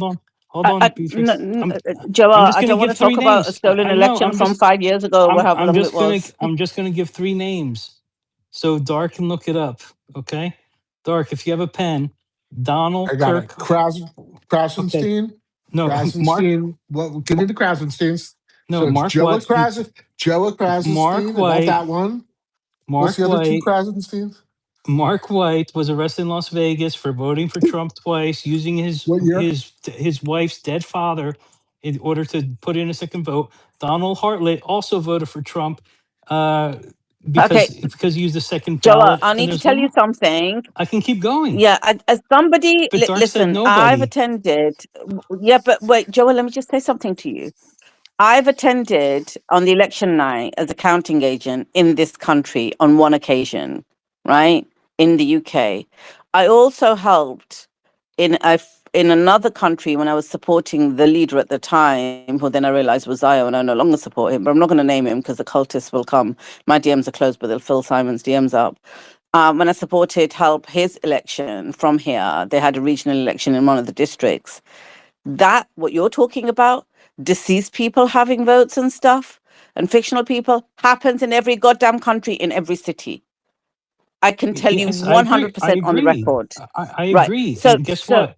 And those are mm, investigated. People are arrested, and They're those not, votes are Joe. never, and they're never no, enough they're to not. turn. They're They're They're not. not. never They're enough to not. turn They're an not. election. We have, okay, do you know, I want to move on from this, but Joa, you need to do a bit more research on this. We have mail-in ballots for a reason. We have postal elections for a reason. We are allowed to have postal elections in the country for a reason. That's where the majority of the fraud is done, because people don't take off the deceased relatives off the electoral register.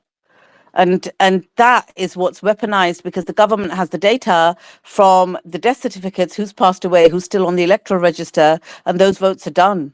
And It's Beatrix, do not you think it's it's, not and you think that it's just people are one side? arrested. Is it just one side who does it? Pretty No, much I think it's Democrats. normal. I think it's every No, city in it's every not, Puncher. country. Most of the arrests Joe. in Nevada, I just named, there's 5 in Nevada that got Joe, arrested. but you're They all talking voted about for Trump. 5 out of a massive scale. We're talking about millions of fraudulent votes. Nobody went to jail. Listen, there People was a went to guy in jail. Philadelphia on Broad Street. Last story.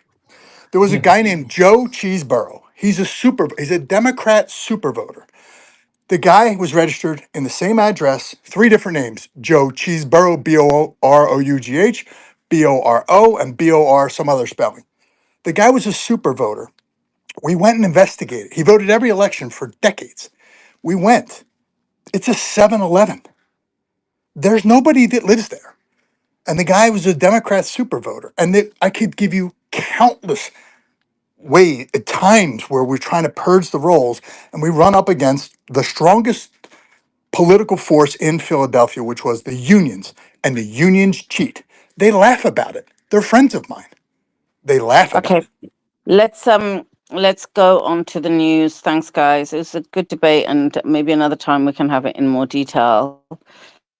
Iranian state TV has read out a message from the new supreme leader, Mojtaba Khamenei, which says Iran does not want war but will not renounce legitimate rights in the face of threats from US and Israel. What else is there? There's a bit of news I had earlier on. Israeli airstrikes are targeting southern Lebanon. I think this is going to continue right through the night. Right through the night. Let me see what other news I just marked up really quickly. This is really good. This is good news, right? So, the new chancellor of Nelson Mandela University in South Africa, the new chancellor of Nelson Mandela University in South Africa is Dr. Grace Naledi Mandiza Pandor. Remember her? Naledi Pandor. She was South Africa's foreign minister. She is the lady that decided to take Israel to the ICC for the case of the ICJ for a case of genocide. She did that. She was threatened. Her children were threatened. Her family was threatened. And she stood there on camera and said, if this was any other country, they couldn't get away with threatening me and my children, my husband, my family. We've had death threats because we did this. They put sanctions against her. They said they were going to cancel trade agreements with South Africa, but she was resolute. She has been installed as the Chancellor of Nelson Mandela University, and I couldn't be happier. Let me see what else there was. Oh, this was the Trump tweet we already read out. Hezbollah's apparently begun using long-range rockets and missiles over Tel Aviv and Ashdod. So long-range rockets, bish bash bosh, guys, over Tel Aviv and Ashdod. This I wanted to mention earlier, and I think I touched on it, but this was the Iranian foreign minister. He said, if the US wants to destroy its own economy by allowing Netanyahu to destroy the diplomatic process, we are ready. The criminal trial of Netanyahu will continue on Sunday. The establishment of a comprehensive ceasefire across the region, including Lebanon, could accelerate the process of his possible imprisonment. If the United States decides to allow Netanyahu to destroy the diplomatic process and thereby push its own economy towards collapse, that will ultimately be America's own choice. We consider such a move unwise, but we are ready for it.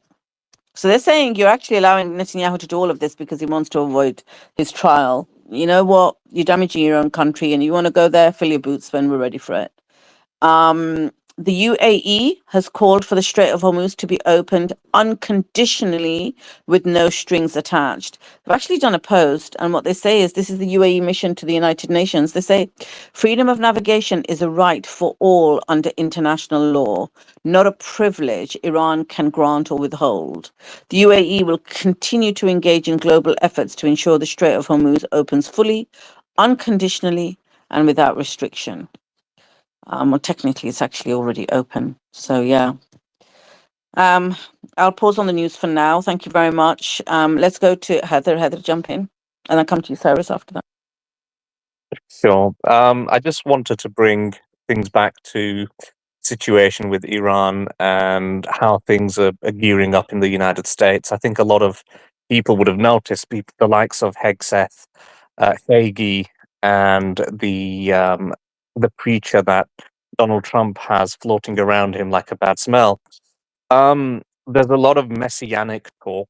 There's a lot of this idea of using the archetype of earlier wars and different exploits that, quote unquote, the children of Israel have gone through in Purim.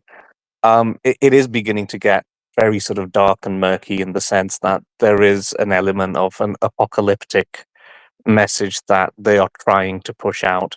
And in a way, I mean, for Benjamin Netanyahu, it's one of those situations. He will carry on. He's not going to give up. A ceasefire with Israel has proven over the last, you could say, decades, not even the last, 4 or 5 years, not decades. It only means that whoever Israel is fighting, they're the ones that actually have to stop. And meanwhile, Israel just continues bombarding the shit out of whatever nation it is. And I'll tell you, there was actually two authors who actually touched upon this a lot. One is a guy called William Stewart.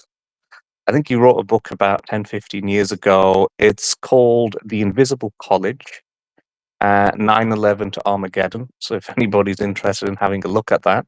And he talks about how there's different banking families, how there's always been this idea of rebuilding the Third Temple, and why it has major importance to many different factions and groups.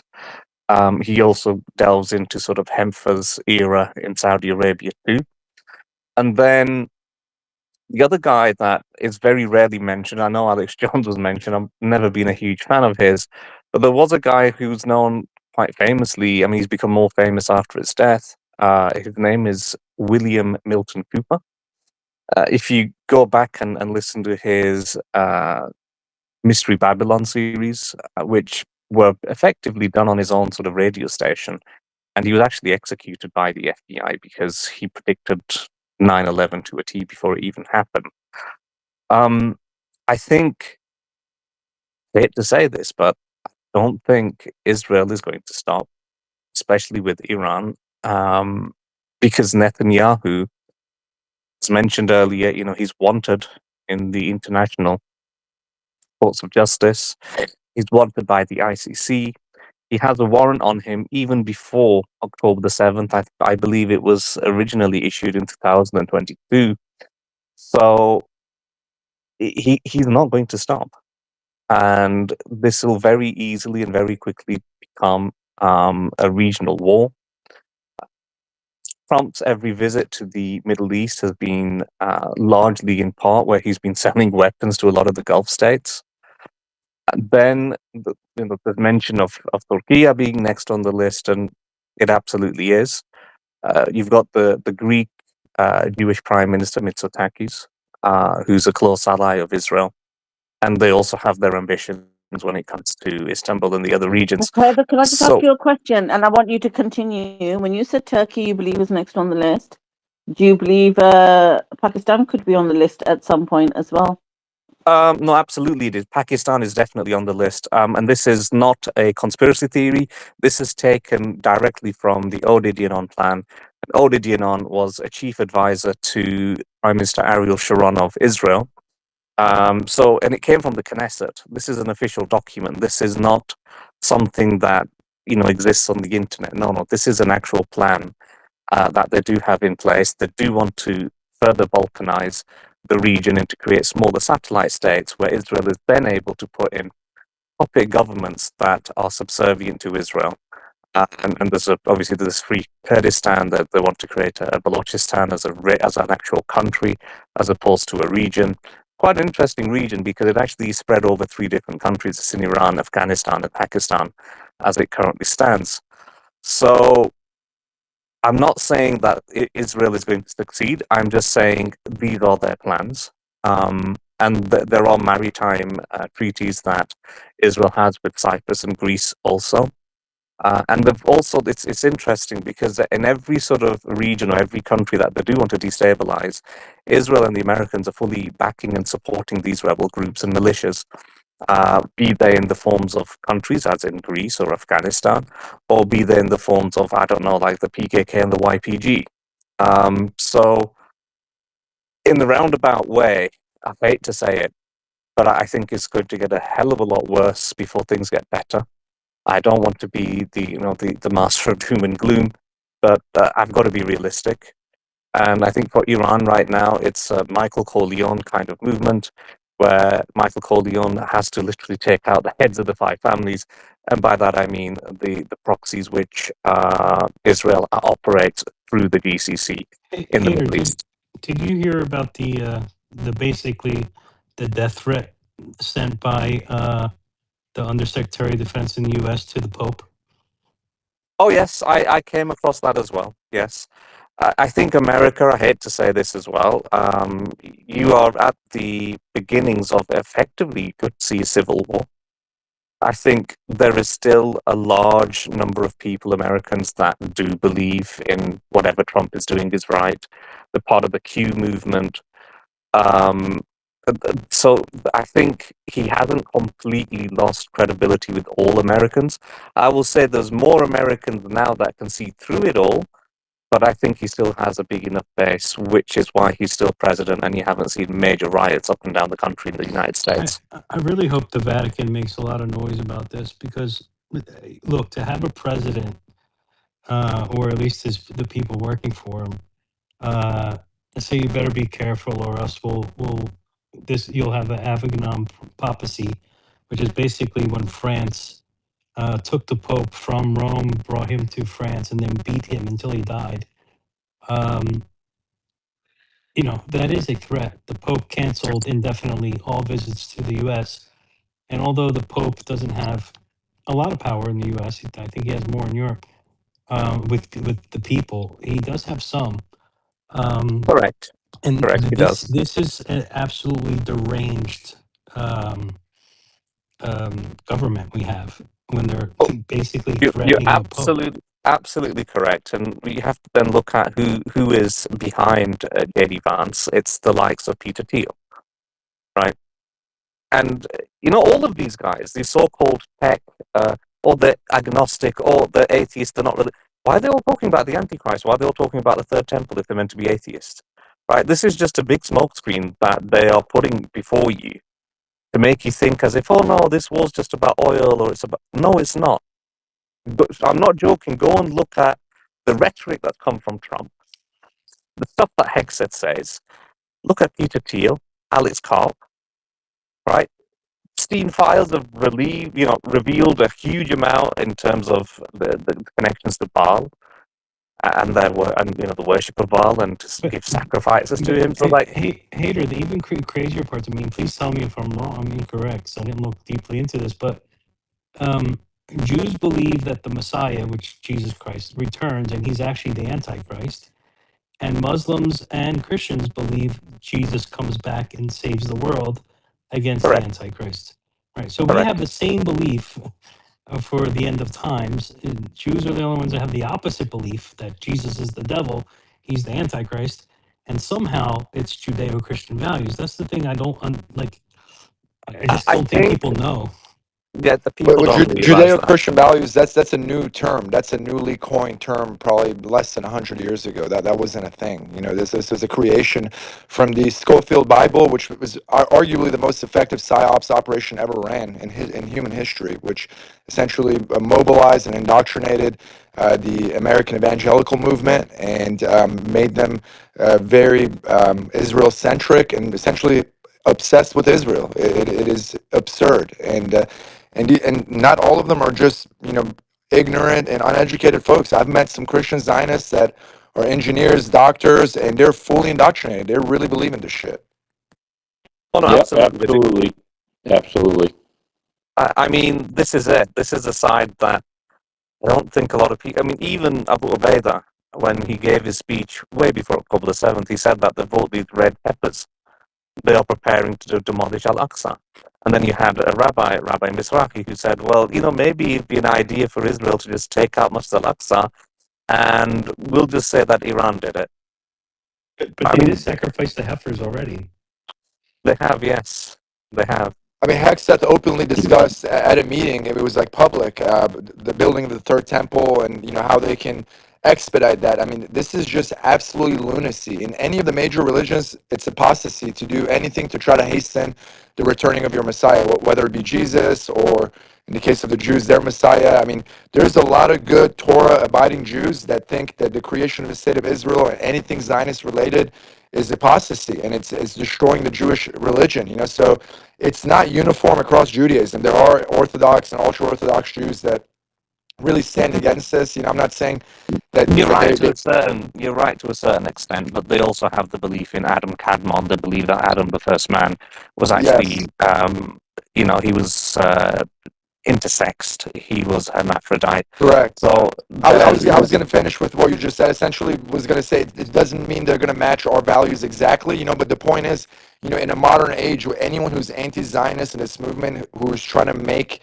these end time prophecy happen by their actions, I mean, these are very vile and disturbing forces. So if there's voices within their religious community that is a bulwark on that against them, I think that is, we shouldn't alienate them. That's no, always I agree with you. I don't think we should, but at the same time, we need to be very conscious of what they actually believe as well. And it's clearly not.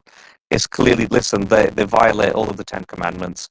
This is effectively the counter narrative that existed in the time of Moses and even the earlier prophets. I mean, it's Baal Peor, who was someone who effectively became a false prophet, and he sort of turned around the religion and he inverted a lot of things. And his sons were the magicians that were in Pharaoh's council versus Moses, peace be upon him. So it's an interesting angle to look at things, but I think, look, by hook or crook, Israel is hell bent. For them, it's a case of, well, if we don't succeed this, then, I mean, let's be honest, Israel is pretty much done. On the global stage, you're seeing countries that you wouldn't even think, which aren't even remotely near to the region, like, I don't know, Vietnam. And people are saying, you know what, we don't want Israelis in our shops. Thailand especially, they got chased out. Yeah, Thailand, Greece, Italy, like throughout the world. And also on that note, the Shabbats are very important. I don't know if you guys know Schneerson, who's this mega figure for Chabad Lubavitch. And this is, and before I forget, I don't mean to cut you off.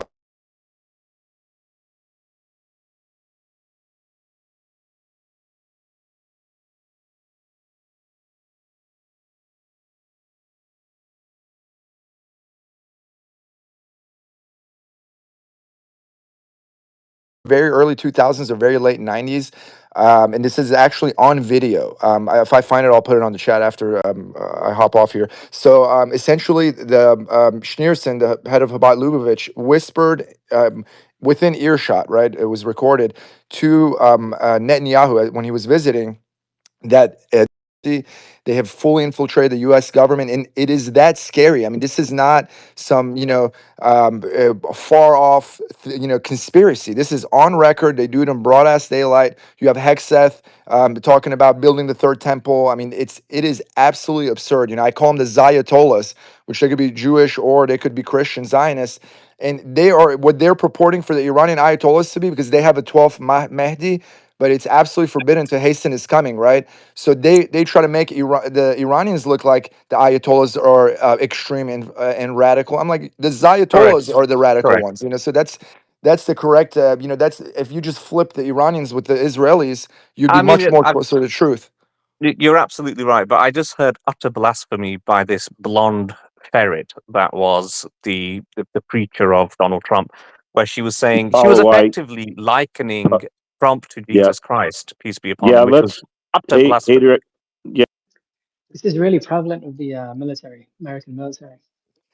It's just a scary world. The indoctrination in the Israeli military, I've actually studied this for the past few months. It's very alarming. It actually happens at their officer corps in their pre-selection. So when they're teenagers, it's called a junior academy, right? So they have Talmudic studies, which indoctrinates this racial supremacy, where because for the officer needs to feel comfortable killing en masse the way this savage way the Israelis do it without hurting their own conscience, so they can continue to operate. Otherwise, a normal human being that takes part in that will break down. So essentially, they indoctrinate them at a young age where this behavior and these crimes that they commit essentially is normalized. They begin at a young age. They know what they're doing. They're super sophisticated with their social engineering, with their indoctrination methods. And this is quite evident with the polling that was happening in the early '90s till now.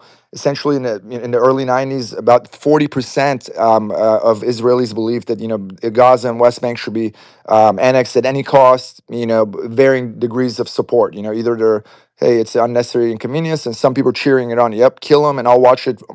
Cheering on, right? So it was that spectrum. But 60% were wanting a two-state solution and some version of peace, right? And now it's 90% of Israel supports the genocide. That is highly indicative of the new generations being hyper indoctrinated and very effectively. And they've done that to us. Like, Americans are more desensitized to mass killing, and it's like a video game. That's their design. It's the Zionist plan. It's truly in front of our eyes. I mean, you don't have to peel that many layers to get to the nasty truth that what these guys have orchestrated. No, you're yeah. This absolutely is right.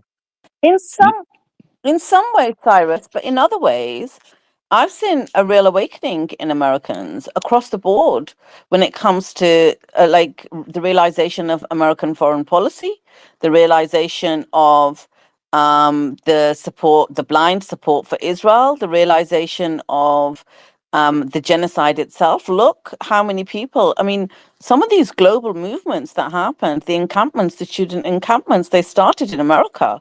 These brave young people, they risked their livelihoods. Do you remember it was very early on in the genocide. I think it was the Starbucks Union kids. Oh no, was it Harvard University graduates or something? A bunch of them stood up and spoke against the genocide, and they had jobs lined up and careers mapped out and futures, and all their jobs were taken away. The Absolutely offers were blacklisted. withdrawn. Their I mean, they their changed names presidents. They changed their presidents of names Harvard. and their names and their faces were put on the side of these trucks that were ridden around town so everybody could know who they were. I mean, it was horrific at the beginning of the genocide, but the brave Americans, they didn't stand down. Do you not think? I've never seen that happen before, Cyrus. Do you not think that there is an awakening as well, though?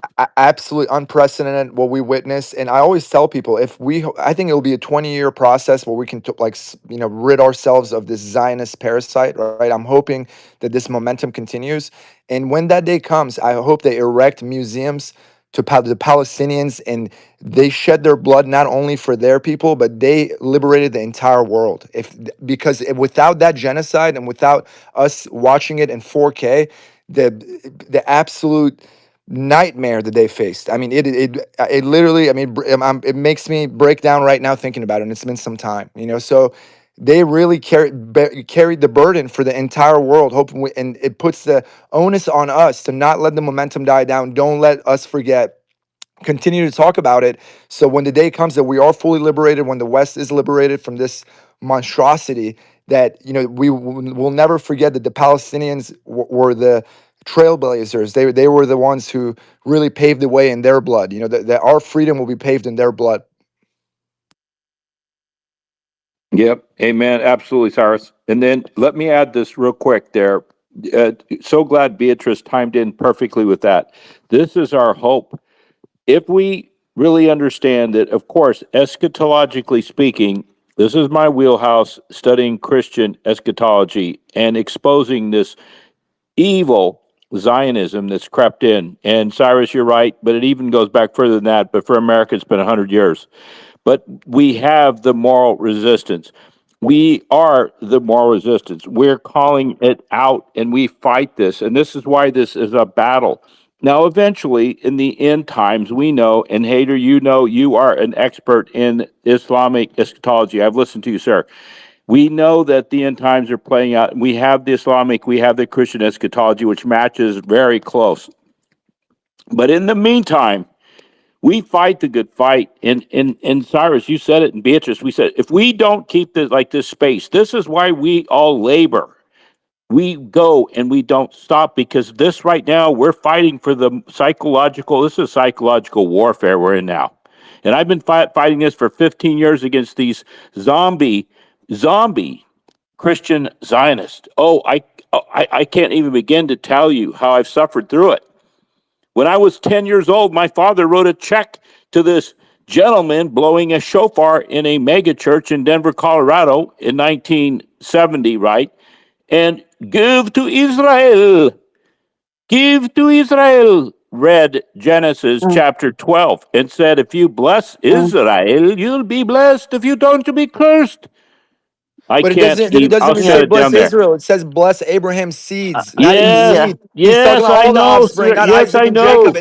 And then we have Yes, Galatians I 3:20. We have the have receipt, Galatians sir. 3:20. You're in my wheelhouse. You're in my wheelhouse. I've got details. I have Mhm. 2,700 blogs on this. Amen.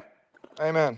Thanks. Thanks, Andrew. Thank you. Thank you, guys. I just want to keep it away from eschatology. And as much as I try, it just ends up back there. I understood the broader point you were making, Cyrus, but I don't want to get into the nitty-gritty of what religion predicts. And that really triggers me. And we always end up back there at this time of night. And it's annoying. But anyway, I was going to make a point to you, Mhm, Cyrus, mhm. when you were talking about the genocide.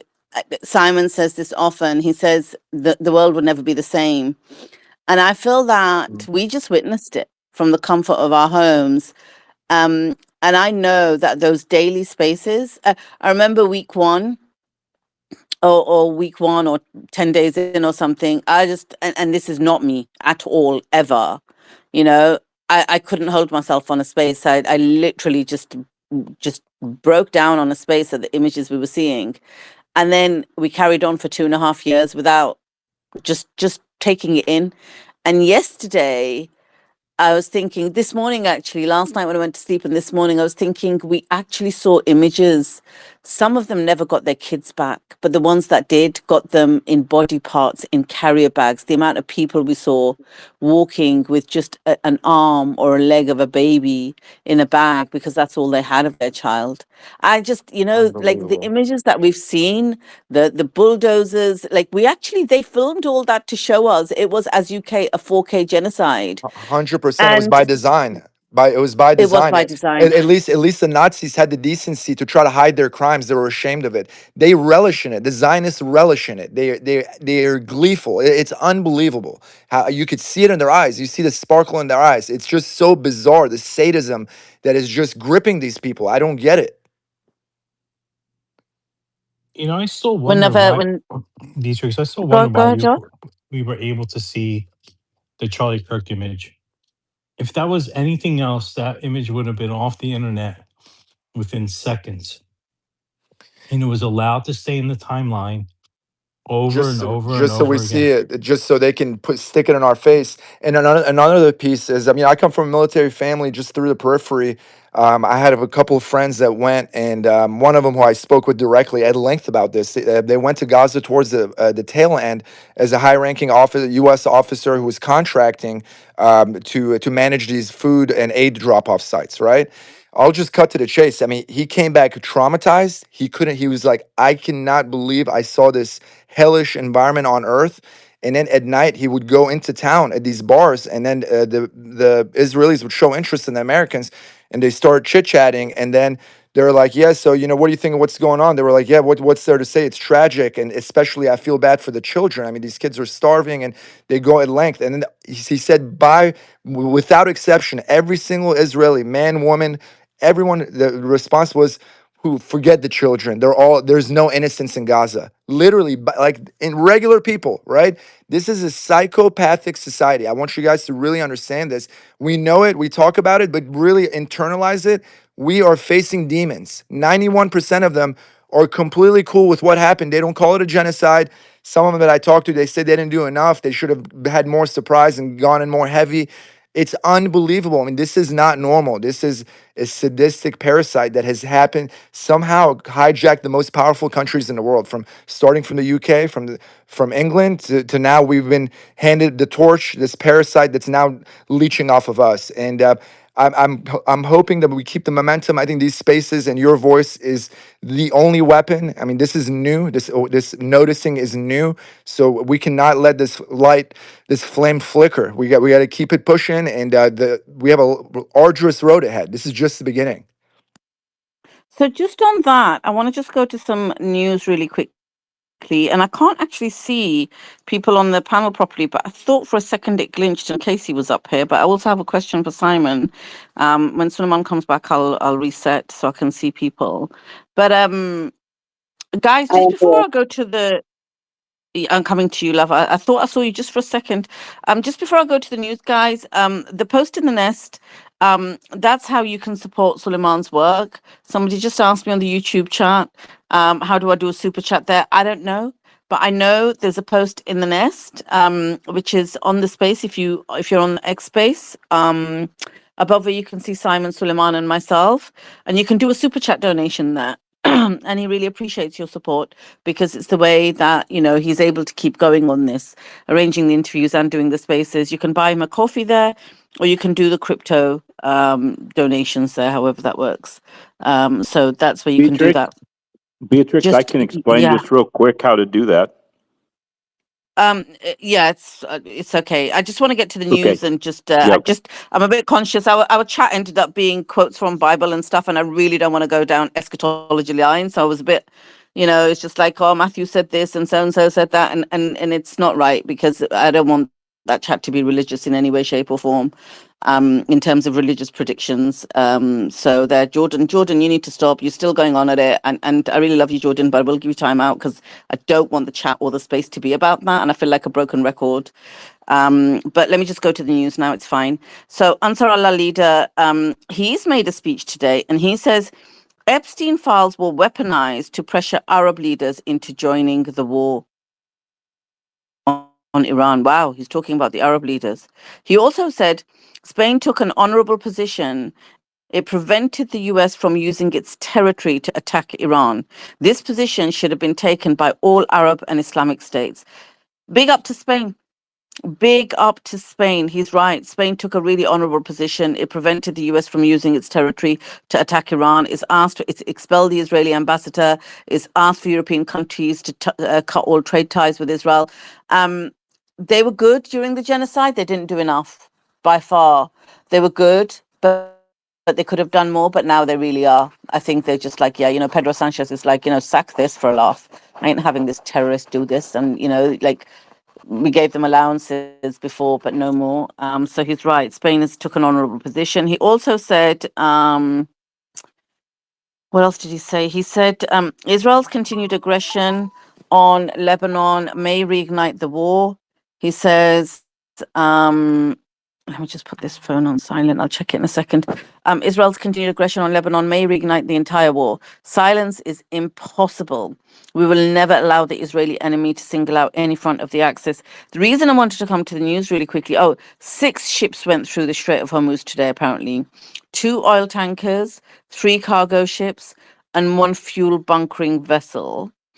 There are sirens at Ben Gurion Airport right now in Tel Aviv after missiles were launched by Hezbollah. So it's bish bash bosh in Tel Aviv.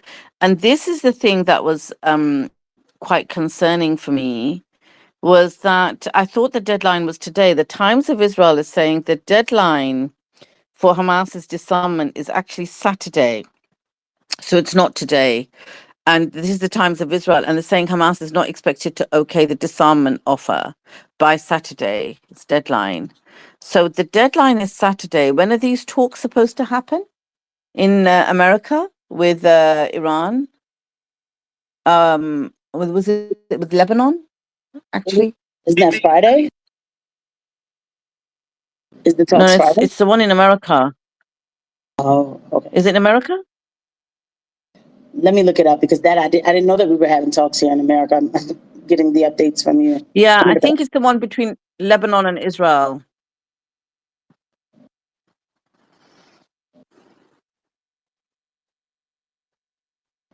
Yeah, the Iran can't go to America, obviously, is it? That would be a disaster. No, it's between Lebanon and Israel. The talks are supposed to happen, aren't they, in America? That's what Trump had said. I can't The imagine the Iran ones are talks in happening in Pakistan. America. It has to be neutral. I think it's a. Are you talking about the Islamabad, Pakistani ones, or a different thing? No. So that's the Pakistan one is Iran and America having the talks there. I thought Trump said in America there's going to be talks between Lebanon and Israel, like as in to broker peace between them. I guess he's going I to see, read the but it right has act to to the because it has Lebanese to be a prime rep minister. from Hezbollah, and obviously they're sanctioned, or so because I don't it's think not they'll have Lebanon, is somebody it? from Lebanon is Hezbollah already though. an ally. I just don't Yeah. think they'll have somebody from Hezbollah there, Simon. Not at all. No, I'm sorry to cut you off, Beatrix, but yeah, I'm looking it up. The U.S. State Department is expected to host talks in Washington as early as next week between Israel and Lebanon. So that's what I'm seeing. I guess they haven't really solidified the date yet, but I didn't even know this was happening. I'm learning this from you right now. Got you. I thought it was this weekend. Yeah, but that's Let me just going to keep be looking about into how that. they can get rid of Hezbollah, basically. Yeah, basically, Simon. He's going to read the riot act to the Lebanese PM. They're going to say, we'll arm you, we'll give you X, Y, Z. What can you do to just get rid of them? That's all it's about, because they will not have Hezbollah there as a representative. Somebody's saying on YouTube that Pakistan's mediation talks have been suspended. Is this true? If it's fake news, anybody who gives me fake news. Yeah, No, they're exactly, doing. Siddharth. Yeah, we They need the are doing a source. lot of There's a lot of posturing. I mean, I think it goes ahead no matter what anyone says, but everyone's doing posturing, saying we're not doing it because of Lebanon. So it's probably not fake news, but a lot of publicly facing, they're all kind of ratcheting up to that "we're not coming" type thing until Lebanon's solved. Which is not going to be solved. Yeah. So I mean, look, it's public facing posture. You have to say that while this is happening. Yeah, it is lip service. Yeah, Okay, so I guess there isn't a source for that. The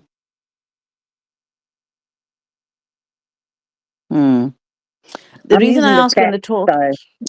no, it's fine, Casey. The reason I asked when the talks were in, I thought they were this weekend. That he said he was going to have the talks, or maybe it was early next week, because the Hamas deadline is on the weekend. Then I'm really concerned. We know they've been hitting Gaza every day. We know they've been killing people in Gaza every day, but they've given that deadline for disarmament. And Netanyahu only had 3 objectives on October the 7th. And one of them was Hamas's disarmment. The other one was getting the hostages back. He didn't achieve any of the 3 objectives, but he did kill, I'd say, 600,000, 700,000 people. But I'm really concerned that this timing of this deadline is deliberate to give another war front openly. The genocide resumes. Big, full genocide on Gaza, what's left of Gaza. Because Netanyahu made a statement today saying, I want to know where are all the Palestinians going to go? Who's going to take them? It's just disgusting. Casey, jump in. I just wanted to add that. Says that where where are all the Palestinians going to go should be the most bizarre question anybody could ever hear come out of somebody's mouth. And there are people who talk like this. So why don't the Arabs take them? That's their home. How can somebody come to my house and say, where are you going to go? What do you mean? This is my home. Like, that is insane. But I feel the same way too, Beatrix, because what does that even mean? Like, Hamas has to disarm. Oh, come on. First off, okay, where or disarm what, right? Like, what does this arm look like? And secondly, I obviously I don't see them doing that, but where even are they? Like, I'm not saying that they're decimated, but you see what I'm saying? It's like there's no official way to say that it's even done. So Netanyahu could come back out and be like, oh, they didn't disarm. Well, I guess it's just not going to work. Let's go back to what we're doing because we need to start building Gaza back for our people. You know, it's so easy to lie. Who's going to come and stop him anyway? You know, so I am concerned too. I am.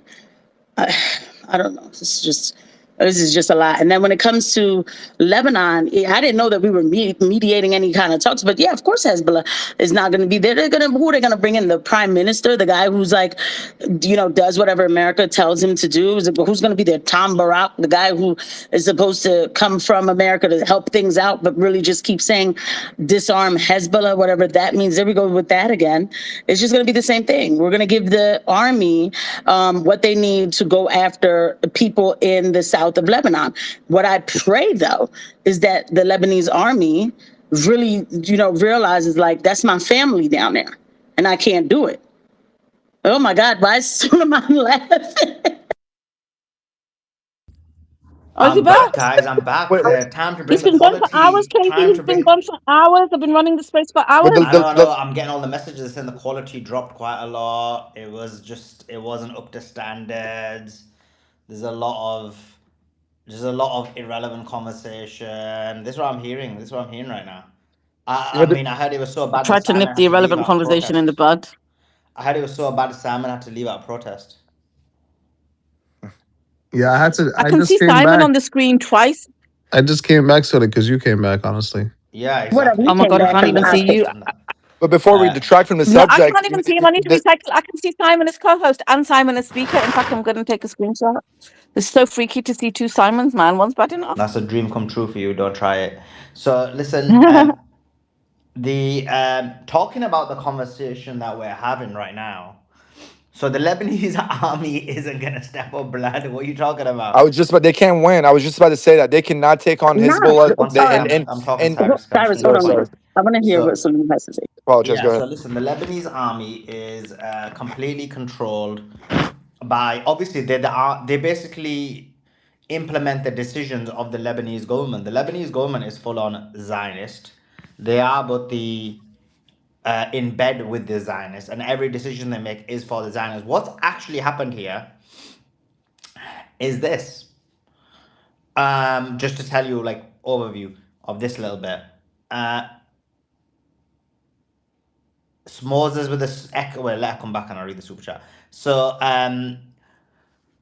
basically, Iran just destroyed Lebanon and basically demonstrated the importance of resistance by agreeing to a ceasefire that included Lebanon, and this is why they all had a mental breakdown and lied and basically pulled out, was because Iran outsmarted them, outplayed them, and outthought them. Maybe it's because it's the high IQ, and because you guys love the IQ, don't you?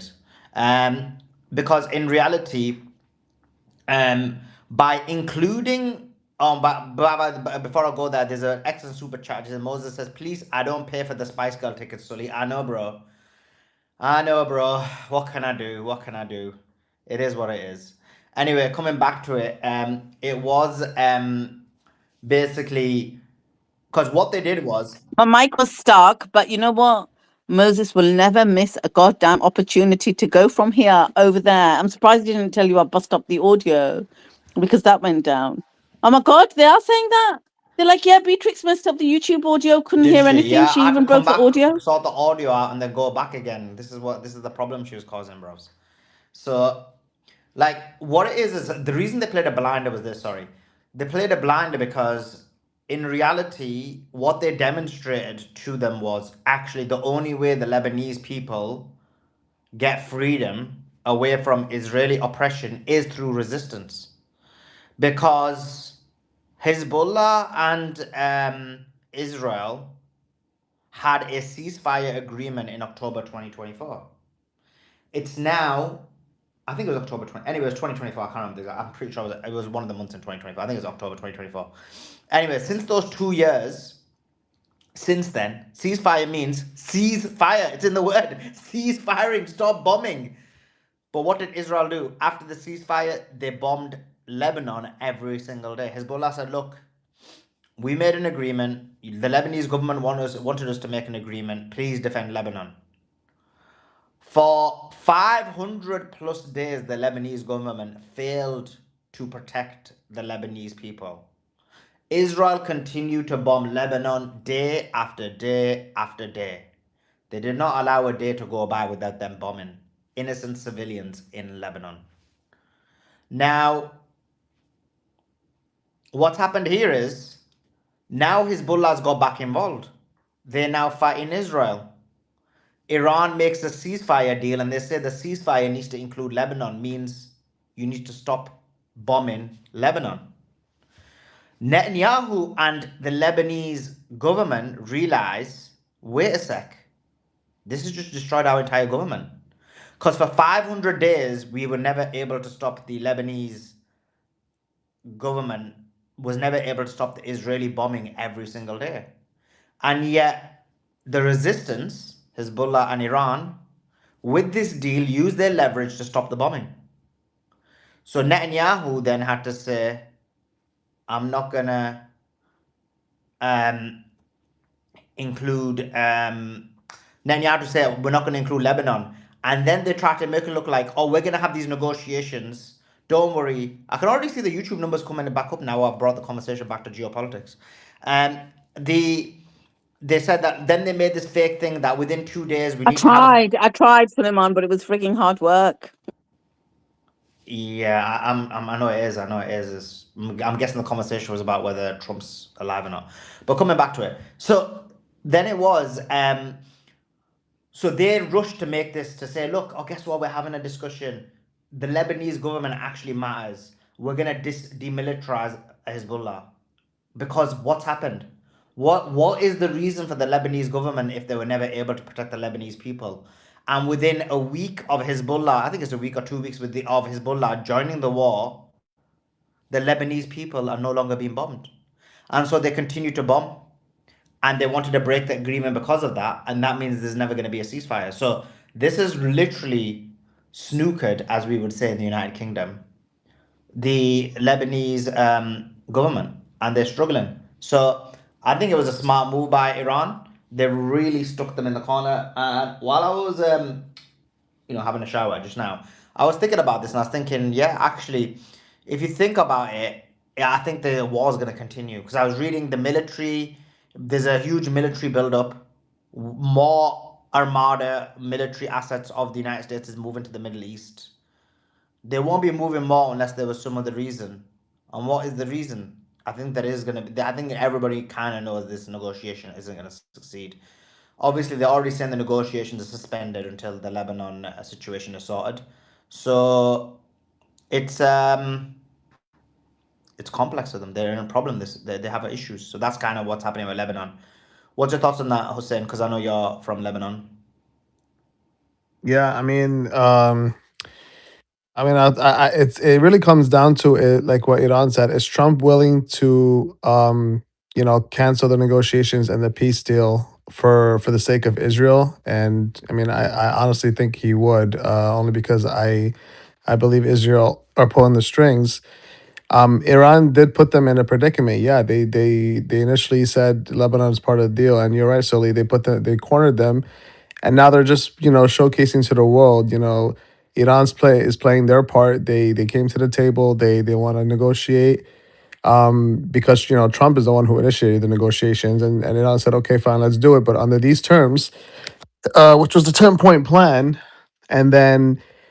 Obviously, he came back after his master Bibi said, "No, no, no, this is not how I want it." And then he came back and said, "Oh no, this wasn't the original plan." After he posted it, and didn't correct the Pakistani uh, uh, delegator after he posted it as well. So this just comes down to is Trump going to destroy the economy, the world economy, with the Strait of Hormuz being closed still? Is he going to allow the economy to crumble just so Israel can have its war with Lebanon and Bibi stays out of the trials? And this is all what it comes down to. And in my opinion, yeah, I think this is what it's going to be. The war will continue with Iran. and the regional GCC countries are going to get hit just as hard as Israel, and yeah, it's gonna get out of hand very, very badly.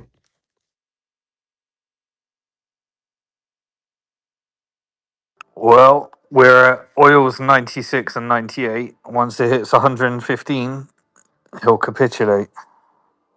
But Simon, how much longer could his words, like how much longer could his actions and his words like take effect? I mean, at some point the market's gonna say like, okay, you know what, like enough of your crap. Like we keep going back and forth, back and forth.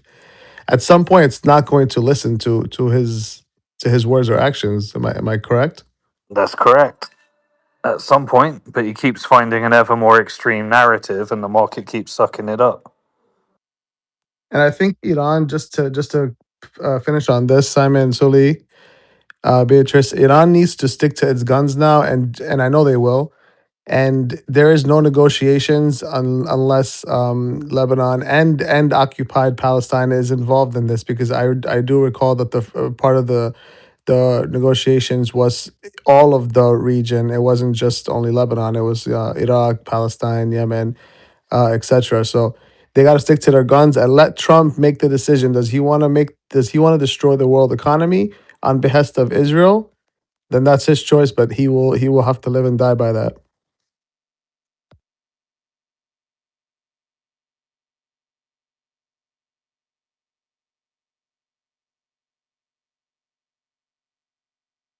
Go ahead, Casey. Oh, thank you. Yes. So the reason I was saying that earlier is because I just was thinking that maybe, that these people have like family, like one family member in Hezbollah, maybe one family member in the army or something. Like you literally might just have to kill your brother. How does that even work? Because technically they were supposed to disarm Hezbollah all this time, and not saying that they could, but there was not a real attempt to do so. And I thought, I guess under the impression that maybe, I know it sounds like fairy tale type of stuff, but family business, that kind of thing. But other than that, yeah, I'm with you, Hussein. It really, and Suleiman, Iran really showed that America anyway is not going to make the decisions. Yeah, this war is still going to go on because yes, Trump is going to wage a war so Netanyahu can do whatever he wants in Lebanon, which is disgusting, right? Because this has nothing to do with America, right? Like all they have to do is tell Israel to stop and say, we're not going to arm you to do this and none of this, right? Just say, no, that's it. We're done. But he's not going to do it. I just can't see how he does it. And Iran will keep the strait closed, and this will still be Trump's legacy that he couldn't be a man and stand up to Israel. It's just ridiculous.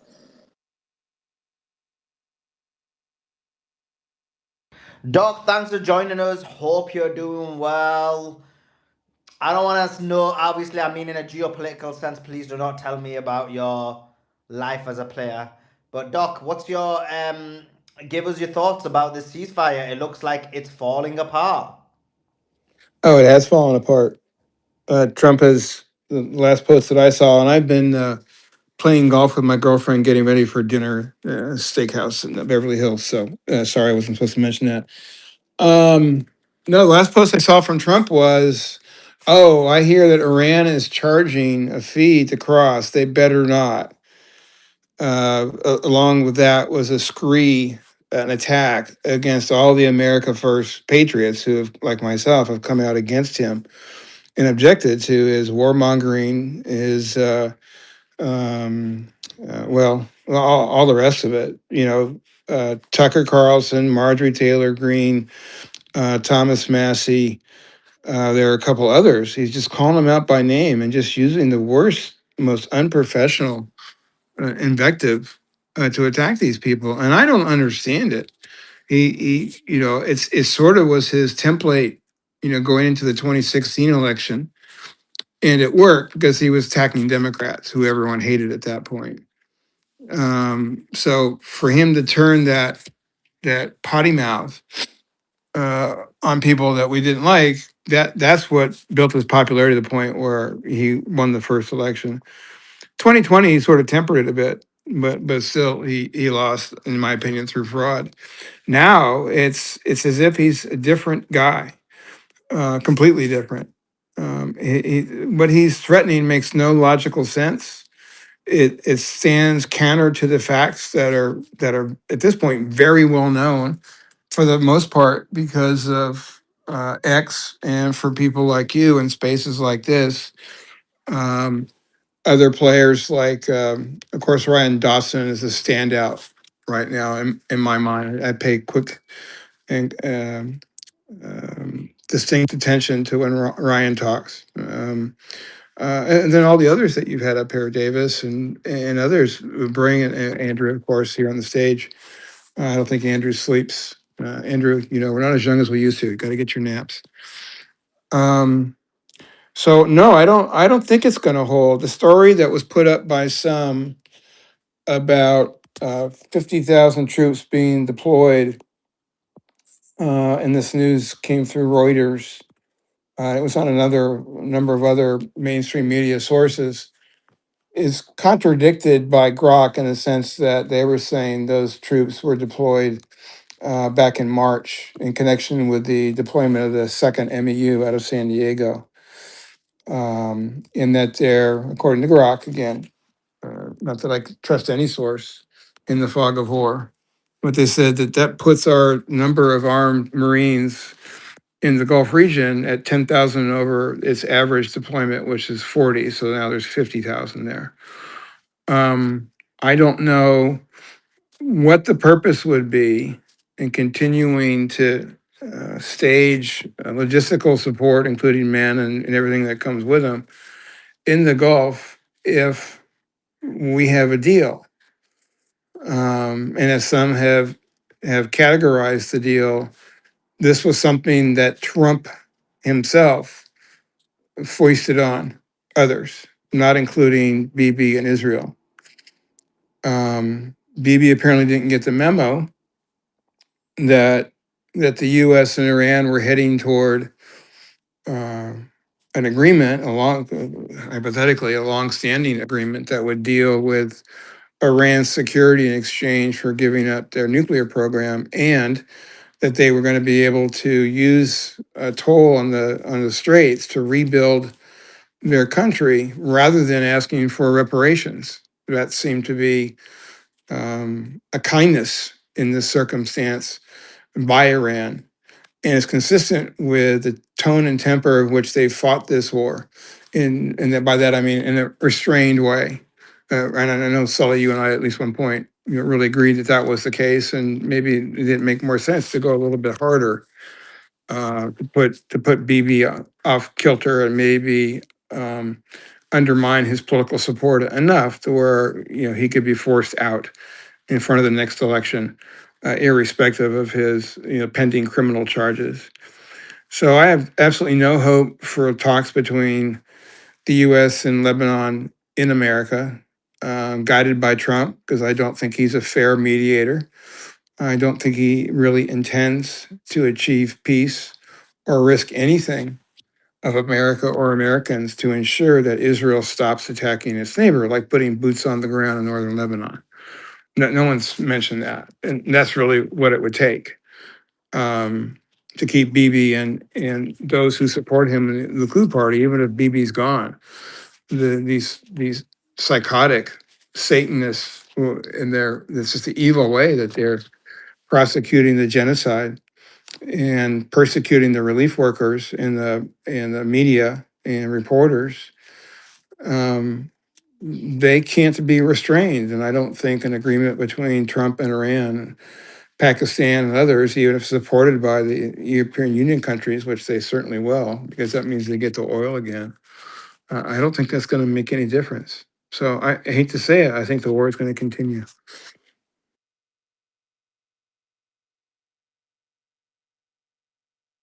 Hey Doc, I'm glad you commented on that post I made. You definitely see that though, right? How that's absolutely impossible to make that ground incursion with what's been told. Even if it's 60,000, there's no way that we can make. And all the military experts agree. And I put it Yeah, out there. it needs to be 10 times that number. It needs to be Yes, equivalent. sir. It needs to be equivalent to the staging, logistics support, and the number of troops that were in Kuwait before the invasion of Iraq. And that was Yes, between sir.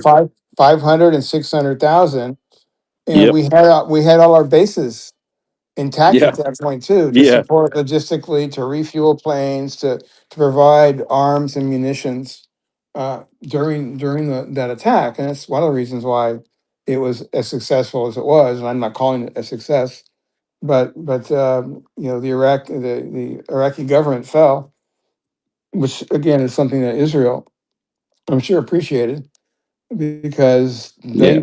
they rather have these leaderless states that descended into tribal warfare like Libya has, and Libya turned into a slave state, and there are open slave markets and have been since Hillary and Obama attacked it on a whim, really. So we see the Israeli hands going back to Obama. Biden was run by Obama. It would have continued under Kamala Harris because she's run by Obama, and the people that run Obama. And Trump got my vote because, in large measure, he was going to be the no new wars president. And not that he didn't start wars during his first term. What was happening, I think, was his first term. With Yemen, certainly rises to the level that myself, as a constitutional attorney, believes we need a declaration of war. The semantics that go on in this country, trying to avoid that constitutional requirement, it never ends. And even people that are coming to space or on my wall who support everything that I suggested are sort of laugh off of the notion that there has to be a declaration of war, saying, I'm paraphrasing someone who came up in the space, well, we haven't done it since World War II, so yeah, what are you going to do? Well, you insist on the law be followed, and Dot, quick it's question. yeah. Um, does it require Congress to remove sanctions from Iran? Does the 10-point plan require that? No, if Or you want to fully remove Iran sanctions, does it require an act of Congress? um, I don't believe so. But even if it was passed into a law, Simon, executive orders prevail over existing law. Right. So if Trump said, well, we're now gonna trade with them, trade's open, then if there was a law, and I'm not certain that there was, but just to answer your question, and it's full of its possibility, if there was a law, then the executive order would overcome it. And there would be a Got it. fight. It would So be a you're fight in court, because some would say, well, this is an inappropriate use of presidential authority given X, Y, and Z. But in terms of the order of authorities, it starts with existing law. Then you have presidential, then you have new laws, and you always have constitutional oversight if a matter is brought to court. But any law that's passed by Congress and signed into law and the bill signed into law by the president is presumed constitutional and has to be complied with under the law, unless and until a court says, no, this does not comply with the dictates of the Constitution, whatever particular got it. aspect of Because I that think, might be. I don't know if you remember, but I think they lifted some of the Syrian sanctions via executive order. I'm just wondering if executive order gives the authority. But yeah, if it does, then because if it had to go via Congress, then you got to get past the APAC lobby, which would be impossible, right? No, it would never happen. We had, what, 57 standing ovations for Bibi's, I think it was his fourth or his fifth trip out to America when this past year, when he spoke to Congress. No, Yeah, so it has to be executive order. That's the only way to get this done. yeah, to the extent that it needs to overcome an existing law, yes, absolutely, and that's what can happen. That's what should happen, because you got to remember when the Constitution was written, you traveled by horse and carriage and steamership, so Congress wasn't always in session, and so there had to be a need to deal with emergencies or emergent actions that the president could order without Congress, and have it be lawful and enforced by the police and the law enforcement officials and the Justice Department. And Congress at that point always had the opportunity to come when they came back into session, when everybody traveled first either Philadelphia, which was the first capital, and then Washington, D.C., then they would sit in session and they would consider the president's acts and they could pass a new law and that would overcome the existing executive order.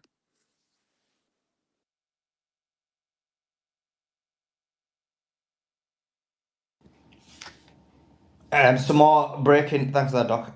Some more breaking news. 9 more military transport aircrafts move from U.S. bases in Europe to the Middle East. And then I pose the question. I mean, why would you move 9? Is it to help with the ceasefire? Joe, are you there? His mic's open. Yeah, I'm here. I'm here. Yeah, Joe. What you? I forgot what you said. Did you say? Do you believe the ceasefire is gonna hold? Right? No, no, I didn't say that. I said that I think in 3 days we find out whether Israel controls America or America is actually sovereign. Yeah, yeah. You didn't say that. I remember that. But what's your thoughts about the ceasefire? Does the ceasefire hold or not? No, I don't think the ceasefire. I think America. I still believe that America is going to adhere to the deal and be like Israel's a separate problem. Oh, interesting. That's what. But this could be hopium.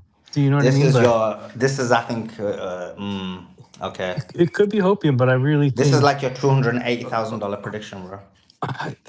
Simon, well, I can give you the rationale, right? One is Europe is going to have to make a decision in the next few days, right? Where is it going to get its oil, right? And when I say next few days, it's within the next 3 days, or Tomorrow, by right? They're According to sending the your. ships in, didn't you say, Solomon? Sorry. They're sending the ships in, yeah? Warships. Didn't you just say that Europe's sending some ships over? No, they said 9 U.S. military aircrafts are moving from Europe to the Middle East. So it's like U.S. Oh, the assets US that yeah, are. ones, yeah. Yeah, yeah, yeah, not Europe. yeah, So yeah. Europe's going to have I to thought it was the decide. Portuguese, Joe. Where's the Portuguese? Yeah, I had Joe. That's why Joe The missed it. He was Portuguese is coordinating. Portugal, Spain, are both actually good. They don't get their energy from the Middle East, so they're fine. 80% of Portugal's energy is renewable, Wait, and Joe, a what's lot. the Portuguese tax in Portugal? It's high. Oh, I It's thought not you that said to it's me it's ten high. It's percent, like bro. 46%, but the problem is it ramps up really fast. I It's thought too you said to me it's expensive ten for percent, Joe. bro. Sorry. I'm sure you said to me it's 10%. No, well, look, if you do the way I'm doing it is through dividends through East Israel. So I get dividends from Dubai company. So you could do it that way, Oh, which I will might do lower that. it. Yeah. But yeah, they're independent. They get their LNG from Brazil. They also get gas from Brazil, and 80% of the country runs on renewable because we have sun and wind all year round. So they're fine. But um, and don't forget the last two EU presidents were Portuguese, so they try to be extremely diplomatic. They don't really pick a side very often. Not even in World War II. They helped America play Germany, although Germany thought it was a friendly country to them. Um, Europe is going to have to decide where they get their where they get their power. Um, if U.S. doesn't have a solution, they're going to turn to the West, to the East. If they turn to the East, America is going to be left with no allies. It is going to be no longer an empire. Joe, Uh, why can't they choose Brazil? because Portugal owns Brazil, and Portugal owns almost all the resources in Brazil in terms of oil and gas. Yeah, They're so why don't not they get it from the Portuguese? because it's way more expensive. Oh, right. Portugal has some of the it's higher than average, but right now it's actually winded up being lower because we're not suffering from this. Well, then the EU is going to have to turn to Russia, Right, right? and And if then they do, the Ukraine war is over. but if they do that, then America becomes isolated, which they can't afford to do. America can have rapprochement with Russia. It's not out of the question. It'll take some time, but it can be But this is repaired. why America's But funding but but Ukraine because they but don't want Europe to do that. yeah, Yeah, yeah, for sure. America can't afford to be without any allies. right? And we all know Israel's not a true ally. They've never fought in a war alongside Americans, ever. It just costs us money. I mean, the Iraq War alone cost us trillions. I think like Yeah, and they four to sell our six. secrets to China. And then fly Pollard back, Jonathan Pollard, on the Adelson's plane, who gave Yeah. Trump $200 million. I mean, it is a spit in our face in broad ass daylight. They do this. Oh, and who's Wasn't biggest that the donor Portuguese? when you mention against Isn't when you mention Adelson the that? Portuguese, Joe? No, Adelson is Chinese. Most of his wealth is from Yeah, China. but Macau, isn't it? That's the Portuguese. Yeah, it is the Portuguese. You're right. The Portuguese are in everything, apparently. She's Israeli, bro. No, he's Israeli, but all his wealth is in Hong Kong, in Macau, Macau, which is Portuguese. which is Portuguese. Used to All be right, Portuguese. It's all the cover for gambling stuff, cover isn't for it? the All the Zionists. casinos. Keep covering for Yeah. the Zionists. See how far he gets He's you. dead, you guys. Mervyn Nielsen's dead. Yeah, but his wife still gets her money Right, from right, yeah. But that, I Macau. mean, but if we're going to accuse somebody, let's accuse the living because they're the They're ones who are living. going to continue it. Well, we know that China knows that they were leveraging Adelson with his license in order to put pressure on Trump to do things they needed.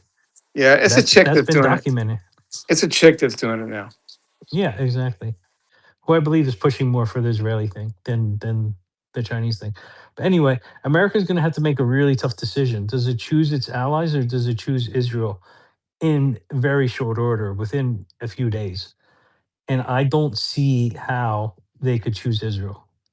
It's I really don't. predicated. It's predicated upon whether Trump is truly compromised. I think there's a lot of indications. You know, if we're realists, you know, we can't say with certainty. But if let's say you give it a 60-70% that he's truly compromised, then that would constitute Trump being the first Manchurian candidate, the first Manchurian president that is under But full control. does he need Cyrus, to be compromised? Why can't he here's just be a Zionist? here's the Because thing. I don't Cyrus, because I think he knows he you wouldn't have think behaved in this way. I think he's really behaving in a very But flagrant what if way he that is just a Zionist?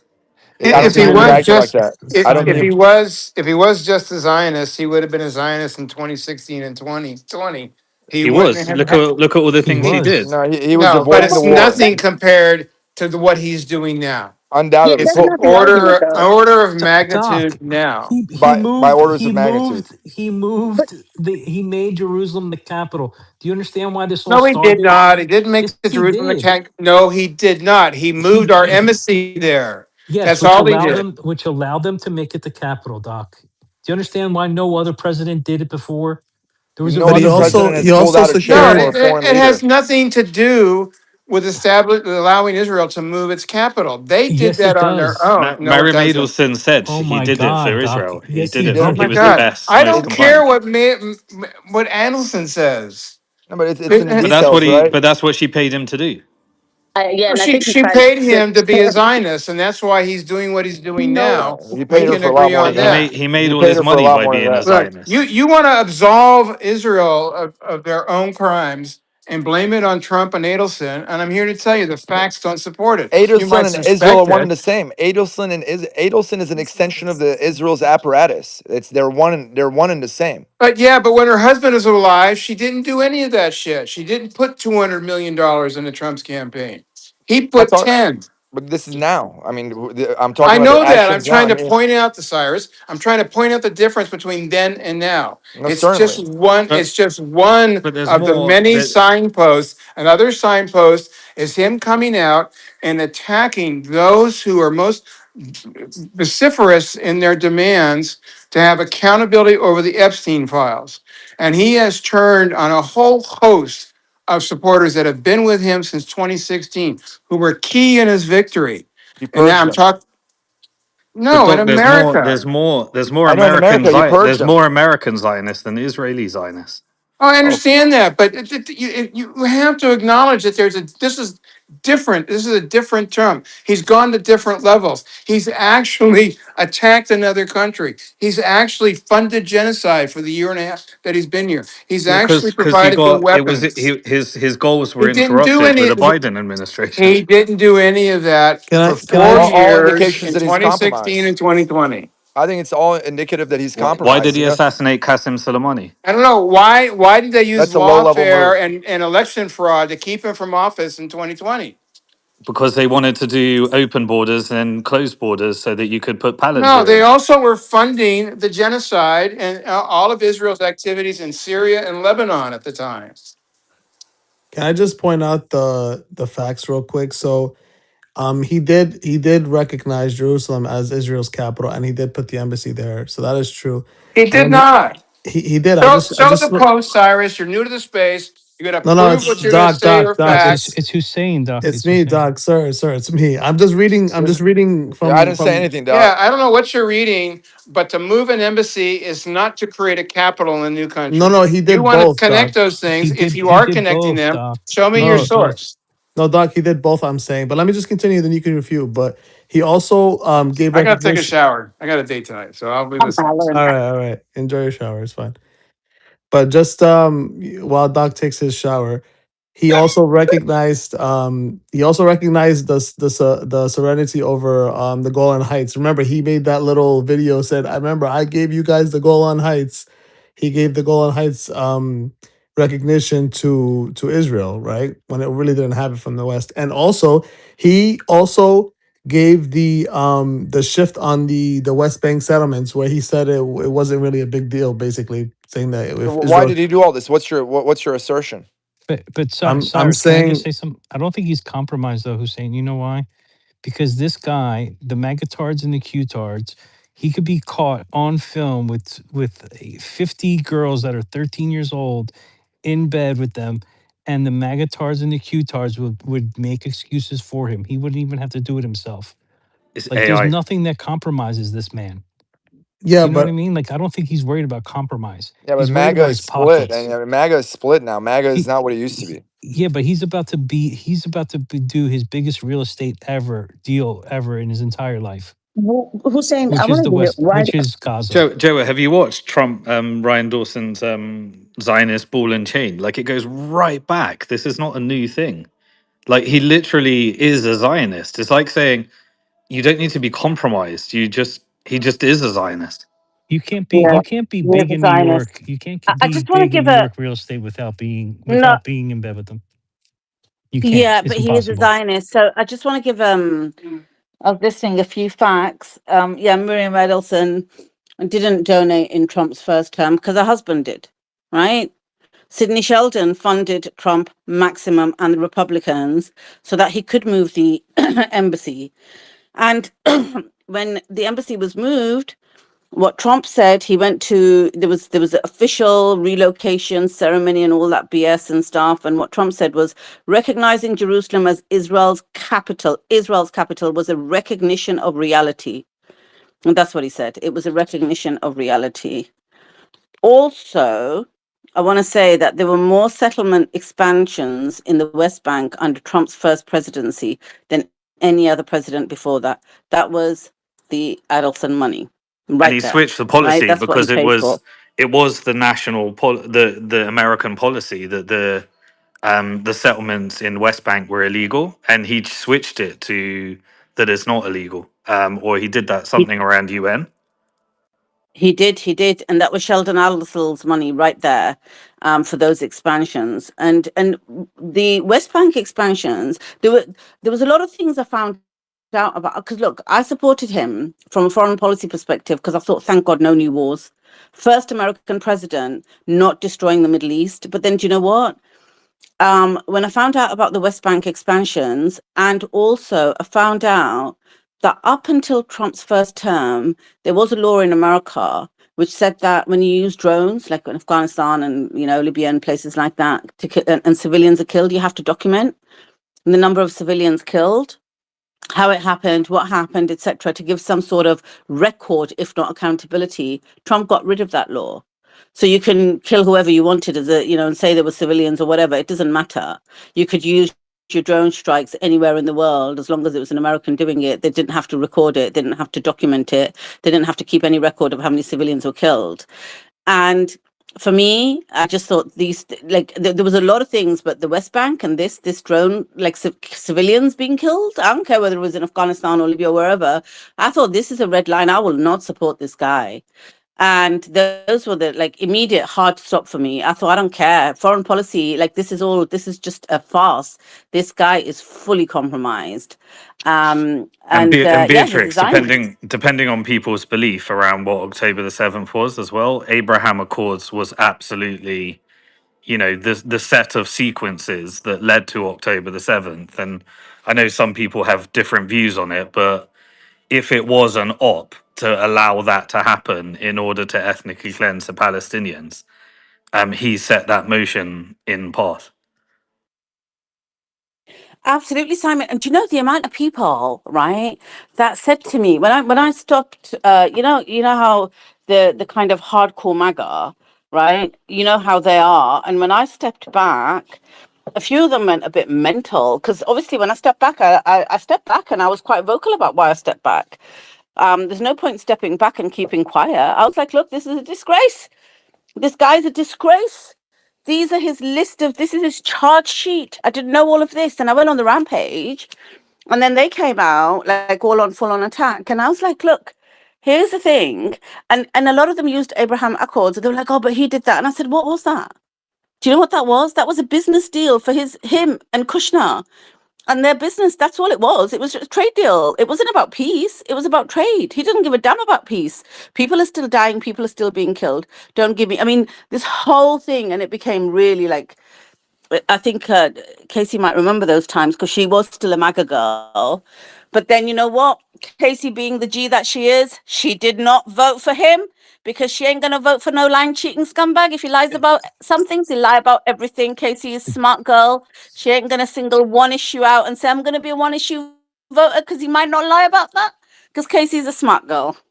And Did Thank she you so did much. she And I'm going to I actually just don't think he was. did she I vote for don't think he Kamala? needed to be compromised by Jeffrey Epstein. He just hung around with Jeffrey Epstein. These were his circles. These were who he would do deals with. This was his crew.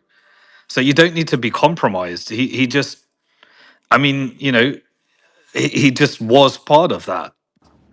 But both things could be true as well, right, Simon? I'm not saying it is or isn't. I'm just giving the other perspective, since we're docs in the shower. That you could have a scenario where he is within those circles. He financially always benefited from those circles. And then he's the president of the United States and he kind of does what he does in the first term, which some, as the panel have mentioned, have been unacceptable, extremely Zionist positions, but not something extreme as, for example, what Biden did, or maybe even some things that Obama did, or you know what I mean.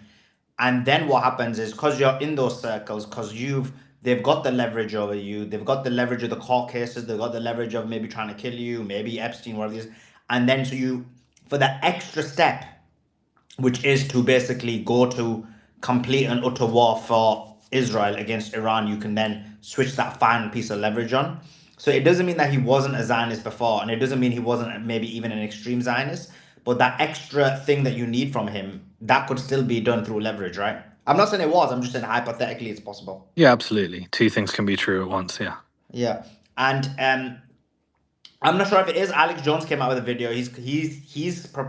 Hypothesizing or putting the thing across that maybe it's got to do with Epstein. This is why he's attacked all them. And he says, just to let you know, that he found it very strange that Melania did a impromptu press conference speaking about Epstein and their victims, and it's just so random. So either it's like something may come out because of it and she wants to kind of separate herself, or maybe it's a form of leverage and blackmail against Trump. Like, that press conference was weird, right? Like, nobody's really talking about Epstein at the moment. Everybody's focused on the Iran war. For her to come out and just do a random press conference like that, like, it is a bit random, right? What's the I reason felt for the it? same. Unless I'm missing something. Highly suspect. I felt the same way too. When I saw that, I was like, "Wait a second." Trump himself told people stop talking about this, and then his wife goes out in front of cameras and she's like, "I didn't know that man. I didn't do. Like she's taking herself out of it." for whatever reason. I don't know what deal she's made to be able to do that or what is coming. It does feel a little preemptive because nobody was thinking about that right now. So, and it also counter signals her husband too. And on the note of Trump, real quick, that Zion and I do believe he was a Zionist soldier. It is heartbreaking, right? Listen, I get it. You know, what I mean, I would want to, take a shower right now because it's a lot to think about. Like, damn, the whole time. But yeah, and I think that he is. I kind of think that they don't need leverage on him right now to be more extreme, Suleiman. I don't know. There's certain things I'm now noticing with his inauguration. Like I just don't. His daughter's perfect. He's perfectly fine, but the way she's living her life and just certain things, and like all his kids are married off to Zionists and stuff, and he's perfectly okay with it. And so I think that he's just this is who he is. Like he's cool with it now. Like it's like like I just think that he has no problem going the next level. And then one more thing, because when we say just one last thing, please. When we say anti-war president or whatever, it's a shame how low our standards are. Look, I'm not gonna lie, right? Because when Trump would talk about removing Wait, troops why from are you attacking Syria, Beatrix for? She's I'm not not. here. I'm not Wait, what is going on? So, no, but because I was a MAGA girl, like she said, right? And so when Trump would say, we need to get our troops out of Syria, and would actually talk about that, or when he did last minute stop that attack on Iran because they all wanted him to do it. He actually didn't do it in 2019. So it's like little things like that. You're like, oh, most anti-war president. But everything else though, it's like our standards are so low. So then we get excited about the few things that he did do. But now, and all of that is gone now. There was something else I was going to say about this, but I forgot. But But Casey, there's so much that happened. Look, there and when I can talk to you guys about this, but the whole Afghanistan thing, right? Afghanistan was Trump after receiving $100 million from China for renting 4 floors in his building that they've never used. And as soon as he was out of office, they stopped. China got a much needed resource that they needed, right? In Afghanistan, they took over the 2 mines, the cobalt, which they didn't have enough of, and lithium, which they could use more of. Um, China moved right. That was the first business deal the Taliban did as soon as America left, right? Now, did Trump leave because he wanted to save the troops, or did Trump leave because he got $100 million from China we didn't so they leave can take over the under Trump, mines? Joe. Wait, hold Yes, up. the He's deal not was going to made buy it. under No, the we're not. deal was made under Trump, It Casey. absolutely was made under Trump. Yes, because I used to promote Yes, that as well. Thanks and for and reminding me. Yes. and Biden had to adhere to the deal. Right, there Well, was he no didn't way adhere. for No, Biden. see, Joe, damn, He don't make me had do to this adhere girl to the again. We deal. have to. We have You to both say keep the over talking full. each other. It's really hard. You can't hear. Oh, sorry. All right. Yeah, look, he made this deal. Did he do it because he cared about his troops, or did he do it because he got $100 million from China and China moved right in right afterwards? Right? You don't know now when you're looking. Of course, me, who had TDS, was accused of it all the time. I looked at it as like he just handed over a resource that America needed for the quantum computer race to China. Right? Then on top of it, what I was saying before, he doesn't need to be compromised. Go look at Tim Pool's post today. Tim Pool is saying, like, this is how much the magatards go out of their way to make excuses. He's saying that Trump is attacking Candace and Tucker and all those guys in order to save them from the Democrats. Because in the midterms, once the Democrats take over, they're going to go after everyone. So this is actually Trump trying to save them from the pressure that the Democrats are going to put on them. Like, this is the excuse he came up with, Suleiman. Like, do you know what I mean? It doesn't matter. Literally, there could be a photo with him with 50, 12-year-olds in his bed, and they're going to come up with an excuse. Yeah, but Joe, he just, and this could be Are we gonna satire. are we gonna walk by Simon's attack on Joe as well? Are we just letting that pass? Yeah. What was the attack on me? What attack did I do? The Because he was Portuguese. talking about people who are in Trump's circle and how their entire Zionist circle. You obviously. It was an unprovoked, unjustified attack. Look, Hold on, I don't get So, it. What have I said? What did I do? no, Simon, you said about Trump and how his whole all his circles were Zionist circles and he was always a Zionist and obviously Joe Joe was part of the Trump circles, wasn't he? Remember he used to be in the Hamptons with him. Have you been Mar-a-Lago, Joe? No, Yeah, of not course he has. Mar-a-Lago, but in the Hamptons, where They he's were in the Hamptons together, Sam. Do you not know this many story? events. Wow, Hello, what Joe has been everywhere, Joe. did you set up? What were you doing with Trump? Not with He said Trump. he No, was never with him. he said he was watching he was watching Trump bad women or something. Did you help him launch the meme coin? No, it was. Look, this is a crazy story, Simon. If you look up Wilzig, Wilzig, Hardy Hamptons, and just by looking at the image, you'll know what was happening. And Trump shows up with Epstein and with Sammy Sosa, which was a famous baseball player at the time. And I then find out because it was a $25,000 fee to get in the house, but the party was outside the house, so I didn't go inside the house. But one of the girls that we met was telling us that they were trying to sell her off to some French guy named Cookie that was going to fly her out on the jet the very next day, and that they were auctioning her, and if we could save her, right? This is what happened in the Hamptons where he was at. I did not see him in the house. I didn't see him go in the house. I didn't see him, not bet, but auction on girls or anything like that, bid on girls or anything like that. But this is what was happening at this event. So yeah, Yeah. so Simon, can you just like, I know you want to attack Trump and his circles, but can you just be chill a bit about Joe? He's a panelist. I just got in because I was a young kid that had money and got invited to go. That's all that happened. Yeah, And I was in the Hamptons. I'm sure that's what all the people around his circle say. We're just rich kids in Joe a was rich. compromised. Joe was compromised. Joe was No, he's not compromised. compromised. No, he's not. It's fake news. It's fake news, bud. It's compromised. Krasenstein's Fake compromised. news. Fake news. It's not. It's It's- Jonah. It's not Joa. See, Jonas I Stein's told you, Yes, it's Joe. compromised. Jonas Dead. Stein. Davos Jonas Stein's compromised. yeah, I told Candace. you, it's the Candace, don't Democrats. come up with other crazy rumors again. Conspiracies. It's But the you know, Chicon. Davos Joe, you know you Jonas. got a good out on this. You could just be like, it wasn't even real. It was all AI. You weren't at the Hamptons. It was an AI Oh No, my situation. I God! Do you know was what there. I somebody was said on shocked. YouTube? On YouTube, some Bebo says Joa Island. That's so funny. Joa Island. Too soon. Too soon. I'm Louis Carew. I'm just here for the experience. I disavow anything to do with any island. I'm just here for the experience. I'm Louis Bebo said Carew. Joa from tunnels to island. Joa from tunnels to island. It's on. It's so I funny. reckon These he's got an guys. island on I, Palm Beach. What do you look, reckon? I'll tell you what. The YouTube chat is the funniest chat to watch because they're hilarious. To be honest. They are. They are. They wrote Joe Pinata and Bill Clinton. Oh, and then someone's asking, did Joe save the girl or not? Joe, did you end up saving her? Yeah, dude, it was crazy. We drove. Listen, you want the full story? We drive back to New York from the Hamptons. The girl's parents call me saying they'll pay the ransom. I'm like, what are you talking about?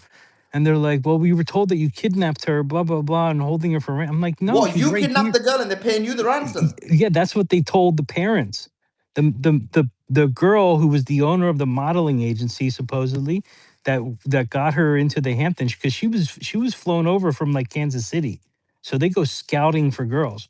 So they told the parents that we kidnapped her and holding her for ransom. So the parents call me up and being like, well, pay the ransom, pay the ransom. Meanwhile, the FBI is on the call with the parents. I'm like, no, she's right here. Let me give her the phone. I give her the phone. The next day, okay, we drive to the house of the girl who owns the modeling agency. You're going to love this part. The father is he's like the head rabbi of Queens, New York. Right. So we call the cops because the dad won't let us go get her luggage from inside the house. The cops are like, look, we know something shady was going on because there was 4 accidents coming back from the Hamptons and they all had high doses of drugs, blah blah blah. Do this. We're gonna knock on the door and you guys sneak in from the back and go get her luggage. So that's what the cops helped us break into this guy's house, distract the rabbi for us to go get this girl's luggage from the guy's house. And he was the head rabbi. I'm like, he's like, this is the head rabbi. We can't like mess around. It's the head rabbi from Queens. And the daughter is the one that's like scouting girls across America to sell them all, to bid them off at this like Wilson Castle party thing. When this whole thing with Epstein happened, I called the FBI and told them that story. They're like, "Oh, we already have this." Yeah, there's a lot of shady stuff. Don't forget, Diddy's white parties were also in the Hamptons. A lot of shady stuff happened in the Hamptons. Somebody saying that they say Joa hung out with P Diddy on Little Saint Joa. They're literally saying you've got an island called Little Saint Joa.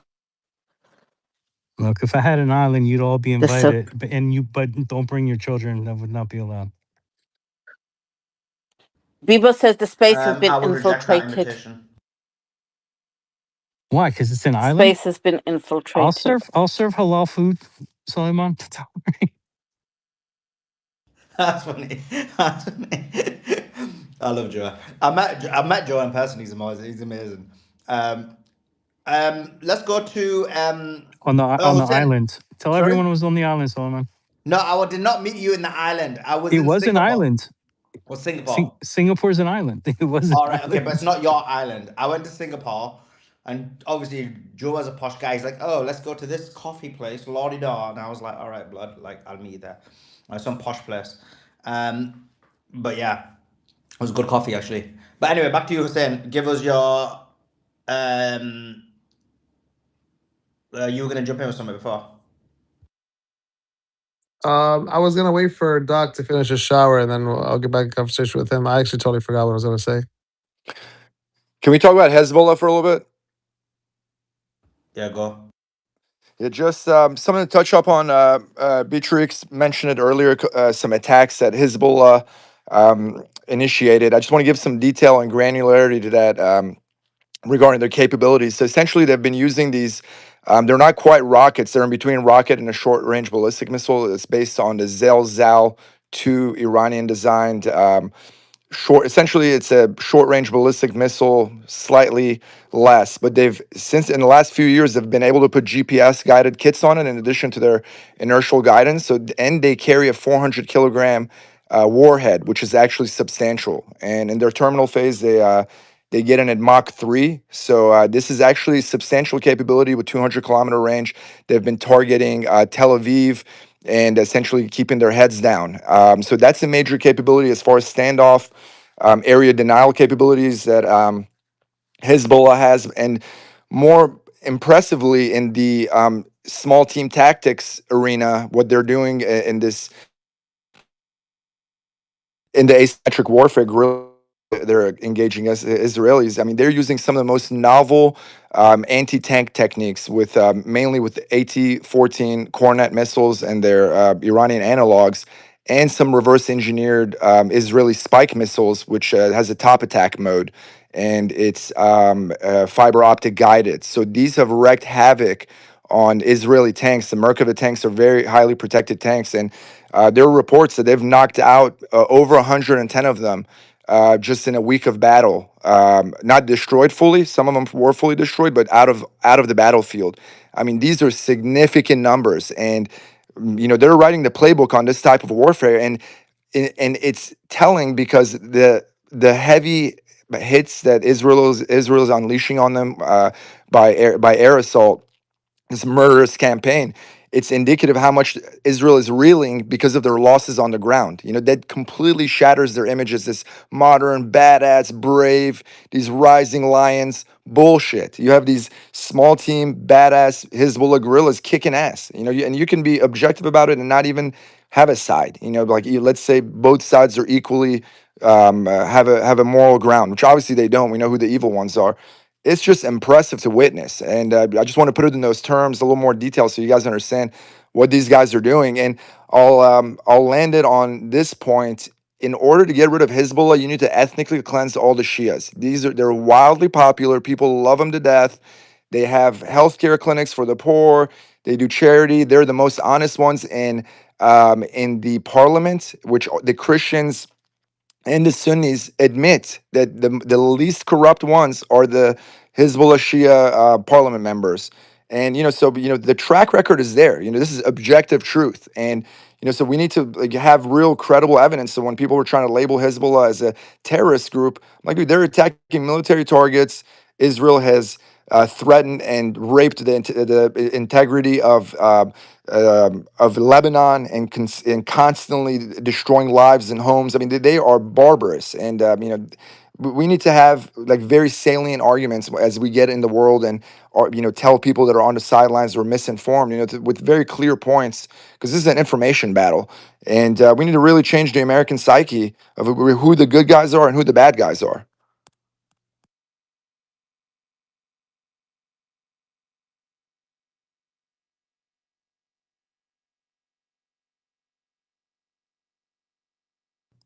Did that all come through?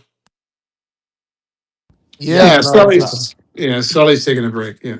No, no, it's not. It's not that. I was writing a tweet in it, and now you're back into your shower. Hussein wants to smash you. Go ahead, Hussein. Well, Doc, you good with the shower? We're good now.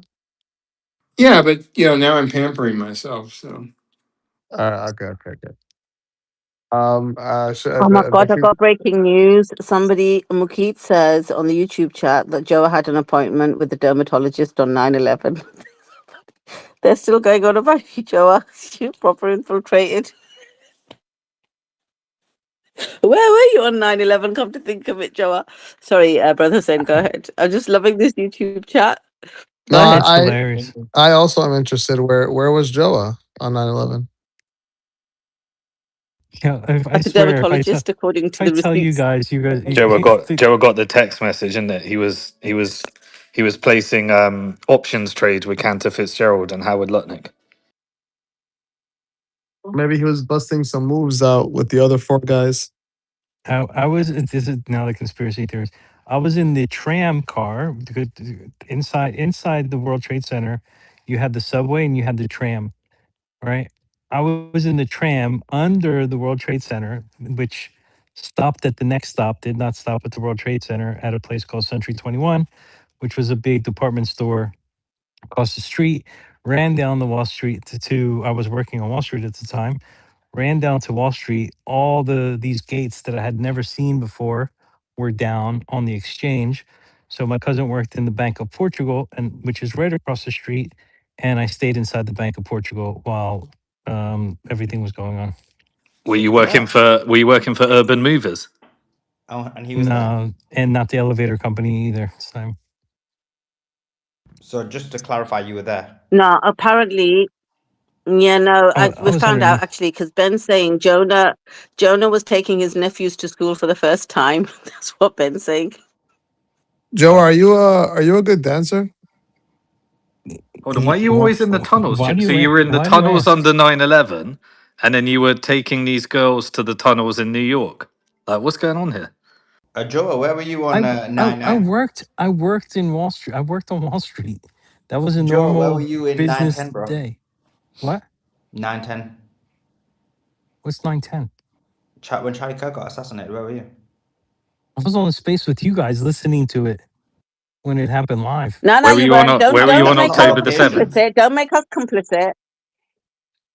That's not a Where were you location, on June Joa. the 7th? Were you in London? What's June the 7th? The bombing, the London tube bombing.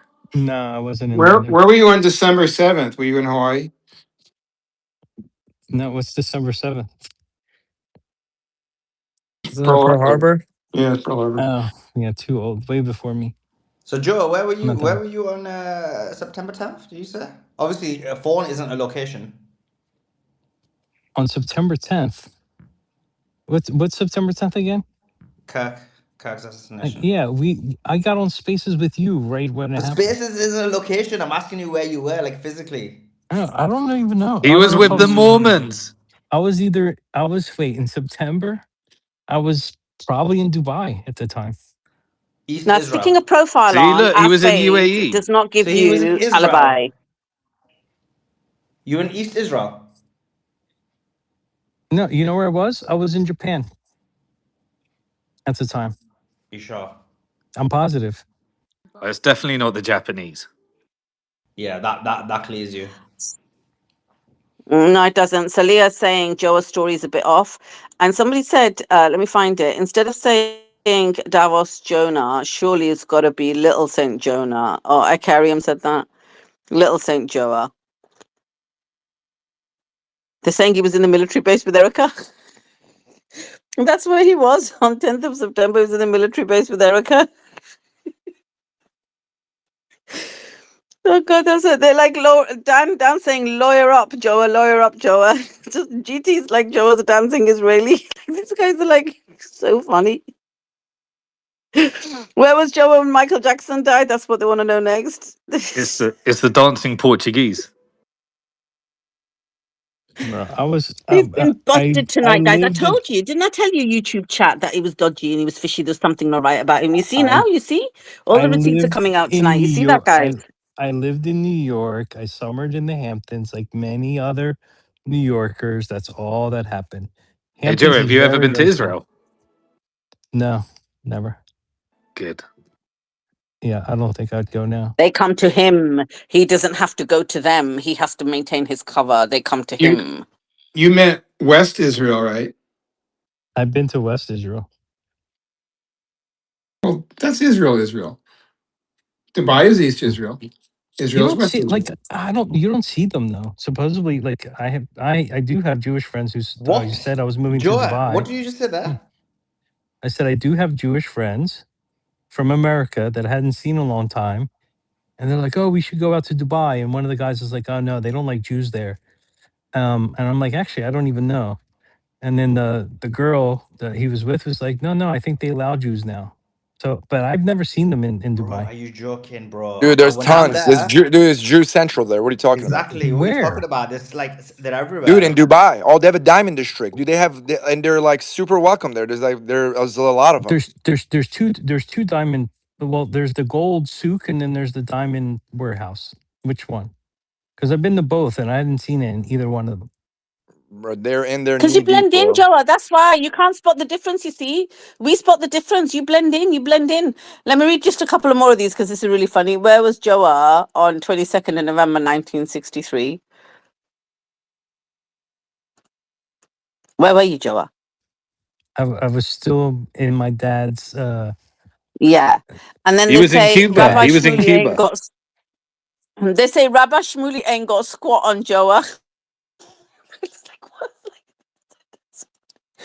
It's like Rabbi Shmuley ain't got Arsenal says Rabbi Shmuley ain't got squat on Joa. These guys are so funny.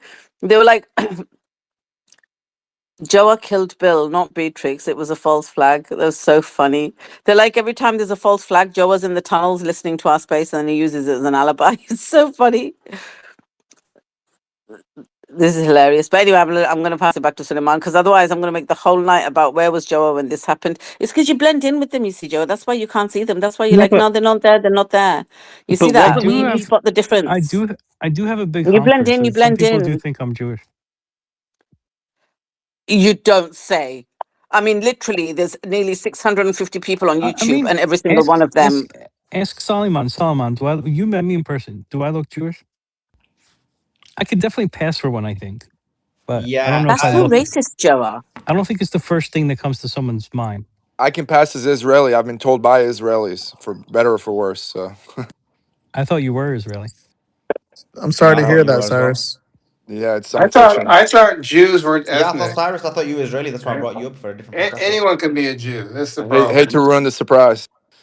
Where you from?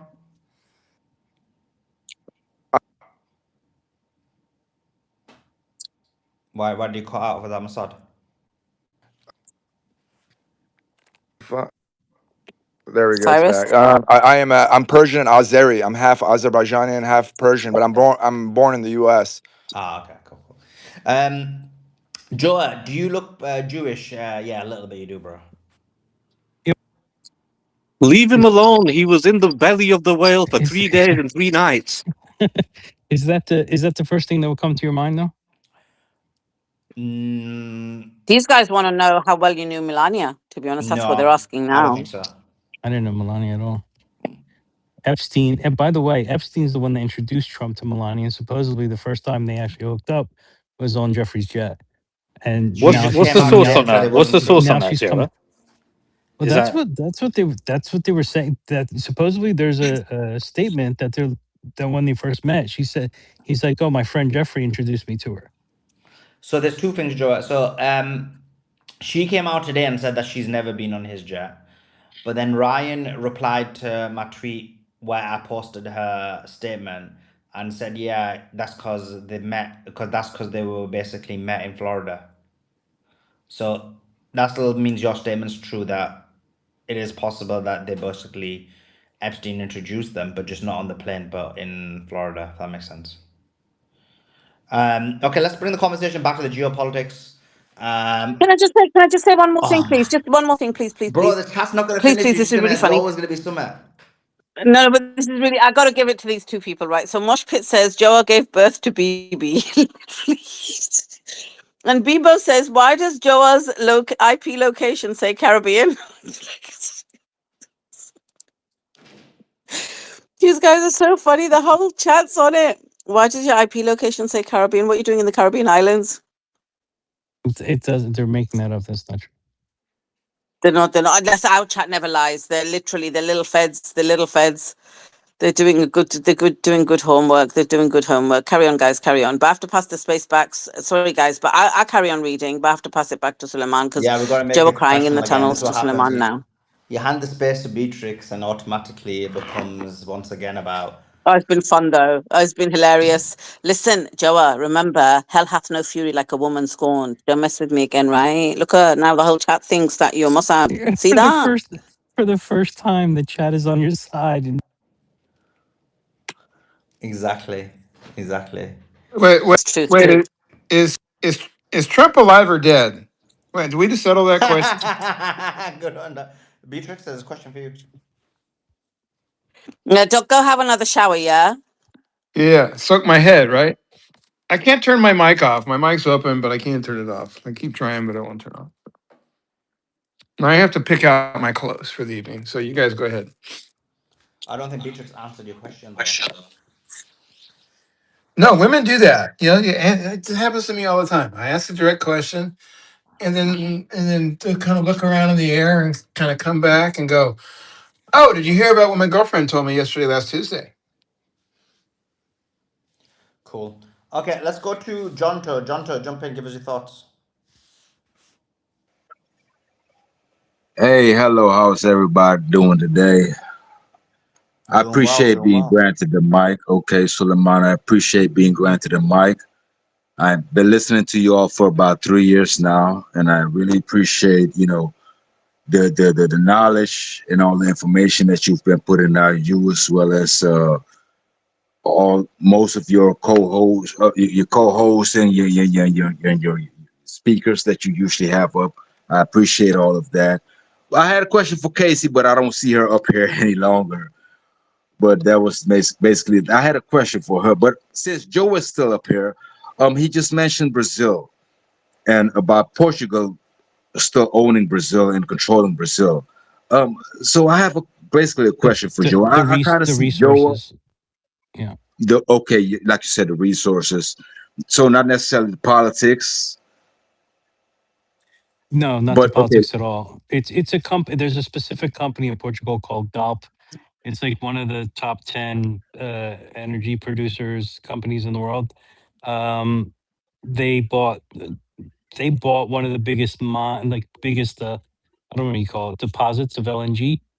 Um, and their big bet, they were doing oil and gas, and they moved just to LNG because they assume the world's transitioning to natural resources, and in order to do so, you're going to need LNG for that transition. So, a lot of Portugal is they've converted almost every single industry to just use LNG or to use renewable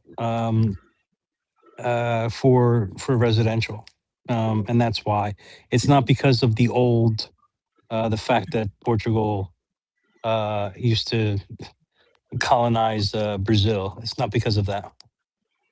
Yeah, because that's the thing. I look at how, for example, the current Brazilian president Lula is basically like he's painted as to be a left leaning leader within Brazil, and then you have Bolsonaro on the right hand side. Why is it that there's not much more attention paid to Brazil? Because I believe that there should be much more attention paid to Brazil in this situation, not necessarily with what's going on, also with what's going on in North Africa. Okay, Jonto, what's your bro? I've been letting you go for a while now. What's your thoughts on the Iran war? This is what the space is about. The Iran war is something that, it's yes, naturally we don't like this. This is not good for the world. We hope that people in the United States will get together and protest with their government to make things better, because it's not good for the rest of the world. As you've been laying out, as everyone has been laying out, as everyone's been pointing out, this is not good for the world. Iran has the right to defend itself. Sovereignty should always be respected. But as we all know, we're talking about global situations, money involved, people in different countries making money. Regardless, they'll come on these spaces. They'll vouch for one side. Oh, this is the side you have to go for, even though that's not really what's gonna solve anything. You know, like I said, for many years listened to you Mm. and Beatrix talk about these things. But my thing also, when Beatrix has been talking, I like her a Cool. lot.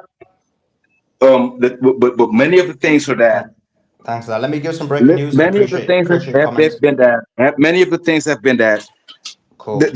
the speeches that is like, okay, we Okay, have to keep, Jonto, I think you can't hear me. I need to give some breaking news, but I appreciate your comments. America announced, uh, right, they're claiming that Trump sent a firm message to Netanyahu regarding Lebanon during a call that was shorter than usual. Trump was concerned that fighting Lebanon would undermine the ceasefire. Trump threatens to leave NATO and vented his frustration at NATO Secretary in their last meeting today, using the meeting as a venting session. A European official says the meeting went badly and that the conversation was nothing but a barrage of insults. Let's see what else we got. There are some hostile warplanes flying at low altitudes over Sidon. Um,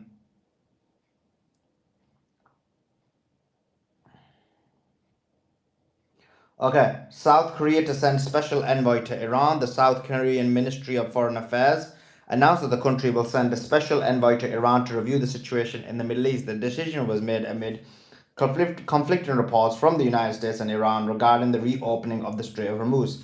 The decision to send this envoy was made during a phone call between Choi Hyun, the South Korean foreign minister, and Abbas Araghchi. According to South Korea's foreign ministry announcement, since the conflict began on Feb 28th and the closure of the vital maritime passage by Iran, a total of 26 ships linked to Korean companies have been detained in the Strait of Hormuz. So it seems like Korea is going in for some kind of negotiation with Iran. Joa or Simon, what's your thoughts on that? Do you think this is going to be?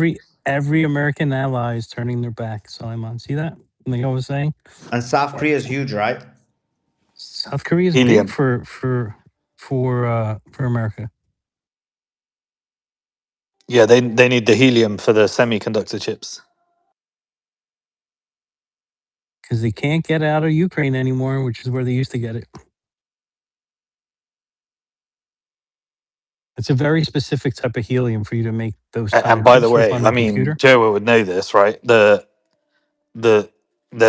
like we just been focused on the war, but the amount of robotics, Tesla, AI, like shit's getting crazy now, right, Joe? Like in the background of this, if you haven't, there's been Yeah, a lot going on. yeah, and look, when I was in Davos, I came back and I told you guys, everyone was talking about battery technology. Everyone, like that was it was AI and battery technology. And I'm like, what do you mean by battery technology? And they're talking to me about like nuclear batteries and this like lifetime battery and all these like new innovations in batteries. Why? Because of robotics. And they had almost every single robot I've ever seen on YouTube in Davos. So the whole thing, there's a lot of robotics and AI, right? And I never thought of the battery tech, but then after being there, yeah, I started looking into it. Like, it's all coming out of Asia. It's not coming out of the US at all. Right. So, it's going to be important. And like I said, America is losing every single ally. So what's Trump going to do? He's going to pick Israel over allies? Like, he literally single-handedly will ruin the American empire. But as you said, right, Joa, this is gonna be for you evidence that if he continues, over the next few days, you're gonna find out whether Israel controls the U.S., right? Yeah, According to your exactly. position. Exactly. If he goes in and helps Israel, starts attacking again, blah blah blah, then yes, he's working for Israel. Joa, and Simon, but I know you're vastly into AI, Joa. The When you look at what's happened with the Strait of Hormuz, the closing of it, the fact that there isn't this free movement of goods, um, I mean, I was hearing that this could result in the AI bubble collapse. Causing an AI bubble and maybe collapsing. It could in America. Huh? It could in America. This is what I was going to ask you actually. So you kind of almost answered it already. Yeah, it's That very different in Europe and in Asia. Okay. So okay, Europe. Okay, can you explain? Because what I guess the way I was Yeah. going to frame the question was that, from my understanding, if something like this continues, China wins the AI war because America no longer, basically, they won't have access to a lot of the different components in order to do well in the AI race. Yeah, it's true. But there's actually a lot of people think it's just US and Asia, but there's also Mistral in France. And France is the leader in Europe for nuclear power. Um, they'll have problems with cars and petrol, but they won't have problems with electricity, right? And Mistral is what almost every Fortune 500 company uses. They're not using ChatGPT or the Asian models. What's happening is retail is using the American models. Okay, when I say retail, I mean like common people. Um, Startups are using the Chinese models because they're the cheapest models, but big businesses are using, all of them are using Mistral, which is the French model. And Mistral is not open to the public; it's only for big companies. Mistral is not going to have a problem. China's not going to have a problem because most of the Sorry, I missed that. farms Mistral's open to who again? Sorry. for like big companies, big enterprises. And Okay. the reason why, Solomon, is the only one that they can run on their own servers and not lose and not have to have the huge $600 million in equipment in order to run it. Like like Claude, for example. Claude's equipment is like 600 million if you wanted to replicate it. Mistral allows you to run the whole thing um, on your servers, but then it uses the GPUs of Mistral in order to run the process, but the data still gets stored on the server of the company. So that way it doesn't create any security risks, right? So that's why all the Fortune 500 companies are using it. America's already kind of losing. It doesn't look that way because to the public, what they touch the most is something like Claude, and they're like, oh, look at Claude. That's probably the most popular. But for startups, China's winning. For large enterprise, France is winning. So, you know, eh, with the straight close, the one that it hurts the most is the US in the AI race. China can shut it down very quickly. Um, and China already put in order, like everyone's like, oh, you have to use NVIDIA chips. China said you're not, any AI company is no longer allowed to buy NVIDIA chips, right? Because they don't think it's the best, because it uses way too much power for the result. And Although it Trump was is, trying to force them, isn't it, to buy them? yeah, they were. Um, and that's a big like fu to America, to be honest. Yeah, my perspective on it's more a structural thing. So America, because obviously the AI trade, there's two ways of doing it, right? It either you try and use it to fleece as much money out of the government contracts, or you figure out a monetization model. And either way, it's kind of got a different consequence. So if you're trying to sell it to consumer, you got to figure out an advertising model, which then messes up everything because then you're just servicing someone's agenda. Or you got to figure out how to actually charge for it, and at these energy costs, there's no business model that doesn't require you raising an infeasible amount of money into a recession. um, or you got to get the government to pay for it. And my personal belief is that they'll do a bailout and a big print. If we're moving to the biggest print that that the Fed's ever done, I think it would be like a $7 to $10 trillion money printing. And I think they'll come up with the case of why for national security. That what they'll do is they'll try and scare the hell out of you. So expect all the podcasts to be saying China's about to win the AI war, China's going to win, China's going to win, and they'll be using all the Joe Rogans and all those podcasts to justify the big print. And then we're obviously moving into recession, and so they'll say, right, we're going to print We're ten in a trillion dollars. we've had two negative quarters of growth. We Yeah. are in a recession. So then they'll just say, right, we need to print $10 trillion. The podcast will be going nuts in terms of China winning. And then Elon will get some massive contract to build like any, AI on the moon type, something huge that will be justified as national security. And then they'll just pump that into the AI companies and data centers and everything. So, but it would just be, but the difference with China is the government is building AI to use it rather than to commercialize it. And so what they're saying is, right, we got our birth rate issue. We need to make everything more efficient and really push out AI and robotics. Um, and then we need to work with the countries that have the demand and population growth, which is Africa and Southeast Asia, so that they can do the demand side. So I think they're simultaneously fixed, but they're doing AI and robotics not to commercialize it. They're doing it to use it, and so they'll win. It's and Simon, here's the one thing that the thing about I agree with you that they're going to pump up Elon's idea about putting servers on the moon. It makes sense in theory, right? The problem is the data transmission. The only way you're going to have the speed and the bandwidth to do it is with laser, and you would have a visible laser that's coming from the moon to Earth all the time. Well, And do you know what I mean? Elon has said that he's going to use satellites between here and Mars to cut down on the data transmission issue. Why wouldn't he use that on the moon? But you can't like the amount of data that would be transmitted. Like example, a single user that needs to use something at speed is using at least 300 megabytes, right?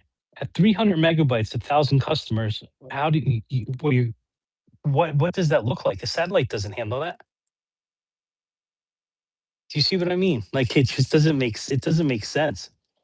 Yeah, I don't know enough about the technology involved in Yeah, you transferring could the do it. data as You much. could do it with a laser, but I'm not sure Americans or anyone is ready to have some big like beam of light coming from the moon to the earth full time. Might need South Korea for that. Yeah, it's a bit weird. It's a bit strange. I don't know. It's it's in But theory it sounds it's a good, good but story to justify the big print. You'll get trillions of dollars from it, right? yeah, it's like the one I don't know if you remember, Simon, there was a company that raised uh billions because they were going to be the first $1 trillion company because they figured out a technology that could mine platinum from asteroids. And they raised a ton of money and it never happened. And this was like 10 years ago. that they were going to wait for like Halley's Comet to come by, and they were going to send a ship, and that ship would land on the comet, and then it would mine the palladium, the platinum, and then bring it back to Earth, and it would be the first $1 trillion company in the world. Look, Elon is. We're led to believe that he's going to solve the internet issue, the housing crisis through electric houses, the space issue, the AI issue, the social credit score. He was given X. He's going to solve the electric cars. This guy is the U.S. Huh. government, man. This He guy was is the military. his Like best idea, if we Simon. think if we think this guy's like a real entrepreneur at this stage, I think you're insane. Yeah, Simon. His idea to terraform Mars was to nuke the both poles, and that way you would create a ozone layer, and you'd be able to start to grow produce and terraform Mars. Right? Sounds like a great idea, doesn't it? Let's nuke Mars. Wild. But I mean, this guy's meant to be solving every single problem in the world and privatizing it and getting all the profits from it all. Can we just get him to make spaces work correctly first before he starts, nuking Mars? Or give Simon access to his car. Uke Loin, go ahead, Uke Leon.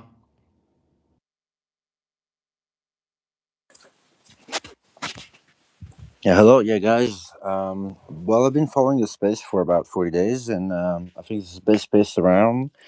And I wanted to share a couple facts on a wide range of topics. And well, actually, I'm from France, and I think a lot of people are not quite realizing the tsunami that's about to hit, and we're in for a rude awakening, and we're going to shift into a new paradigm, in my opinion, and that's going to affect all levels of society. And so I just wanted to share, whatever I've understood over my 40 years on this earth on the topic. What is the new paradigm though? Well, there are two things that are concurrently happening. Is we are singularity, the technological singularity is upon us. You can see that all big AI leaders are expecting AGI by 2028, and I'm doing some work on AI actually. But whilst all of that is happening, we're having this Armageddon of sorts, which is ending the whole order. And you guys were talking about eschatology earlier, and I was really intrigued by that lecture by Professor Chang. And you will have heard me say at Right. least 3 times that I don't want to talk about eschatology on this space. And I was really I annoyed that I, we went down I there because understand. I feel like you shouldn't have to repeat it every 2 days. I understand. I won't go there right now, but I But you think heard that me say it, right? I did that, so I won't go there now. At least 3 times. Okay, good, good. Okay, Right. this is getting me. This is boring me. This is the guy you basically begging me to bring up, right? Okay, let me go to Matt. I want to hear what Matt's got to say. Go ahead, Matt. He's literally spammed. That's all he's done on the chat all day is say, how can I get the mic? How can I get the mic? How can I get the mic? I want to talk about pyramids. And I said, our space isn't about pyramids. Anyway, now he's had the mic. So thanks. Bro. Breaking news, breaking news. The ceasefire is over. What's up? Yeah, I What's don't think happening, the bro? ceasefire is gonna What? last. Wait, Matt. Listen, what's Blood, happening? Chicons. What's happening? The blood. Chicons. What's happened? Alex Jones got some. He got a shot fired at him from by his own crew. What's going on? Yeah, yeah. It's getting tough out there. Trump's really lost his freaking mind. I mean, I'm thinking about cutting my dick off. I mean, it seems like the liberals are right. Might as well just get it over with. Have the transition. Get the pink hair, get the transition going, start blending in. But no, I just wanted to pop in because they were talking about the laser thing in space, and I just want to point out that not that I'm some giant Elon fan, but it just from a physics standpoint, the laser in space, you wouldn't be able to see it unless you were directly on the other side of it because there's no atmosphere. So if you shoot a laser through space, you don't see it from the side. So you would only see exactly where it was focused. So I'm assuming it would be focused at a satellite, and then it would just be distributed like Starlink from there on out. You know what I mean? So you would have basically a laser link from the moon to there.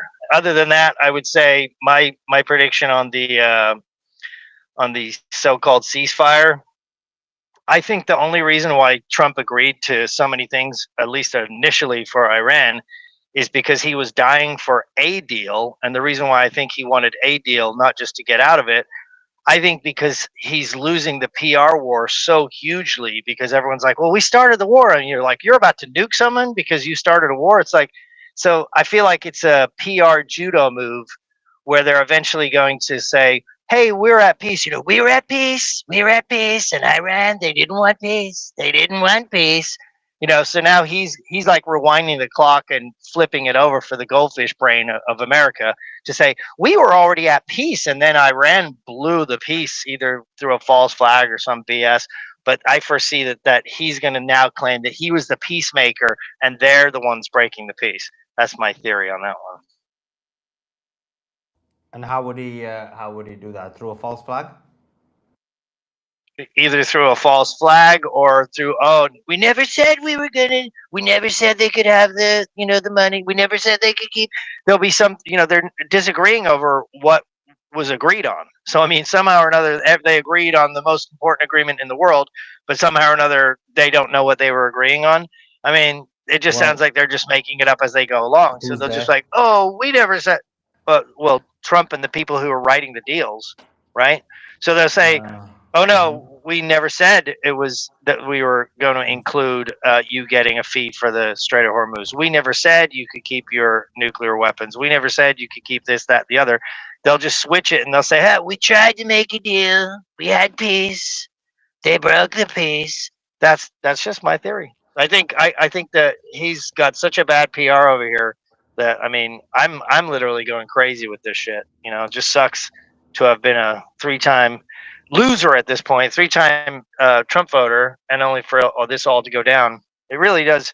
It's like it's tarring everybody who voted for him with a giant R on their forehead for retard, and it sucks. Oh, yeah, it is making it look quite bad. I guess the question here is though, that's already happening in the sense of if you look at Lebanon, but it's just interesting to speak to you because you are within the MAGA circles. Um, the Lebanon situation is the big one where it looks like the ceasefire or the conversation negotiations are going to break down. Iran's already saying they're not going to attend if Lebanon keeps getting bombed. I guess the question to you is though, from your own MAGA circles, because on X, even people who are ex-MAGA are blaming Trump, but obviously from your perspective, the fact that Lebanon, Iran, and the neutral party, which is Pakistan, said that Lebanon was included.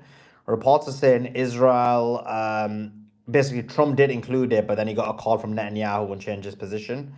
But what are the MAGA people saying about that?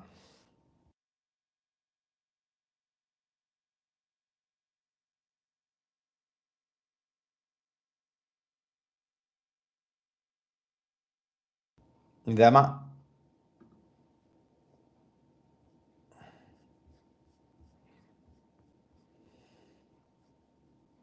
Guys, can you hear me? We can hear you. We can't hear him. All right, okay. Um, okay. Oh, okay. Yeah. Can you hear Yeah. me now?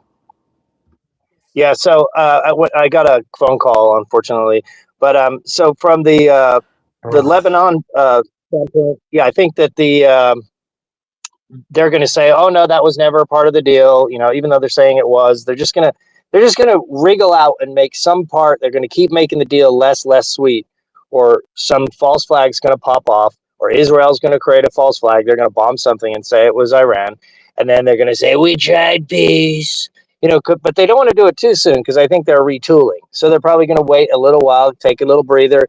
Israel's going to get their thing together, and then let some of this PR, kind of the bad PR of the nuking the world and destroying, ending civilization, which really threw supporters over the edge, and his most recent just unhinged ramblings. I think he then wants to let that calm down, and then I just believe that the idea is to come back at it with a way to say we were the peaceful ones and they attacked, because this last time I don't think it stuck. I don't think anybody was buying it. Only the most fervent magatards were just like, yeah, they started it. You know, like, I mean, you had to be really retarded to believe that.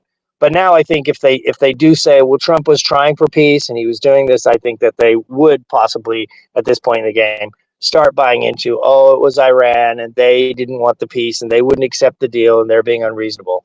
So that's just my theory. Yeah. Sorry about the phone call. I kind of missed it. Yeah. So, I mean, Yeah, anyway, bad. about Alex Jones, your boy. I mean, you worked for Infowars. He's kind of like your daddy. What's happening? He basically he sacrificed a lot of his reputation to stand behind Trump, and now he's basically being obliterated by him. What's that all about? Well, I mean, you can talk all the crap you want about Alex, but you know, he's got his son on there, and he's got Harrison Smith, like I've said a bunch of times, and these guys go pretty hard. And And you that's know, not what I asked. That's not what I asked, Matt. You think you're dodging the question? what?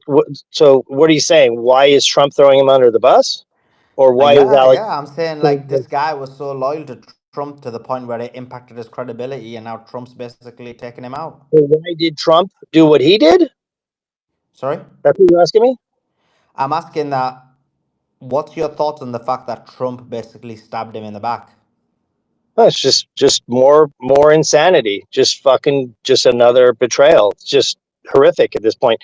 Why Trump does it?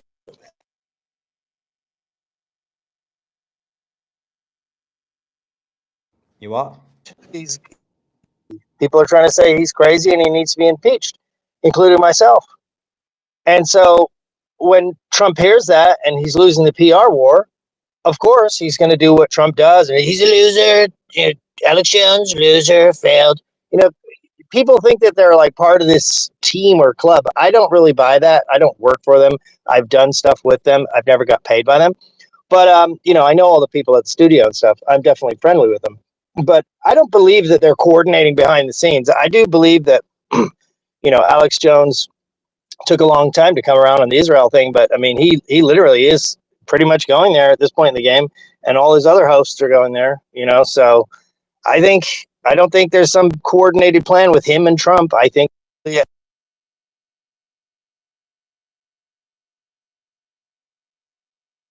Trump's just throw everybody under the bus and claim you're a loser. That's why I think that's going on. How Anyway, do you this think person will you not know? stop. Cool, cool. You know him quite Go well. How do you think he'll be feeling the fact that Trump attacked him so badly? Oh, I know he's just livid. It's not about just what he's. I mean, the whole Sandy Hook thing, like that, the reason why he was even like put on the map for that was because he helped get Trump elected. Like in his trial, they were like, "Oh, he helped get Trump elected. You know, he's the enemy."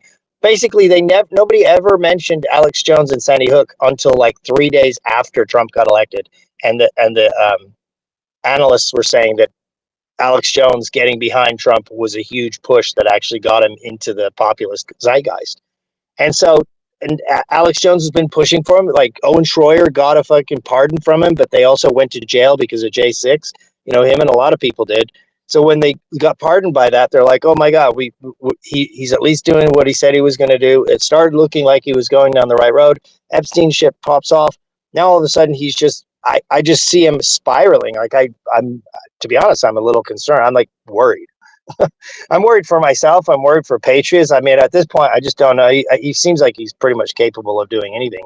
Like I wouldn't be surprised if he just like started arresting people for being anti-Semitic or something like that. You know, seriously, it's getting pretty weird. Like we're already passing laws in San Diego about, you know, anti-Semitism. You know, having the, you know, if you question Israel, you're breaking hate speech laws here in San Diego. That's where I live. So it's not good. I mean, he's betrayed. You know, everyone's been betrayed. That's what I see. And there's a tiny mini Q-tard in everybody that wants to believe something good's going to happen. But I mean, it's just that you have to really, really be delusional at this point. to really believe that anything good's going to come of any of this.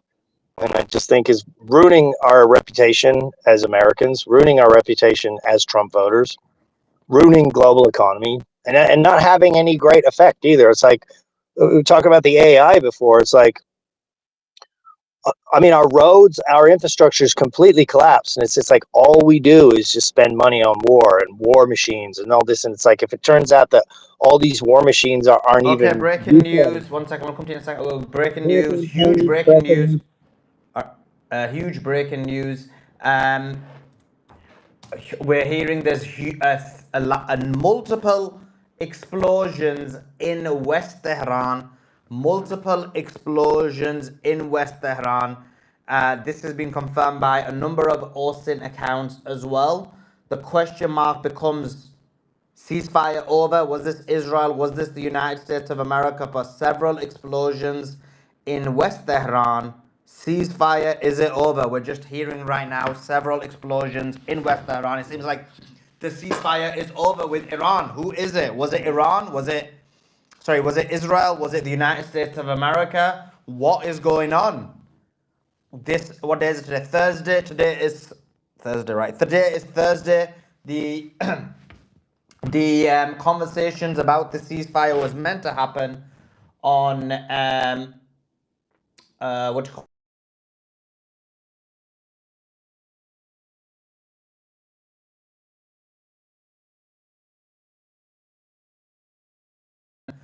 on what you call it, on Saturday, Friday night for for Americans. Saturday, I believe, for people who are from Islamabad and Pakistan. And it seems like we did hear reports Lebanon should not be bombed. The Israelis have been massacring people in Lebanon for the last 2 days, bloodthirsty that they are. And so the Iranians said they will not be attending the Islamabad negotiations, or they put that out on social media. And now we're hearing there are explosions in Iran, in West Tehran. So it seems like the ceasefire is over. There is a small possibility it could be just some anti-defense system activity. But the fact that there's multiple means it's probably unlikely. It's also this time been verified by a few OSINT accounts as well. So it does seem like the ceasefire is over. If somebody is that let me share the title. One second. Are Okay, we yeah. sure they're not just bombing the negotiators again as usual? Is that what it was? With that, now they're using the ghost murmur supposedly, so they can basically assassinate people and then claim that they have quantum entanglement, that they track everyone else.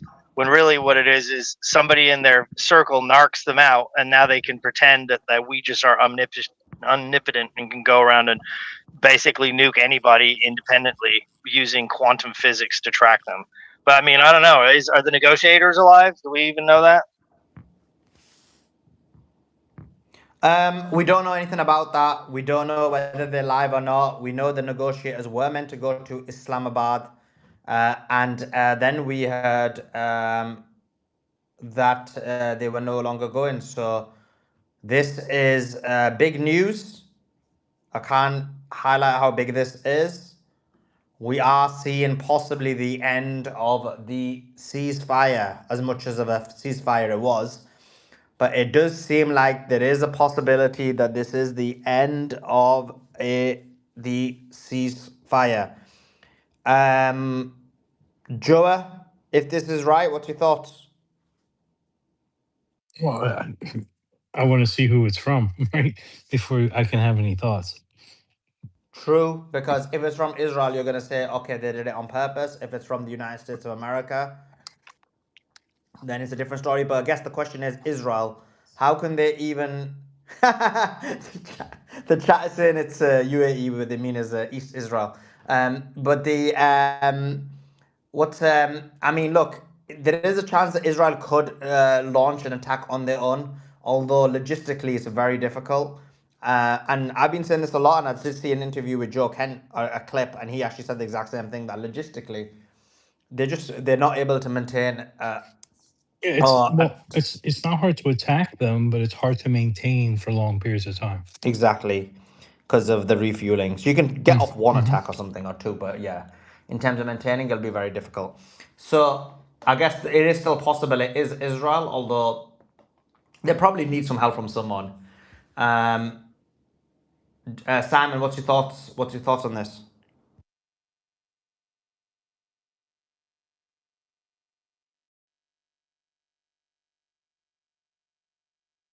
Do you have video, Suleiman?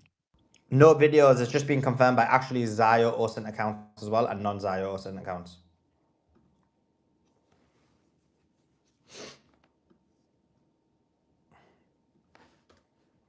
And by the way, we do have a couple of great interviews tomorrow as well. I know it's not the best time to be announcing this, but um, we do have. I can't see it being American, Suleiman.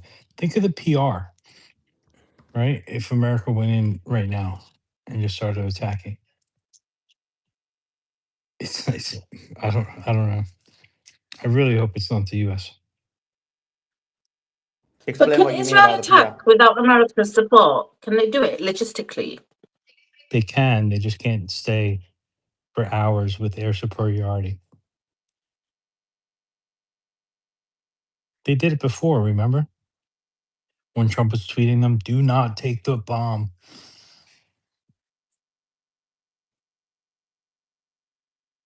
I don't think it's going to derail anything. I think Iran's still going to go ahead with those talks because I think China's going to say to them, go ahead with them. This is Israel trying to derail it. It depends how big what's happened tonight is, isn't it?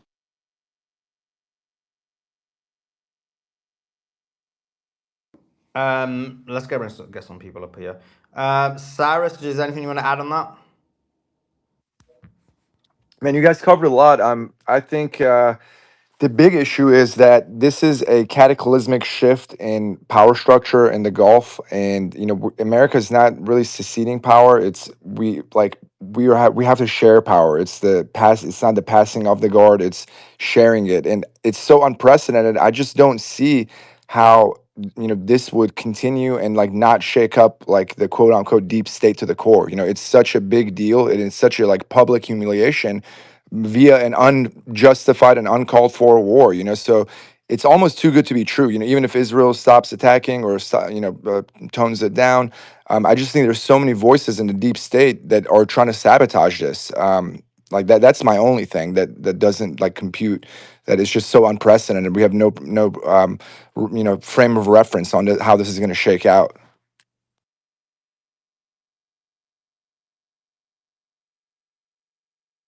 So somebody asked under your post, Suleiman, Grok, what happened? Like these people, they have to, isn't it? Straight away. He's a PhD guy as well, but obviously he doesn't understand your tweet saying breaking several explosions in Tehran, ceasefire over question mark, and he says, Grok, what happened? And this is what Grok said.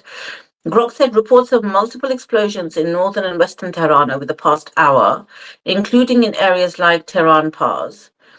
This follows a fragile US-Iran ceasefire announcement earlier today. No confirmed cause yet. Could be strikes, air defenses, or unrelated, but it's sparking questions about the truth. The truce. White House says the deal holds. Iran hasn't commented. No casualties reported so far. Updates incoming. So this is really just literally breaking news. Wow. Back to you, Suleiman. Could it be the Kurds? Would they be able to reach Tehran, Suleiman? No, they don't have the ability to Because go it's on. just 9 explosions. It doesn't say what kind.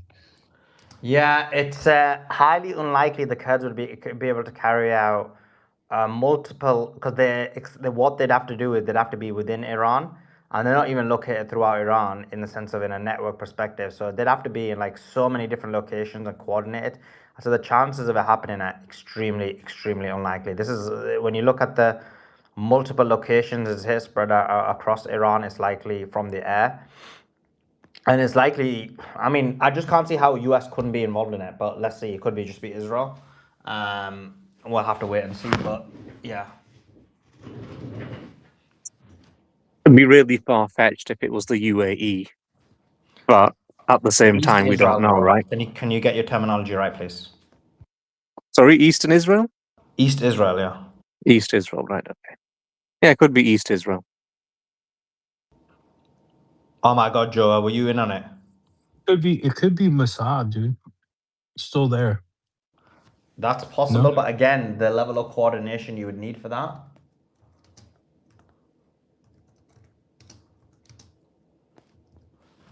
is unbelievable. Um, this is shocking. Not shocking. I didn't.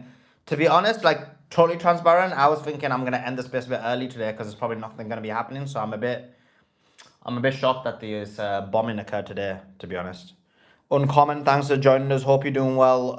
What's your thoughts? What's up, everyone? Yeah, it's a strange day. A lot going on and a lot not going on. It kind of feels like, right? Because we're used to a lot of war fireworks. I guess, Well, there is fireworks. You heard the new breaking news, right? yeah, I loosely heard it. I came in kind of late. But I think you guys were trying to determine who. So it looks like there's some attacks on Iran, but we're not sure who yet or what. Exactly. Multiple explosions. Yeah, I mean, that'll be an interesting development.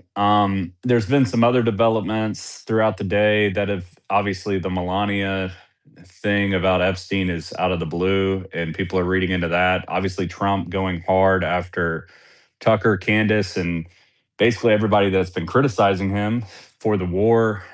Trump saying, what? Iran's going to charge a toll after the other day. He was saying, yeah, if we split a toll or whatever, that might. I mean, the walk back on basically the Iran 10-point plan, which obviously I get, he didn't come out and say we're going to agree to this, but he did say this is going to be the framework, has been insane. And it's still hard to tell. My gut feeling, I mean, this is just a guess. I don't think anybody knows, right? There's a lot of speculation about whether this is all a ploy to build up for a second attack. I really don't think that's it. It seems more of like, Trump was trying to find an off ramp, and then he got back home, and then he got a call from his favorite his favorite leaders who told him this isn't good enough, and Fox News and all those. Because at first, even the MAGA people at first were like, "Yeah, man, this is a win." They of course always say it's a win, and then like the next day, Fox News is saying he didn't accomplish it. Then like everybody got their orders like, "Hey, he didn't accomplish his goals. He didn't do this." Now they're attacking him hard every way, and he's coming out and saying these podcasters are evil or whatever or crazy. It seems to me more like he wanted to try to find the off ramp. I mean, he could just be in on it and it's all a ploy. Obviously, we don't know.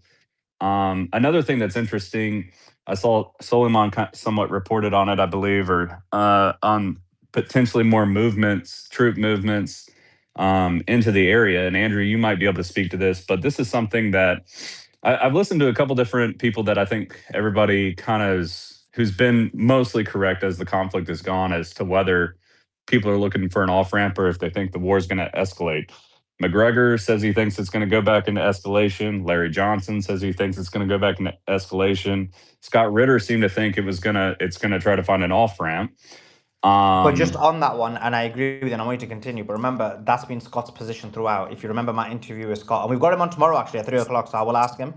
But Scott, before the war, said there wouldn't be a war, and I was like, Scott, I think there's going to be a war. He was like, no, there's not. And I said, look, let me lay out to you why I think there's going to be a war. And you can see that interview. And I said, look, because Israel controls the United States of America. Yeah. He's like, it's not in Trump's interest. It makes no sense. And I'm like, yeah, of course it's not in Trump's interest, but the decision is being made based on Trump's interest, is being made on Israel's interest. And I laid it out to him and explained why there would be a war and it would happen before February. And obviously Scott ended up being wrong on that in the sense of because he's thinking the thing with Scott why he thinks there's going to be an off ramp again is because he's thinking of it solely from Trump's perspective. Like if I was Trump, what would I do? And that's why he said there wouldn't be a war. And I think that's why he said there will be an off ramp. But I think that's where he's looking at it from, if that makes sense. So Scott's the best at, I think, analyzing, but I don't, in terms of predictions, maybe it's not always the best. But do continue. Yeah, I mean, I think that's a fair point. I mean, he's gotten a lot of different things wrong over the year. I mean, we all are. We're going to because the future is unpredictable, and a Oh no, lot of I'm not trying people. to say he got it wrong. I'm trying to say like I think he's looking at it from Trump's perspective, which logically one should do. But in this situation, you got to take the Israeli factor into consideration. But do continue. Yeah, for sure. And another one that I thought was interesting was Professor Morandi was, I can't remember who he was interviewing. Maybe it was Glenn Deason. I watched that interview yesterday. And Professor Morandi seemed to think that he was kind of thinking that Trump would not attack again. He said Iran is fully prepared. He's like, we always have to be prepared. But he was like, politically, it looks like it's suicide if he wants to rejoin the war. He's like, but here's another good point. And maybe Andrew could speak to it that I don't think enough people are taking into consideration. Is he said that he's like, look, we're getting towards the spring and the summer, and I went back and looked at the other large ground invasions. He said in the middle of the summer, he's like keeping equipment out there with sandstorms and things like that is much more difficult. And he's like, if they want to try, they can try. But and then I went back and looked, and of course, both the Gulf War and the Iraq Operation Iraqi Freedom, those large ground invasions were launched in both February and March time. So, the weather will become, I guess, presumably that will become a factor as far as logistics, equipment, and things like that. And that was another reason he thought it would kind of be a suicide mission. Now, like what you're saying, Suli, is that I think we've all been saying on this panel, it's obvious none of this is in American interest. We've been repeating that ad nauseum because it is just so true. But at the end of the day, the question is, we're still kind of in the same standstill, which is Trump going to do what's best for America, or is he going to do what's best for Israel? Obviously, Israel continues to bomb Lebanon, which is insane. But of course, they're not stopping, it seems like, at anything. And, the Vance comments were insane. It's just, it's hard to even know what to think. Meanwhile, Europe is facing a an economic crisis. I actually think this could be a good thing for Europe. I know it's going to be very painful on the front end. Joe has talked about this a little bit as well because Europe is going to have to decide if are they going to become sovereign states again, or are they going to be vassal states of basically the Israeli empire, Israeli American empire? And obviously they've been vassal states for probably since World War II in some one way or the other. And, this could be good for them. Maybe the pain will be good. It could also be really bad. Obviously, I don't want European people to suffer at all. But I don't know what else is going to, it's almost like these things have reverberating effects. And, it could be a short-term pain for a long-term awakening. Like obviously they need to turn towards Russia, or they need to do some nuclear programs, and they need to get out of a lot of the things that they're doing energy wise to get off the dependence of but they're not going to be able to build a nuclear reactor tomorrow. The short-term solution is to cozy up with Russia, but are they going to do that? It doesn't there directionally, it doesn't seem like the politicians are going to do that based on the rhetoric, right? So it just looks like they're just going to let their people suffer, and I don't know what the political fallout of that will be. But obviously there's a lot of potential. You're going to get civil unrest if you don't have energy. There's just no other way. So we're somewhat in the same holding pattern, which is trying to figure out what is Trump going to do. The rhetoric coming from the White House, it doesn't sound like they've agreed to anything at all. The positions are way too far. McGregor laid out today that he fully expects that all of the Middle East oil infrastructure is going to be destroyed, and that the global economy is going to be set back 10 years. But of course, it's all speculation. We don't know. But that is obviously, it's a very real possibility, and people need to be prepared for that because who knows? It's just it's scary time, scary situation, and there is no good off ramp for Trump. He's either got to take the humiliation, or he's got to escalate, right? He's still in the same position he was in a week ago. He's calmed the markets somehow, even though, which is also interesting. I know Simon's talked about that a little bit because I feel like we're going to come to a point where people aren't going to be able to buy gas at the pump, and they're going to be looking at it on the stock market, and they're going to say, well, it says it's $100 a barrel. Why can't I buy it at the pump? Because the physical and the digital are different things. And obviously that's already happening in some places. So, but yeah, it's a wild time. We'll have to see. And the Epstein stuff is, I do think it's hard to say that it's not connected. That what it feels strange. Why would you do that? I think Sully hit that earlier. Is Alex Jones was kind of hinting towards, well, maybe she's kind of breaking away from Trump and trying to say, because she says explicitly in the press conference, she said, let's find justice for these victims. Let's have a hearing. And, Trump's been saying it's a Democrat hoax.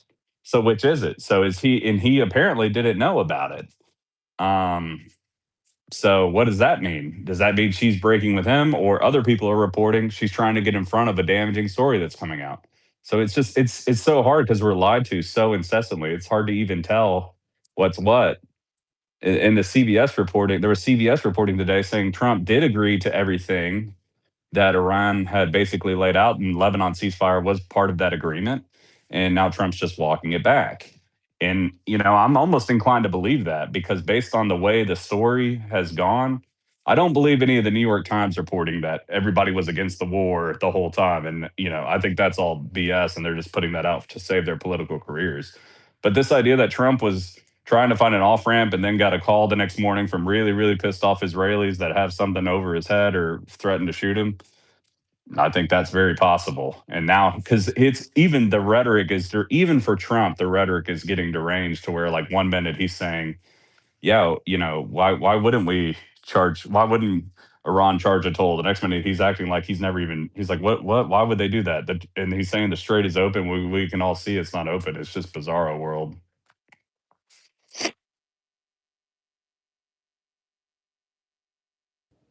Andrew, are you there?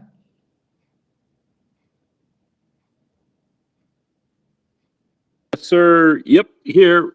Yeah, Mike trying to Uncommon click had the mic on. yeah, Uncommon had a question for you. Uncommon, you were asking. The what part were you asking about? The second part, Uncommon. I think the weather being a Yeah. factor as far Okay. as a ground invasion is what Morandi was saying, and maybe talk to that about from Yes. a military perspective. Yeah, absolutely. I'll tell you, it was David Z. In fact, let me look for that post. David Z broke it down by dew point, temperature factor, exhaustion, endurance factors. I mean, he went into it. That's not my specialty, but I do know from what I remember from Desert Storm and the original Gulf War, that is a huge factor.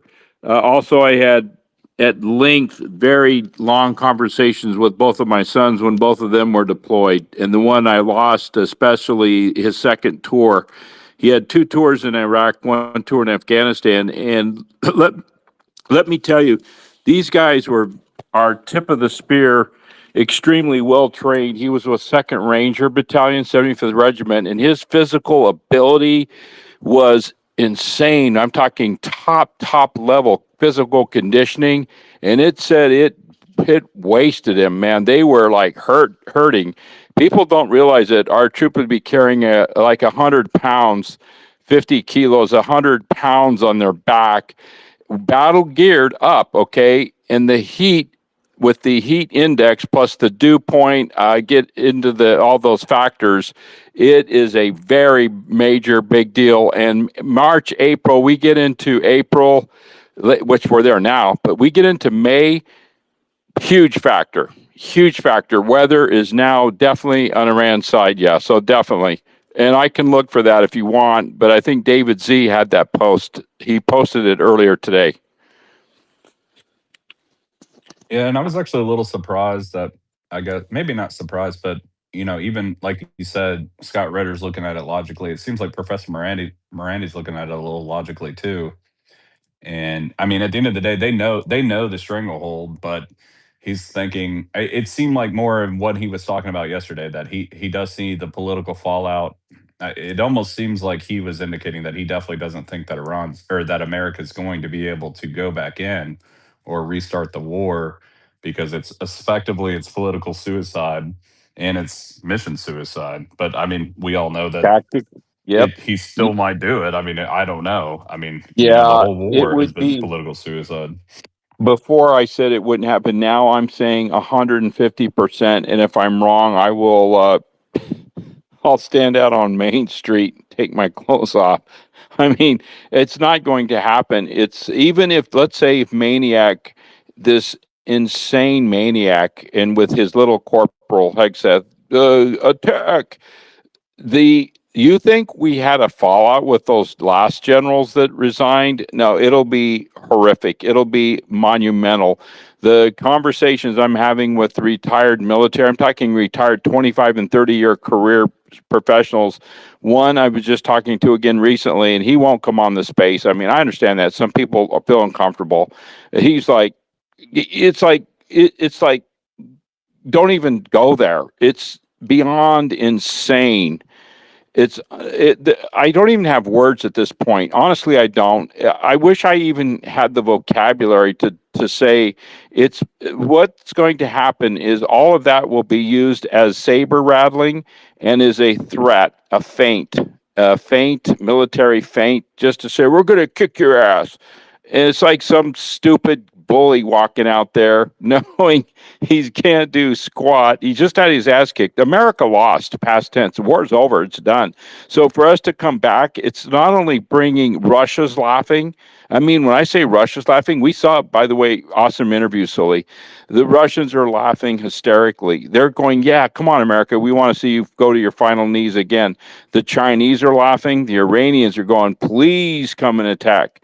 The whole Europe, NATO is going, yeah, let's watch the insanity. So if some general or even, well, the Navy's out of the fight now, we're not even in it.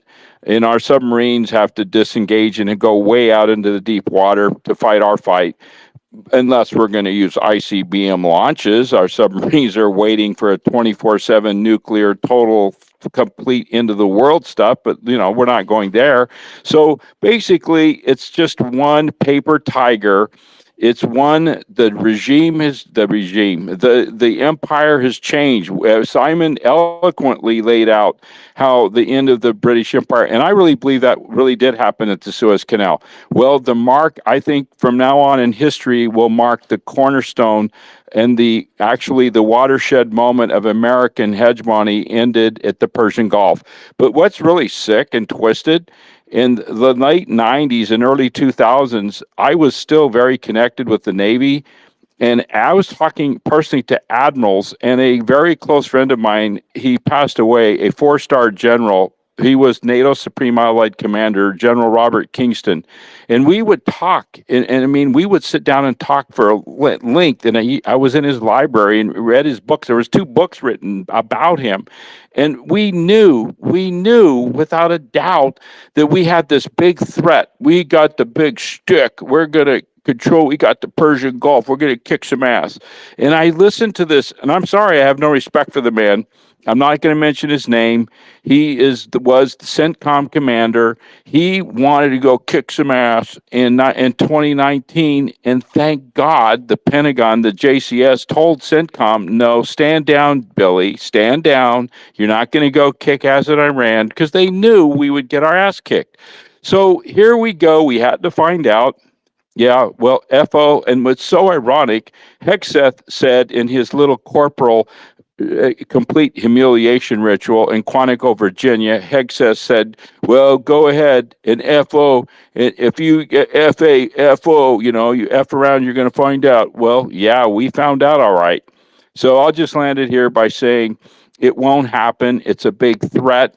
But I tell you what, the negotiation is working because we don't have any way out unless we just do this stupid bombing. Now, the main problem is, and we've gone through it in depth in this space, is Israel. They're a rabid dog. They have to be put down. There's no other way around it. But in this era, they will be put in check, but they're going to get hammered. And I just wish that Iran would let Hezbollah just pound the hell out of Israel, pound them and don't stop until they're absolutely just obliterated. But I think they'll go to the point and they'll be crawling and begging on their knees. And that's what I'm waiting to see. So I'll land it here. I get fired up here, but thank you. Simon, where will oil be if, let's say if there's no deal in 2 weeks and, they're still letting 10 to 15 tankers a day? I mean, where, I guess my question is, how long can the United States continue the negotiations economically? Because I'm a little bit surprised already that it seems like they're dragging it out because I mean they've got to. It seems like we've got to do something. I mean, even 2 more weeks, it seems crazy to be honest. If you're there. Yeah, well, Simon had gone over this in common. I don't know if you were able to listen on earlier. Simon's been going over it quite a bit today. I've been, this has been like my second home. I practically live here. But what they're saying, Darkside was weighing in on it, and what we're looking at, and we've seen it. We have the evidence. The market, it is believing that this is not the end of the world. The market continues, and to prove it, my own very stocks. I mean, I don't get involved in that stuff. My wife and our financial advisor takes care of it. But I mean, I was shocked when I heard that our stuff has maintained extremely well through this, and that all of it, we're looking for Bitcoin, everything, and our crypto. But that's I think, gonna start surging. But the market has been oblivious to it because it doesn't believe this is the end of the world. The market's telling us, hey, everything's going to be fine, is what it's telling us. But the oil prices they've been suppressed by Trump's rhetoric, and the taco keeps working. And we keep saying, well, how long can it work? It's running out of gas. But Uncommon, you have to agree, it still continues this way. So I believe that the time frame is getting more and more constrained. You're right. This cannot keep going on this forever. That's why I believe that a real deal is going to be worked out, and that Netanyahu is going to be put in check, and he's going to look for his escape route also.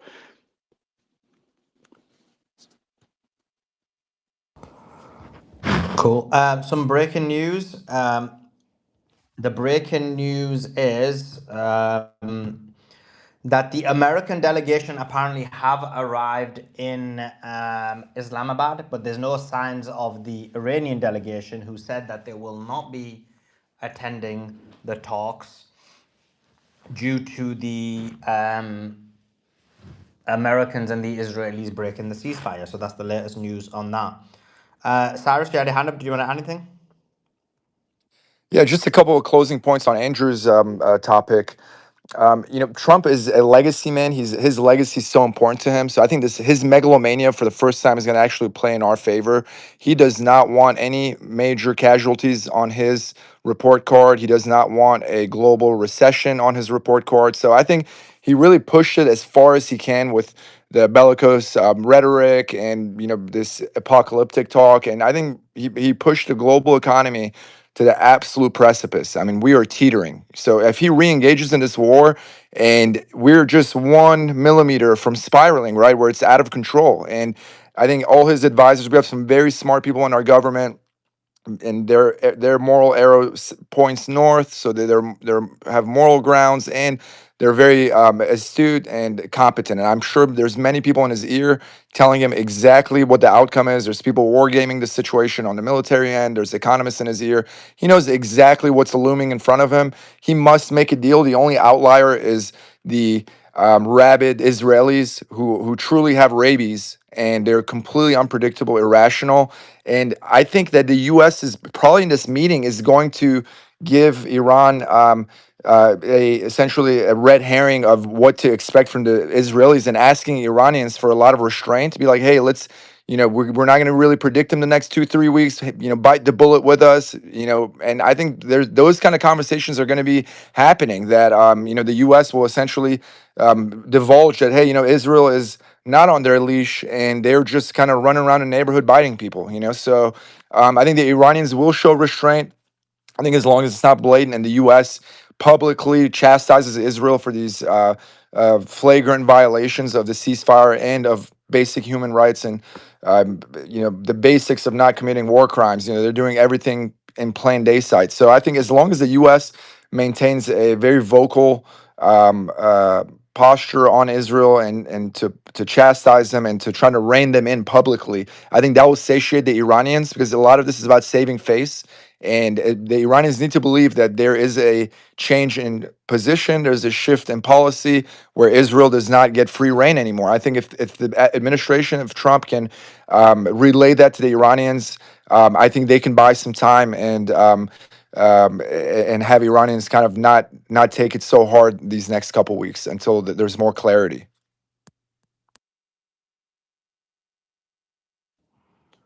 Cool. Yeah. Let's go to Silver Sela.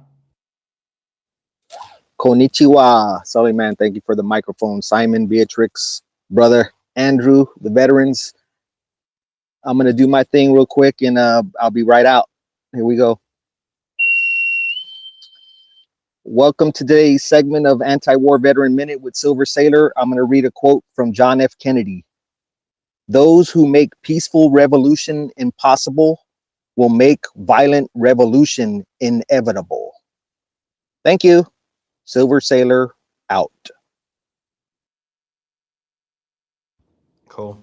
Okay, let's go to Matt. Matt, thanks for joining us. Hope you're doing well. Give us your thoughts on the war. Hi, Sol. Um, yeah. So what I wanted to ask here is how has everyone's like viewpoints changed over the past couple of weeks? Like, do you still feel like the us focusing on trans is an issue, or that we should focus on all these issues that are all these Democrat talk or these Republican talking points? And this is what's happening right now is we are bombing children, we are bombing schools, we're just like we have no purpose in this war. And I remember a year ago or 2 years ago, Solomon, like you were a Trump advocate, were you not? No, I've been calling Trump out more than anyone. But yeah, I did say my position was that because you're talking about trans, and this is just your Just stupid, anything. huh? Just anything on the Democrat or the Republican talking points related to Democrats. It's Like not a talking point. It's that we agree with Republicans on some issues. We agree with Democrats on some issues, and we know that both sides are completely controlled by the Israeli and Zionist lobby. Hence why Kamala and Biden were basically complicit, provided the weapons for the genocide of Gaza, which killed children. And now Trump is doing the exact same thing. So if you've got Democrats and you've got Republicans doing the exact same thing in terms of yeah, murdering children, brown people abroad, then quite clearly it isn't really a Democrat Republican thing. It's an I either you agree. could say American thing or the fact that America is occupied by Israel. I agree. And so what I will say to that is I have shifted my viewpoint probably quite a bit. I'm definitely left leaning, but this like this is another this is scary to me. It's like I don't think of myself as someone that leans like either way for with the Zionists and Jewish and Palestinians and Iranians. Like I think everyone's equal. I've always thought that. But this is the part that I'm starting to worry a bit that there's a little bit more control that's happening that we're not seeing or and I think this Do you all want to be goes back specific? to Look, what on Trump this had. space, Matt, you need to be more specific. On Yeah. this space, we don't play these like games where we're trying to be vague and we're just direct. Just Well, be direct, make your point in terms of directly, right? What is the specific point? Who are you trying to say is in charge or whatever you try? I don't even know the point you're making because you're just being so vague I think about that it. Trump I think that Trump is in with I mean obviously but I can say the same thing that everyone's saying. It's like obviously Trump is probably in with Netanyahu. Like they're in some sort of cohorts, but we said the same thing about Russia and him, and we've said this every step of the way. So what is the But path forward? What do we Do you do think next? Biden was in bed with the Israelis as I well? think Biden was too incompetent to do that. I think he was So, so okay, so out of whoever his was in mind charge of the that he American wasn't. government, Biden, Harris, whoever it is, whoever was in charge of the Democrat Party and the American government over the last 4 years, do you think they were in bed with the Israelis? Do you think Obama was? Do you Yes. think Obama was in with Israelis? Yeah, Okay. yeah. Do you think Bush was? Every Obama administration carried since out. Kennedy, every administration since Kennedy, to some level, and it's Yeah, but gotten Cyrus, more can and you not more. interrupt? Because like when I'm I running the apologize. space Oh, and I've got so no one to talk to, okay. when I go So to you, what you don't. switched? So I what apologize, brother. switched? What Right. switched? Sorry. So before What I was rudely switched interrupted, in the yeah, but '60s? Obama, just to give you an example, a precise example, Obama was responsible for more drone strikes and murder on people in the Middle East than any US president before him. And I think now in this war, we need to tally up how far Trump's got to. If he's caught up to Obama yet, he may not have caught up to him. That was the level of murder that Obama partook in terms of murdering people in the Middle East. Never mind the fact that Obama financed, funded, and supported ISIS and various other things. But do continue. So what I would ask is, and maybe this is an educational moment for a lot of people that are probably listening right now, and Well, myself maybe only for included. you. I'm not being horrible, but I've got like a huge No, but audience. I'm saying in terms of you. No, but He mentioned Kennedy. He mentioned Kennedy. It yeah, goes I all the can way back tell. to Kennedy. Yeah, Like, yeah, come and I'm on. saying my Like, audience. I'm not being mean again. I'm trying okay, to be I'm engaged. your audience. I'm your audience. So Well, I mean, quite come clearly on. not, because you're bringing up things that we speak about almost every single day. And if you were my audience, you Then would. bring in new viewers. So I've Exactly. And this is what I'm followed trying to you say. for a So, long what time. I'm trying to explain to you, Matt, what I'm trying to explain to you, don't get offended. I'm trying to explain to you. There's a couple of things you're misunderstanding. I'm not saying this as an attack. I'm saying when you're saying it's for the audience, I'm telling you now, the audience, this audience knows the knowledge of this information really well because they've been following me for 3 years. Any kind of geopolitical conversation you have, historical or now, they will be able to answer it.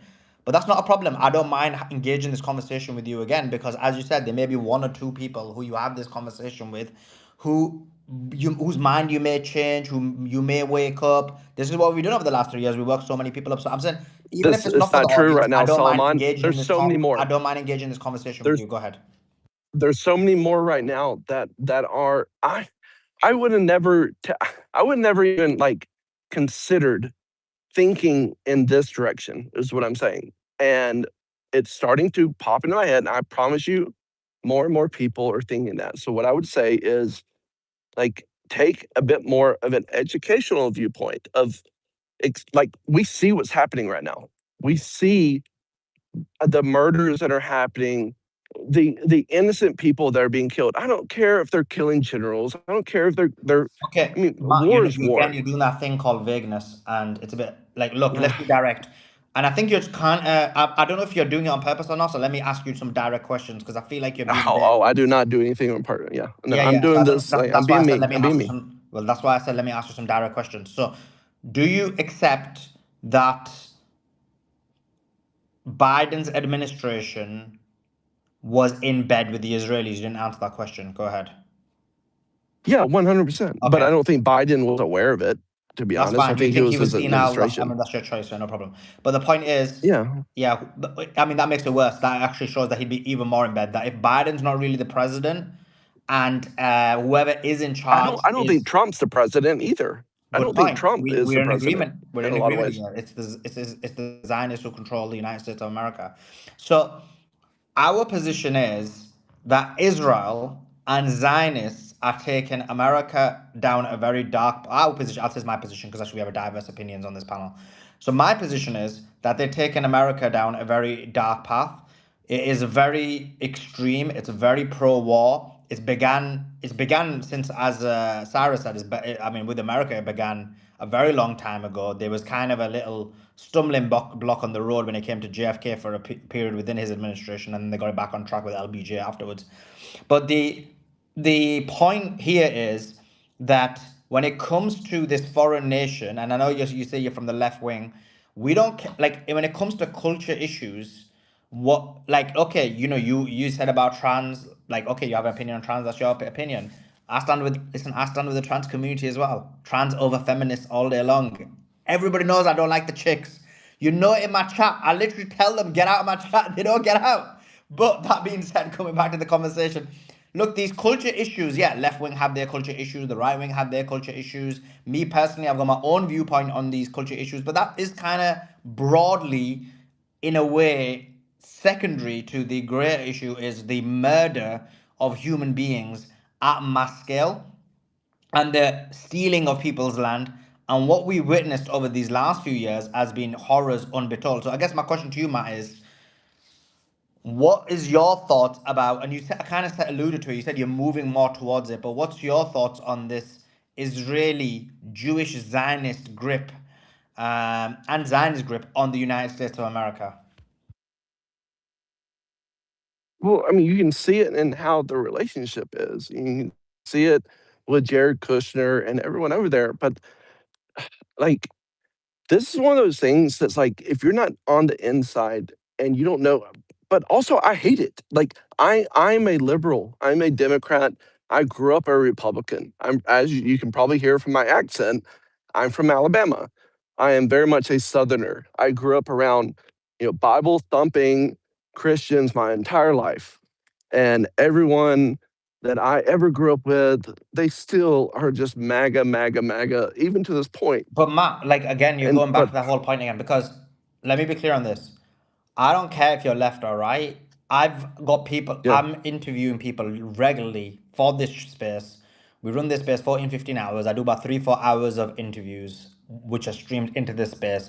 I have people from the very far left on here. Greg Stoker is a good example of that, who literally dislikes anything that is far right. And I have people from the far right. I think Netanyahu is fucked up. I think what he's doing is the most fucked up. I think his relationship with Trump It is doesn't matter. It's bullshit. not just I think Netanyahu. both So, of like, them. do you think think about this? Scott Besson, right?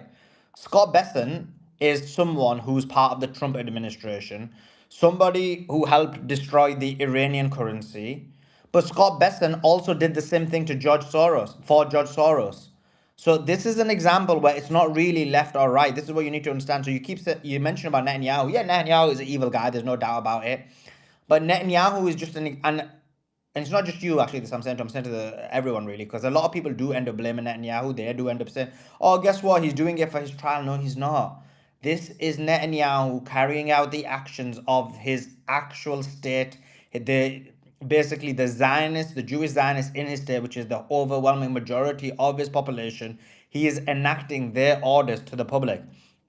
So Netanyahu being evil is the I giving, but can't it's not attack Netanyahu. You place Netanyahu with anyone else, and they would do Solomon. the exact same thing. I can't attack them. No, I Sorry, can't attack all. Like I was in you a can't long term attack what? relationship. Matt, what do you say? You I can't can't attack attack what? every single. I can't attack every single Jew. Well, I Is didn't what I'm attack every saying. Jew. I didn't attack every single Jew. I said every single So Jewish where do you Zionist. draw the line? Where do It's you very draw the simple for line me. then? Very simple line. It's you don't believe in Jewish supremacy, which is that a Jew has more rights than a non-Jew. You don't believe, Agreed. and they believe in that, right? Because you do know the state of Israel has more than 65 laws which are supremacist that basically support a Jewish person over a goy and a Gentile. They just put in a new law in place just 4 or 5 days ago, right, Matt? That basically said that they can murder a Palestinian. They can apply the death penalty No, on a I non-Jew. believe you. That's fucked up, man. But on a That's fucked up. non-Jew. All So that's fucked up. and this was That's all voted. fucked up, No, but Matt, Solomon. what I'm trying to explain, it is effed up. But I'm not trying. I'm not telling this information for you to make you feel bad or to tell you, guess what, this is what they do. I'm saying this But was I'm saying, voted like, on. well, you're telling me stuff that I know is fucked up. No, What but do we that's not do? the point I'm making. You need to let me finish my point because you said it's Netanyahu. I'm saying Oh, that. sorry. I'm sorry. I'm sorry. Go No, on. no problem.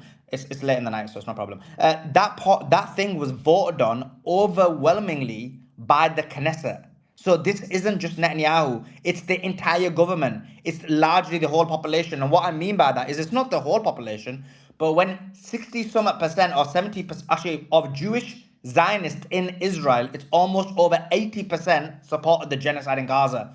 Those people, I say, they're the bad guys. But the 20% who said this is unacceptable, they're good guys. They're saying, look, I don't care what's happening. I don't care what it is. This is what's happening is evil. They're good guys. In the US, I believe the figures are different. Now, I believe towards the end, at the Right. beginning, it was the majority of Jews supported the Gaza genocide. But towards the end, it became the minority. It was like 48% or something, There. or it was in Yep. the 40s or 50s. So the ones who support it are the bad ones. The ones who are against it are the good ones. It's not like, for me, it's not, I don't care your genetics, I don't care your religion, I care about your actual viewpoint. Either you support evil or No. you don't. Same with Republicans. I told you, I have on my show right-wing people who are against this war. Brilliant. I have left-wing people who are against this war. Even if they're not against this war, I still speak to them. I have a really good conversation with people who support murder, but I just disagree with them. Right. And so what I makes them think bad that is their viewpoint, not their genetics. I think the most important part that you just said right there is that there are Americans and there are Jewish Americans that don't support this. That maybe they're afraid to come out, or maybe they don't know, they can't figure out because their parents are pushing them one direction. Because God, Yeah, and my that's last fine. girlfriend, We've got no issue she with was that, the same way. Matt. Do you know there was even during the protests in the United States of America, the student encampments, they had specific Jewish sections. You look at protests in the UK and in America, there's the Jewish section in there that come to speak out against it. This is what you've created in your mind because the Zionist media keep telling you this is an issue that we've got with Jews or whatever. It isn't.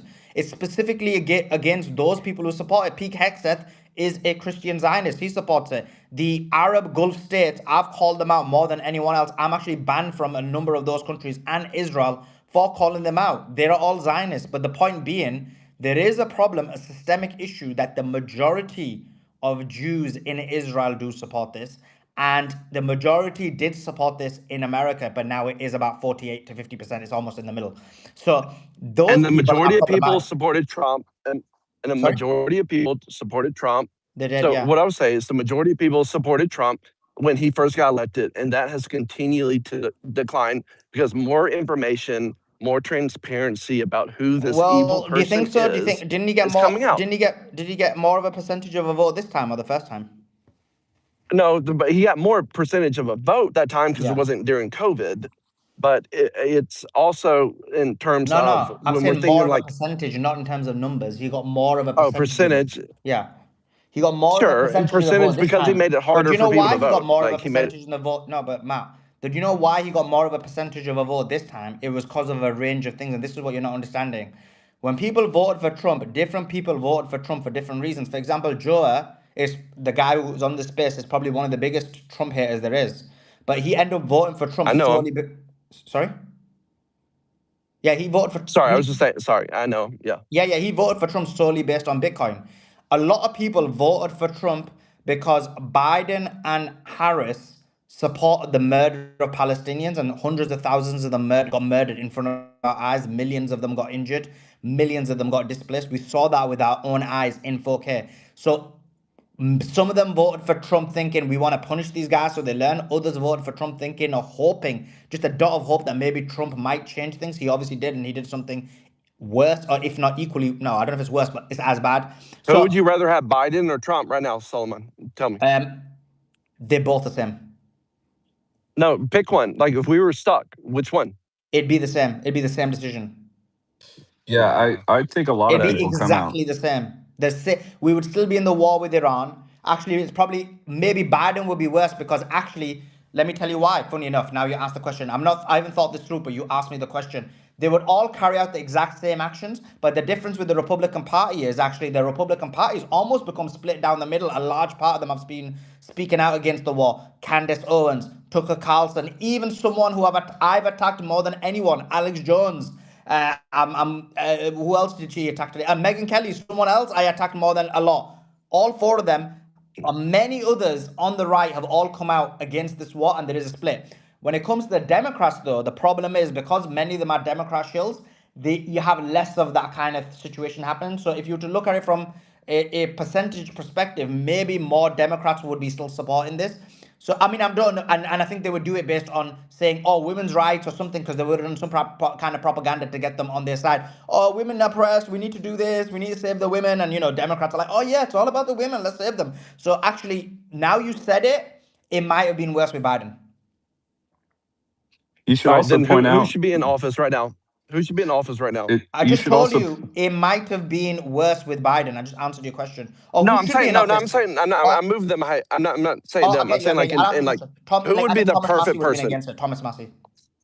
Absolutely. So Thomas, man, Suleiman, I like that. Suleiman, I may don't. I add some conceptual points? Like, No, one second. Let me finish this conversation. Sorry, answered Thomas Massey would have probably been against as well.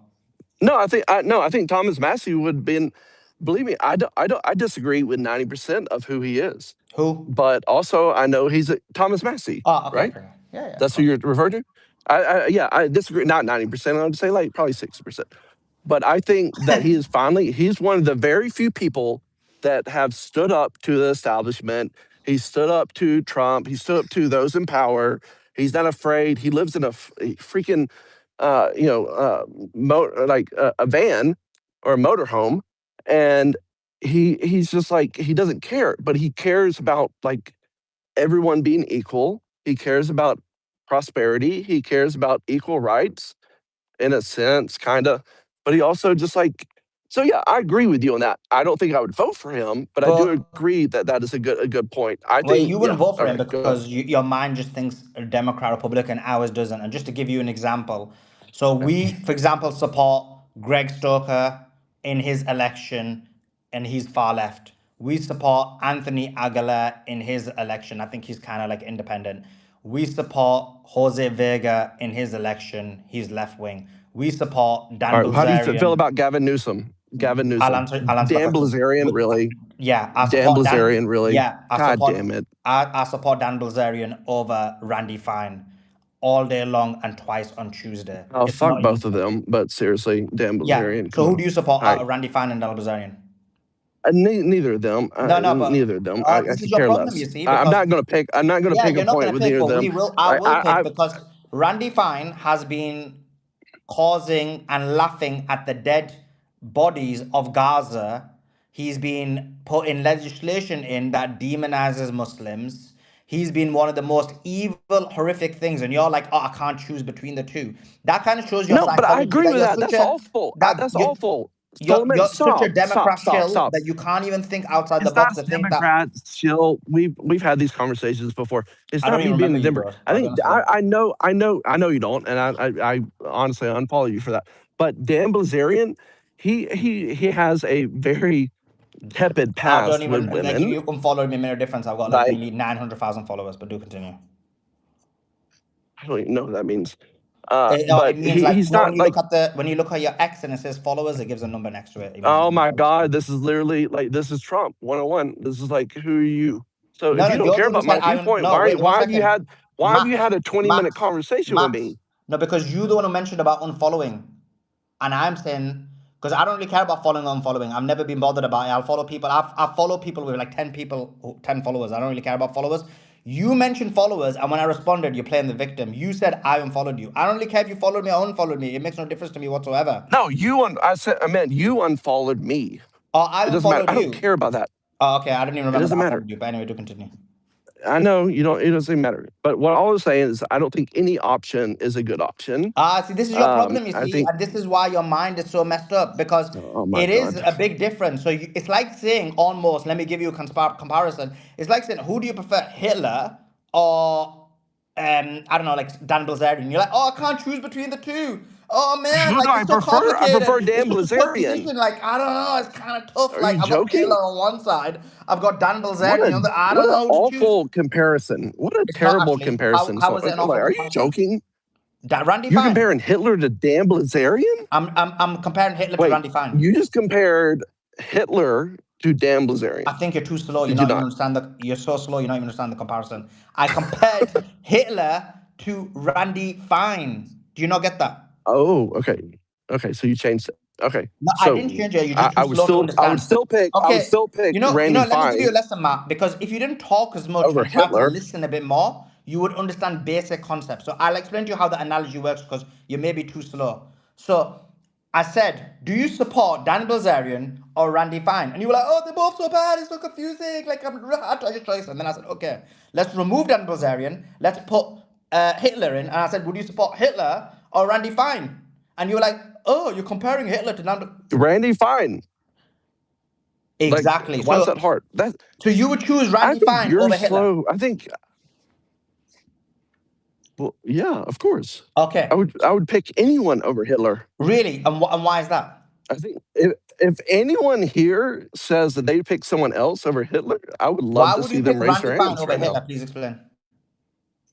No, I would love like hold on, let's see if anybody raises Tell their me why you hands. love Randy Fine over Hitler. Please explain. I'm waiting. I'm looking at the audience, see if anybody prefers I'm asking Hitler you. I'm over not Randy asking the Fine. audience. I'm asking you. Because one person killed millions of people. And And one they just person, Randy massacred Fine. people. Wait, he killed how many people? Yes, but what?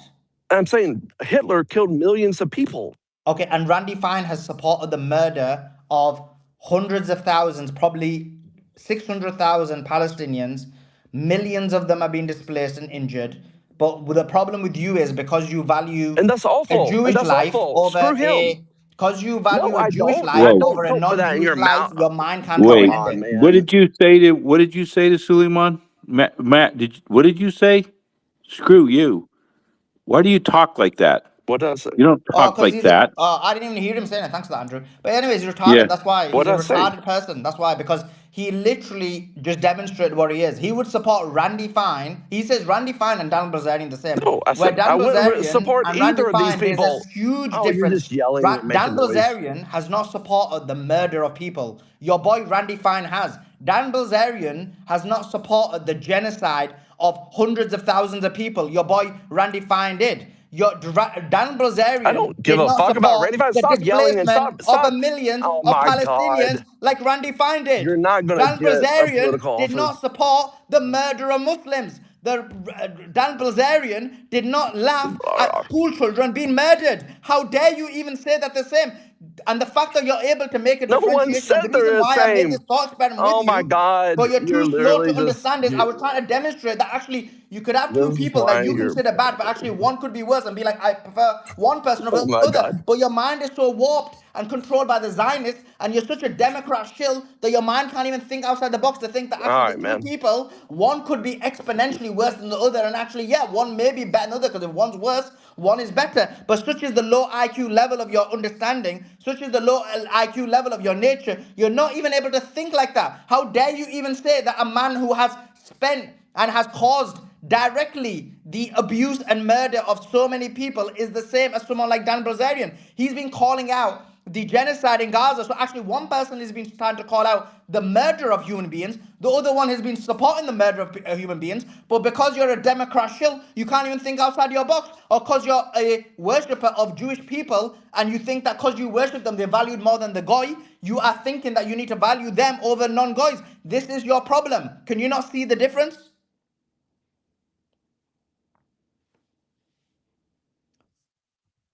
Oh, you're I've gonna let me not talk even now? muted you once. I've not even Or muted you're you gonna once, keep going? Matty. No, I'm saying you're yelling like why are you yelling? One, you're lying about what I said. I'm not comparing Randy Fine to Blazarian. I don't even know why we even are talking about I'm Dan not lying, Blazarian. bro. You He people can he record it back. I literally asked you attacked. to I choose don't even between the two. care. All right. So did Dan Blazarian say that the Jewish supremacy is the greatest threat to the world? Great point. Brilliant point, Dan. Excellent point. Do you Right. disagree with that? Eh, I'm not Dan. My name's Matt. No, no, No. you quoted So are you Dan. saying that that's true? What he Listen, said? you quoted Dan, and I said, brilliant point, Dan. What's hard to understand? Why are you telling me your name is Matt? What are you trying to do? You trying to date me or something? I'm asking. You You said said I was Dan. you You said I was. quoted Dan. You You said said Dan. Dan Prozarian said Jewish supremacy is the worst problem, and I said, great point, Dan. And you're like, my name's not Dan. You think that's the problem, though? You think that that's the problem here, or you think it's like a relationship between one religion and Trump, and that they are trying to just control the world almost? Do you not Okay. think that that's what's happening? So if someone said white supremacy is the greatest problem on the earth, would that be fine? That would be a problem. Oh, you think it's a No. problem if someone says white supremacy is a problem? Yes. Oh, you don't think white? Okay, so Wait, you think that's okay? You think that's okay for someone to say that white supremacy is the best thing in the world? No, the opposite. Because you just say that Dan Bilzerian said Jewish That's what he supremacy just is. said about Jews. That's what he just said You're about not Jews. understanding. Okay, Matt. Honestly, I God don't get it. damn it. People are saying you're No. drunk. That's why. So maybe I don't know what's going on. So let me just rephrase it for you. I'm just trying to understand what you Not said even because maybe I close. misheard you. It's possible. Did you say that Dan Bilzerian said Jewish supremacy is one of the worst things in the world? Is that what you No, he said? said Yeah. Jewish supremacy is the greatest threat to the world. Okay. So you said, let's be clear on this. You said that Dan Bilzerian said Jewish supremacy is one of the biggest concerns of the world. Again, you're misquoting, but just quote it right. Jewish supremacy is the greatest threat Okay. to the world. Okay. I know you're being pedantic, but okay, we can do this game as well. So Dan No, Bilzerian said I'm quoting. It's no not problem. pedantic. It's Dan quoting. Bilzerian said Jewish supremacy is the biggest threat to the world, correct? Greatest. Yep. Okay, is the greatest threat to the world, correct? Yep. Okay. Now, try and listen because you're really slow. Now, if I replace the word It Jewish took you with forever. white, if I replace the word Jewish with white, what's the statement now? What do you mean? What's Read the statement statement? again. Now replace the White word Jewish with supremacy. white. I'm not going to say it. I'm not going to say it out loud because you'll have some quote. No, you know exactly what it says. Why am I Okay, going to say it? I'll say it. I'll say it because you're such a scared individual. What are you going to say? What are you going to say? What are Okay, you going to say? so the reason I wasn't going to say it because you're going to be like, actually, you said that word wrong. But okay, I'll say it for you because you're so low IQ. Okay, so, and you're such a fearful human being. So someone said, if someone was to quote and say, white supremacy is the greatest threat to the world. White supremacy is the greatest threat to the world. Would that be a problematic statement? Yes. Why?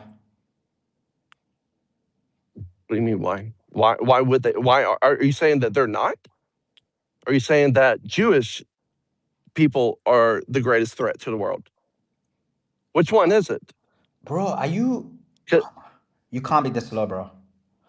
I'm saying... It's Bro, not it's... about being liberal. It's just about being human, man. No, you're not getting it. You're not getting it. He does not understand. I don't think he is capable of understanding. Can you He's ask him? Okay, Okay. so Okay. Dan, okay, let me make it easier for you.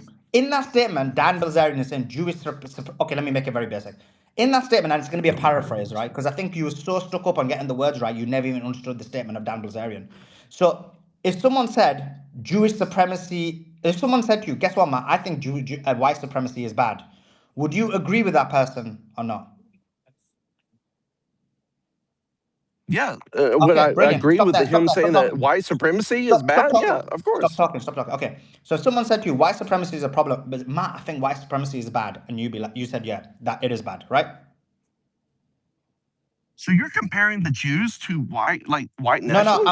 I'm gonna Really? help you. Don't, Matt. You know your problem is this is why Holy you shit. probably struggle with basic Oh my God. analogies and logic because Oh, you just I talk. could, oh, you have no idea. So All right, Matt, keep if going. I now said to you, let me see.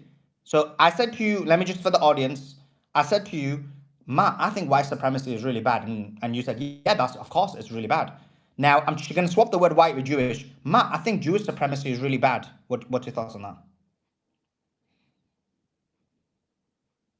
I don't think it's a thing. I don't think that's something you bring up.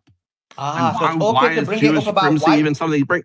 So it's okay to bring it up about white supremacy, but not Jewish supremacy. One is a religion, one is a race. Actually, What are you talking Okay, about? okay. If I said to you, guess what, Matt? I What? think let me help you out. What if I said to you, Matt? I think Muslim supremacy is really bad. What would you say? What would you thought be? That's just a thought from you, but that's not the whole context of what he said. He was attacking Jews the entire time. And again, I'm not even on the side of him or on the side of the So this one shows side your of another. psychology because But your okay. whole So it shows no, okay. your No psychology problem. is so Stop that, Matt. Stop that. blunted, First of all, it shows your lack of so education blunted. because Jews themselves say that they're a Oh my God. race. Where do Matt, you go to school? Where do you go to school? Matt, Jews themselves say that they're a race and a So, religion. Do you know that? Matt, do you know that Jews themselves say they're a race and a religion? Do you know that? they're raised on a religion? They Yeah. are a What does that? What does race that? What does that matter? because you just said Jews are not a race, and they themselves say they're a race. Not the ones that I'm around. No, Okay, they so don't this see is it your as a problem. Your race. lack of education is the reason why you're struggling. So Jews Oh, themselves, okay. it's a very unique position that Jews have, where it is that they're both a race and a religion. So you could be a Jew and be an atheist, right? And you can be a Jew and be a very strict Jewish person, and then you could be, for example, like Ivanka, where you convert into Judaism. But for example, you could be like George Soros, who's a Jew ethnically, but religiously he's an atheist. And not just him. There's many. I think Ellison also is ethnically a Jew, but religiously an atheist. So the fact that you don't know this is probably why you're so confused about basic terminologies. Now, that being said, the reason why you have a problem Do with you Dan hate all Jews? Bilzerian, Like, the hold on. reason why you have Do a you hate all problem, Jews? just keep quiet because I'm educating you. Do you hate all Jews or no? What? You're not educating me because you're not smarter than me. But do you You hate didn't all even know Jews? that Jews were a race and a religion. Like that's how every single one of my I listeners could know how educate you on they that. think. I literally was. Oh my god. This is how I. low IQ you It are. doesn't Okay, matter. now I'm let not me even gonna educate tell you you a my bit more background. because you are so low IQ. So Dan Bilzerian's statement, which is that he's against Jewish Trump supremacy, 101. is probably the most moralistic statement anyone can make because we are against all forms of supremacy. It doesn't matter if it's Jewish supremacy, Muslim supremacy, Arab supremacy, Christian supremacy, white supremacy. It doesn't matter what type of supremacy it is. All man is equal. And if one believes in any form of supremacy, that person is bad because to believe that one thing or one person or one ideology or one race reigns supreme over something else is in itself a problematic position, and it's the why the treatment of the lesser happens. And so yes, we're against all forms of supremacy. Matt, this is obviously unlike you because you said you believe in Jewish supremacy. We don't. We believe in equality of all man Don't irrespective of put race, words in religion, my belief. mouth. So I did I say not that say Dan that at all. Bilzerian should be credited for the thing I that did you're not say that. attacking him for believing that Jewish supremacy is a problem. He's right. Supremacy is a problem. And Jewish supremacy itself specifically, because there's all forms of supremacy. There's definitely Muslim supremacy. There's definitely Arab supremacy. There's definitely Asian supremacy. There's definitely white supremacy. There's definitely Jewish supremacy. So why did he All say all that? Why did he say all that? because what he said was, and I'm about to educate you again, is Jewish supremacy. He's saying is the biggest Trump problem, doesn't want and to. the reason is so of all those. Just think about it's like a box, and there's all these different supremacies, and you're like that one supremacy is more worse than the rest of them. It's a bigger problem, and then I'd say, oh Dan, why do you think that's a bigger problem than the rest of the supremacies? They're all bad, but why is that one worse than the others? And then he will say, well, actually, the reason for that is Suleiman, because all of those supremacies are really problematic, very bad, very evil. But that specific supremacy, unfortunately, what they've done is they committed the genocide in Gaza. They've taken over the media, so they're able to perpetuate lies. They've taken over the government, so they're able to control and do an illegal war in Iran and murder more people. They've been able to conduct for the last 20, 25 years, forced wars into the Middle East, murdering millions of Iraqis. I know you're a left-wing guy, so let me talk in your language because I know I can talk about that. That they've colonized all these countries, that they've murdered a lot of brown people, that they've genocided them, that they've displaced them. And it's all been done based on this neocon model that has been pushed by Jewish supremacists. And then they've basically pushed all of these things, and then they've taken control over all of these governments. That because when we saw the genocide in Gaza, even like the UK, which is a very left-wing country, it didn't matter if you were left-wing or right-wing because they were controlled by Jewish supremacists. So when Dan Bilzerian says, Suleiman, these boxes of supremacies, I kind of disagree with all of them. I think they're all bad, but this one's worse. It makes sense to me. It's logical because you're looking at the impact and harm it's having. That the current war we're seeing right now, where millions of, well, not millions, sorry, when 200 girls were murdered, yes, that was based on Jewish supremacy. That was based on the power that they have over our government. So when Dan Bilzerian says, guess what, Suleiman, I think all supremacies are bad, but Jewish supremacy is the greatest threat to the world. Well, we're seeing it in real time. We're seeing a war happening that the world disagrees with. We're seeing people, children, girls being murdered. We're seeing the entire global financial market on its knees. We're seeing the possibility of the end of the world as we know it. Because, for example, when what do you call it again? When Trump did his last threat and said he's going to destroy the entirety of Iran, and then Iran was going to respond and do the same thing to the Gulf states, which is an ally, who are also supremacists. You were going to have the end of the world. So this is the reason why what Dan Bilzerian saying makes a lot of sense. Okay. Okay. Have I attacked you once on this stage, Yeah, Soma? quite a few times. Yeah, but can we just stick to What the have I politics? said? I don't want to get into this emotional stuff. Basically. No, because you keep attacking. Like, is that not the root of this problem? It's like I'm trying to have an Yeah, honest I think you're conversation the here. root of the problem. I'm. Then that's what. Okay, I think you're the Jesus root of the Christ! problem because you have been complicit in what's occurring by I'm not making the complicit in statements that anything. you. I'm literally the opposite of complicit. So I'm not, like, get the You're fucking complicit. You're shit out of your complicit by ears. attacking Dan Bilzerian for a statement that is very accurate. I've You are met Dan complicit. Bilzerian. He was a sponsor of ours. He screwed us over. He is a bad person. I That's a only brought separate him up point. because That's you a brought separate. him I don't up. know anything Because about you that. brought him I'm up. talking. You mentioned But that you brought him statement. up. No, but Matt, if you said to me, listen, Suleiman, you know what it is with Dan Bilzerian? I've got some personal issues with him and I disagree with him. He's done Oh, some. no, it's not personal. It's how he treats women, and that's I Wait, don't care. wait, wait. Put You all that keep aside. Who cares? Matt, we don't care. Listen, we don't care about that. People are dying, right? I'm trying to explain to you that if you'd come onto this stage and said, look, Suleiman, you know what it is? I know Dude, you mentioned Dan and Randy Fine. I think Randy Fine's a very evil, horrific guy. It's just I've got this kind of personal issue with Dan, the way he I screwed me said they were over. both awful. I said they were both not Yeah, but you like said they're the someone I same and was they're interested. not.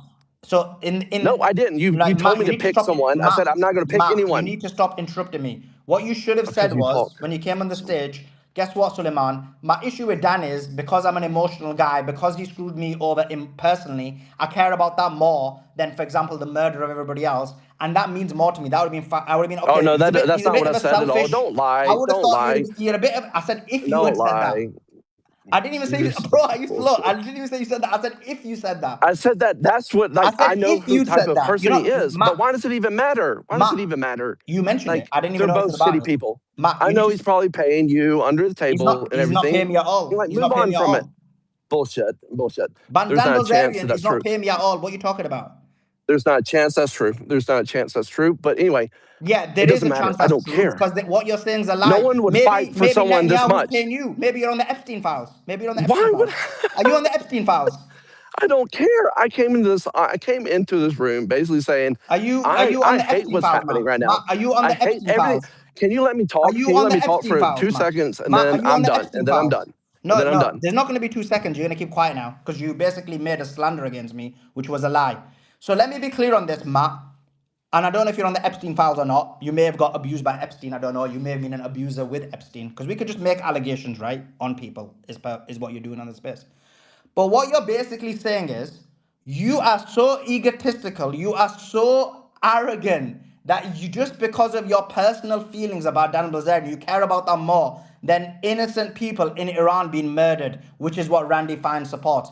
That shows how much of a horrific, horrendous guy you are. That shows your psychology. And this is the disease and the mind virus of these Democrats, right? That some of them put the Democrat Party above humanity. This is what happens with, we're calling out MAGA all the time on these spaces. Rightly so. We call them out 24/7. But it's always good to remember that MAGA's like that, but also the Democrats are like that as well. And so the Democrats do the exact same thing where they'll be subservient to the Democrat Party over anything else. And so this is an example of it where where this guy is putting the statements of the Democrat Party over anything else. So anyway, this guy's wasted my time enough. Let's bring the conversation back to the actual war, and let's bring it back. And this is why these Democrat shills are a joke. Let me go to Cyrus. Cyrus, let's go to you. Give us something you wanted to add on. You wanted to add on a few points? um, I was just going to take a different approach to try to enlighten him, but I think you caught on really quick that he doesn't either have the capacity or he's playing dumb. I think you handled it perfectly. So I was just going to bring it on a conceptual level, kind of zoom out, and where it would have been easier for him to grasp. But I think he's probably playing dumb, or he genuinely has low IQ, like you stated. I mean, but he played it well because I couldn't really tell. So at least he confused me whether he's really dumb or playing dumb. In any event. Back to the world events. I mean, I just can't wrap my mind around how the U.S. is going to concede this strategic loss and in this unnecessary war that Israel dragged us into. I mean, there was no contest in the Persian Gulf. It's been a internationally navigable body of water as chartered in the United Nations. No contest. Everything's cool. All of a sudden, we go dump billions, kill thousands of civilians, and essentially give up a strategic one of the top four strategic points of the world, arguably maybe top two, and the GCC. Essentially, now we have to share power with Iran. It's crazy to me. And as an American, as a strategist, and so I'm trying to like visualize it rolling out. The drum beats and the tunes are correct. I mean, Trump, like his initial tweet was so conciliatory, essentially like they've had enough, but frankly we've all had enough. I mean, dude, we're a superpower. America's never spoken like this. So it like we got to read in between the lines. It seems like both sides are serious. Iran doesn't want the smoke either. I mean, America is vicious, we're ruthless, and we have firepower for days. So it's unbelievable resilience the Iranians shown under extreme duress in a super high intensity environment. They're able to attain escalation dominance in the asymmetric field. They dominated with losing a couple layers of leadership. Didn't miss a beat. Unbelievable. It's literally like a movie, And I'm like trying to be because I don't support my government in the U.S. But I support the U.S. Constitution. I love the Iranian people. I'm neutral on the government. I think they're one of the better Muslim countries, right? So they're exemplary in many ways. They're standing up for a lot of dignity, and hats off to them for that. But just watching it from the sidelines, as someone who kind of sees the kind of finer nuances, this is a spectacle, and we're watching history unfold. I just want to kind of underscore that. Yeah, yeah, it's crazy. It's crazy. Let me just quickly check for any news. We did hear some bombing in Tehran, and let me just see if there's any more news on that actually.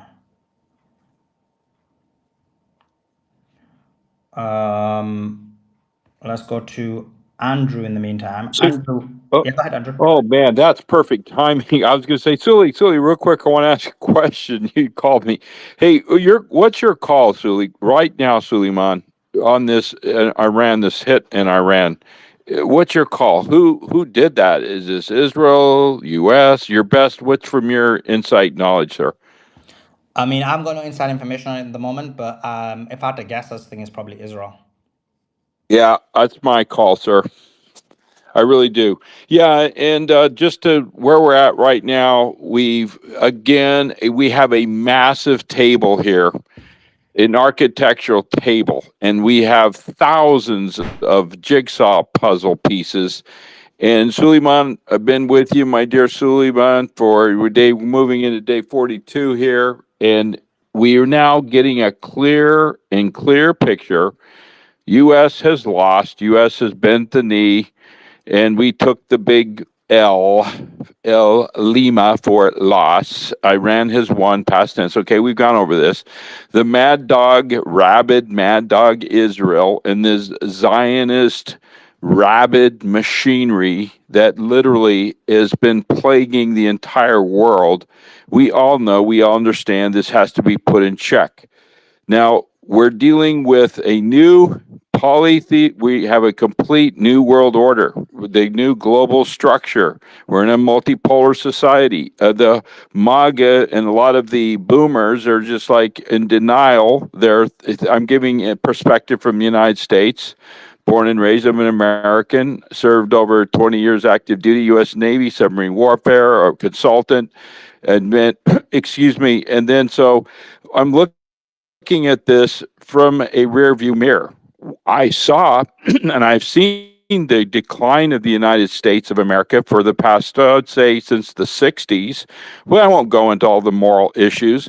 I'll stay away from any biblical stuff. Let's speak strictly militarily. I've seen a major decline back in the 90s into the 2000s and up to 2005, I would say. I was still very much in contact again with pretty senior officers, and we would be amazed at how our military was being dismantled and restructured and privatized. I never talked about that much. But Simon's right, and I'm have sided with Simon. We're seeing a new structure. The U.S. is now going to be folded into its new little corner into our Western Hemisphere. We're going to go in that world. I won't go into that. The new players now are China, who is brokering this deal. Pakistan. I'm surprised, Suleiman. I'm very surprised how Pakistan has been playing in this, and I really salute Pakistan. We've seen how they've totally have been. I won't go into Zionized, but they've really came up to the forefront. So now I think very soon we're going to see this being hammered out in any negotiation. There's the painful process. I get people, I've been saying it, If we look at the Paris Peace Accords through 71 through 73, I was very much alive and aware, as in my 20s back then, watching the hell in that. And Nixon kept telling us, we will leave Vietnam with honor. We will bomb them into oblivion. And he used very much the same rhetoric that Trump's using. And that means we're going to start literally bombing Hanoi. We need to go kill innocent people in Hanoi, the north. And by the way, I lived in Vietnam for almost 7 years. And my wife is Vietnamese, by the way. And we're going to go murder tens of thousands of people in Hanoi. But that's okay. At least we're going to drive them to the peace table, and we will make sure that the VC stay north, and we'll have a divided. I won't go into all that. So we saw this back and forth, back and forth. Wait a minute. I thought we had peace. Why is he still going to bomb? Don't worry. We're going to do linebacker 1, linebacker 2 bombing raids. But don't worry. We're going to beat him into submission. Next thing we know, Henry Kissinger, excuse me, has been conducting top secret level meetings in Paris. And the deal was being worked out. The next thing we know, we've left Vietnam. We've moved out. We've left them high and dry. Then the ravage horror started, where the North Vietnamese started killing and imprisoning. I won't go into all that stuff. And then they went into Cambodia, and then Khmer Rouge and all that mess. It was a total mess that the United States left behind, but we don't care. Who cares? It's just a bunch of Asians killing each other. We don't have any problem. Hey, what's for dinner? Who's playing in the Super Bowl? It's sickening. So then we move on to Doi Moi. The bankers take control in 1986. Vietnam comes to its knees because of the extreme suppression we put under them. But Iran has been different. Iran, I have no idea, but they did it. They have overcome, they're overcomers, the sanctions, and they put themselves now into a power play. The United States military in our war colleges, in our military academies, we will be studying the Iran asymmetrical warfare for ages to come. 20, 30 years from now, they'll be studying Iran's strategy. They played the perfect game. They're playing the perfect game. And I bet they will show up, and they'll show up for this meeting, this peace meeting. But I guarantee you, I think we're going to see some major changes in this bombing in Lebanon. And how is this going to happen? I don't know. But sooner or later, for a time, I believe with all my heart that Israel will be put in check. Zionist Israel will be put in check for a time. I know it never will go away. It's like a cancer that's been put in submission for a while. But ultimately, we know, and eschatologically speaking, what's going to happen to them. But for this time, they will be, because guess what? The United States knows that we're looking at a complete global collapse if the deal is not worked out. So I'll land it there, Suleiman, but we just got to keep putting the word out. Yeah, thanks for that. Yeah, I'm just looking for some news. I mean, other than those explosions statement, we've not heard anything else. So it's a bit strange that happened and then we've not heard anything else since then. Obviously, we'll continue looking to the news for you guys, but there's no news. That's what I've been checking. I've been looking everywhere. I can't see anything whatsoever on that. Okay, let's go to Andy. Andy, jump in. Yeah, I wholeheartedly agree with Andrew. They will be put in check for a while, but it never fully goes away. There's always times where the Zionists, they have more power, and throughout history they have more power and it goes into submission. But if they can be put in check for even 20 years, that's 20 years of innocent people not being slaughtered throughout the Middle East, and that's a huge victory. And at that point, that's 20 years from now, there'll be no support left from them in the United States, so they'll have to find a new country to latch onto at that point. And by that point, Iran will be so strong, if they actually get this deal done and the sanctions are lifted, they won't be able to really try to make another move at Iran. I mean, with what weapons, with what exactly? They had to make the move now because they were losing the support in the U.S., so I don't see even what country they'll be able to latch onto, because on their own, the tiny nation of Israel can't do anything. They can't even fight Hezbollah. They can't even fight Hamas one on one because they lose. So I just, outside of maybe what India, I just don't know what country they could latch onto. So this really is their final battle, and they're losing. And now they're just unfortunately in their dying gasp, it feels like, of this ideology. They're taking it out on the innocent civilians of Lebanon. So we just have to hope that this truly is the last gasp.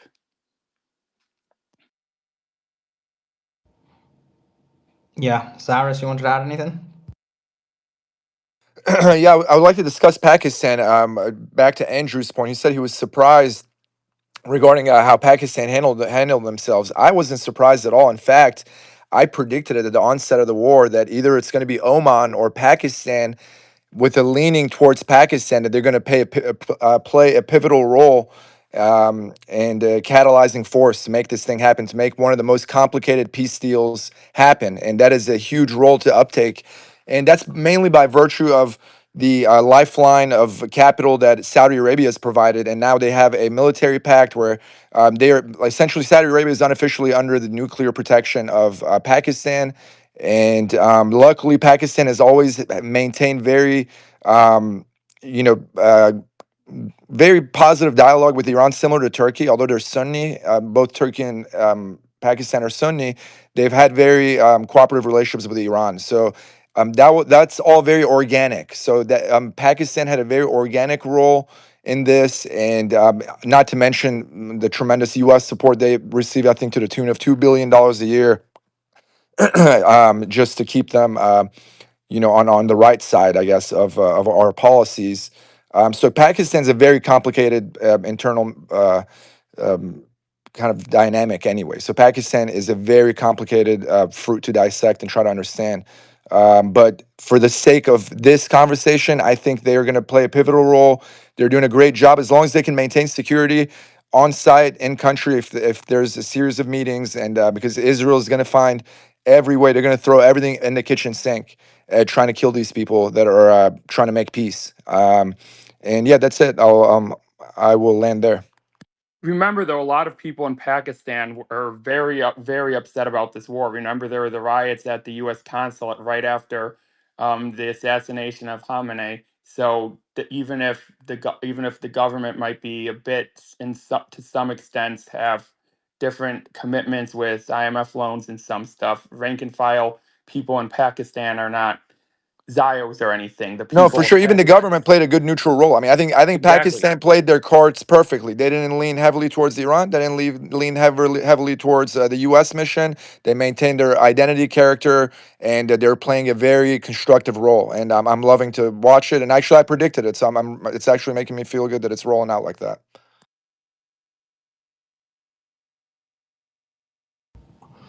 Um, what's the name? Andy. Andy, what's your thoughts on this? Actually, let's go, Cyrus. Cyrus, what do you think? Do you think the ceasefire remains, or do you think it's gonna I mean, is so I broken? think the crux of the matter and the linchpin will be to what level the U.S. can tame the rabid dog Israel that is lashing out. I mean, you guys gotta, if you can visualize the context of how heavy bombardment is. I mean, right after the ceasefire, they went and dropped, I think, like 162,000 pound bombs. I mean, you guys have to understand the scale of the devastation. Like, so don't just read the headlines. Like, you guys take a moment. That's like, I'm a military analyst. Try to visualize the firepower. Watch a 2,000 pound bomb on YouTube from multiple angles, and then be able to have the visualization to multiply it by however fold, right? So when you see what they're doing and the savagery, I mean, these are people just relaxing in their homes, and next thing you know, they're torn to pieces, right? I mean, this, you have to like understand the human toll, and I know I'm not questioning it. Like, I'm preaching to the choir, I know, but it's never it's never too much to reiterate it, right? And at least it makes me feel somewhat okay. It makes me feel better to be able to live it with you guys. Um, so keeping Israel on a short leash is nearly impossible right now. America's number one job is to communicate with Iran very clearly, very transparently. Hey, we are having a hard time keeping Israel under control. They could kill you at any time. We're going to do our best to keep you safe. We're doing maximum operational security, uh, and just to keep the OPSEC at a level where you're never compromised. So we're taking extra measures to keep Israel blind. and we ask you if anything goes out of hand in Lebanon, have some patience, and this is going to be their strategy. I think the U.S. should take a very unique approach this time and talk to the Iranians just very unfiltered, very untrammeled, and that's going to serve both sides well. I think that will satiate Iran a lot, and you can almost guarantee that Israel will certainly have several flagrant outbursts during this process in the next 2 weeks, and the U.S. should certainly chastise them publicly on a global level, and actually, have tangible punishment for them, albeit it could be just for the audience, right? Like, but the fact that they would put their foot down publicly, it would satiate the Iranians to a point where it would calm them down to push through these turbulent waters that are chaotic because of Israel's undue hand in the situation. Yeah, remember during the 12-day war when they had the ceasefire and it looked like for a day it might stop, and Trump's like, Israel, do not drop those bombs, turn those fighter pilots around, something like that. And they did it anyway. Yeah, but still, even just telling them no, even if they're going to break it, just even pretending that you're going to even just pretending to stand up for them, to them, But even if they you're broke. not. But to your point though, what happened. They dropped their heaviest load right when Trump told them not to do it. They did exactly what they did in Lebanon. It's their playbook. They did a triple load. They were dropping X amount of bombs right when Trump told them not to do it. They dropped threefold. You know what I mean? Do you understand the audacity? Exactly, because they know that Trump's compromised and he's not going to do anything about it. It's so embarrassing as an American. We're supposed to be noble. We're supposed to be on the right side of history. We have all this civil rights. We have a lot of stuff we worked hard on. And we're going to let this demonic country drag us through the sewer pipes of history? What the fuck is happening? And that's why this Yeah, is good on so Cyrus. Just bad, try your because best when not to swear if you can. Okay, let's go to Resistance. Resistance, jump in, give us your thoughts. Hello, Suleiman, how are you? I'm doing great. How are you doing? Yeah, I'm good. I'm good. I've been here for 2 years in the spaces. That's the first time I came up. W. And big fan. And Andrew, good work. Andy, good work. So I have a question for Cyrus. Now there is a ceasefire, and there was already, a raid on a nuclear, material. Do you think when the war started again, they're gonna raid that place again, or maybe some other place, and they're gonna raid it to, seize that material? Yeah, so you said when the war starts again. Hopefully you were wrong, and certainly it's a looming possibility. So I mean, if I'd give it a percentage, I would say 60% we're gonna make it through this, and 40% your prediction will be right. So it's almost a coin flip to me right now. And every day there's gonna be more clarity. So hopefully we can have more resolution to the picture as the days go on and have more information to work with. But as it sits, let's say you're correct.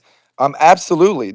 Any chance America gets, and the American forces are elite. We've war game different situations. We have near air superiority and to some extent radar superiority. With the radar systems, we have full air superiority. So that means we can operate with near impunity, right? Depending on how the ground forces are set up in Iran, obviously be very dangerous, right? But if they know where that stuff is, which I don't think they do, so that mission that they said they were looking for the stuff, I mean, they were. I'm not sure. Like, there's so much fog. There's this fog of war, right? Like, I like tangible information. I like how Suleiman, that's why I love this space. Like, they've like to talk about facts, right? Not this nebulous, like, kind of, pie in the sky, things, right? We want to talk about stuff that we can see roll out in the next few days. So, assuming they have actionable intelligence on the location of this stuff, and during production, there's more traces of it. You can trace it with satellites. It's more difficult once it is actually enriched to 60%, 63%, whatever it's at. So they can move it around with near full stealth from satellite exposure, right? So, but assuming somehow they know where it is, right? Absolutely, the United States will send another teams. They'll a few more C-130s, and they will go for it. Absolutely, because that's gonna change the whole thing. Iran will lose so much leverage there.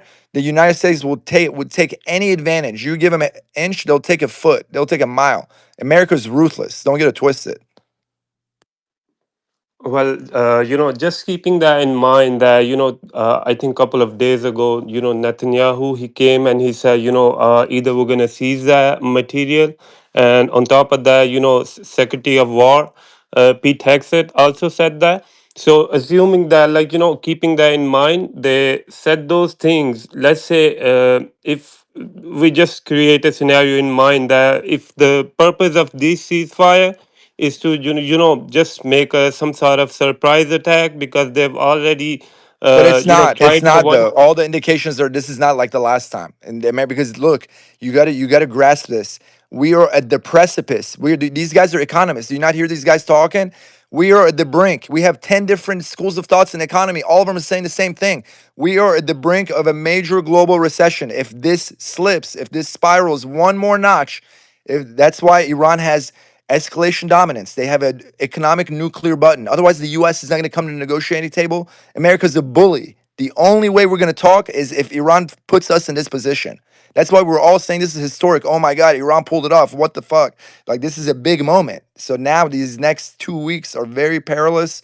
And I don't think the US knows where the nuclear material is. I give it a 2% chance, 5% chance. So I don't spend too much time thinking about that. Um, so I think the mission was really to go get that pilot, but I really don't know. I mean, or maybe they had semi good intelligence, but they will, if they have actionable intelligence, yes. Direct answer to you, we have the forces, we have the special forces with the support, with very quickly deployable forces to go get it with relative certainty if we can assess the security and environment, the threat environment correctly. All right, thank you, Sully. Good work. Appreciate it, Resistance. Thanks for coming up. Appreciate your thoughts on that. Um, Let me give you some more pieces of news and then we'll take it from there. Let's see if there's any more news coming out. I'm still trying to see what happened with that bombing, but it seems like it's just under wraps. Okay, the Pentagon officials briefed Trump on a draft of a defense strategy document which framed China as. Oh, go away. Okay, the Pentagon officials briefed President Trump on a draft of a defense strategy document which framed China as the top security threat facing the US. So if China's the main threat for the US, what are they doing in the Middle East? Okay. However, Trump ordered his Pentagon deputy to rewrite it, resulting in a revised national defense strategy with a conciliatory note towards Beijing. The revised document declares that President Trump seeks a stable, fair trade, and respectful relationship with China, discarding a policy that was formulated by his first administration, which categorized China as the most consequential US adversary in a new approach to China. I mean, this is adding to Simon's point that, Simon was saying what's again, Trump's working for China. Well, I don't know. That kind of adds to his point, right? That why would he take a Pentagon briefing where it says China is the biggest threat and convert it into China is his friend? A bit strange. Uh, well, we mentioned the South Korea point. Israeli officials told Knesset members the supreme leader of Iran, Mujtaba Khamenei, is more extreme than his predecessor, his father. So it means he's more more far right, yes, I guess you could say. What else we got? Oh, you mentioned explosion, but we need more information on that, blood.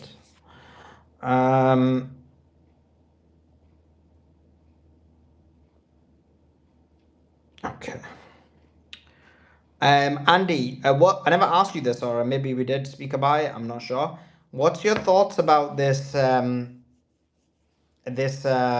attack by Trump on the two, Trump on the four people: Alex Jones, Megan Kelly, Candace Owens, and whoever Tucker Carlson.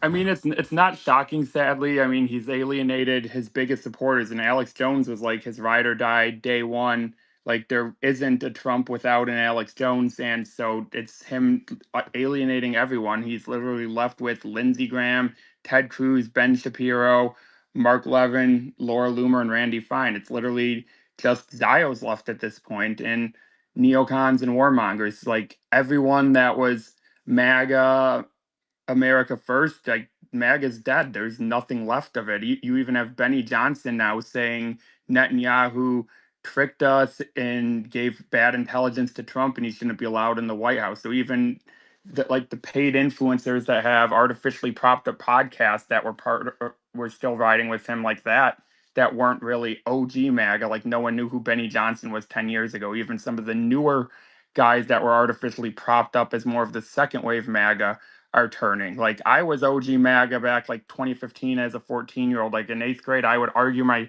teachers about the border wall in like 8th grade science class. But then like this go around with Trump, it was just a betrayal of everything he stood for. He between Epstein, this war, and that's how everyone has turned on him. Like, and he's saying, "Oh, these are just third-rate podcasters." No, Tucker Carlson and Candace Owens are bigger than anyone you have in your corner. They're way bigger. Like, when's the last time anyone has seen a Sean Hannity clip on social media? Sure, he may get 2 million boomers to watch him on Fox News, but it's not versus Candace Owens. She gets her 2 million views. Tucker gets their 2 million views, but then millions and millions of people see their clips. Fuentes, he gets a million watching his show, and his clips circulate to millions on Instagram and X. So they're way bigger than the Hannitys, or than Levin gets a million to watch his show. If people see a Mark Levin clip on their feed, it's because they're making fun of him for how ridiculous he's and evil he sounds. No one posts a Mark Levin clip because they support him. So yeah, he's alienated everyone, and like he has Lindsey Graham in his corner, and even like some of the people that support Trump are like, dude, why are you associating with this guy? He has no one left that can move the needle and gin up support. No one's gonna vote in the midterms because Lindsey Graham says we have to vote for Trump so we can kill babies in Iran. No one's. He has no one left that can move the needle. The needle movers were the Tucker Carlsons, the Candace Owens, the Alex Jones. So yeah, the midterm. The only reason I think Yeah, Democrats. thanks for that, Andy. Guys, listen, we are going to be wrapping up the space here. We will be back tomorrow. There is a tweet in the nest. It is the interview with Pepe Escobar, a legend in the game. The guy has decades upon decades of experience. I would say, without a doubt, was the best interview in terms of information, knowledge, and synergy that we've had since we've done these interviews. So the tweet's in the nest. Make sure you go and check it out. Make sure you watch it. I think it's very, very, very informative. Um, and yeah, I kind of messed up this actually. I just realized, but let me just quickly sort it out. Make sure you watch it and make sure you check it out. It's a very, very good interview. The tweet is in the nest. Mods will hopefully put it in the comment section of the YouTube. That would be awesome. Let me see if they do it. And yeah, guys, we will be back tomorrow. So tomorrow, let me let you know the plan. If Iran strikes back, we're going to start space immediately. So make sure you have your notifications on. If Iran does not strike back, we'll be back at 1 p.m. Eastern. Remember, we've got loads of interviews lined up tomorrow.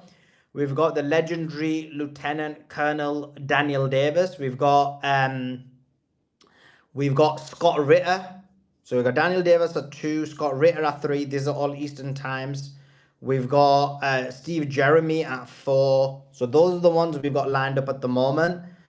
There's 1 or 2 more that may happen as well. So watch that back and check it out.